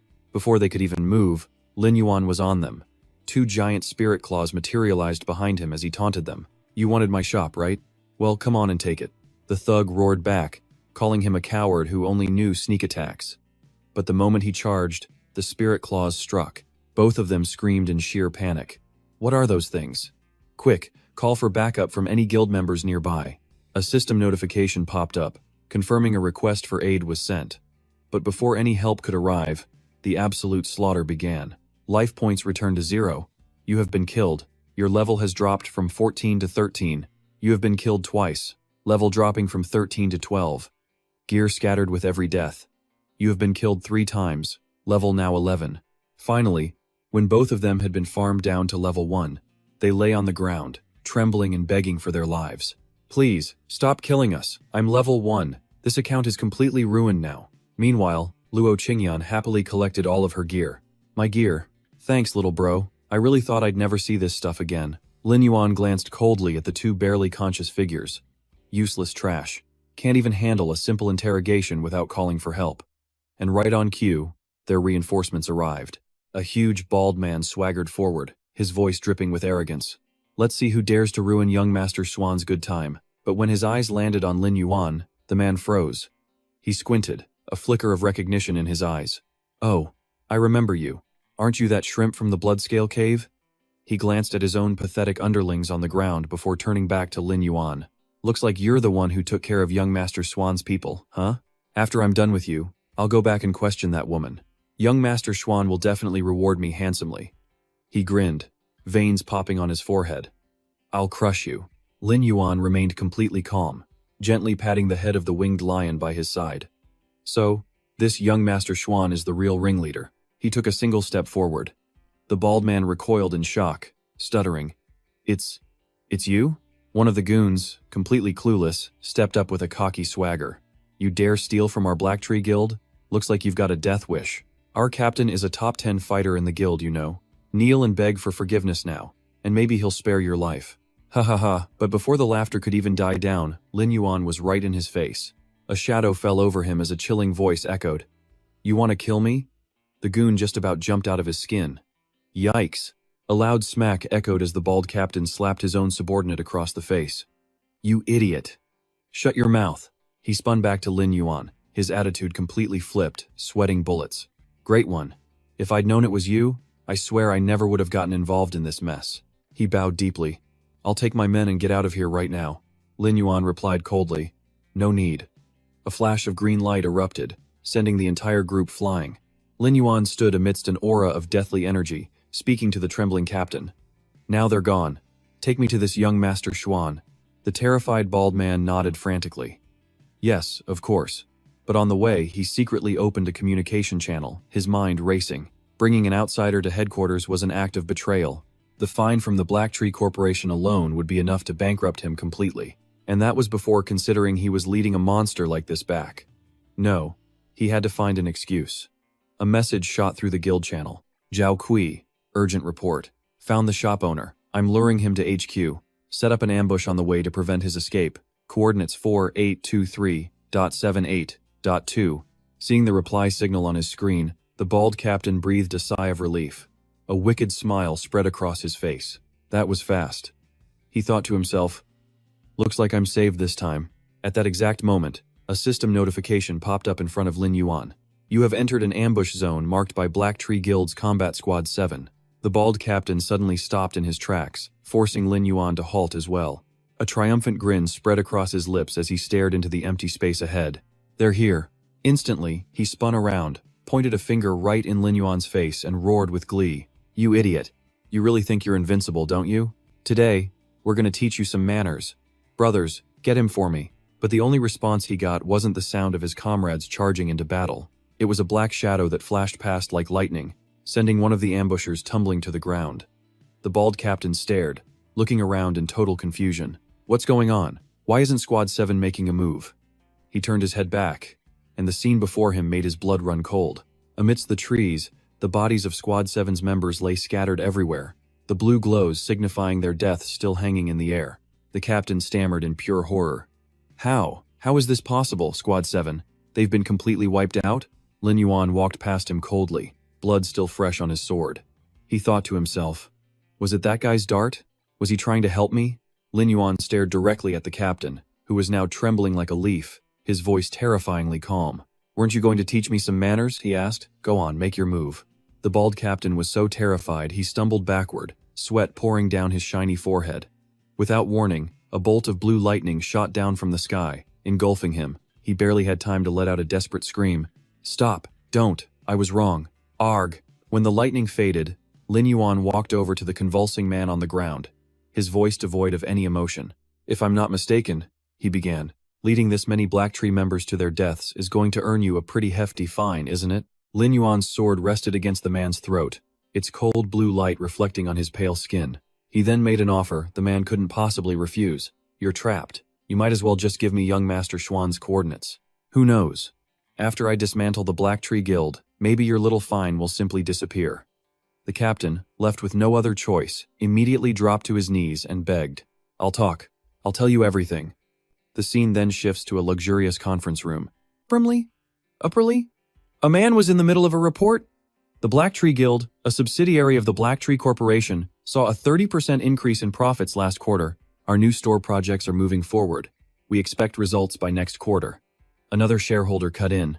Excuse me, President Ye, but as far as I know, you haven't secured a single store yet, have you? A middle-aged man with an eye patch took a drag from his cigar and casually deflected, though he quickly recovered his swagger. He boasted that they just found the person who bought the store, and the Black Tree Corporation never misses a chance to make money. He declared that the first store was already theirs for the taking, and no one could possibly steal it from them. The words had barely left his mouth when the door flew open. A man burst in, yelling in panic. President Ye, it's a disaster. We're under attack at guild headquarters. President Ye slammed the table, roaring. What? What in the world is going on out there? Outside, screams filled the headquarters' magnificent halls. One after another, members of the Black Tree Guild were tossed aside like dry leaves by a single, unstoppable intruder. It was Lin Yuan, alone with his sword, carving a bloody path through the heart of the enemy's den. A grunt screamed that he was insane for attacking on Black Tree turf, but his only reply was a pillar of green, deathly energy erupting from the ground. Lin Yuan's voice was cold as steel. Get out of my way.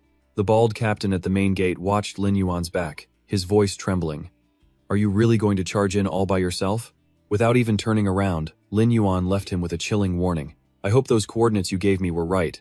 Otherwise, I'll be coming for you next. Meanwhile, inside the guild headquarters, under a massive crystal chandelier, a massacre was underway. In a luxurious room, a man known as Young Master Swan lounged on a chair. He smirked at a live stream on his screen, telling his lackeys that a good show was about to start. Once I get that shop, I'll bleed at least a few million from that old man. After that, you'll all get a handsome reward.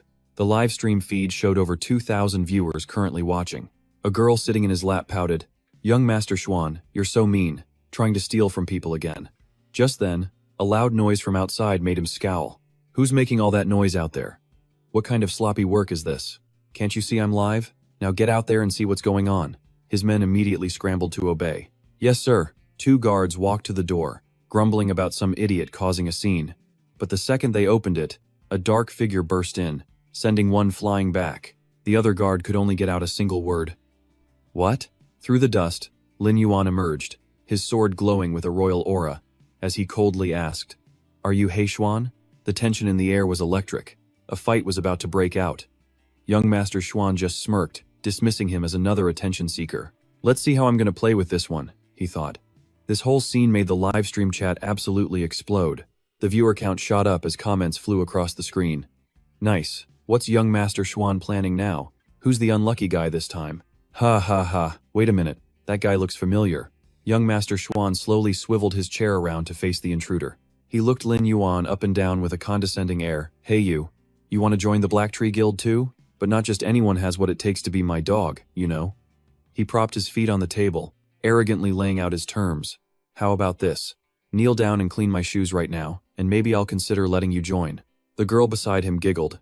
Hee, Young Master Xuan is giving you a chance, you know. Lin Yuan just let out a cold smirk. In the next instant, a wave of emerald sword energy swept across the floor, knocking away all the surrounding guards. Young Master Xuan was stunned. The sword energy grazed past him, but he reacted fast, grabbing the girl and using her as a human shield against the terrifying attack. The live stream chat blew up. Viewer count 5,000 and climbing. Holy crap, someone's actually picking a fight with Young Master Swan. This is the Black Tree headquarters. No way, isn't that Great God 36? Lin Yuan aimed his sword point directly at Young Master Swan, his voice as cold as ice.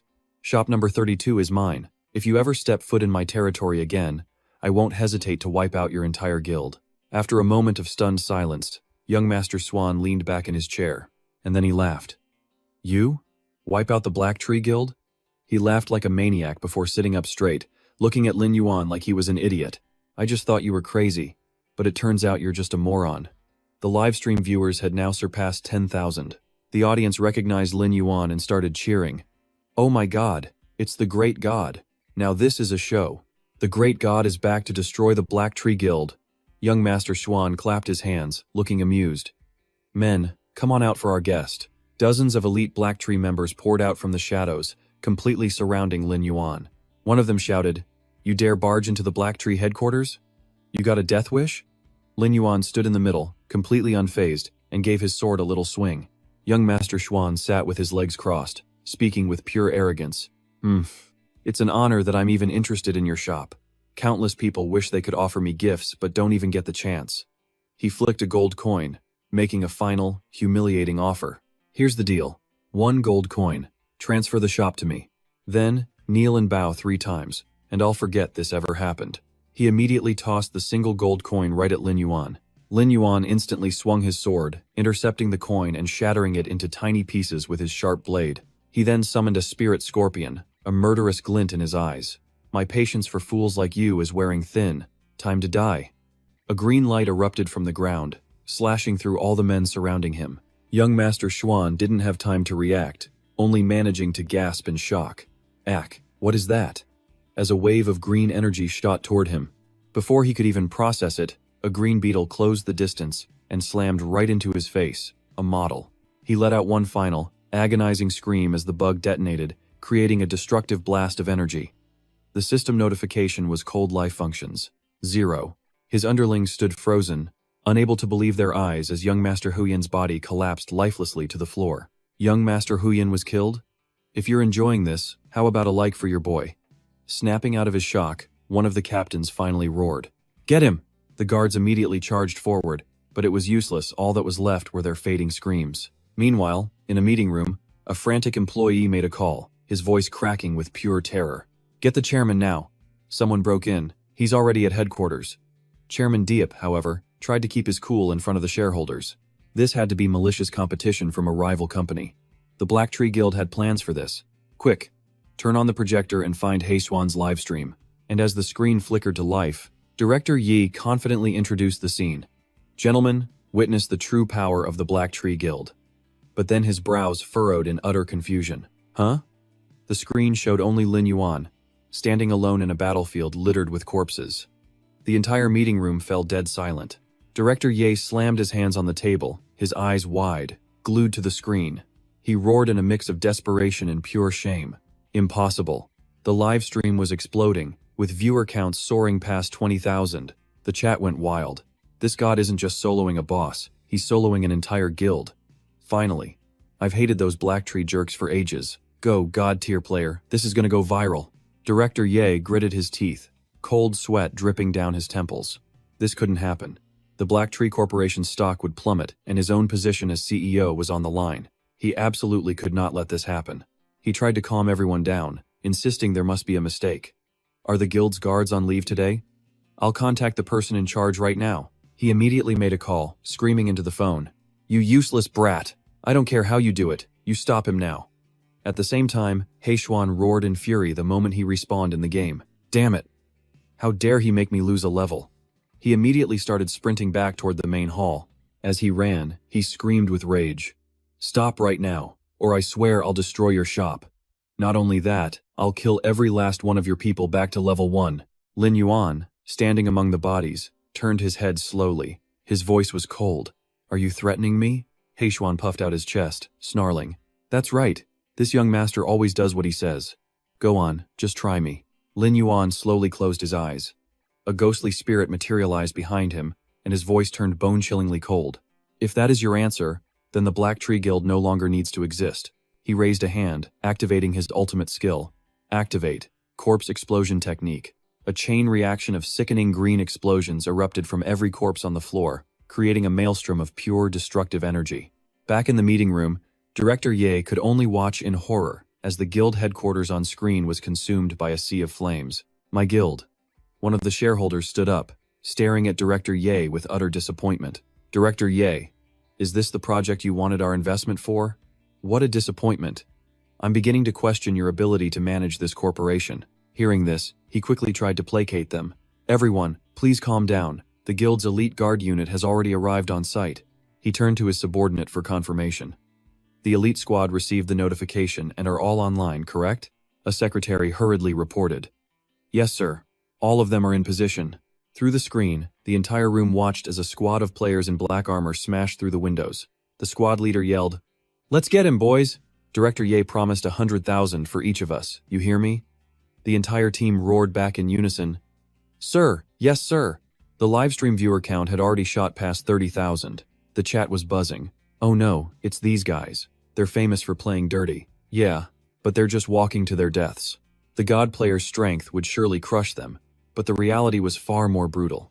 The entire elite squad was being torn apart by a single one of Lin Yuan's undead insects. "Hurry up and stop that damn bug. This young master has already dropped 5 levels." A member barely dodged a sword strike, only to see the bug looming right in front of him. "Damn it, it's here again." The massacre was over in a flash.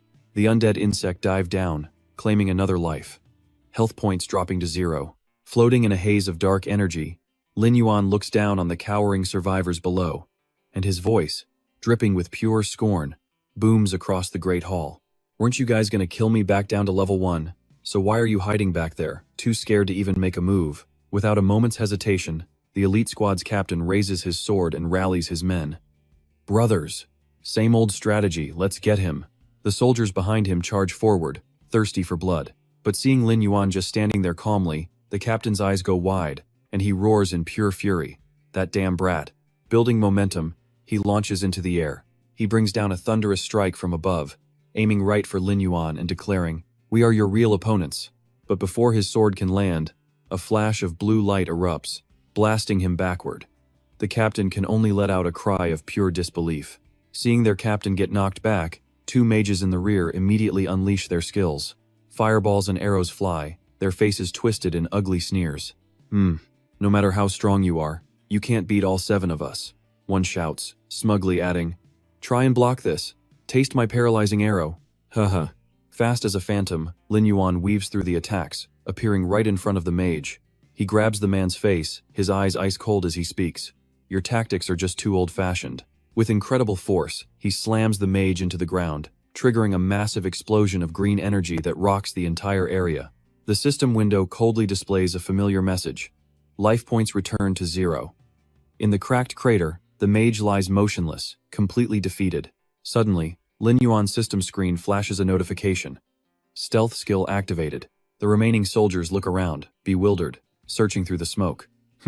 Where'd that brat go? Did he actually run away? Meanwhile, the livestream chat is exploding with comments. Even a tiger can't fight a pack of wolves. The legend lost, but with honor. It's just a numbers game, no one could beat him solo. Back on the scene, one of the soldiers slams his fist into the ground, furious. Veins bulge on his forehead. Damn it, he caused this much chaos. If he escapes, the Black Tree Guild's reputation is completely ruined. He roars at the remaining guild members. Find him at all costs. Find him now. Suddenly, the sky above them darkens. Young Master Xuan, struggling on the ground, breaks into a cold sweat and turns around in confusion. From behind them, a pack of colossal soul beasts, part dragon, part wolf, rises from the underworld. They open their massive, fanged jaws as the soldiers scream in terror. "What?" one screams. A beast lets out an earth-shattering roar, gathering brilliant blue hellfire in its mouth. An overwhelming blast of power erupts from the beast's breath. It instantly sends the remaining elite soldiers flying, tumbling helplessly. At that exact moment, a notification appears. Stealth skill deactivated. Lin Yuan slowly materializes, casually crossing his arms as he delivers another taunt. Anyone else? Send them all out. The respawn point still has plenty of room. In the real world, a young man is glued to the live stream, sweating bullets. Holy crap, I get to witness this legend in action again. He's the type who doesn't make a move, but when he does, bodies drop. On a bustling street, a group of teens huddles around a tablet, buzzing with excitement. The Black Tree Guild really messed with a god of slaughter this time. In another corner, a schoolgirl clutches her blushing cheeks, her sparkling eyes glued to her phone screen in a total trance. Whoa, how can he be so handsome? But in stark contrast to the audience's excitement, young Master Xuan is on the ground, pathetically cowering and clutching his head. Terrified, he opens up a chat window, crying his eyes out as he begs his father for help. "Dad, you have to save me." Director Ye just screams back, spit flying everywhere. "How could I have raised such a useless piece of trash like you? You idiot. You're going to be the death of me, do you realize that?" But young Master Xuan doesn't back down, shouting right back at him. "You old man, I was just following your orders, it was your intel that was bad. And you're blaming me?"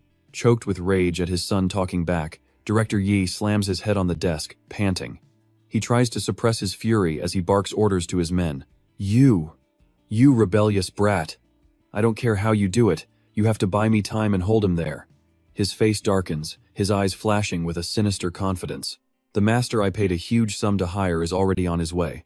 Meanwhile, on a high tree branch overlooking the ruined Black Tree headquarters, an assassin in a Yama mask stands with his arms crossed, clicking his tongue in appreciation. "Not bad, kid. You've really made a name for yourself." Suddenly, his system panel lights up with a new notification. Emergency request from the Black Tree Guild. Eliminate target Lin Yuan. ID hidden. Reward: 500 gold coins. The assassin looks at the screen and smirks. An emergency request? They want me to clean up their mess with that brat? How ridiculous. He calmly reaches out and presses the screen, decisively rejecting the mission and blocking all future requests from the Black Tree Guild. Beneath his mask, his eyes gleam with boundless interest. He might as well head to the scene and watch the drama unfold. Model. Right then, a new group emerges from the forest's edge. Leng Yue crosses her arms, noting it wasn't just the Rage Guild, even the Disciple Guild was here.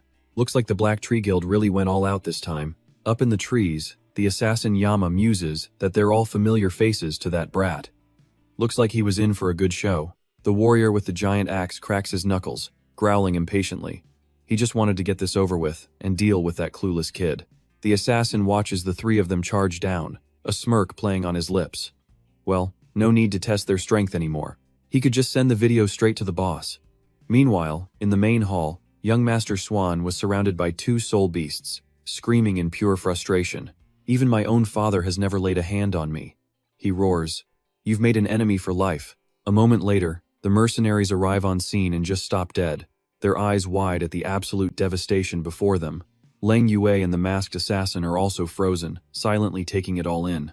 Seeing them, Lin Yuan steps into view, his eyes blazing a fiery red, his gaze ice-cold.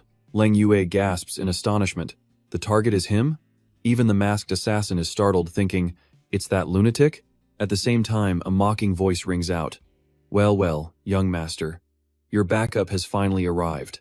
Feeling a surge of courage, young Master Swan lifts his head from the ground and screams, You had fun hitting me, didn't you? All of you, attack! Today, I'm going to make him kneel on the ground and beg me for his life. Lin Yuan calmly places his foot on young Master Swan, his cold eyes sweeping over the newcomers. Suddenly, the air grows deathly still. With just a single glance, an invisible pressure descends on everyone. Seeing reinforcements, one of young Master Swan's last remaining henchmen gets cocky. You think you're untouchable?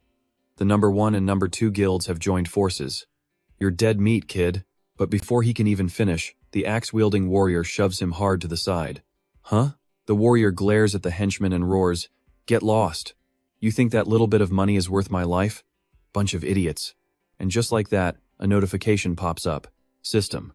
The commission from the Black Tree Guild has been forfeited. With that, the warrior turns and walks away without a second thought. Young Master Swan, still pinned down, screams in a panic. Where are you going? Are you scared before we've even fought?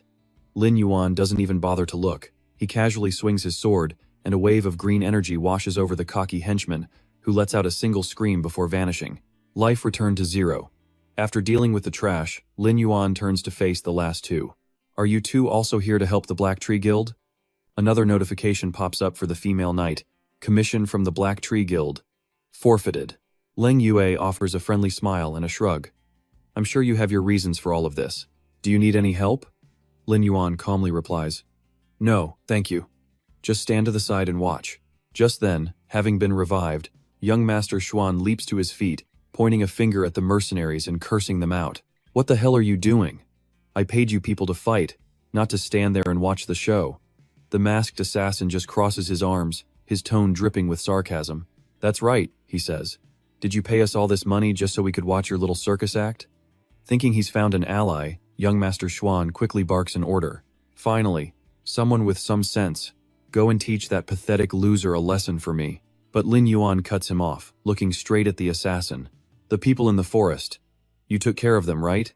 I recognize your darts. The assassin just chuckles. It was nothing. Young Master Swan freezes, as if doused with ice water. What?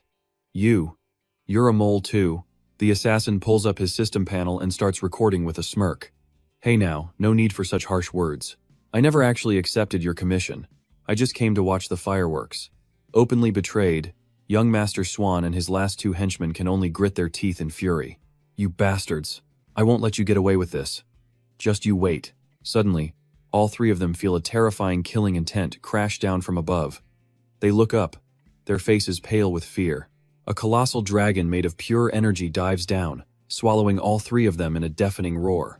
A cold notification appears. Life returned to 0. Revived once more, young Master Swan staggers up from the rubble, his face covered in soot, but his eyes are still burning with resentment. Lin Yuan looks down coldly, his voice devoid of emotion. Let's keep going. I imagine your guildmaster can't sit still much longer. Meanwhile, back in the real world, a shareholder slams his hand on the table, yelling at Director Yi. The corporation's stock has hit rock bottom. Hey Yi, you caused this mess, and you will be held responsible for the damages. The secretary standing nearby timidly calls out to him. Director Yi grits his teeth, his voice a low growl. Enough. Bring me the game helmet, now. He clenches his fists, his face a mask of pure determination. If I don't go in there and handle this circus myself, the corporation will lose every single one of its investors. I have to restore their faith. At that exact moment, the scene shifts to the Black Tree Guild headquarters. A system notification flashes. Black Tree Guild Master, Hei Yi, has come online. An imposing mage in long red robes, holding a golden scepter, materializes in the middle of the devastation. Lam Vian glanced over, his question sharp and to the point. You, the master of the Black Tree Guild? Hakdiep's mind started racing. The live stream was still on. He had to handle this guy, and fast. He couldn't afford to let the board of directors see him mess up. So he tried a threat. Listen, kid. You've picked a fight with the wrong person. But then his attitude completely flipped. He smirked, acting superior, admitting the kid had some skill. I might consider letting you join the Black Tree Guild, maybe even as an elite squad captain. But just as he said that, the freshly respawned young Master Huyen jumped in. Old man, why are you wasting your breath on him? He killed so many of our people, and you think he gets a pass? Just call for backup and waste him already. Hakdiep swung his scepter, bright red magic flaring to life as he roared. You brat! He unleashed a massive attack. Don't you dare underestimate the power of the Black Tree Guild. The attack was blocked, effortlessly, by a single blue spirit. Lam Vien stood behind it, his voice dripping with mockery. Is that all the master of a top guild has got? Hakdiep's eyes went wide with disbelief. He blocked it with a summon. The next second, Lam Vien's soul beast lunged forward, right at the guildmaster. Our guy just casually asked, so what are you going to do about this? The beast swung its blade, and Hakdiep only barely managed to dodge the blow. But in that same instant, Lam Vien appeared right behind him, now surrounded by even more soul beasts. His voice was ice. It's over. A system window appeared. Skill activated, corpse explosion. In a panic, Hakdiep realized he was completely surrounded. He was trapped. A massive green energy explosion erupted, consuming everything. At the respawn point, Hakdiep and young Master Huyen once again struggled to their feet. Hakdiep was drenched in a cold sweat, his mind absolutely reeling. No, it was impossible. He could only take one hit from this guy. The dude's a monster. He had to find a way to stall him. Thinking fast, he threw up his hands, stumbling backward. Wait, we were wrong, he pleaded, absolutely desperate. We were wrong. Just stop. We'll make a public apology and compensate you. Hearing this, Lam Vien just stood beside his colossal soul beast, his voice like a glacier. You don't think you're wrong. He looked Hakdiep dead in the eye, delivering the final verdict. You just know you're about to die. With a deafening roar, the soul beast charged, sending Hakdiep's entire crew flying. Their pathetic screams echoed through the air as young Master Huyen was sent tumbling, shouting at his father. Old man, do something, you have to think of a plan. Hakdiep screamed right back, completely losing it. Shut up. What plan? I've used everything. You useless son. What kind of monster did you provoke? And then, an idea sparked. Wait a second. If even top-ranked players are no match for him. He glanced at Lam Vien and his giant summon. There was only one option left, an NPC. He muttered to himself, scheming. The Black Tree Guild's headquarters was on the edge of the city. It still counted as a main zone, where fighting was forbidden. All he had to do was notify Administrator Guan, and this kid was finished. Hakdiep smugly pulled out a scroll, turning to his son. My foolish boy, why didn't I think of summoning Administrator Guan sooner? No matter how strong he is, he can't fight a game. NPC. He activated the item. Item used, emergency summon, wanted order. Young Master Huyen's eyes lit up. Dad, I get it now. Administrator Guan's job was to stop all fights in the main city. Anyone who refused would be thrown into the game's prison for a mandatory timeout. With a brilliant flash of light, a majestic general and 2 soldiers appeared out of thin air. The summon was a success. The general's voice boomed. Daring to cause trouble in the main city means you disrespect me. He pointed a finger straight at Lam Vien. Arrest him at once. Hakdiep and his son shared a triumphant, wicked laugh. Hakdiep sneered. Heh, you little punk. The Black Tree Guild is inside city limits. Touch me again and enjoy your mandatory logout in prison. Young Master Huyen chimed in with his own taunts. Ha, I thought you were so tough? Go on, I dare you. Hit me again. Without hesitation, Lam Vien vanished and reappeared right in front of young Master Huyen, sending him flying with a single kick. The kid let out a pathetic scream. Hakdiep was completely floored. What? Seeing the attack, he shrieked in panic. You're dead, you brat. While instantly activating his magic shield. When he saw Lam Vien still dared to attack, Hakdiep roared triumphantly in his head. He was sure of it, victory was his. Attacking right in front of Administrator Guan? That was just pure, incurable stupidity. And just as he expected, the NPC general erupted in absolute fury. You dare to attack right in front of me? Such arrogance. Seize him. I'm locking him up for 3 months. The 2 soldiers immediately charged. Yes, sir. On the live stream, over 30,000 people watched as the chat filled with disappointment. Oh, what a shame. It's totally over. With a game mechanic like that, how can you even fight? Seeing this, Hakdiep's smugness went through the roof. He pointed at Lam Vian and laughed. Ha! When a player attacks an administrator NPC, the entire Western Kingdom puts a bounty on their head. No matter how strong you are, you wouldn't dare attack the administrator himself, right? But he never saw it coming. The second the words left his mouth, a shadow blurred past. Lam Vian shattered the magic shield like glass, closed the distance, and dropped hack deep with a single strike, uttering one cold word. Idiot. And just like that, the chat window exploded. With over 30,000 people watching, the chat went wild. This god-tier player was the real deal, and he had no intention of making peace. Weren't they all just slaughtered like chickens in the end? And for breaking the rules, Heishuan coughed up blood, his eyes wide with shock. A cold notification panel appeared. Health points at 0. The game's peacekeeper couldn't just ignore this level of chaos. He roared, the pressure of a high-level NPC flooding the area. You dare provoke the laws of the West Desert Kingdom? I will punish you. Severely. Facing the NPC's wrath, Lin Yuan calmly raised a hand, and a shimmering gold medal fell to the ground. The two soldiers froze in their tracks before they could even touch him. The metallic clang of the metal hitting the ground seemed to freeze time. The general was stunned, cold sweat pouring down his face, his eyes wide in disbelief. This is the honorary medal of the Scorpion Knights. Staring at the intricate medal, he stammered, "You're an honorary knight?" In response, Lin Yuan just gave a mysterious smirk. The tables had turned. The panicked captain screamed at his men, "Stop! Halt immediately!" The two soldiers just stared back, completely confused. Right after, the captain rushed forward and bowed, carefully lifting the medal with both hands and presenting it respectfully to Lin Yuan. "My lord, your property." Lin Yuan casually took the emblem from the captain's trembling hands. Now, he was the one in command. He pointed toward the just-revived He Ye and young Master Xuan. "Deal with these two." The captain immediately bowed, his attitude shifting completely. "It is my honor to serve you." Witnessing this unbelievable scene, He Ye was still utterly confused. Why hadn't the peacekeeper attacked yet?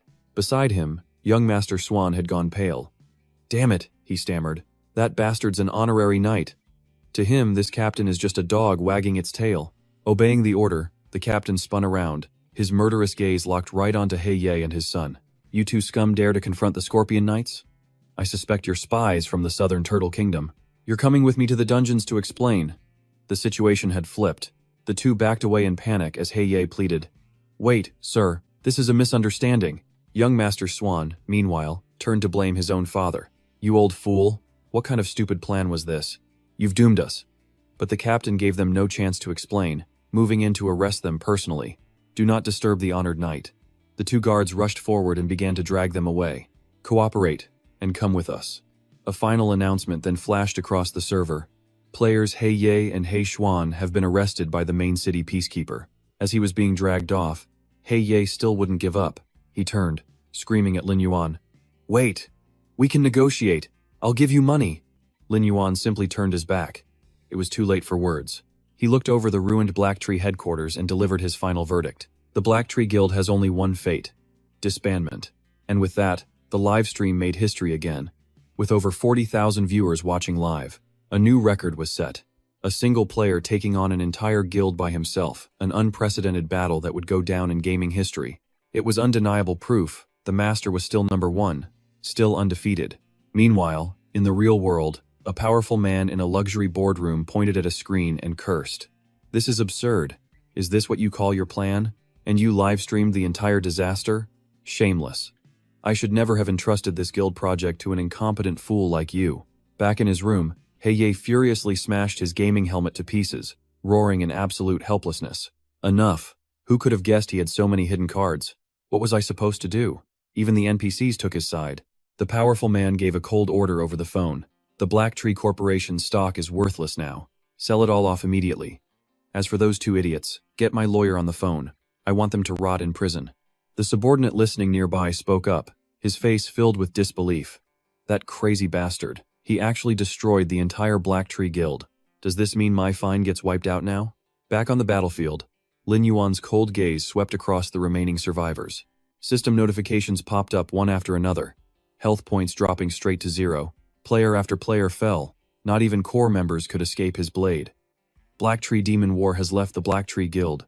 The notifications kept scrolling, like an obituary for a fallen power. Black Tree Dark Orchid has left the Black Tree Guild. Black Tree Hidden Blade has left the guild. No one could stand against him. Black Tree Twin Death Spears has left the guild. Not even the squad captains were an exception. They were swatted away by his massive soul beasts. Black Tree Squad 4 captain has left the guild. And with that, the final name vanished. Black Tree 8 Heaven's Kill has left the guild. When the dust finally settled, only Lin Yuan remained, standing alone amid the ruins. A system announcement echoed out. The Black Tree Guild's member count has fallen below 30. The guild will be automatically disbanded. Watching from a distance, the assassin, Yama, held an energy orb, clicking his tongue in amazement. Swan and his father were going to jail. The Black Tree members were killed so many times they were leaving in droves. He actually did it. He wiped out the entire guild. He opened his menu, beginning to send the precious footage he'd just recorded, sending combat video to the leader. With his work done, Lin Yuan turned, his sharp gaze cutting through the darkness to where the assassin was hiding. How long do you plan on watching the show? The assassin Yama materialized, shrugging casually. Care to join me for a drink? I'll be waiting for you at the tavern. Ask me anything you want to know. Oh, and don't forget to collect your loot. Lin Yuan watched the assassin's figure fade away, a new plan already forming. With the Black Tree Guild completely destroyed, he could finally investigate the origins of the Death Apostle Guild. He waved his hand, and a bright light enveloped all the dropped loot on the ground.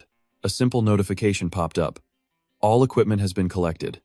In a secret base, a girl with short hair was staring down the person opposite her. She crossed her arms, questioning him with a serious expression. What plan do you need my help with this time? Let's hear it. The Serpent King was completely helpless against his opponent. A nearby snake charmer let out a tired sigh, and the purple snake on his shoulder seemed just as bored. The master had given new orders, telling him to scout the target and then figure out a way to recruit him. What a total pain.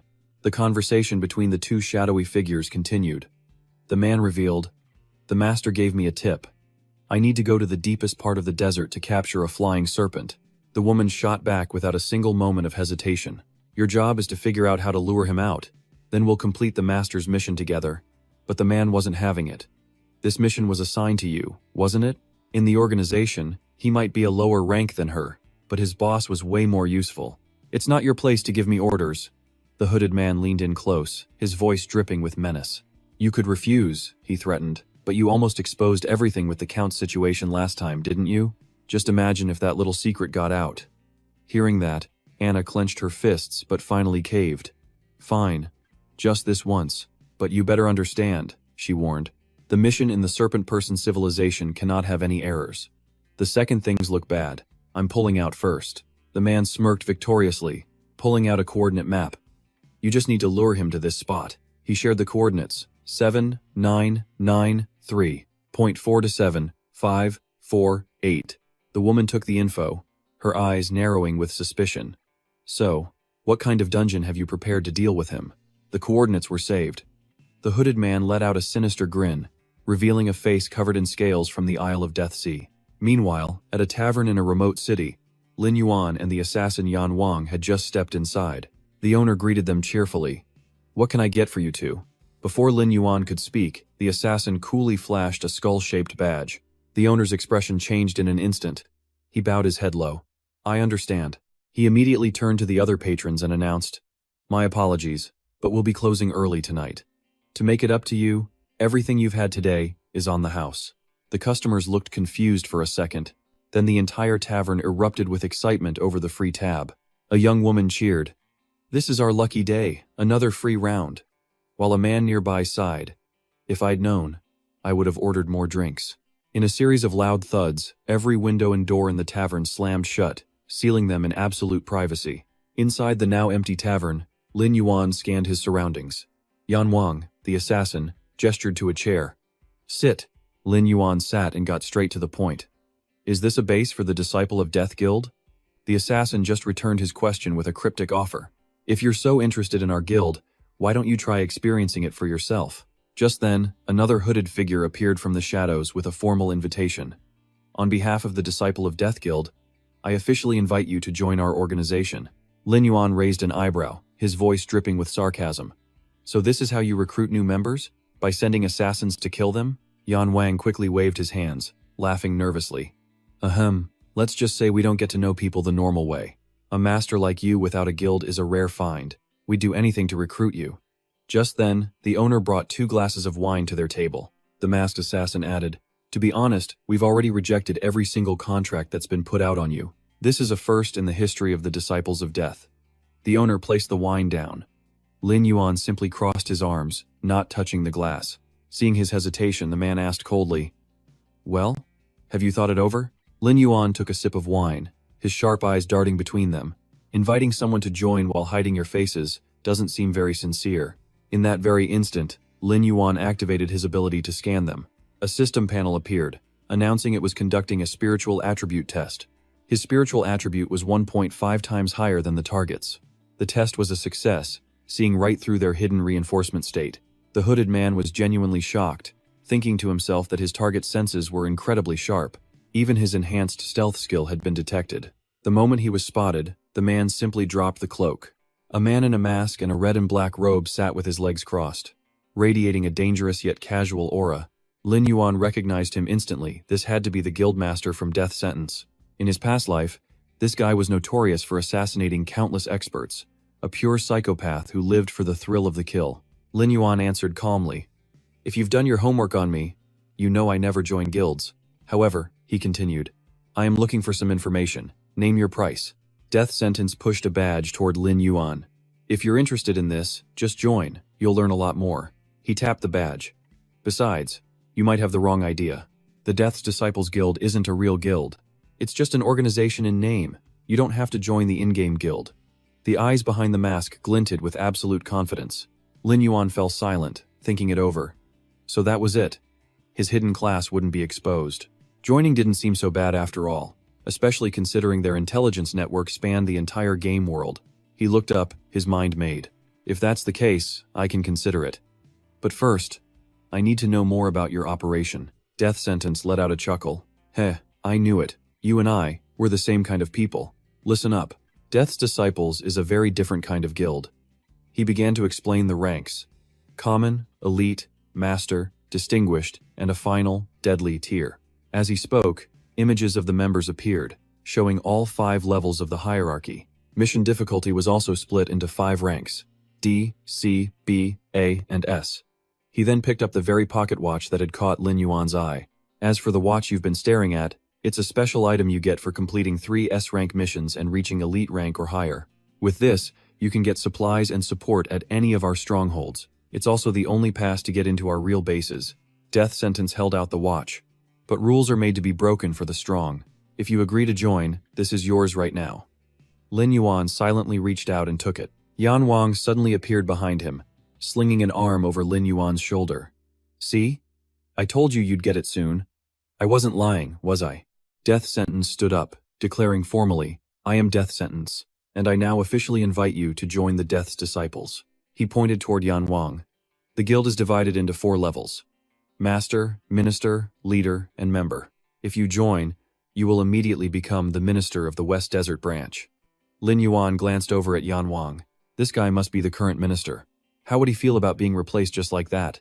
Yan Wang immediately waved his hands, putting on a cute face. "I've been wanting to quit this dead-end minister job for ages. I just want to fight." He leaned in close to Lin Yuan. "And for the record, the name's Yan Wang, not this guy." Lin Yuan narrowed his eyes.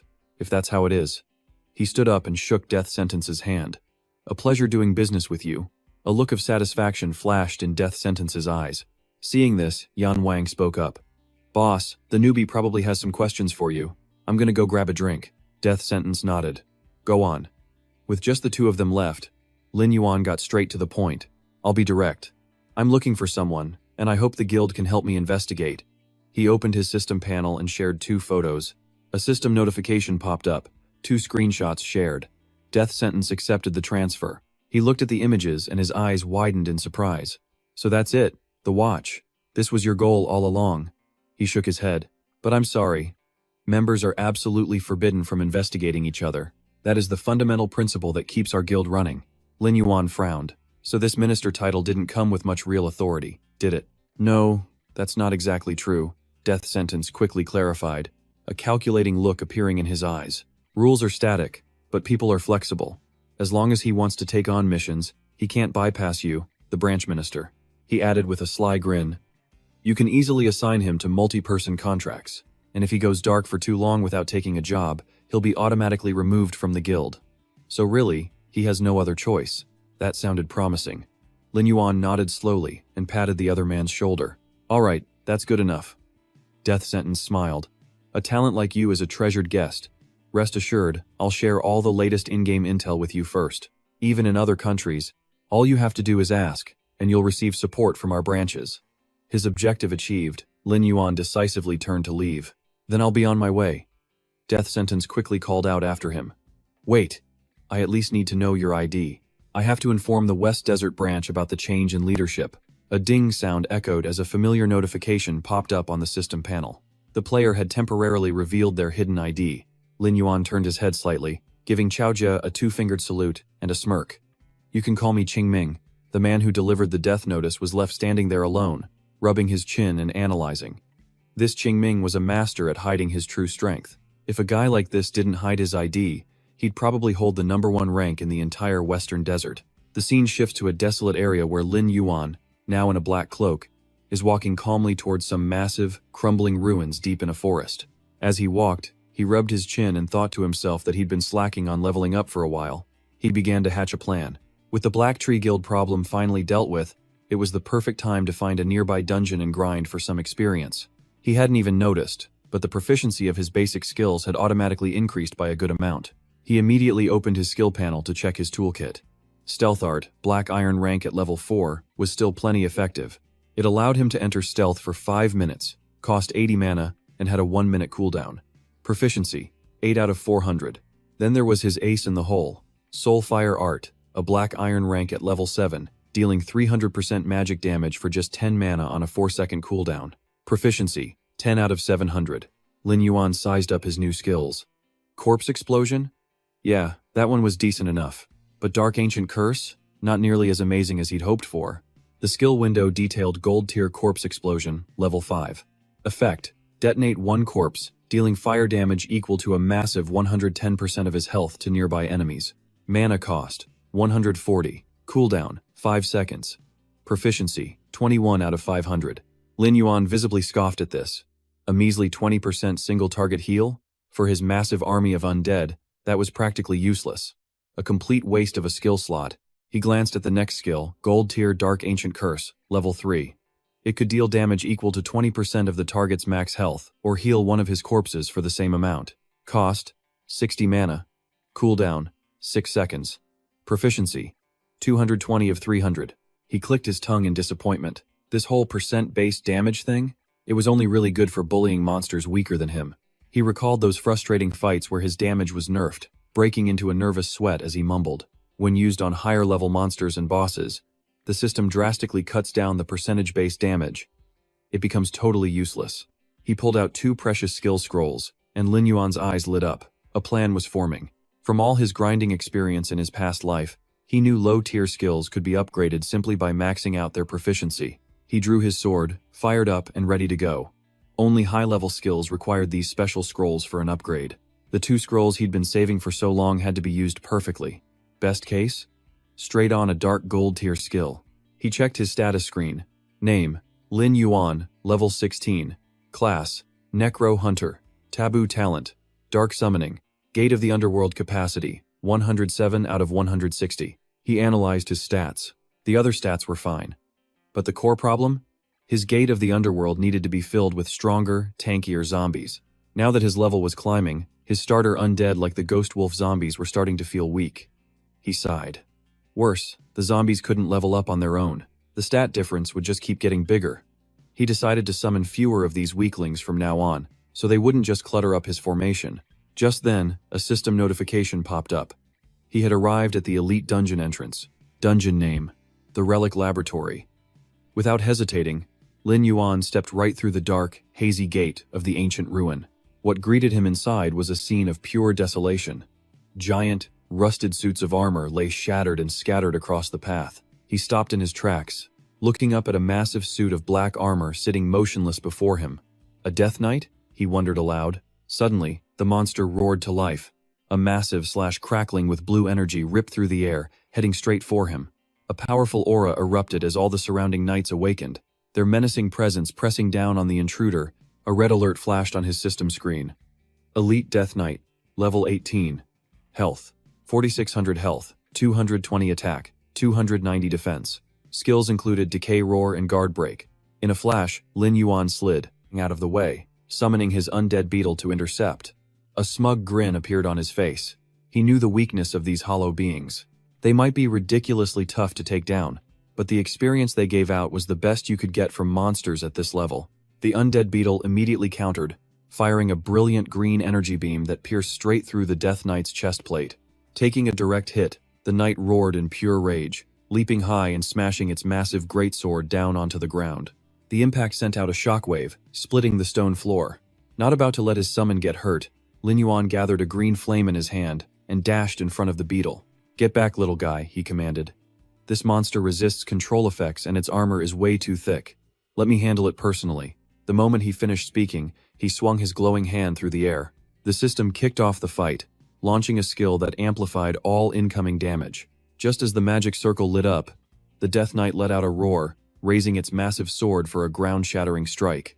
But, quick as a shadow, Lin Yuan gracefully dodged backward, avoiding the cold steel blades, leaving the three massive monsters swinging at nothing but empty air. While the monsters were still off balance, he smirked and slipped silently into the shadows. The system screen flashed, stealth skill activated. And then, from behind the giant knight, a spectral serpent emerged, its fanged mouth wide open. The system coldly announced a death sentence. Activating skill. Corpse explosion. The serpent let out a terrifying shriek as its body swelled with brilliant green energy, preparing for a devastating blast. A horrifying shockwave ripped through the area, wiping out everything nearby, and sending rusted armor fragments flying into the air. At the same time, a shower of incredible rewards began to drop. He'd just received a recipe for a fatal poison. A beginner recipe for mana potions and an intermediate recipe for a high-grade solvent also appeared. As he collected his loot, Lin Yuan nodded in satisfaction. You had to grab items from these armored husks immediately, or they'd vanish with the corpse. He reappeared, his stealth skill now deactivated. He thoughtfully considered his next move. These potion recipes would be a great way to diversify his shop's inventory. But just as he was feeling pleased, Lin Yuan's eyes flashed with a cold, sharp light as he saw the armor fragments on the ground begin to twitch. Without a moment's hesitation, he shot a blast of green magic straight into the pile of scrap metal. "If it weren't for my past life experience, I almost would have been fooled by you, little rats." He then summoned his most reliable subordinate, Zombie Wolf. "Get out here and tear them apart for me." The giant wolf leaped forward majestically, its fanged mouth opening wide to unleash a massive sonic attack. The skill, Howl of the Evil Wolf.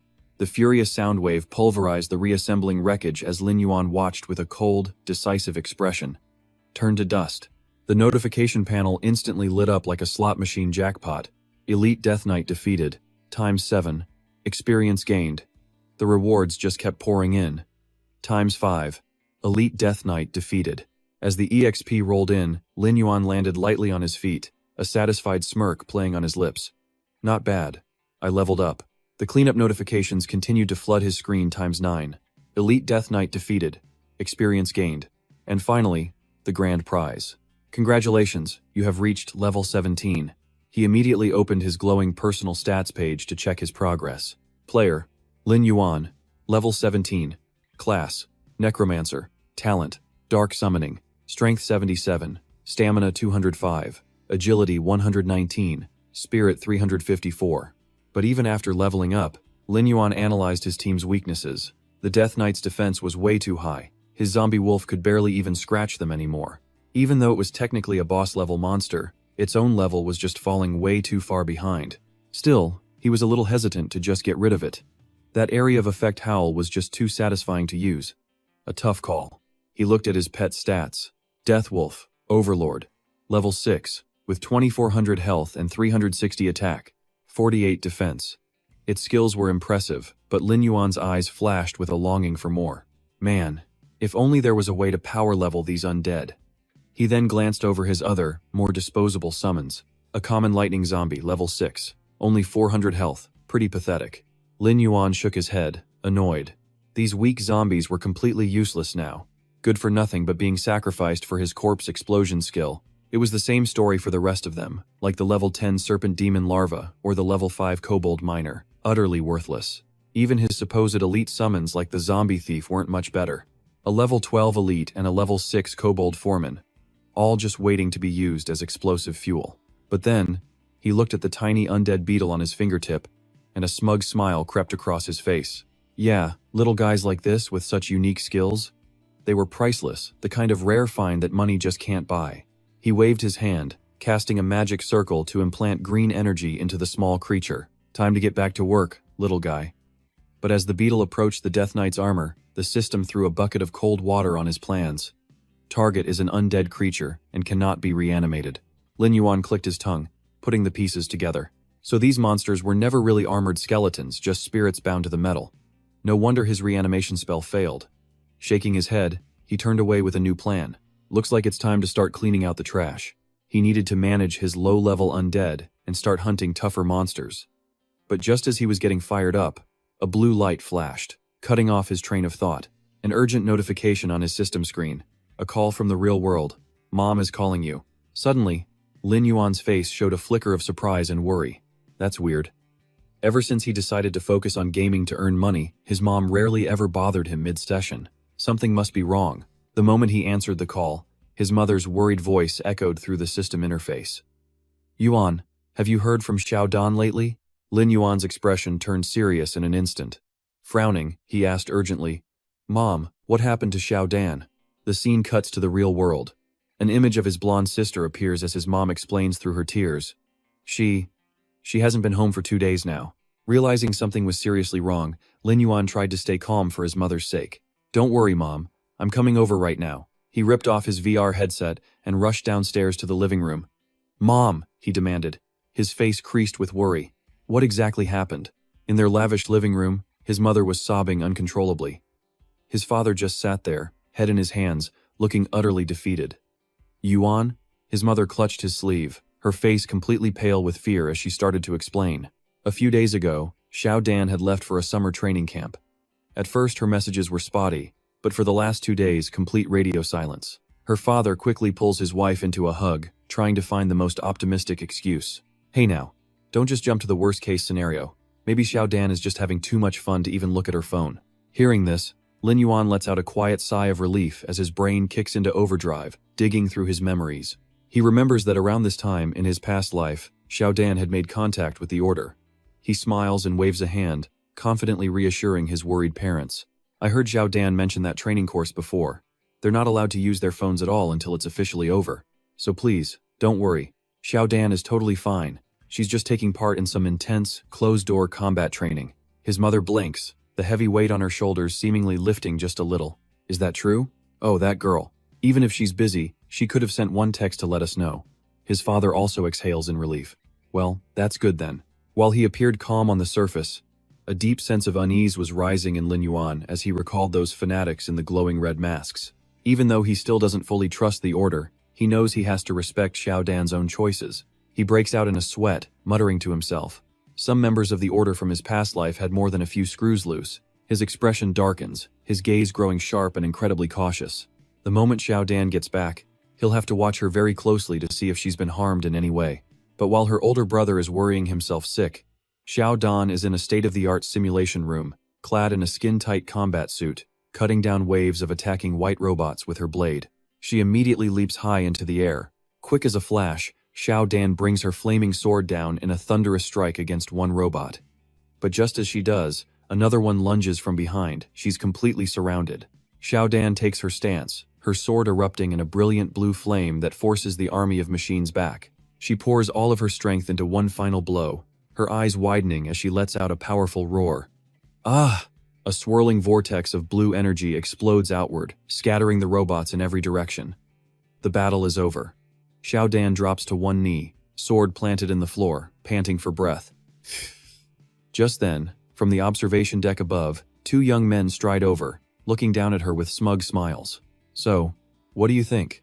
Training with us is way more effective than just fumbling around blindly on your own, right? The curly-haired guy says with a cocky smirk.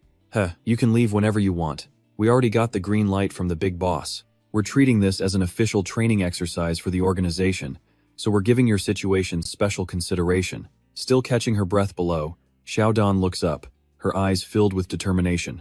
Thank you. The man in the long coat waves a hand and calls out, Rest up a bit. The boss wants us to assemble. At that exact moment, in the grand main hall of the Order's headquarters, Dozens of individuals with extraordinary powers are gathering, creating an almost suffocating pressure in the air. A rookie in the crowd breaks into a cold sweat. So this is the inner circle of the order? Every single person here looks incredibly dangerous. But to become stronger, he knows there's no other path for him. Murmurs and astonished whispers ripple through the crowd. It seems like everyone has already heard the news. The 10th-ranked guild in the Western Desert was completely annihilated by a single solo player. Suddenly, the commanding voice of the female leader, Mei Miao, cuts through the noise. Even our organization couldn't possibly take on an entire guild with just one person. She raises her hand, projecting a three-dimensional hologram. This is a recording of his battle. Everyone, open your eyes and study this carefully. The screen flashes to life, showing the all-too-familiar face of Lin Yuan. The crowd explodes. Isn't that the god-tier player who's been trending online? He's absurdly strong. The whispers immediately start up again. Rumor has it that the only reason that God Player went on such a bloody rampage was for a woman. Just as she steps into the hall, Xiaodan sees her brother's face on the screen. Her eyes go wide, her jaw dropping as she starts sweating bullets. That's him? How is that possible? Ignoring the chatter, the leader turns to a girl with a black ponytail standing beside her. Young lady, I'm very curious. The person in this video. The black-haired girl steps forward, cutting her off with an icy expression. You're going to ask if he's one of the chosen, aren't you? She closes her eyes and explains calmly. I've already tried to sense him. His path of fate is in constant flux, making it impossible to gather any intel, but I focused my perception carefully. There is absolutely no aura of a chosen. He is definitely not one of them. The leader's golden eyes narrow with cold calculation, her next question sharp. Do you know him? If possible, I want you to try and recruit him. A powerhouse like that is someone we absolutely cannot afford to make an enemy of. Faced with the leader's direct question, the black-haired girl quickly waves her hands to refuse, a flustered look flashing across her face. I'm sorry, we're not particularly close. But the moment she says it, her inner voice is screaming as a cold sweat breaks out. Oh my god, why on earth did I just instinctively deny it like that? The sharp, silver-haired leader simply nods, not pressing the issue as she turns and walks away. As he walked, he gave instructions. All right, please explain the operations in the video to the newcomer. The guy's skills were unbelievably refined. Just how was that even possible? Meanwhile, in another corner of the hall, Xiaodan was eavesdropping on some members gossiping. Did he really get that ruthless over some woman? Hearing this, Xiaodan's face went pale with shock, her protective instincts kicking in. She clenched her fists, muttering through gritted teeth. This is bad. My dopey brother only knows games. He's clueless about the real world.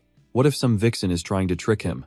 I have to go and get the story straight from him. Seeing Xiaodan looking dazed, two friendly trainers approached her.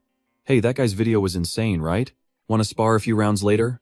Lost in thought, Xiaodan stammered a refusal. I think I need to go home and rest a bit. The curly-haired guy just cheerfully waved her off with a super easygoing attitude.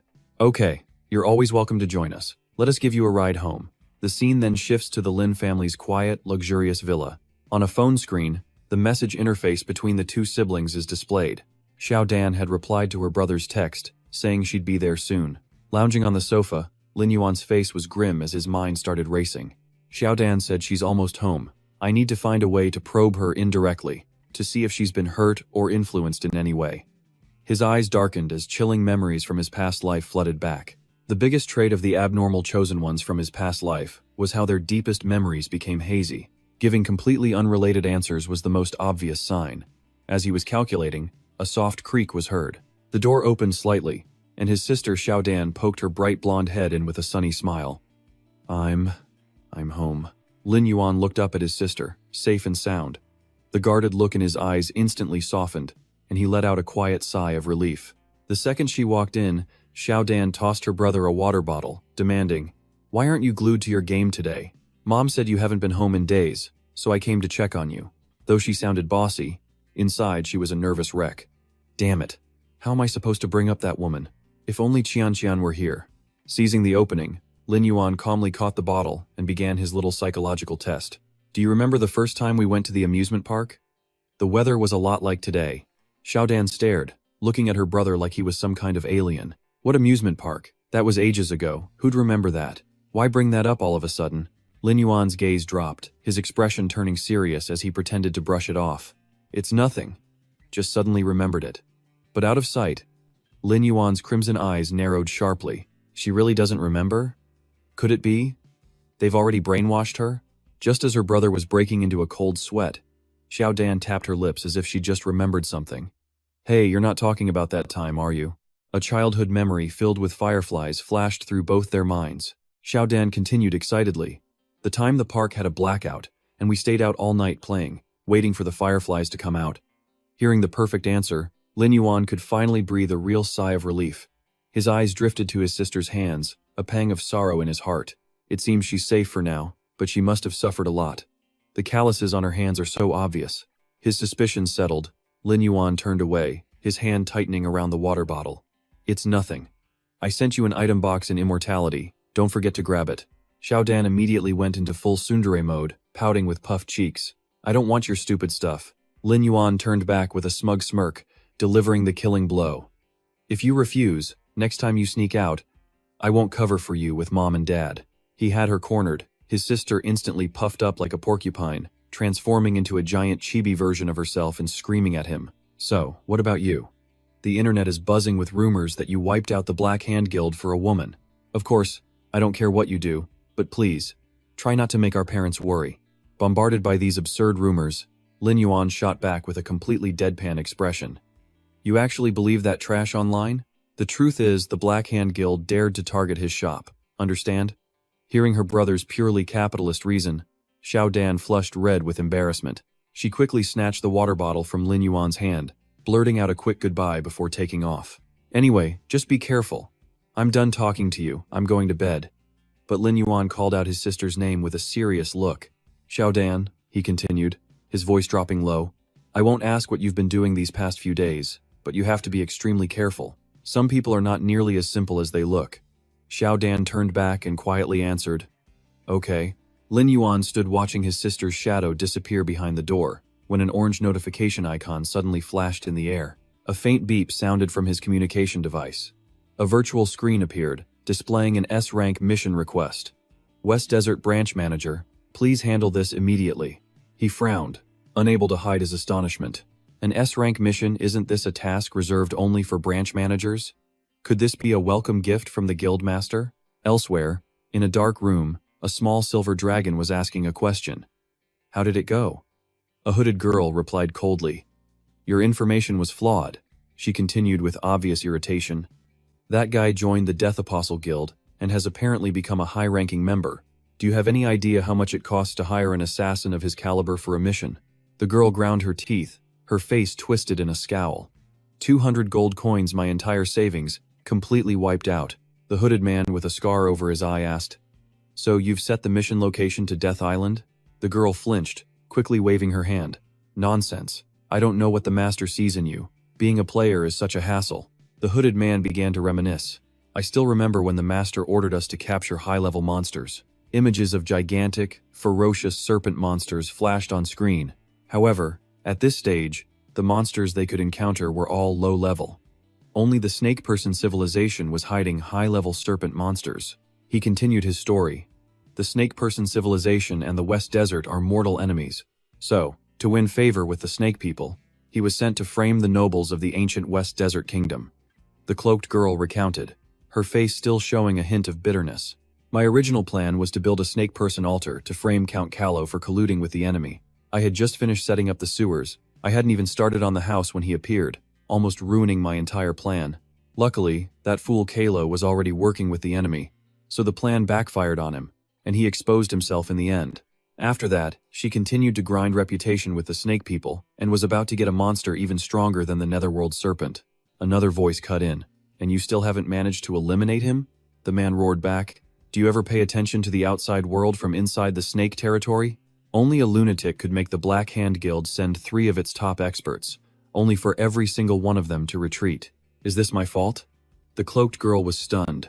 Wait, you mean he's that expert? I thought he and that expert just looked alike.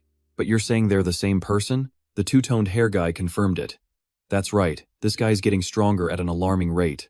If it wasn't for taming this little iron golem, this mutated flying serpent, I really wouldn't dare face him head-on. The girl sighed, her expression conflicted.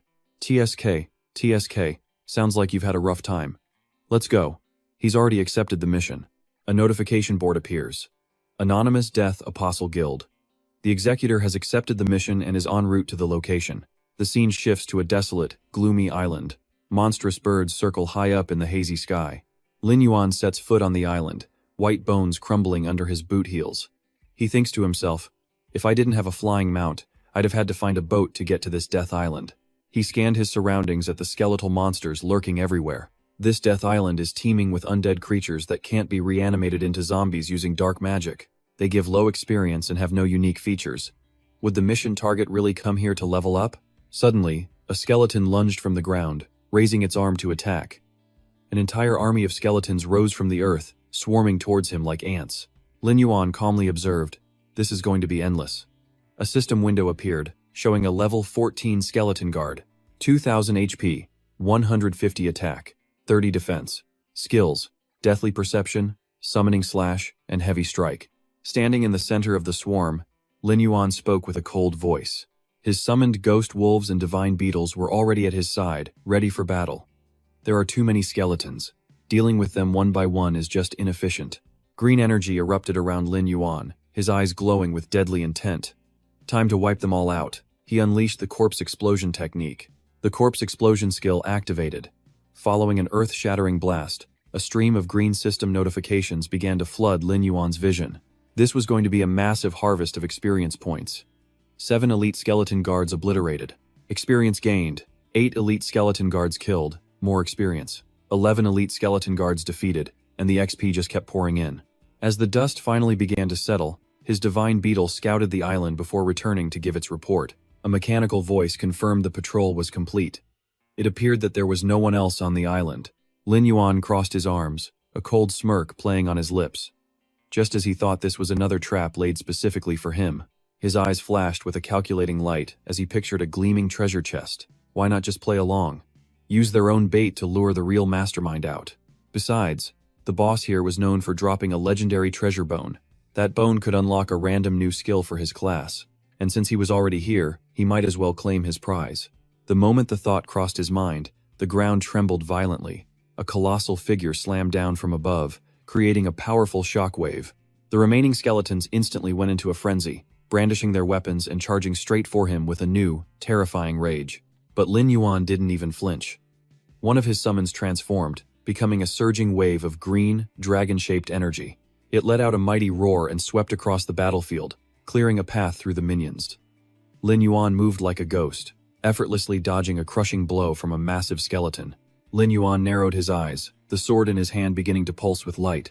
All the information he had on this boss from his past life came flooding back to him. He remembered when its health drops below 35%, it sacrifices minions to heal itself. To win this, he had to clear out the trash first. With that realization, he dove straight into the horde of skeletons. His slashes were swift and brutally precise. Every swing of his sword shattered more skeletons to dust, and the system notifications just kept popping up. 4 elite skeleton guards killed, experience gained. 12 elite skeleton guards defeated, experience gained. Lin Yuan cleared the field at an insane speed, moving like a true machine of destruction. 15 elite skeleton soldiers had been defeated, earning him even more experience. As the final skeleton crumbled at his feet, his sword's glow faded. He coldly stated, "Not a single one left." He lifted his blazing red eyes, staring into the deep darkness ahead. His voice was pure, killing intent. Now, for the boss. His determined silhouette moved steadily towards an ancient, crumbling ruin that radiated a thick aura of death. The moment he stepped through the gate, a system window appeared. He had reached the heroic dungeon, the castle of the Dead Sea King. Now entering. Inside was a massive throne room, and in the very center sat a grand, imposing throne. A giant, armored figure sat motionless upon it. Facing the creature, a ghastly green fireball erupted in Lin Yuan's palm, lighting up the oppressive darkness. He casually walked up the steps, his voice dripping with pure sarcasm and provocation. "Aren't you going to stand up and welcome your guest?" In response, the heavy armor began to creak. The boss was moving. System: Dead Sea King. Monarch. Grade: Level 24. HP: 13,500. Attack: 1,250. Defense: 550.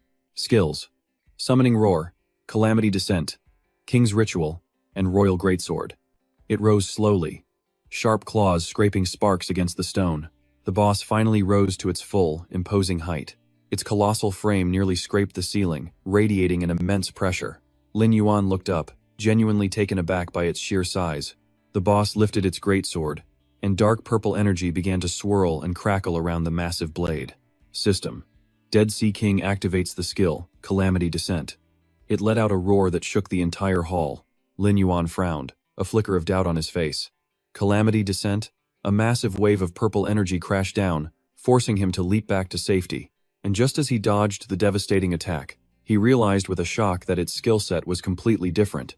He had never seen this Calamity Descent skill in his past life. He desperately dodged the boss's relentless attacks while racking his brain. He was certain that skill was supposed to be King's Intimidation. Where the sword energy struck, the ground itself began to bubble. Toxic purple smoke rose up, corroding the very stone floor. Lin Yuan watched with caution. So this skill can even damage the environment around it? He wondered. His red eyes flashed as he stared at the fractured ground. Instantly, a shadow monster erupted from the corrupted earth, charging straight toward the boss. Without a moment's hesitation, he commanded another one of his powerful summons to move. Go. Test the effects of this special terrain for me. The ghost wolf obeyed, stomping onto the corrupted ground, and a blast of dark energy erupted. The moment it made contact, the wolf was caught in a swirling vortex of corrosive energy. Damage numbers flashed relentlessly, -100, -100. The system announced continuous health loss. In a flash, the poor spectral wolf evaporated into a cloud of purple smoke. Health bar, completely drained.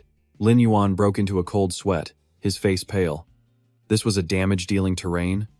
If this kept up, he'd soon have nowhere left to stand. Before he could even think, another slash of purple sword energy shot towards him, forcing a desperate roll to dodge. The Sea King swung its enormous greatsword, creating an attack that radiated pure power. It came crashing down right where Lin Yuan stood. While dodging, his eyes flashed. He remembered something critical. I remember now. In his past life, this boss's treasure chest was hidden right inside its own throne. He glanced at the lizard monster beside him as a bold plan took shape. Only the boss's own greatsword could destroy that throne. He immediately put his plan into action. The zombie salamander system activated its skill. With flame provocation, the salamander burst into blue fire, shooting towards the Sea King like a flaming arrow. It opened its massive mouth, unleashing an endless torrent of energy that created a fiery, spectacular collision. Amidst the chaos, he eyed the Sea King, his mind racing. The poison gas hadn't cleared. Can't summon the undead legion for cannon fodder.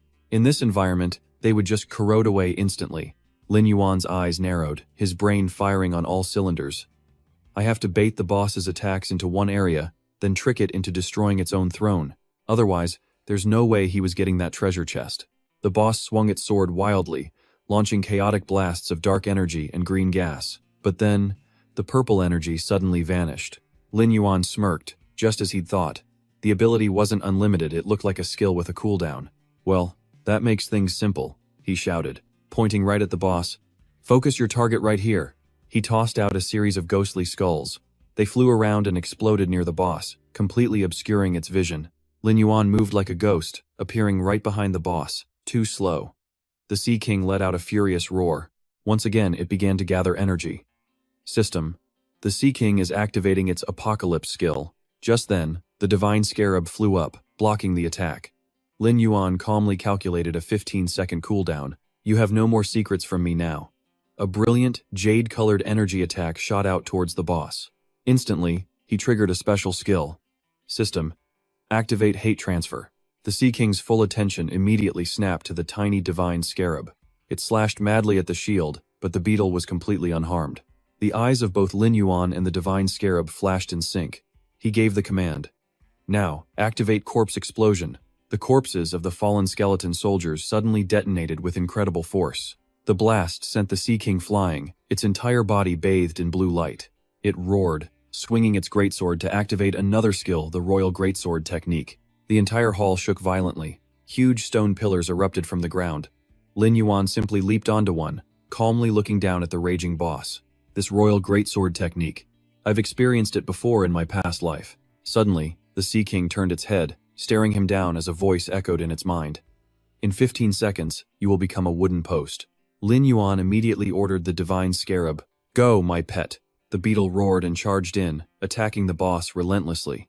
It nimbly weaved through the Sea King's heavy slashes.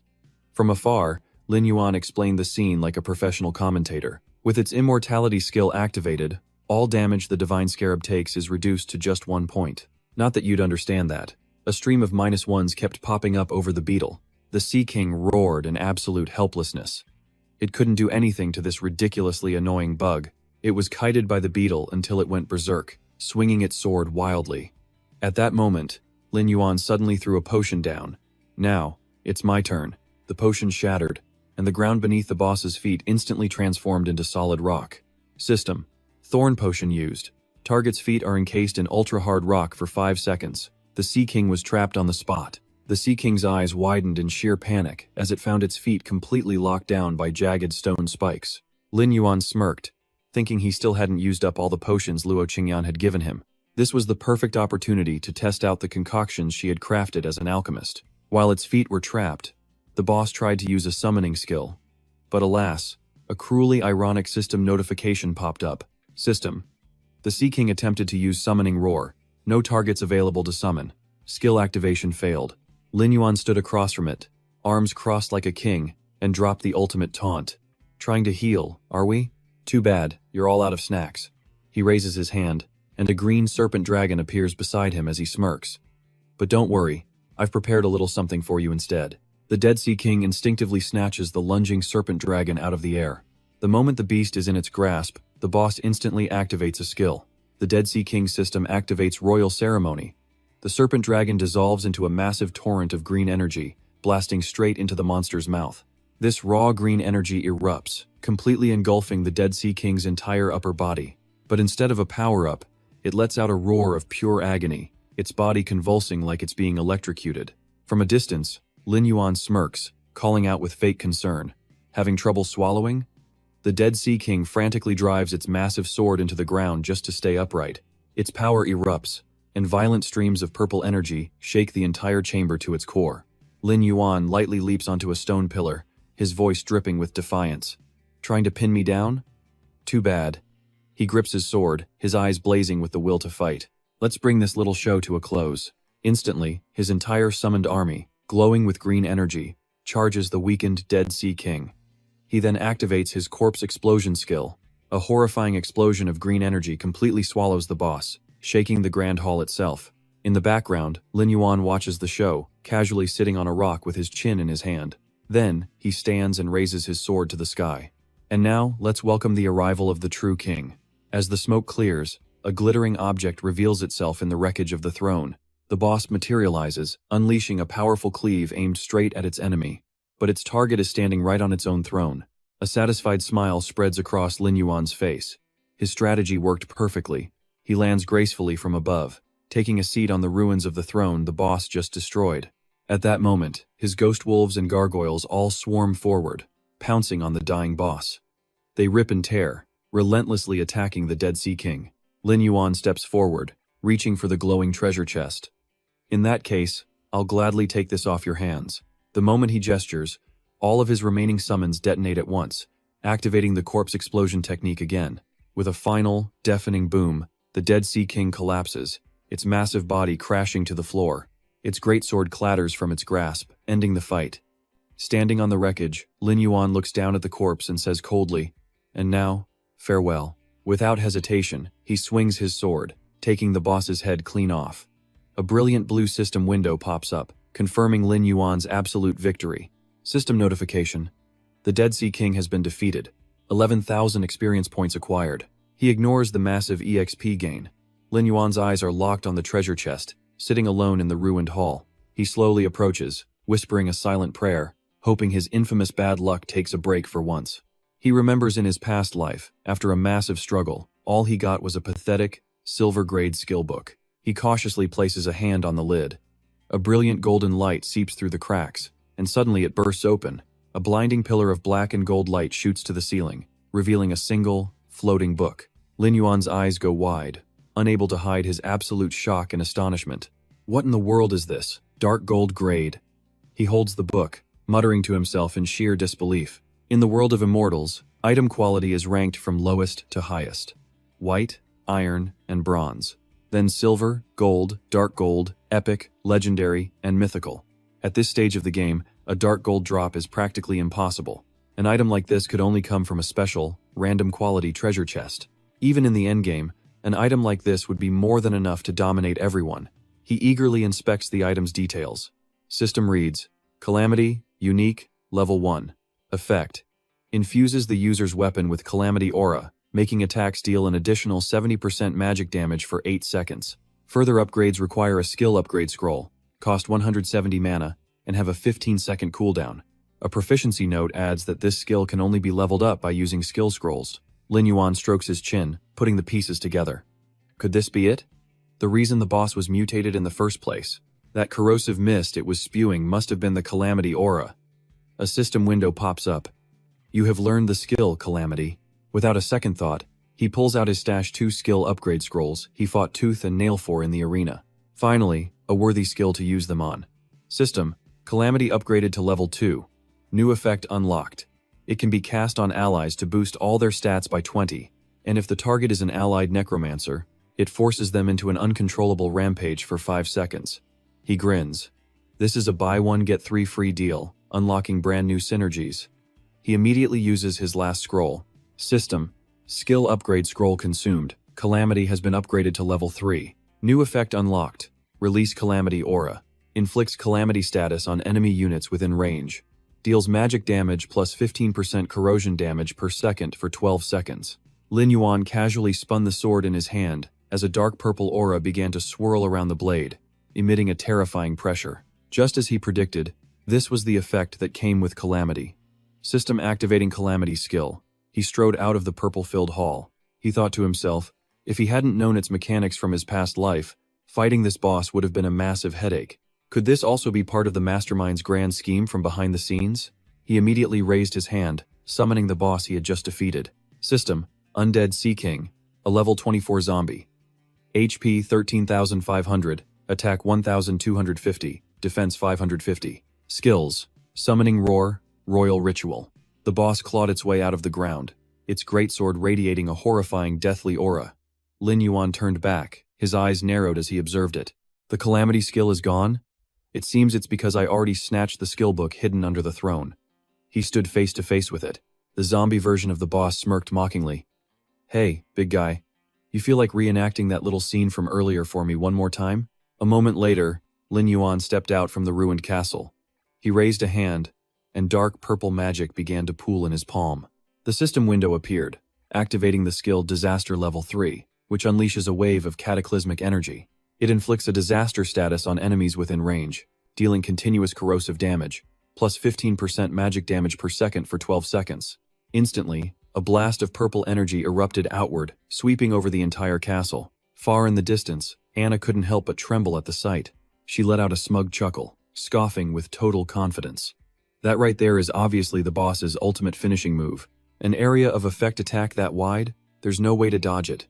Barring some kind of miracle, that idiot is definitely dead. She eagerly relayed the message to her accomplice. The boss is low on health and has entered its rage state.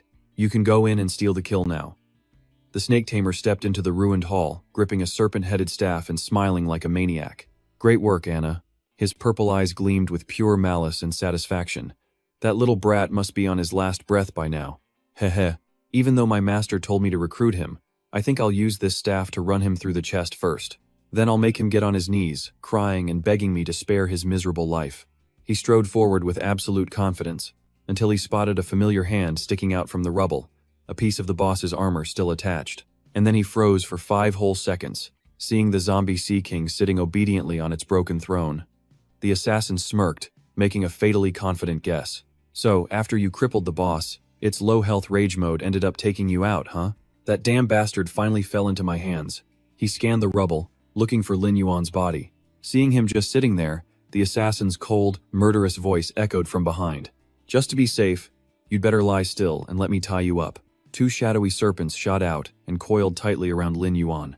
He laughed smugly, sending his 2 evil snakes flying at the boss. You stole my secret sewer dungeon, so this boss you weakened? Yeah, it's mine now. But at that very moment, the boss's hand twitched around its sword. The Sea King brought the colossal greatsword down with terrifying force. The snake-masked assassin's eyes shot wide open, realizing the danger too late. Suddenly, A massive blast of green energy erupted from under his feet, shattering the ground where he stood.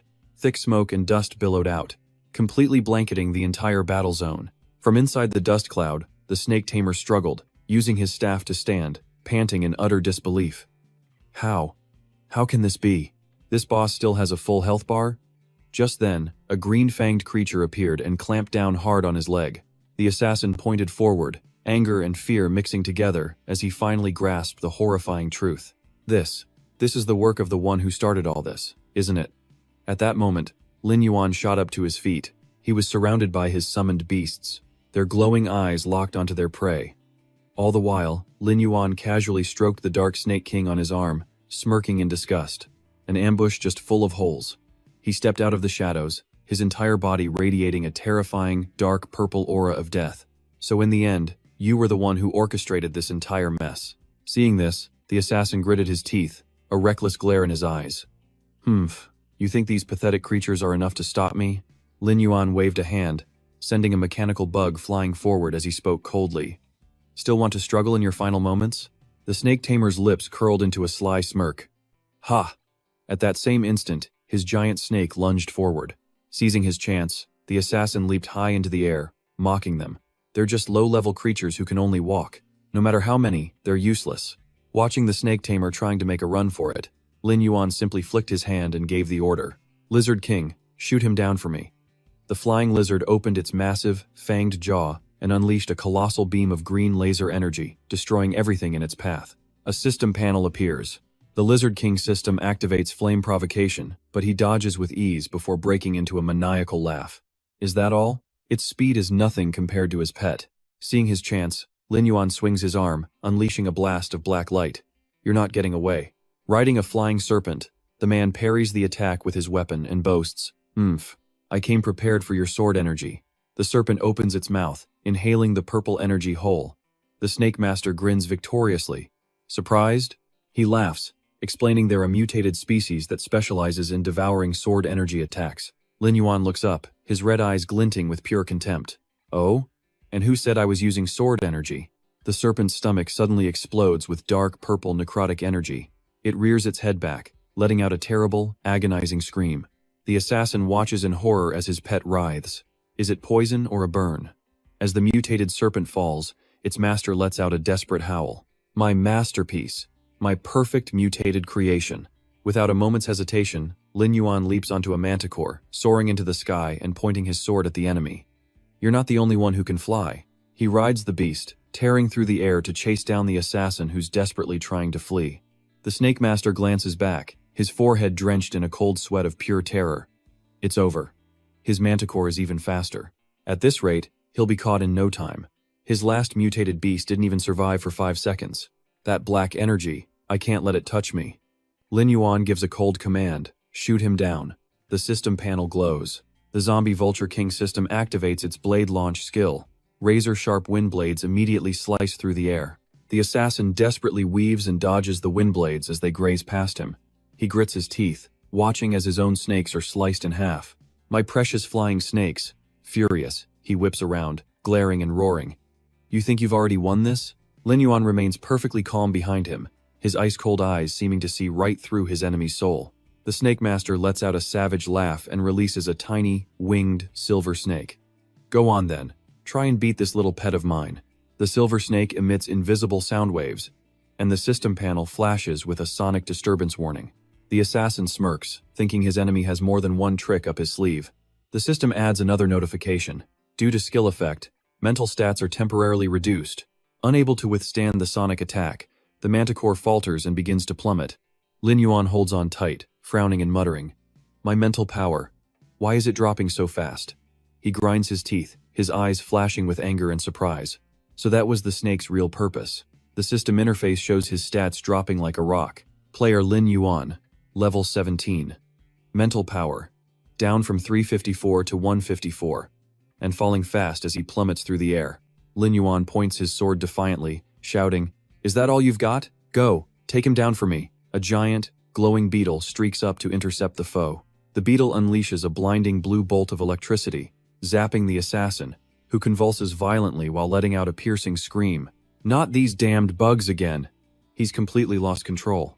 The Snake Master and his mount fall straight to the ground like a stone, his terrible screams echoing across the sky. Lin Yuan clutches his own faltering manticore, thinking to himself, "Forget it, I just need to land first." He decisively lets go, leaping from the manticore's back and diving towards the ground with his sword ready.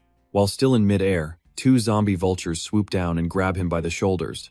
They set him down gently, like royal guards escorting their master. The moment his feet touch the ground, he immediately takes aim at the falling Snake Master. He mutters his calculations. From this height, let's test the damage amplification skill first.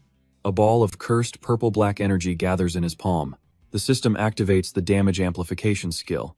A massive purple energy explosion erupts, completely engulfing the free-falling assassin. Through the smoke, the assassin grits his teeth, activating his final skill. Damn it, he actually forced me to use my life-saving skill. The system activates the snake molting substitute skill. Suddenly, a stream of dark aura flies in from the distance, striking him directly as the system registers the skill's effect. He looks down, confused by the purple energy now wrapping around him. A curse technique? Lin Yuan rushes forward like lightning, his sword glowing with a deadly light amidst swirling, ghostly skulls. "I'll cripple you first, then we'll have a chat." The assassin frantically raises his staff to block, laughing like a madman. "Haha, let me show you just how pathetic your attacks are now." Lin Yuan swings his sword, and a blast of blue energy collides with the staff, causing a small explosion. The Snake Master cries out in pain. "Arg!" He stumbles back, clutching his chest and screaming in total disbelief. "Damn it, your mental power was cut by at least half. How can you still deal this much damage, model?" Lin Yuan smirked confidently as a notification panel appeared right beside him. System Amplified Damage Level 1. This skill curses a group of enemies, increasing the damage they take by 50%. It costs 40 mana, has an 8-second cooldown, and cannot be upgraded through proficiency. The system demands he find the next cursed book to level up. Lin Yuan coolly states, "Even with my stats nerfed, I'm still more than enough to handle you." Lin Yuan continues his assault, unleashing waves of ghostly, skull-shaped sword energy that bombard the necromancer. He moves at blinding speed, appearing in different spots to launch a series of vicious attacks. The snake tamer backs away in a panic, one thought racing through his mind: this guy is a madman. He absolutely cannot fight him in close quarters again. But suddenly, he just lets out a mysterious, sly grin. "You think I'd actually say that?" He throws out a magic scroll, which immediately glows right in front of Lin Yuan. A huge, yellow magic circle appears right under our hero's feet. And just like that, the force-binding scroll activates, its magic instantly draining away his agility. A blinding golden aura wraps around Lin Yuan, locking him in place. From a distance, the snake charmer smirks, staff in hand, mocking his trapped opponent. Getting hit with this move is like being stuck in a swamp. Slow as a turtle. The charmer then hurls a blue flying snake straight at Lin Yuan, taunting, "Enjoy the torture." Suddenly, a crimson light flashes in Lin Yuan's eyes. System notification. The spell storage equipment skill has activated, purging all control effects. The golden binding aura shatters instantly. He raises his sword. A single slash of blue sword energy slices the snake clean in two. He summons a divine beetle, asking coldly, "Are these all your new tricks?" The snake charmer is visibly shaken, screaming in absolute fury. "Not those damn beetles again."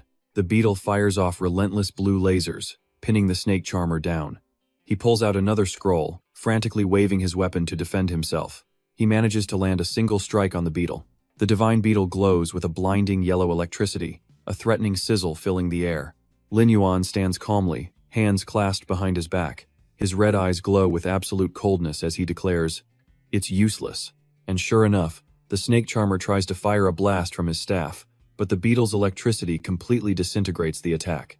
Giving him no time to recover, Lin Yuan immediately activates a skill on his own beetle. System window pops up. Calamity Skill Level 2. It can be cast on an allied unit for a massive boost, plus 20 to all stats. And if that ally is undead, it also sends it into a 5-second berserk rage. The assassin's eyes go wide. He screams in absolute panic. "What?" he yells, as the powered-up beetle shoots toward him like a cannonball. A terrifying explosion of green energy erupts, blasting the snake charmer backwards. Seizing the opportunity, Lin Yuan pushes off and darts forward like a shadow, issuing a command. "Release the rest of your snakes." The snake charmer staggers to his feet, legs trembling, but tries to act tough. "Don't think I'm that scared of close combat." With a roar, giant pythons slither from his arms, coiling around his body to form a suit of living armor. I came prepared too, you bastard, he yells, charging straight at Lin Yuan. The snakes on his body morph into sharp weapons, kicking off a fierce close-quarters battle. But despite his efforts, he's completely overpowered by Lin Yuan. Lin Yuan easily parries the attacks while dropping a casual taunt. Looks like even with my stats lowered, you're still no match for me. The snake charmer suddenly bursts into a manic laugh, as if he's just revealed his trump card. Oh, I've prepared so many things for today. And then, the small silver snake from before suddenly reappears. It positions itself right behind Lin Yuan, completely unnoticed. The charmer gestures wildly, screaming in triumph. I won't make the same mistake twice, go to hell. He commands his python to lunge down, attempting to swallow Lin Yuan whole. But Lin Yuan doesn't even move. A protective green energy erupts from his body, throwing the python back. Then, a massive foot descends, crushing the snake instantly. He stands there, and behind him, a massive bone dragon materializes from nothing. Too bad, he says coldly. You're still just too weak. He points at the assassin. Behind him, the zombie sea king raises its greatsword. The respawn point is way outside the palace. I'll kill you all the way back to level 1. Then slowly torture you for information. But just as the final blow was about to land, dark chains suddenly shot out, wrapping tightly around the snake charmer. It's Anna, his accomplice. She dives from above, snaring him with the chains and yanking him away. She doesn't forget to curse at him, calling him a disgrace. As she pulls him away, she yells, "You lost to a snake handler? Is he really that good?" The snake charmer grinds his teeth and argues back, "All right, just shut up. You weren't the one fighting him." The two glare at each other, the tension thick in the air. But suddenly, two massive lizards appear out of nowhere, blocking their escape route. Lin Yuan slowly emerges, his crimson eyes burning with a sinister light. The maid from last time, is it? She even managed to lure an NPC here? He scoffs.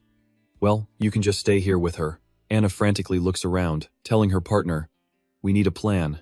Now." "I'm not a fighter. I'm trying to figure this out." A frigid energy descends as she screams, "It's here!" The giant lizard lunges, its fanged mouth wide open, ready to devour them both. But instead, it swings its massive tail, shattering the ground beneath them. Both Anna and the Snake Master are flung into the air, letting out a single, pathetic scream before they crash down. Anna immediately turns on her accomplice. What the hell was that? If this keeps up, everything's going to spin completely out of control. You just told me to help test him, she ranted. If this turns into a real deathmatch, how are you going to explain it? Hearing this, Lin Yuan narrows his eyes, his mind racing. A test? What in the world could their true objective be? Ignoring her completely, the Snake Master looks up at Lin Yuan, a fanatical grin spreading across his face. You're lucky to even have this chance to join us. Our master himself sent the invitation. To serve him and witness his miracles is the greatest honor you could ever receive. Lin Yuan coldly gestures with his chin, a silent command to keep talking. The Snake Master smugly replies, "Ha, if our master hadn't spoken, trash like you would never be worthy of contacting our organization. Let me tell you the truth." He throws his arms wide, his eyes gleaming with absolute, unquestioning worship. In 3 years, a god will descend upon this earth. And our master, he is that god's chosen messenger. Lin Yuan's expression darkens as he processes the information. Divine power? Is he saying that First Believer already has the power of an evil god? This whole situation just got a lot more complicated. The Snake Master stands, reaching a hand out as if to tempt him. "Just agree to join, and you'll have access to endless resources." His manic laughter echoes through the ruins. "Even if you leave the Western Desert, whether it's the Southern Empire, the Tidal Archipelago, or the Northern Underworld Empire, our people are everywhere." Lin Yuan just smirks, deciding to play along with this little charade. "Sounds interesting," he says. "How do I join?" In his mind, though, he's analyzing the situation. This First Believer definitely doesn't know his secret about being reborn. So, are they really just trying to recruit him? Seeing his target take the bait, the assassin looks triumphant. "It seems you've thought this through. Joining us is simple. Later, just log out of Immortal. When you return to reality, I will send you an address. Our master will personally perform the ritual for you. Once you accept the god's grace, you will officially be one of us." Suddenly, Lin Yuan's voice turns ice cold as a system panel appears, his personal information completely hidden. But before that, the man demands, "You need to show your sincerity. Unhide your information and let me see what you're really made of." Lin Yuan's face is shrouded in shadow, a faint killing intent leaking out. "What a pity." The Snake Master blinks, confused. "Pity what?" His answer is a beautiful arc of sword energy that tears through space, slashing down without a shred of mercy. Fresh blood sprays through the air as the assassin stumbles back, clutching his chest in pure disbelief. He grinds his teeth, roaring in absolute fury. "You bastard! You dare ambush me!" With that, the Snake Master turns and flees for his life, shouting back over his shoulder, "Ungrateful fool! Anna, come with me!" But the maid, Anna, is frozen to the spot in terror. Her system panel clearly displays her status, a weak, level 15 NPC. With a flash of red, Lin Yuan turns his cold gaze on her. "Then I suppose I'll deal with you first." But the next second, she's booking it, running for her life. The Snake Master's mission failed, so I'm leaving too. I was only here for support. Don't expect anything more from me. Suddenly, the colossal zombie Sea King blocks her path, crushing all hope. From the distance, the Snake Master screams at her, "You coward!" Sensing the overwhelming danger, his face twists in horror, sweat pouring down as he realizes something has gone horribly wrong. Immediately, the Sea King brings its massive sword down on him in a thunderous strike, but he manages to block it with his staff. "You again?" The impact creates a blinding blue explosion, ripping the very ground apart. The Snake Master is thrown back by the shockwave, landing pathetically in a pile of rubble. Lin Yuan advances coolly, the tip of his sword aimed at the enemy's chest while his scarab beetle buzzes overhead.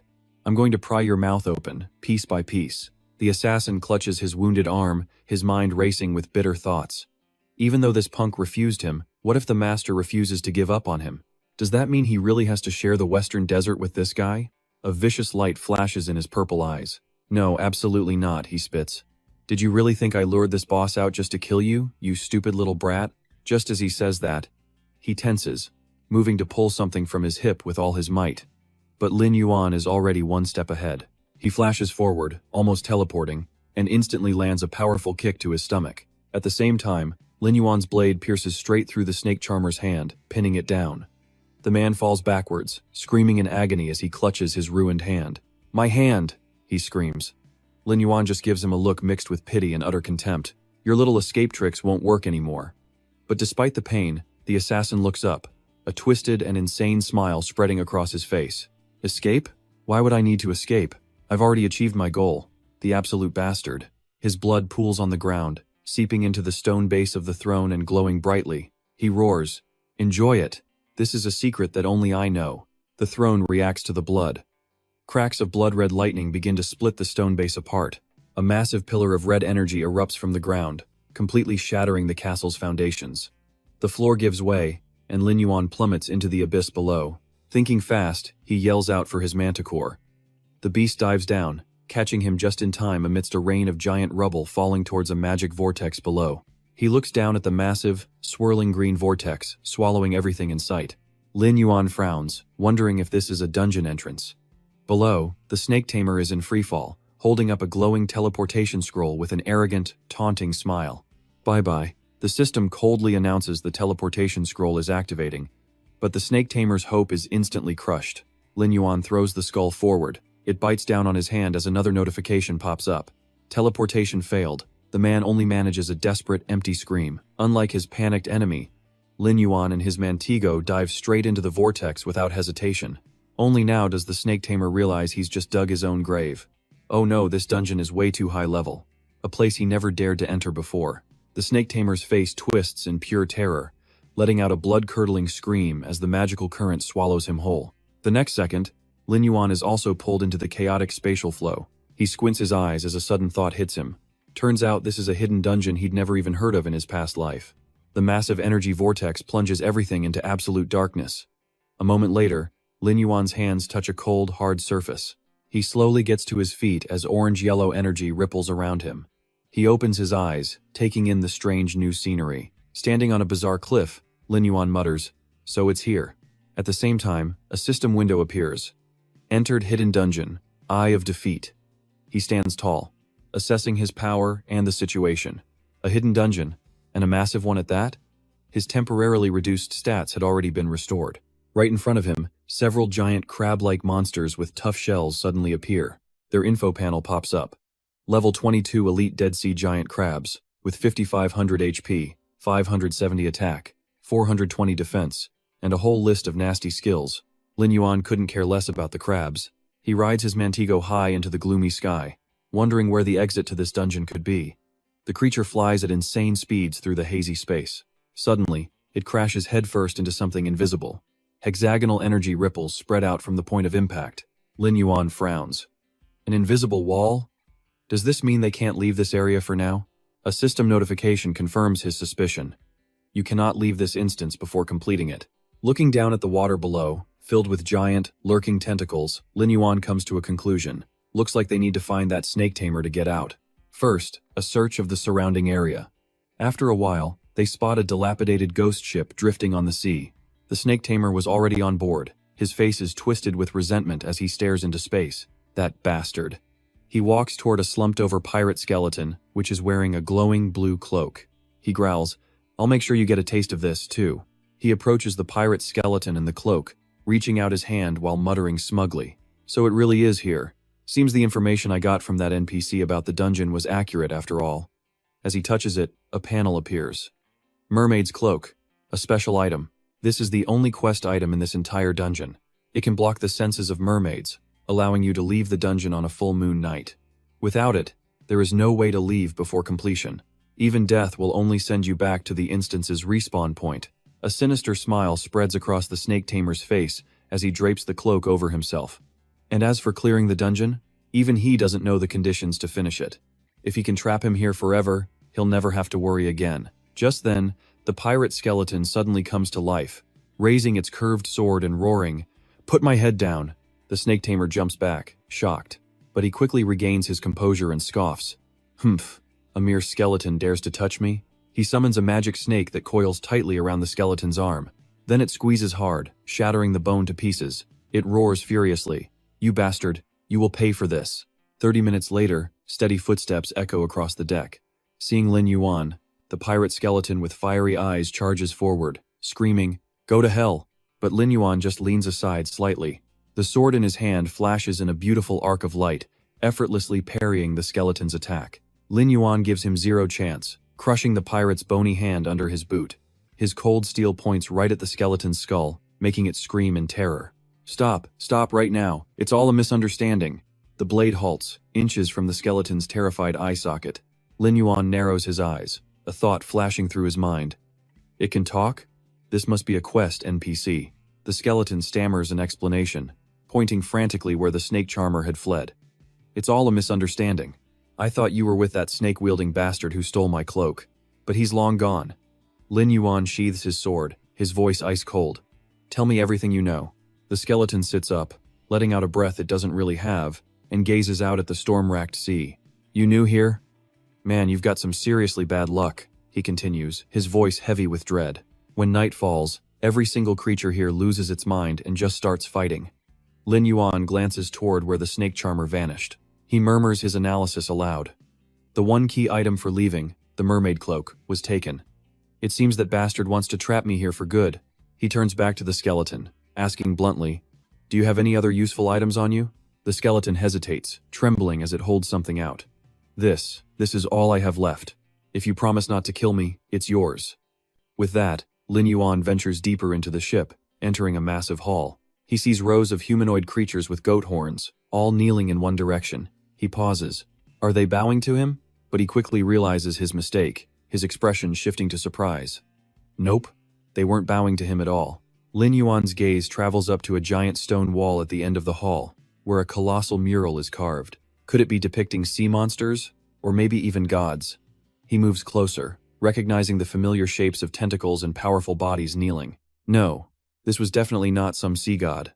The mural depicted a single, giant, fiery eye staring down from a star-filled sky. Lin Yuan is completely stunned as a name suddenly surfaces from the depths of his subconscious. The Starry Evil God.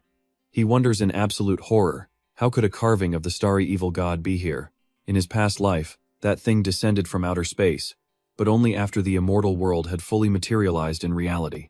He remembers the horrific scene from his past. It was summoned by the very first believer. His red eyes flash as he forces himself to calm down and analyze. No, there's another possibility. I can't be biased. He remembers what the snake charmer mentioned before, that the first believer had already obtained divine power. So why didn't he summon the evil god then? A storm of questions floods his mind. Why wait until the immortal world became real, just like in his past life? Or maybe, The starry evil god was never part of this reality to begin with.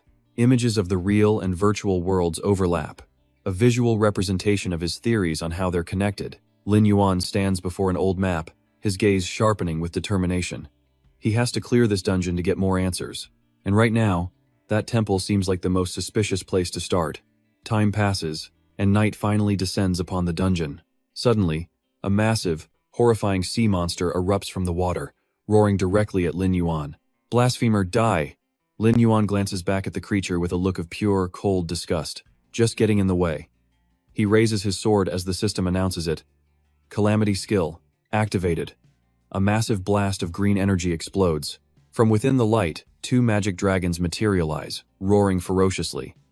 Lin Yuan gives the simple command, "Deal with them." The twin dragons dive, creating a blinding explosion of light that obliterates everything in their destructive path. With the monster blocking his path taken care of, Lin Yuan continues his advance toward the mysterious temple. Lin Yuan stands on a cliff edge, his sword reflecting the cold moonlight. He cautiously observes the gloomy forest ahead. He squints, muttering under his breath. Just as he suspected, there's a problem. A solid mass of darkness emerges from the trees, surrounded by countless glowing blue eyes. "Blasphemer," a hateful voice echoes. And just like that, hordes of blue tentacle monsters burst from the ground, letting out a terrifying roar. "Die!" Lin Yuan's brow furrows as he quickly assesses the situation. So they've mobilized their entire force, have they? He thinks. Then I don't need to hold back either. He raises his sword to the sky, and a colossal death gate crackling with green lightning materializes behind him. From the gate, his undead army emerged, skeletal wolves, griffins, and immortal warriors marching out in force. Lin Yuan gave the order for his legion to assemble. A cold smirk played across Lin Yuan's face. He swung his sword forward, ready to crush them all. His undead legion charged into the fray, viciously tearing into the tentacled monsters. Ghost wolves pounced, pinning down their enemies, while giant tentacles coiled around them in a chaotic frenzy. The battle was absolutely brutal. Both sides clashed relentlessly, and the ground quickly became littered with the corpses of friend and foe. Lin Yuan watched the battle, analyzing the situation. This dungeon's level was clearly too high. His low-level undead were practically useless here. It was time for a new strategy. He gave the command, and his scorpion and snake summons dove between 7 of the monsters. They latched onto the bodies of the tide mermen, preparing for the final, decisive blow. A phantom snake coiled tightly around an enemy, opened its maw, and let out one final, piercing roar. He activated Corpse Explosion. A destructive blast of green energy erupted, swallowing the entire battlefield. Notifications for experience points flooded his system window.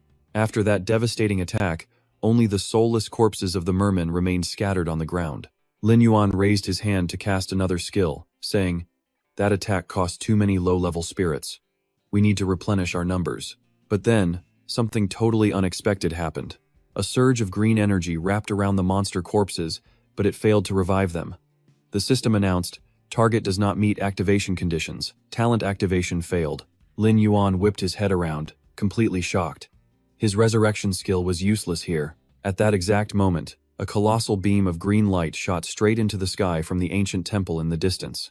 Lin Yuan ventured inside the temple. He looked up at the brightly glowing altar and wondered if this was what controlled the mermen. He summoned a magical scout bird, ordering it to fly ahead and investigate the area.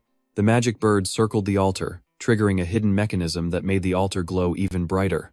From the water below, a figure slowly rose amidst the ripples of energy. The creature stood up, facing the scout bird. An intense pressure immediately filled the entire hall. Lin Yuan's red eyes flashed as he sensed an incredible surge of power approaching. A humanoid monster appeared, its lower body a snake's tail. It held a scepter and wore a crown, its voice booming with authority. "How dare you desecrate the Sea King's domain?" Its info panel appeared. Merman Priest, a level 26 lord with 16,500 HP, 1,750 attack, and 400 defense. His skills were Soul Disorder, Merman Assembly, Intelligent Control, and Light Feather. The Merman Priest swung its scepter, firing a blast of dark energy straight at Lin Yuan while roaring, "Die!" Lin Yuan reacted in a split second, leaping into the air to dodge the attack while giving a command. "Go, Sacred Scarab!" The beetle flew out to block the hit. Meanwhile, the priest began chanting for another skill, Sacrificial Crystal, clasping its hands together to focus a massive amount of magic energy. The system announced the activation of Merman Assembly, and an eye symbol on a statue behind him began to glow. A gigantic pillar of light shot from the altar straight to the ceiling, gathering immense power. From within the light, countless muscular mermen with glowing eyes appeared, roaring ferociously. Seeing this, Lin Yuan confirmed his theory: this altar was the key. Without a moment's hesitation, he waved his hand, ordering his remaining undead army to intercept them. The giant ghost wolves and skeletal bears roared, charging forward to block the path of the newly summoned mermen. They attacked with absolute fury, firing vortexes of green energy directly at the merman army. A skeletal bear let out a massive roar, using its huge body to slam directly into the altar itself. Immediately, the mermen lost control and began chaotically attacking each other in the confusion. A phantom scorpion detonated itself, creating a terrifying explosion of blue energy that wiped out everything around it. The aftershock of the blast even sent the merman priest staggering backward. Lin Yuan landed gracefully beside a ghost wolf. He smirked and said, "Now you can't summon any more mermen, can you?" The merman priest gritted its teeth, clutching its scepter tightly as its eyes burned with killing intent. But then, Lin Yuan sensed something was wrong, his brow furrowing slightly. Without hesitating, the priest pulled out several pink potions from its side. It tilted its head back and drank them all in one go. Green streams of energy quickly healed all the wounds on its body. Lin Yuan's eyes narrowed slightly, a little surprised. A recovery potion? Its strength restored, the merman priest immediately launched an attack on one of Lin Yuan's summons. A blinding attack made of light energy was unleashed, completely destroying everything in its path. Standing amidst the wreckage of the altar, the priest roared in pure rage, "Blasphemer! How dare you destroy the altar of the mermen?" Lin Yuan coolly analyzed the situation. So, it couldn't tell friend from foe anymore? With their leader down, the rest of these crazed mermen wouldn't be a threat at all. Instantly, Lin Yuan's blade sang, weaving arcs of jade-green sword energy into a perfect, deadly attack. He activated his cataclysm skill. A wave of screaming, ghostly green skulls shot toward the merman priest. Seizing the moment, he yelled, "This is my chance!" lunging forward for a decisive slash. The priest couldn't react in time, as green sword energy pierced straight through his body in a flash. He froze completely, then roared in a mix of pure agony and absolute rage. "You damn humans!" he shrieked, firing back with his own skill, a massive, purple beam of energy that shot straight for Lin Yuan. The system flashed a warning. User affected by the intelligent control technique. It was a hallucinatory attack, initiating a mental status check. Another sound-based skill, Lin Yuan thought. Suddenly, the world around Lin Yuan shifted, transforming into a desolate, ruined city under a dying sun. Amid the rubble lay his fallen comrades and the ghost of his weaker self. Across from him, his sister whispered, "Brother, save me." Lin Yuan's eyes shrank in horror as the traumatic memories flooded back. Was this a replay of his previous life's terrible end? The faces of his fallen friends were crystal clear, along with the unbearable image of himself, powerless, bloody, and broken. But just as quickly, his cold, detached expression returned. He figured it out. The sound waves were designed to amplify his deepest fears. He thrust his sword through the phantom of his past self, shattering the illusion. As the mirage dissolved, Lin Yuan spoke with unshakable resolve. "I was never afraid of death. Only the pain of losing those I love, and the pure rage of watching humanity fall." With those words, the entire illusion before him shattered into a million pieces like a broken mirror. Back in reality, the system coldly announced, "Mental assessment passed. The intelligent control technique has been dispelled." The merman priest's weak voice cut through. "You've returned." The battlefield was pure chaos now. His undead legion was tearing through the frenzied mermen without mercy. Even more shocking, the merman monsters had completely lost their minds. They were swarming their own leader, frantically biting and tearing at his fresh wounds. Taking advantage of the chaos, Lin Yuan advanced slowly, each step radiating a bone-chilling killing intent. He raised his sword, his red eyes burning with contempt, and snarled, "Die, you useless trash." The system chimed in. Activating Cataclysm, Level 3. A storm of ghostly skulls flew out, aimed directly at the priest being devoured by his own men. The attack shot forward like an arrow, ripping through the air and leaving a deadly trail of green light. With no resistance, the priest took a direct hit. Dark energy and green light erupted in a massive, violent explosion. Through the fading smoke, Lin Yuan calmly approached his dying foe. The priest clutched his chest, trembling in silent agony, completely spent and unable to speak. Lin Yuan stood over him, his voice dripping with mockery, like a king passing sentence on a defeated enemy. "So, where is your god now?" The taunt ignited the priest's last bit of fury, and he let out a final, desperate roar. "Let's sink into despair together. Focusing his remaining power, his body erupted in red light as he screamed one last word, blasphemer. Lin Yuan readied his sword, prepared for the final move. A cold smirk played on his lips. Looks like you finally snapped. He then exploded forward like a bolt of lightning, leaving an afterimage behind him. He leaped high into the air, his body carving a perfect arc against the sky. Aiming straight for an opening, he unleashed a powerful downward slash. For a moment, time seemed to freeze as he declared coldly, "It's over." A razor-sharp line of sword energy hit its mark, sending the priest's body flying violently backward. After the attack landed, Lin Yuan gave a signal to his remaining undead. "Everyone, return to me." The surviving mermen just stared, stunned, as their leader fell. Their minds were blank except for one thought, our comrade. Then, as if waking from a trance, they let out a collective, savage roar of pure, wild fury. But instead of charging Lin Yuan, they screamed in denial and turned on their own dying leader, tearing him to absolute shreds. Lin Yuan watched the gruesome scene from a distance, a cold smile forming on his face. Literally digging your own grave. With that, he activated his stealth skill and vanished. The frenzied mermen continued to reduce their leader to a bloody, unrecognizable mess. In the priest's final moments, his eyes held nothing but absolute despair and unimaginable pain. This was truly the end. With one last burst of strength, he threw his followers off him. Just then, Lin Yuan reappeared from thin air like a ghost. He delivered the final strike, a flash of brilliant purple light. With his sword blazing, he lunged forward to end the priest once and for all.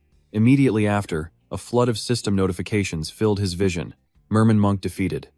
You have received 20,300 experience. Congratulations on reaching level 18.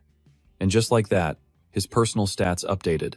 As the merman monk disintegrated, a glowing soul escaped its body, whispering with a voice full of relief. At last, I am free. From that endless horror. Then, the dungeon space suddenly erupted with light, replacing the grim darkness with a brilliant dawn. The light stunned the remaining mermen, their growls fading as they calmed. Lin Yuan stood in the middle of the hall, the green demonic energy around him slowly vanishing as the battle concluded. From the boss's corpse, a few items dropped with a glittering flash of light. Among them were a shoulder plate and a strange orb. The system displayed the loot info. Fragment, advanced meteorite, iron. A detailed description appeared for the fragment 1 of 3. Part of an unknown item, collecting all 3 would forge advanced black gold meteorite iron. When used in forging, it could upgrade gold-quality equipment to the legendary black gold tier. Lin Yuan picked up the items, his eyes flashing with shock and delight. Advanced meteorite iron. This was an item that should only be appearing in the mid-game stages. And with it, he could craft the very first unique item in the entire game, even designating it as a class-specific weapon. He pondered for a moment, hand on his chin, but remembered needing one more material to guarantee a 100% success rate. He picked up the strange shoulder armor, asking curiously, "What is this?" As Lin Yuan inspected it, he realized the item's name was hidden. It seemed this was a puzzle item for this very dungeon. He suddenly recalled the boss's last words and the mural of the Void God. A talking boss, what was it so afraid of? Could it be? In an instant, Lin Yuan turned and walked toward the massive mural. He stood among the kneeling mermen, deep in thought. When it came to fear, that mural was the most suspicious thing here. He narrowed his eyes, staring at the eye on the wall. Was there something inside the wall? Without a moment's hesitation, he swung his sword, sending a giant crescent of energy slashing into the stone. The wall shattered completely, revealing a secret chamber. Inside, a golden chest sat on a pedestal, a purple magic eye hovering above it. Lin Yuan stepped in, reaching for the chest. As he opened the chest, the magic eye floated beside him, whispering, "Really?" Inside was a fragment identical to the shoulder piece he'd just found. System notification. Unknown fragment. 1 of 3. A piece of an unknown item. Collect 3 to combine. Lin Yuan picked it up, a theory clicking into place. It's a horn. It looked like he had finally found the clue to completing this place. He glanced at the floating purple magic eye. And as for this, suddenly, a strange feeling washed over him. Lin Yuan whipped his head around, hearing the roars of the mermen from outside. He frowned. What was attracting them out there? Lin Yuan quickly stepped out of the temple. Below, the mermen were craning their necks toward the sky. He followed their gaze upward. A perfectly round, brilliant full moon hung in the night sky. Lin Yuan was stunned. The moon, he muttered, analyzing the sudden shift from day to night. Could it have triggered some kind of special story event? He watched the mermen below. Even at night, they showed no signs of losing their minds. Something was definitely wrong with this moon. Meanwhile, in another location, a figure emerged from beneath the water. The system coldly notified the snake tamer. Merman cloak has taken effect. You are now exiting the instance. He let out a smug grin, but just as he surfaced, a massive shadow swooped down from the sky, snatching him up completely. Lin Yuan's familiar voice echoed. Got you. The snake tamer was yanked into the air, his face twisting with shock and terror. Is that you? Lin Yuan stared down at his struggling enemy, his eyes as sharp as daggers. The snake tamer roared in pure rage. You persistent ghost! How did I run into you even hiding here? This is the worst luck. Lin Yuan smirked, his voice laced with certainty. The item to leave this place. I knew you had it all along. He swung his sword, and a summoned beast lunged forward, blocking any chance of escape. Don't even think about running. Panicked, the snake tamer instantly summoned 3 magical sea serpents to block the path. Damn it, we were so close. Hold him back. But Lin Yuan didn't even flinch. He charged forward at blinding speed, casually slicing the snakes to pieces. The snakes' bodies dissolved into motes of light and rained down on the water. Now the snake tamer hovered in the air, a green light surrounding him. He said confidently, As long as I wear this cloak under the light of the full moon, I can leave. Right, that's what the information says. But Lin Yuan wasn't about to let him go so easily. He swung his sword, unleashing a massive wave of energy. A blinding light enveloped the snake tamer. The system chimed with a notification. The mermaid's cloak activated, letting him phase right through the table. Believing he'd escaped, the man let out a crazed, triumphant laugh. Stay here forever, you piece of trash. Ha ha ha. But suddenly, Lin Yuan was on his tail, riding a winged lion with a mocking tone. Trying to run? Not so easy. A hexagonal energy wall materialized, but the snake tamer passed right through it, screaming in pure frustration. Damn it! The next second, Lin Yuan and his mount were stopped cold by the invisible wall. He frowned, touching the barrier. It was another one. Seeing this, the snake tamer flew off, letting out a loud, arrogant laugh. Haha, your ride stops here, you fool. Even God can't help you now. Just then, a small magic snake popped into existence right beside him. But Lin Yuan just smirked, a cunning light flashing in his eyes for a split second. Instantly, the summoned snake right next to the tamer exploded violently. He only had time for one horrifying scream before being blasted away by his own creature. He roared in pure agony. You dare use my own snake to blow me up, you bastard. After handling that nuisance, Lin Yuan took a moment to observe the changing environment around him. First, there were the mysterious murals, then the bizarre moon. He looked down at the crowd below. The merfolk had gone completely insane as the sky bled a terrifying red, enveloping the moon. Lin Yuan gasped in shock. The moon had already turned completely red. Down below, all the merfolk stared upwards, as if they were performing some ancient ritual. Lin Yuan squinted.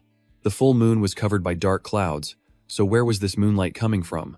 His mount shifted slightly, making Lin Yuan look down at the water in utter shock. In the lake, the reflection of the moon was glowing a deep, blood red. He was stunned. Could the real moon actually be underwater? The surface began to boil as a huge, crimson whirlpool started to form and grow. A cold sweat ran down Lin Yuan's back as a horrifying theory popped into his head. The Eye of the Evil God. The whirlpool slowly formed into a gigantic, bloodshot eye, staring straight up at the sky. From the center of that eye, a bloody arm emerged. It started pulling a bizarre creature out from the swirling red depths. From within the bloody vortex, a terrifying monster with countless tentacles and glaring red eyes began to slowly rise.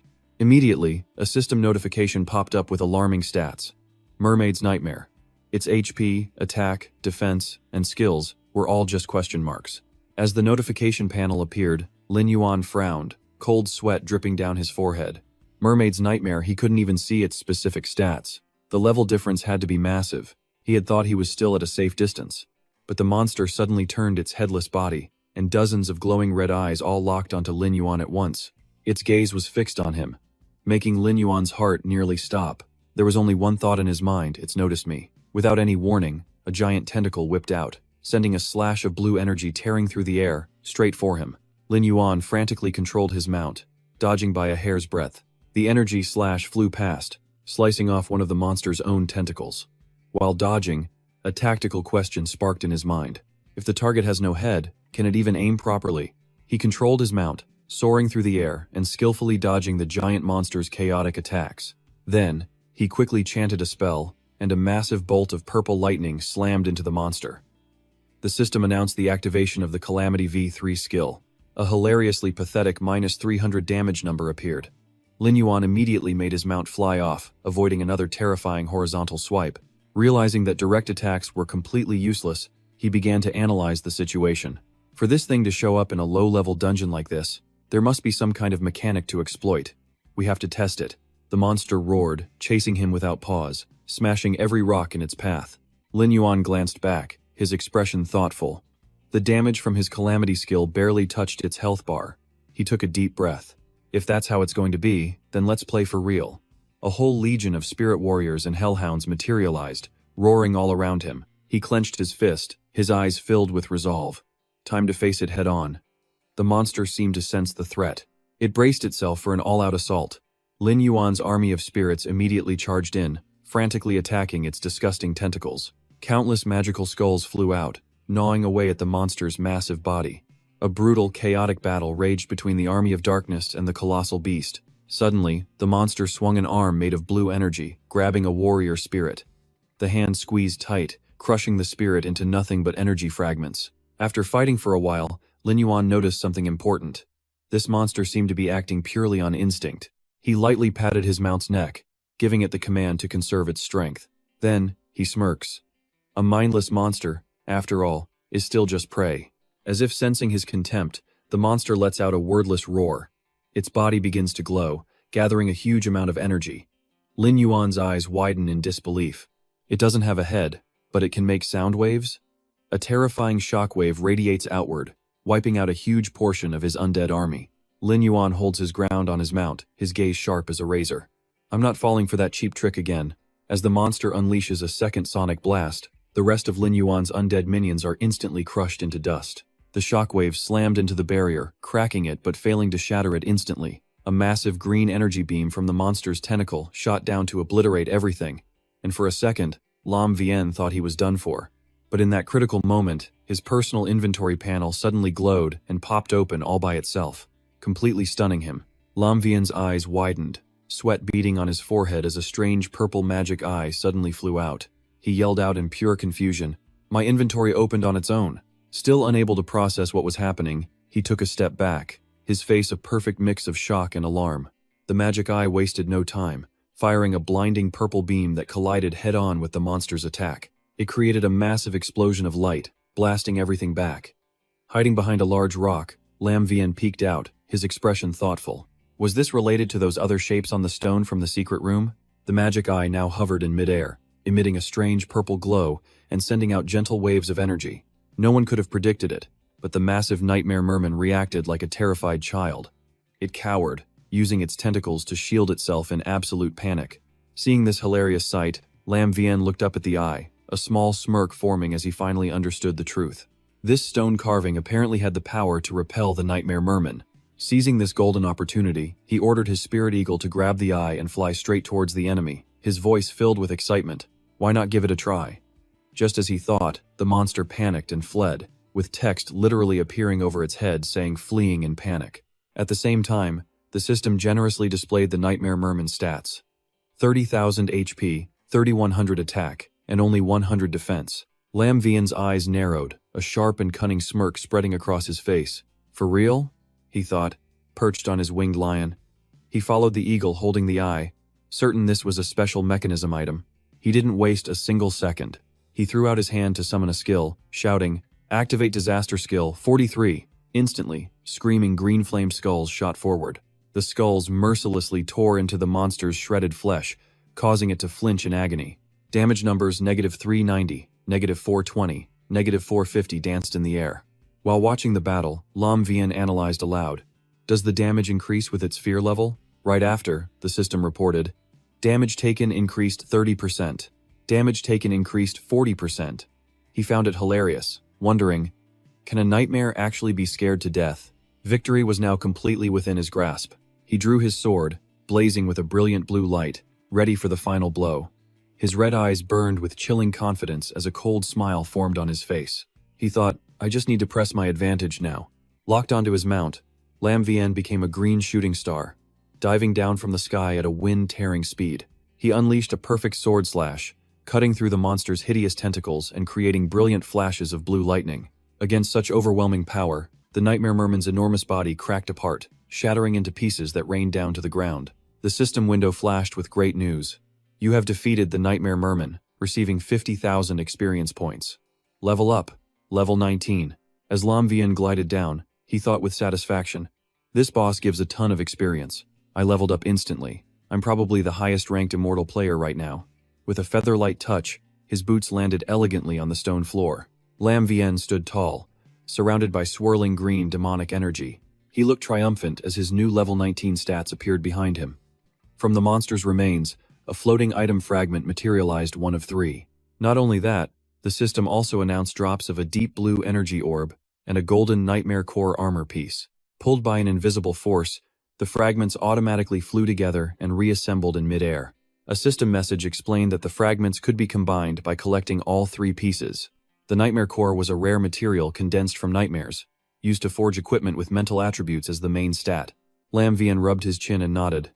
I've almost finished the blacksmith's reputation quests anyway. This core was perfect. Just what was needed to craft a top-tier gold-quality item. Lin Yuan held the newly forged horn, its dazzling golden light pulsing in his hands. He stared at it, his mind racing. Was this a quest item for the Sunken Ruins dungeon? Just then, a shimmering info panel appeared. Siren's Lament. A key quest item, a relic of the Siren race, and the only thing capable of awakening the Siren King. The horn's call heralds the coming of the Siren remnants. Whoever holds it becomes their honored guest. Blowing the horn on the night of a full moon will reveal something unexpected. Standing on a cliff beneath a colossal blood-red moon, he sighed. With no other clues, his only choice was to blow this thing and see what happened. He didn't hesitate. He raised the horn to his lips and blew, sending pink sonic waves echoing through the air. The moment the sound faded, the merfolk below, who'd been tearing each other apart, suddenly froze solid. Every single one of them slowly turned, their glowing eyes locking onto Lin Yuan high up on the cliff. But then, the world itself began to glitch violently around him. Colors warped and shattered like an old television losing its signal. Lin Yuan lowered the horn, sensing that something was deeply wrong. In the middle of the sky, a purple vortex of light exploded, threatening to swallow everything in its path. Lin Yuan's face went pale, his eyes wide with horror as he stared up at the impossible sight. His pupils shrank as he realized what loomed above. An eldritch god. Before he could even think to run, a terrifying force grabbed him, yanking him into the fractured space. The moment he was dragged into the rift, Lin Yuan felt reality itself twisting around him. He just smirked, realizing space itself was being distorted. In a blink, the terrifying chaos vanished. He was on a calm beach under a full moon, the silence so complete it was chilling. Lin Yuan's feet drifted down, landing softly in the shallow water along the shore.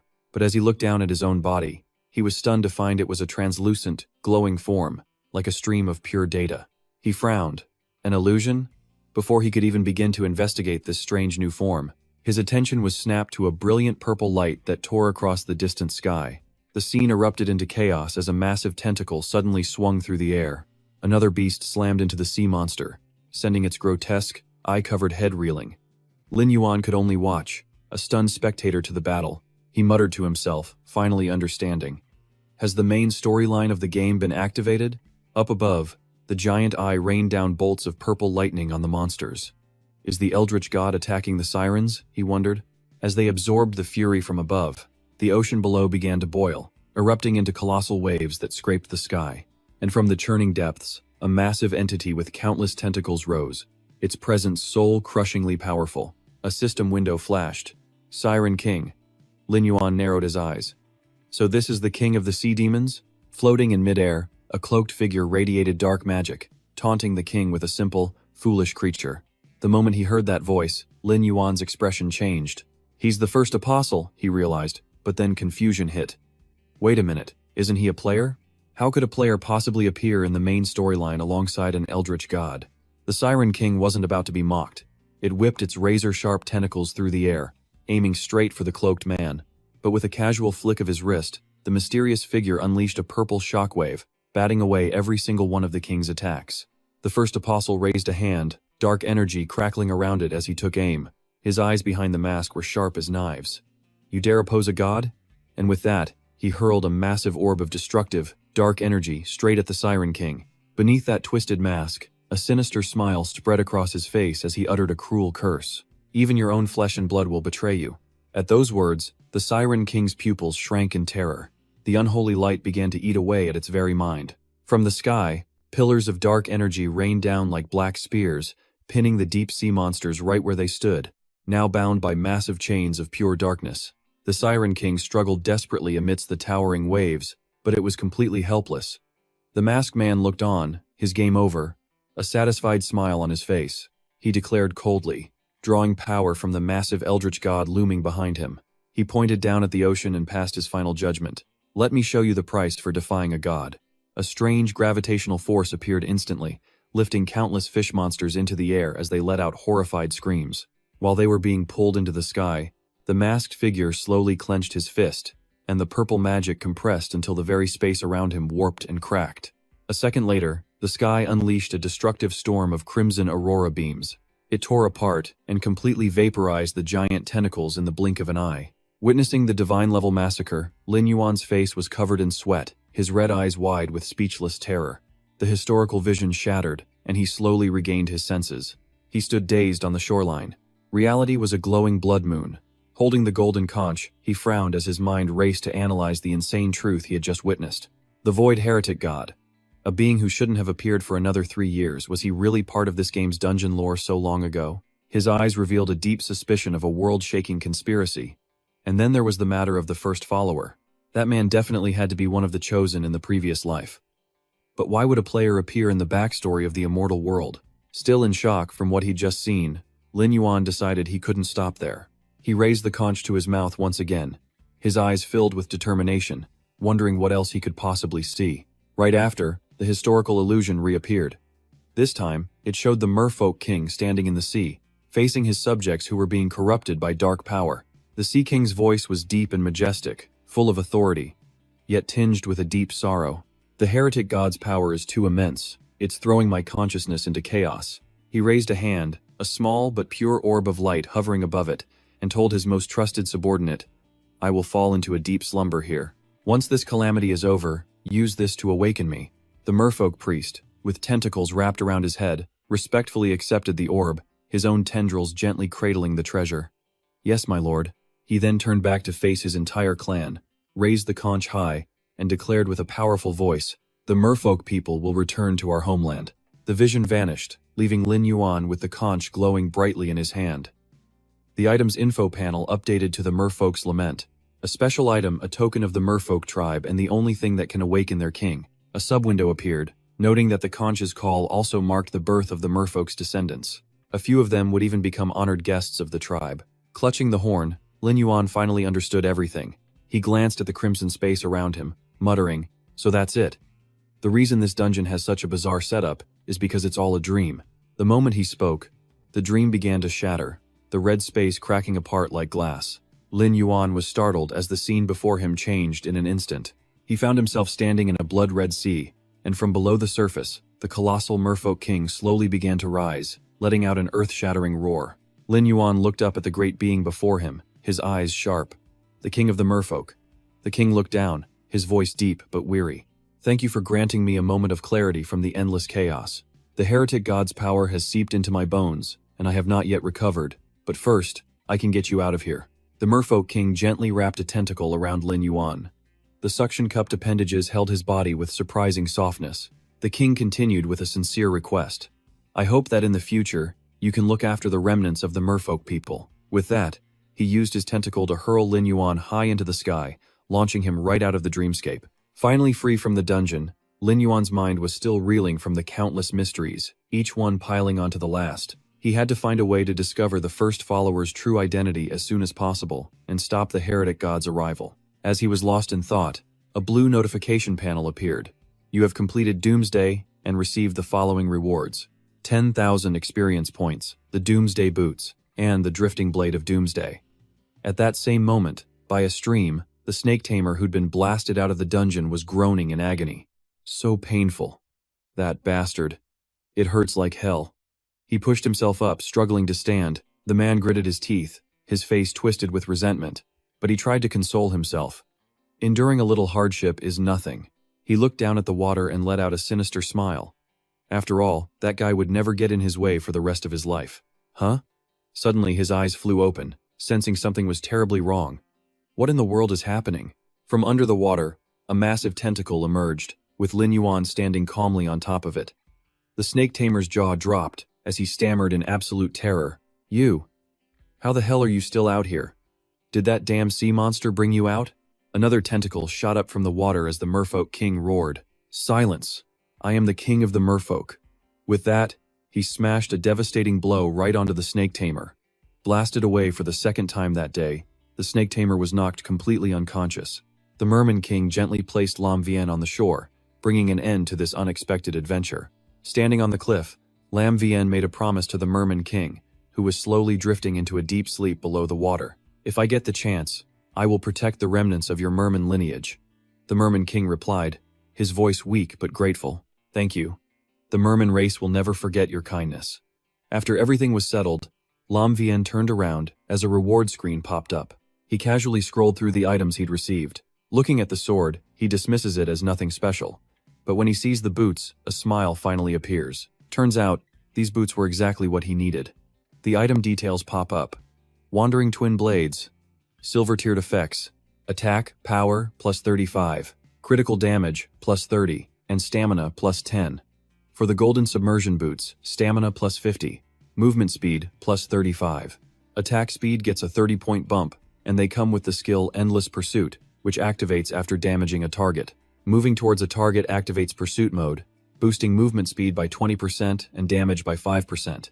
With his new boots equipped, Lin Yuan stood on the peak, gazing down at the unconscious snake master below. His mind was racing, connecting all the dots with sharp analysis. It seemed the first believer wasn't just a player. He likely had a deep connection to the evil god from long ago, making it useless to stop him from communicating.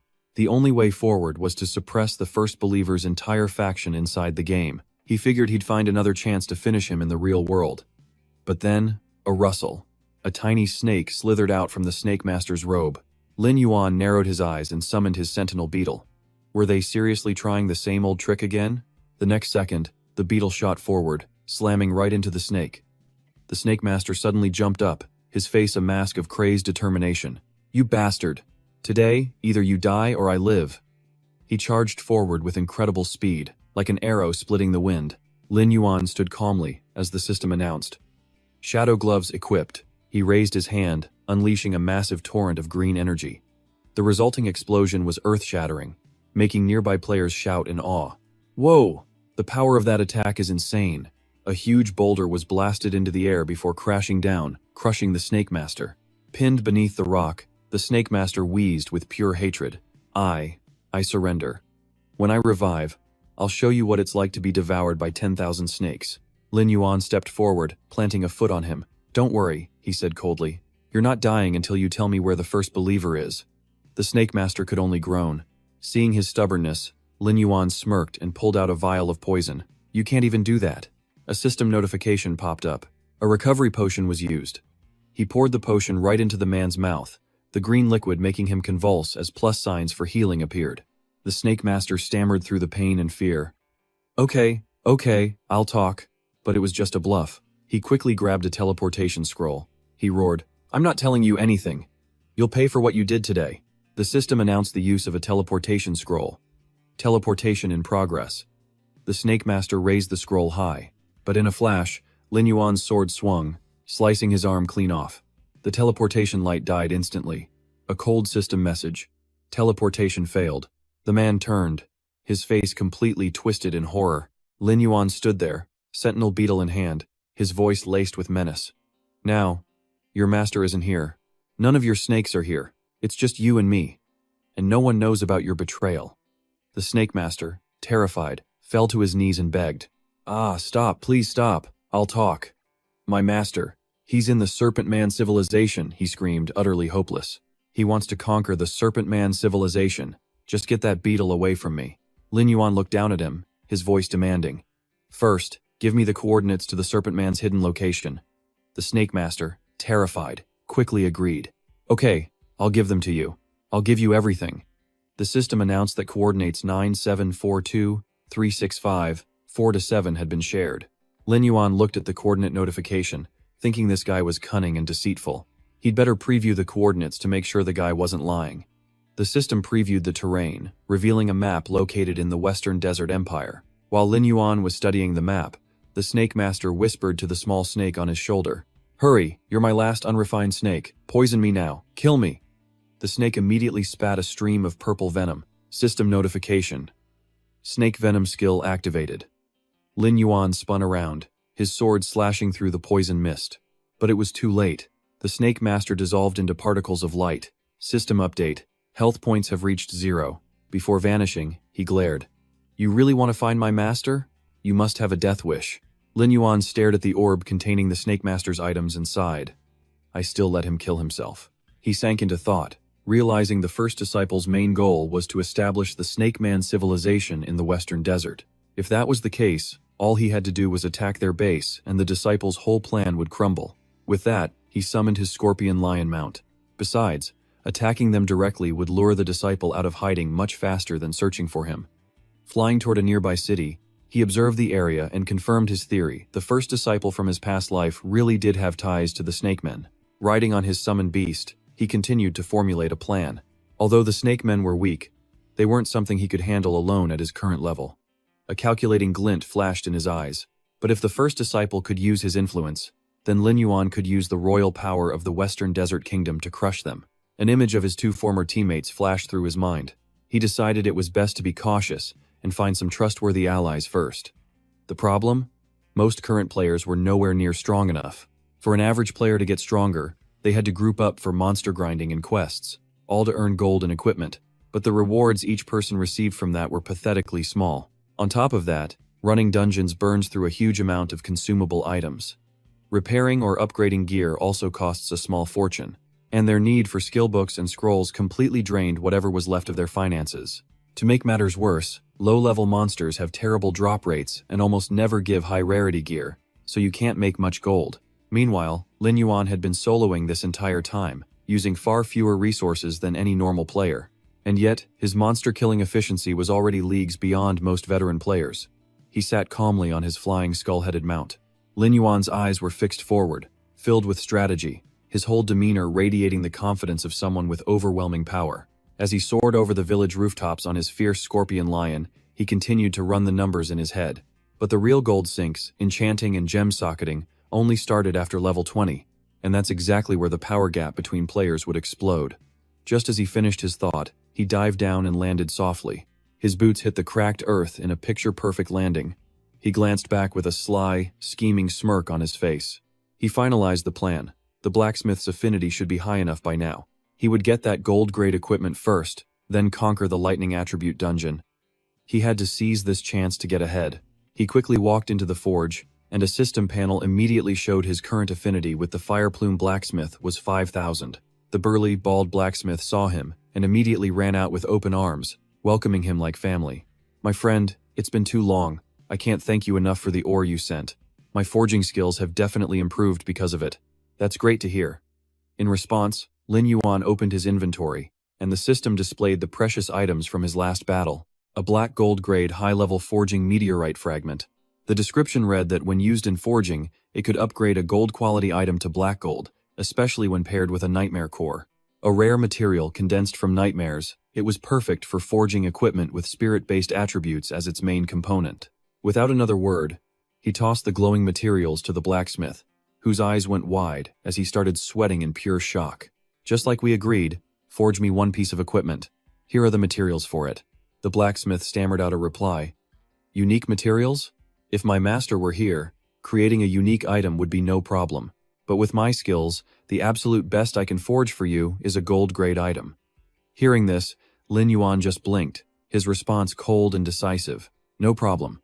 Holding the precious materials, the blacksmith's expression turned dead serious. He stated his final requirement to complete the masterpiece. "To craft gold-grade equipment, I'll also need the main body of a treant." The objective was clear. Lin Yuan turned to leave, his cape fluttering behind him, leaving only a short, guaranteed promise. "Wait for me." Moments later, he was already deep inside a dense forest under the daylight sun. His feet stepped silently over dry leaves and twigs, his movements filled with extreme caution. Moving deeper onto the desolate hillside, His silhouette gave off a deadly stillness as he scented the air for any danger. Suddenly, the giant surrounding trees lit up with a strange green light and awoke. A system alert immediately flashed before his eyes. Earth Trant, Level 20 Elite. HP, 4300. Attack, 450. Defense, 400. Skills, Binding Branch, Camouflage, and Piercing Branch. The moment it spotted its prey, a treant viciously swung a massive branch, trying to crush him into paste. Quick as lightning, Lin Yuan shot backwards, effortlessly dodging the fatal blow with an almost artistic grace, while taunting the monsters with a smirk. If I didn't lure you all out, finding you would have been a real pain. He launched an immediate counterattack, dashing through the thicket and unleashing a brilliant sword slash that tore through the root's defenses. The battle ended in an instant, with severed logs and branches flying everywhere. He stood with his back turned, coolly dusting off his hands. This should be more than enough source material. System notifications chimed in. You have defeated 14 Earth-type Savage Treants, gaining 1,200 experience points. Just as he was about to clean up the battlefield, his ears caught a distant scream. It was enough to make Lin Yuan glance over, curious. Looking towards the source of the noise, a familiar player was running for his life, arms flailing as he screamed his lungs out. Get out of the way. Right on his heels was a hulking boss, an Earth-type Savage Trant spirit, destroying everything in its path. A level 25 boss with 6,000 HP, 500 attack, and 450 defense. Skills, Binding Branches, Camouflage and Invisibility, Piercing Branches, and Force of Nature. Seeing this ridiculous chase scene, Lin Yuan was speechless. He shot the guy an incredibly tired look. Seriously? You're getting chased by a boss again? Annoyed, he still let out a sigh and drew his sword to help. Instantly, a massive green dragon made of pure magic roared to life behind him, its fire breath skill ready to go. The giant magic dragon head let out a roar, its glowing mouth opening wide before unleashing a column of green fire, incinerating everything. The other player dropped to the ground in absolute terror, clamping his hands over his head and screaming as the horrifying wave of heat passed right by. Once the flames completely wiped out the monster, Lin Yuan casually approached, his silhouette framed by the burning embers. He smirked. Well, my friend. What are you up to out here? The guy immediately shot to his feet, flailing his arms and legs around in a burst of pure excitement. My dude, when you soloed the entire Black Tree Guild the other day, that was legendary. Lin Yuan just shrugged. Pure coincidence. But the guy kept gushing, his eyes shining. He explained that the Black Tree Guild was totally bankrupt and had just vanished. Man, that was just unbelievably cool. He clenched his fist and laughed, totally satisfied, just imagining the horrible fate of his enemies, especially the father and son, He Ye and He Xuan, who always stole whatever they wanted. Now they're being hounded by creditors every single day, and some are even threatening to end it all. No doubt they're regretting every last thing. Then, grinning with pride, his friend added that now every major guild was wary of him. They say his power is on par with any top-tier guild, so nobody dares to provoke him lightly anymore. Huh. Lin Yuan just raised an eyebrow, a thoughtful glint appearing in his eyes. He figured if they were going to deal with the serpent folk civilization, the Jinghua Shui Yue Guild might just be of some use. He then turned and got straight to the point. Anyway, why is a priest like you trying to solo monsters again? Hearing this, the guy scratched his head and sighed. Ugh, don't remind me. A special dungeon is opening up, but my guild is short-staffed. Xiao Yue could only send me to form a random party to gather potion-making materials, but my so-called teammates all took off, acting like they suddenly remembered something super important to do. His face turned serious as he explained that once the hidden dungeon opens, a new power-enhancing item is rumored to drop. However, the dungeon requires a special potion to complete, or else it's nearly impossible. It's called an anti-static potion. Without a moment's hesitation, Lin Yuan pointed to the leftover magic wood from the fight and said, "You need this? Then take it." The guy's eyes went wide with shock as he stammered, "You're giving it to me? But don't you need it too, my friend?" Lin Yuan turned to leave, his figure as mysterious as ever, leaving a cold reply just as a system notification confirmed he'd collected 30 boss wood pieces. "I don't need it. This is more than enough for me." Watching Lin Yuan's retreating back, the priest couldn't hide his admiration, his eyes literally sparkling as he exclaimed, "He is truly the man I admire." Back at the forge, the old blacksmith held the rare materials, his eyes filled with awe. He clicked his tongue, his voice carrying a hidden meaning. Tesk. Who knows? Maybe one day your adventures will lead you to the Southern Empire, where you can find my master and upgrade your weapon to legendary. At that exact moment, A system window popped up. The master-disciple quest had been triggered and automatically accepted. Lin Yuan frowned, thinking to himself that maybe he really should take this chance to visit the Southern Empire after all. The old blacksmith smiled and explained, "This item lets you specify the attributes and skills you want during forging. So, what do you want?" Lin Yuan crossed his arms, analyzing his skills. He already had damage amplification and Great Flood, so he definitely wasn't lacking in offense. He also had the Scarab for crowd control. His only real weakness at this point was his lack of recovery. Typically, weapons provide healing through some sort of lifesteal effect, whether it's physical or magical. He continued to reason that usually only melee classes chose lifesteal, since ranged classes were too squishy and would die before they could heal. But then, an idea sparked in his mind. He remembered he gained 2 physique points per level, meaning his base damage and health were already sky high. Plus, the damage dealt by his summoned undead counted as magic damage, which would perfectly cover that weakness. Lin Yuan made his decision, telling the old man to forge him an item with magic lifesteal. The blacksmith nodded firmly, "No problem." He tossed the materials into the roaring forge, then turned back, handing Lin Yuan another item. And this, too, by adding the item known as the recording eye to the process, he could create gear perfectly suited for himself. The system immediately announced the recording eye was detected, activating the custom forging mode. Did he want to forge a professional exclusive weapon? Lin Yuan grabbed the crystal orb, a question burning in his thoughts. An exclusive weapon just for a necromancer? He tapped the system panel, selecting yes. In his past life, he wasn't a necromancer, so his weapon choice was trivial, but now, a dedicated weapon was essential. Green energy surged from Lin Yuan's hand, enveloping the orb as the system confirmed. All components confirmed for crafting. The old blacksmith rubbed his hands confidently. "Just leave the rest to me." The flames in the forge erupted, swallowing the magic orb whole. The wondrous crafting process had begun. The blacksmith placed the forming weapon into the furnace and said, "You can come get it tomorrow, my friend." Lin Yuan just grunted in acknowledgement before turning to leave. As he stepped out of the forge, his cloak billowing, he knew the Death Island mission was clearly aimed at him. It was time to visit the King of Hell and demand an explanation. Soon, he was inside a dark room. A mysterious cloaked figure sat across from him, speaking with a careless tone. "Tsk, I really don't know anything about what you just said." But then he propped his chin on his hand, a flicker of doubt in his eyes.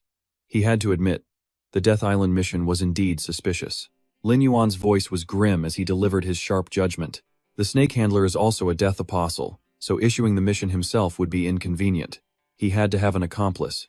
"Do you have any information on the client?" The mysterious figure fell into thought, tapping his mask lightly. "Let me think." A moment later, a hologram appeared, showing a girl with short hair and a black dress. Lin Yuan stared at it, wondering, is it her? Instantly, the hidden figure waved his hands, frantically dismissing the image. No, it definitely wasn't a little girl. It was a man. He was wearing a hat, so I couldn't see his face. At that, Lin Yuan stood up to leave, tossing back a simple, "Inform me when you have news." But the man quickly called out to stop him. "Are you angry? Wait a second." Suddenly, the masked man snuck up behind him, draping an arm over Lin Yuan's shoulder and whispering mysteriously, "I know you're upset, so I'll give you a top-secret inside tip. The next event is a special dungeon, and most people who enter will just be cannon fodder." He continued smugly, his eyes glinting with greedy ambition. "But we've already stocked up on a crucial batch of items, and we're going to use this chance to make a huge profit." Lin Yuan coolly pushed the arm off his shoulder, answering indifferently, "I hope so." But inside, he was smiling to himself. The Death Apostle's intelligence network was pretty reliable, after all, but the most important item, the powerful electric resistance potion, was a secret that only he currently possessed. As he turned to go, the masked man stopped as if remembering something. He pulled out a magic tablet and exclaimed, "Wait, I almost forgot about this." He held out his hand, offering Lin Yuan a strange emblem and explaining, "This is our guild's badge. We use it to hide our identities during shady jobs. That way, we can push all the blame onto this empty shell of a guild." The moment he saw the badge resting in his palm, Lin Yuan's pupils shrank, his face a mask of pure shock. Staring at the symbol carved on it, memories from his past life flooded back, forcing him to ask himself a critical question. Isn't this the exact same badge the first apostle wore in my previous life? Lin Yuan clenched his fist around the emblem, his eyes turning ice cold as he connected the dots. It turned out this guild never even existed. This guy hid his tracks too well. It seems he still needed to target the snake person civilization to turn the tables and force the first apostle to reveal himself. With his plan set, He decisively walked away down the stone corridor, leaving behind only a calm, "I understand." After leaving the dark, secret meeting place, Lin Yuan casually strolled right into a bustling tavern. As soon as he entered, he heard the familiar complaints of a fiery, red-haired girl sitting at the bar. "I've worked myself to the bone for this shop." Meanwhile, the person he calls his little brother was out partying. Already looking tipsy, she angrily slammed her beer mug on the table, sending foam flying everywhere. Without even looking back, she continued to loudly vent her frustrations. All the while, Lin Yuan was standing right behind her. "Not at the shop today, I see. I've been working my butt off watching the shops for days. Can't a girl treat herself to a little fun?" But the second she turned around and met Lin Yuan's perfectly calm expression, she jumped. Sweat started pouring down her guilty face as she stammered. "Huh? Little brother? When did you get here?" "I just snuck out for one drink. Just for today. That's it."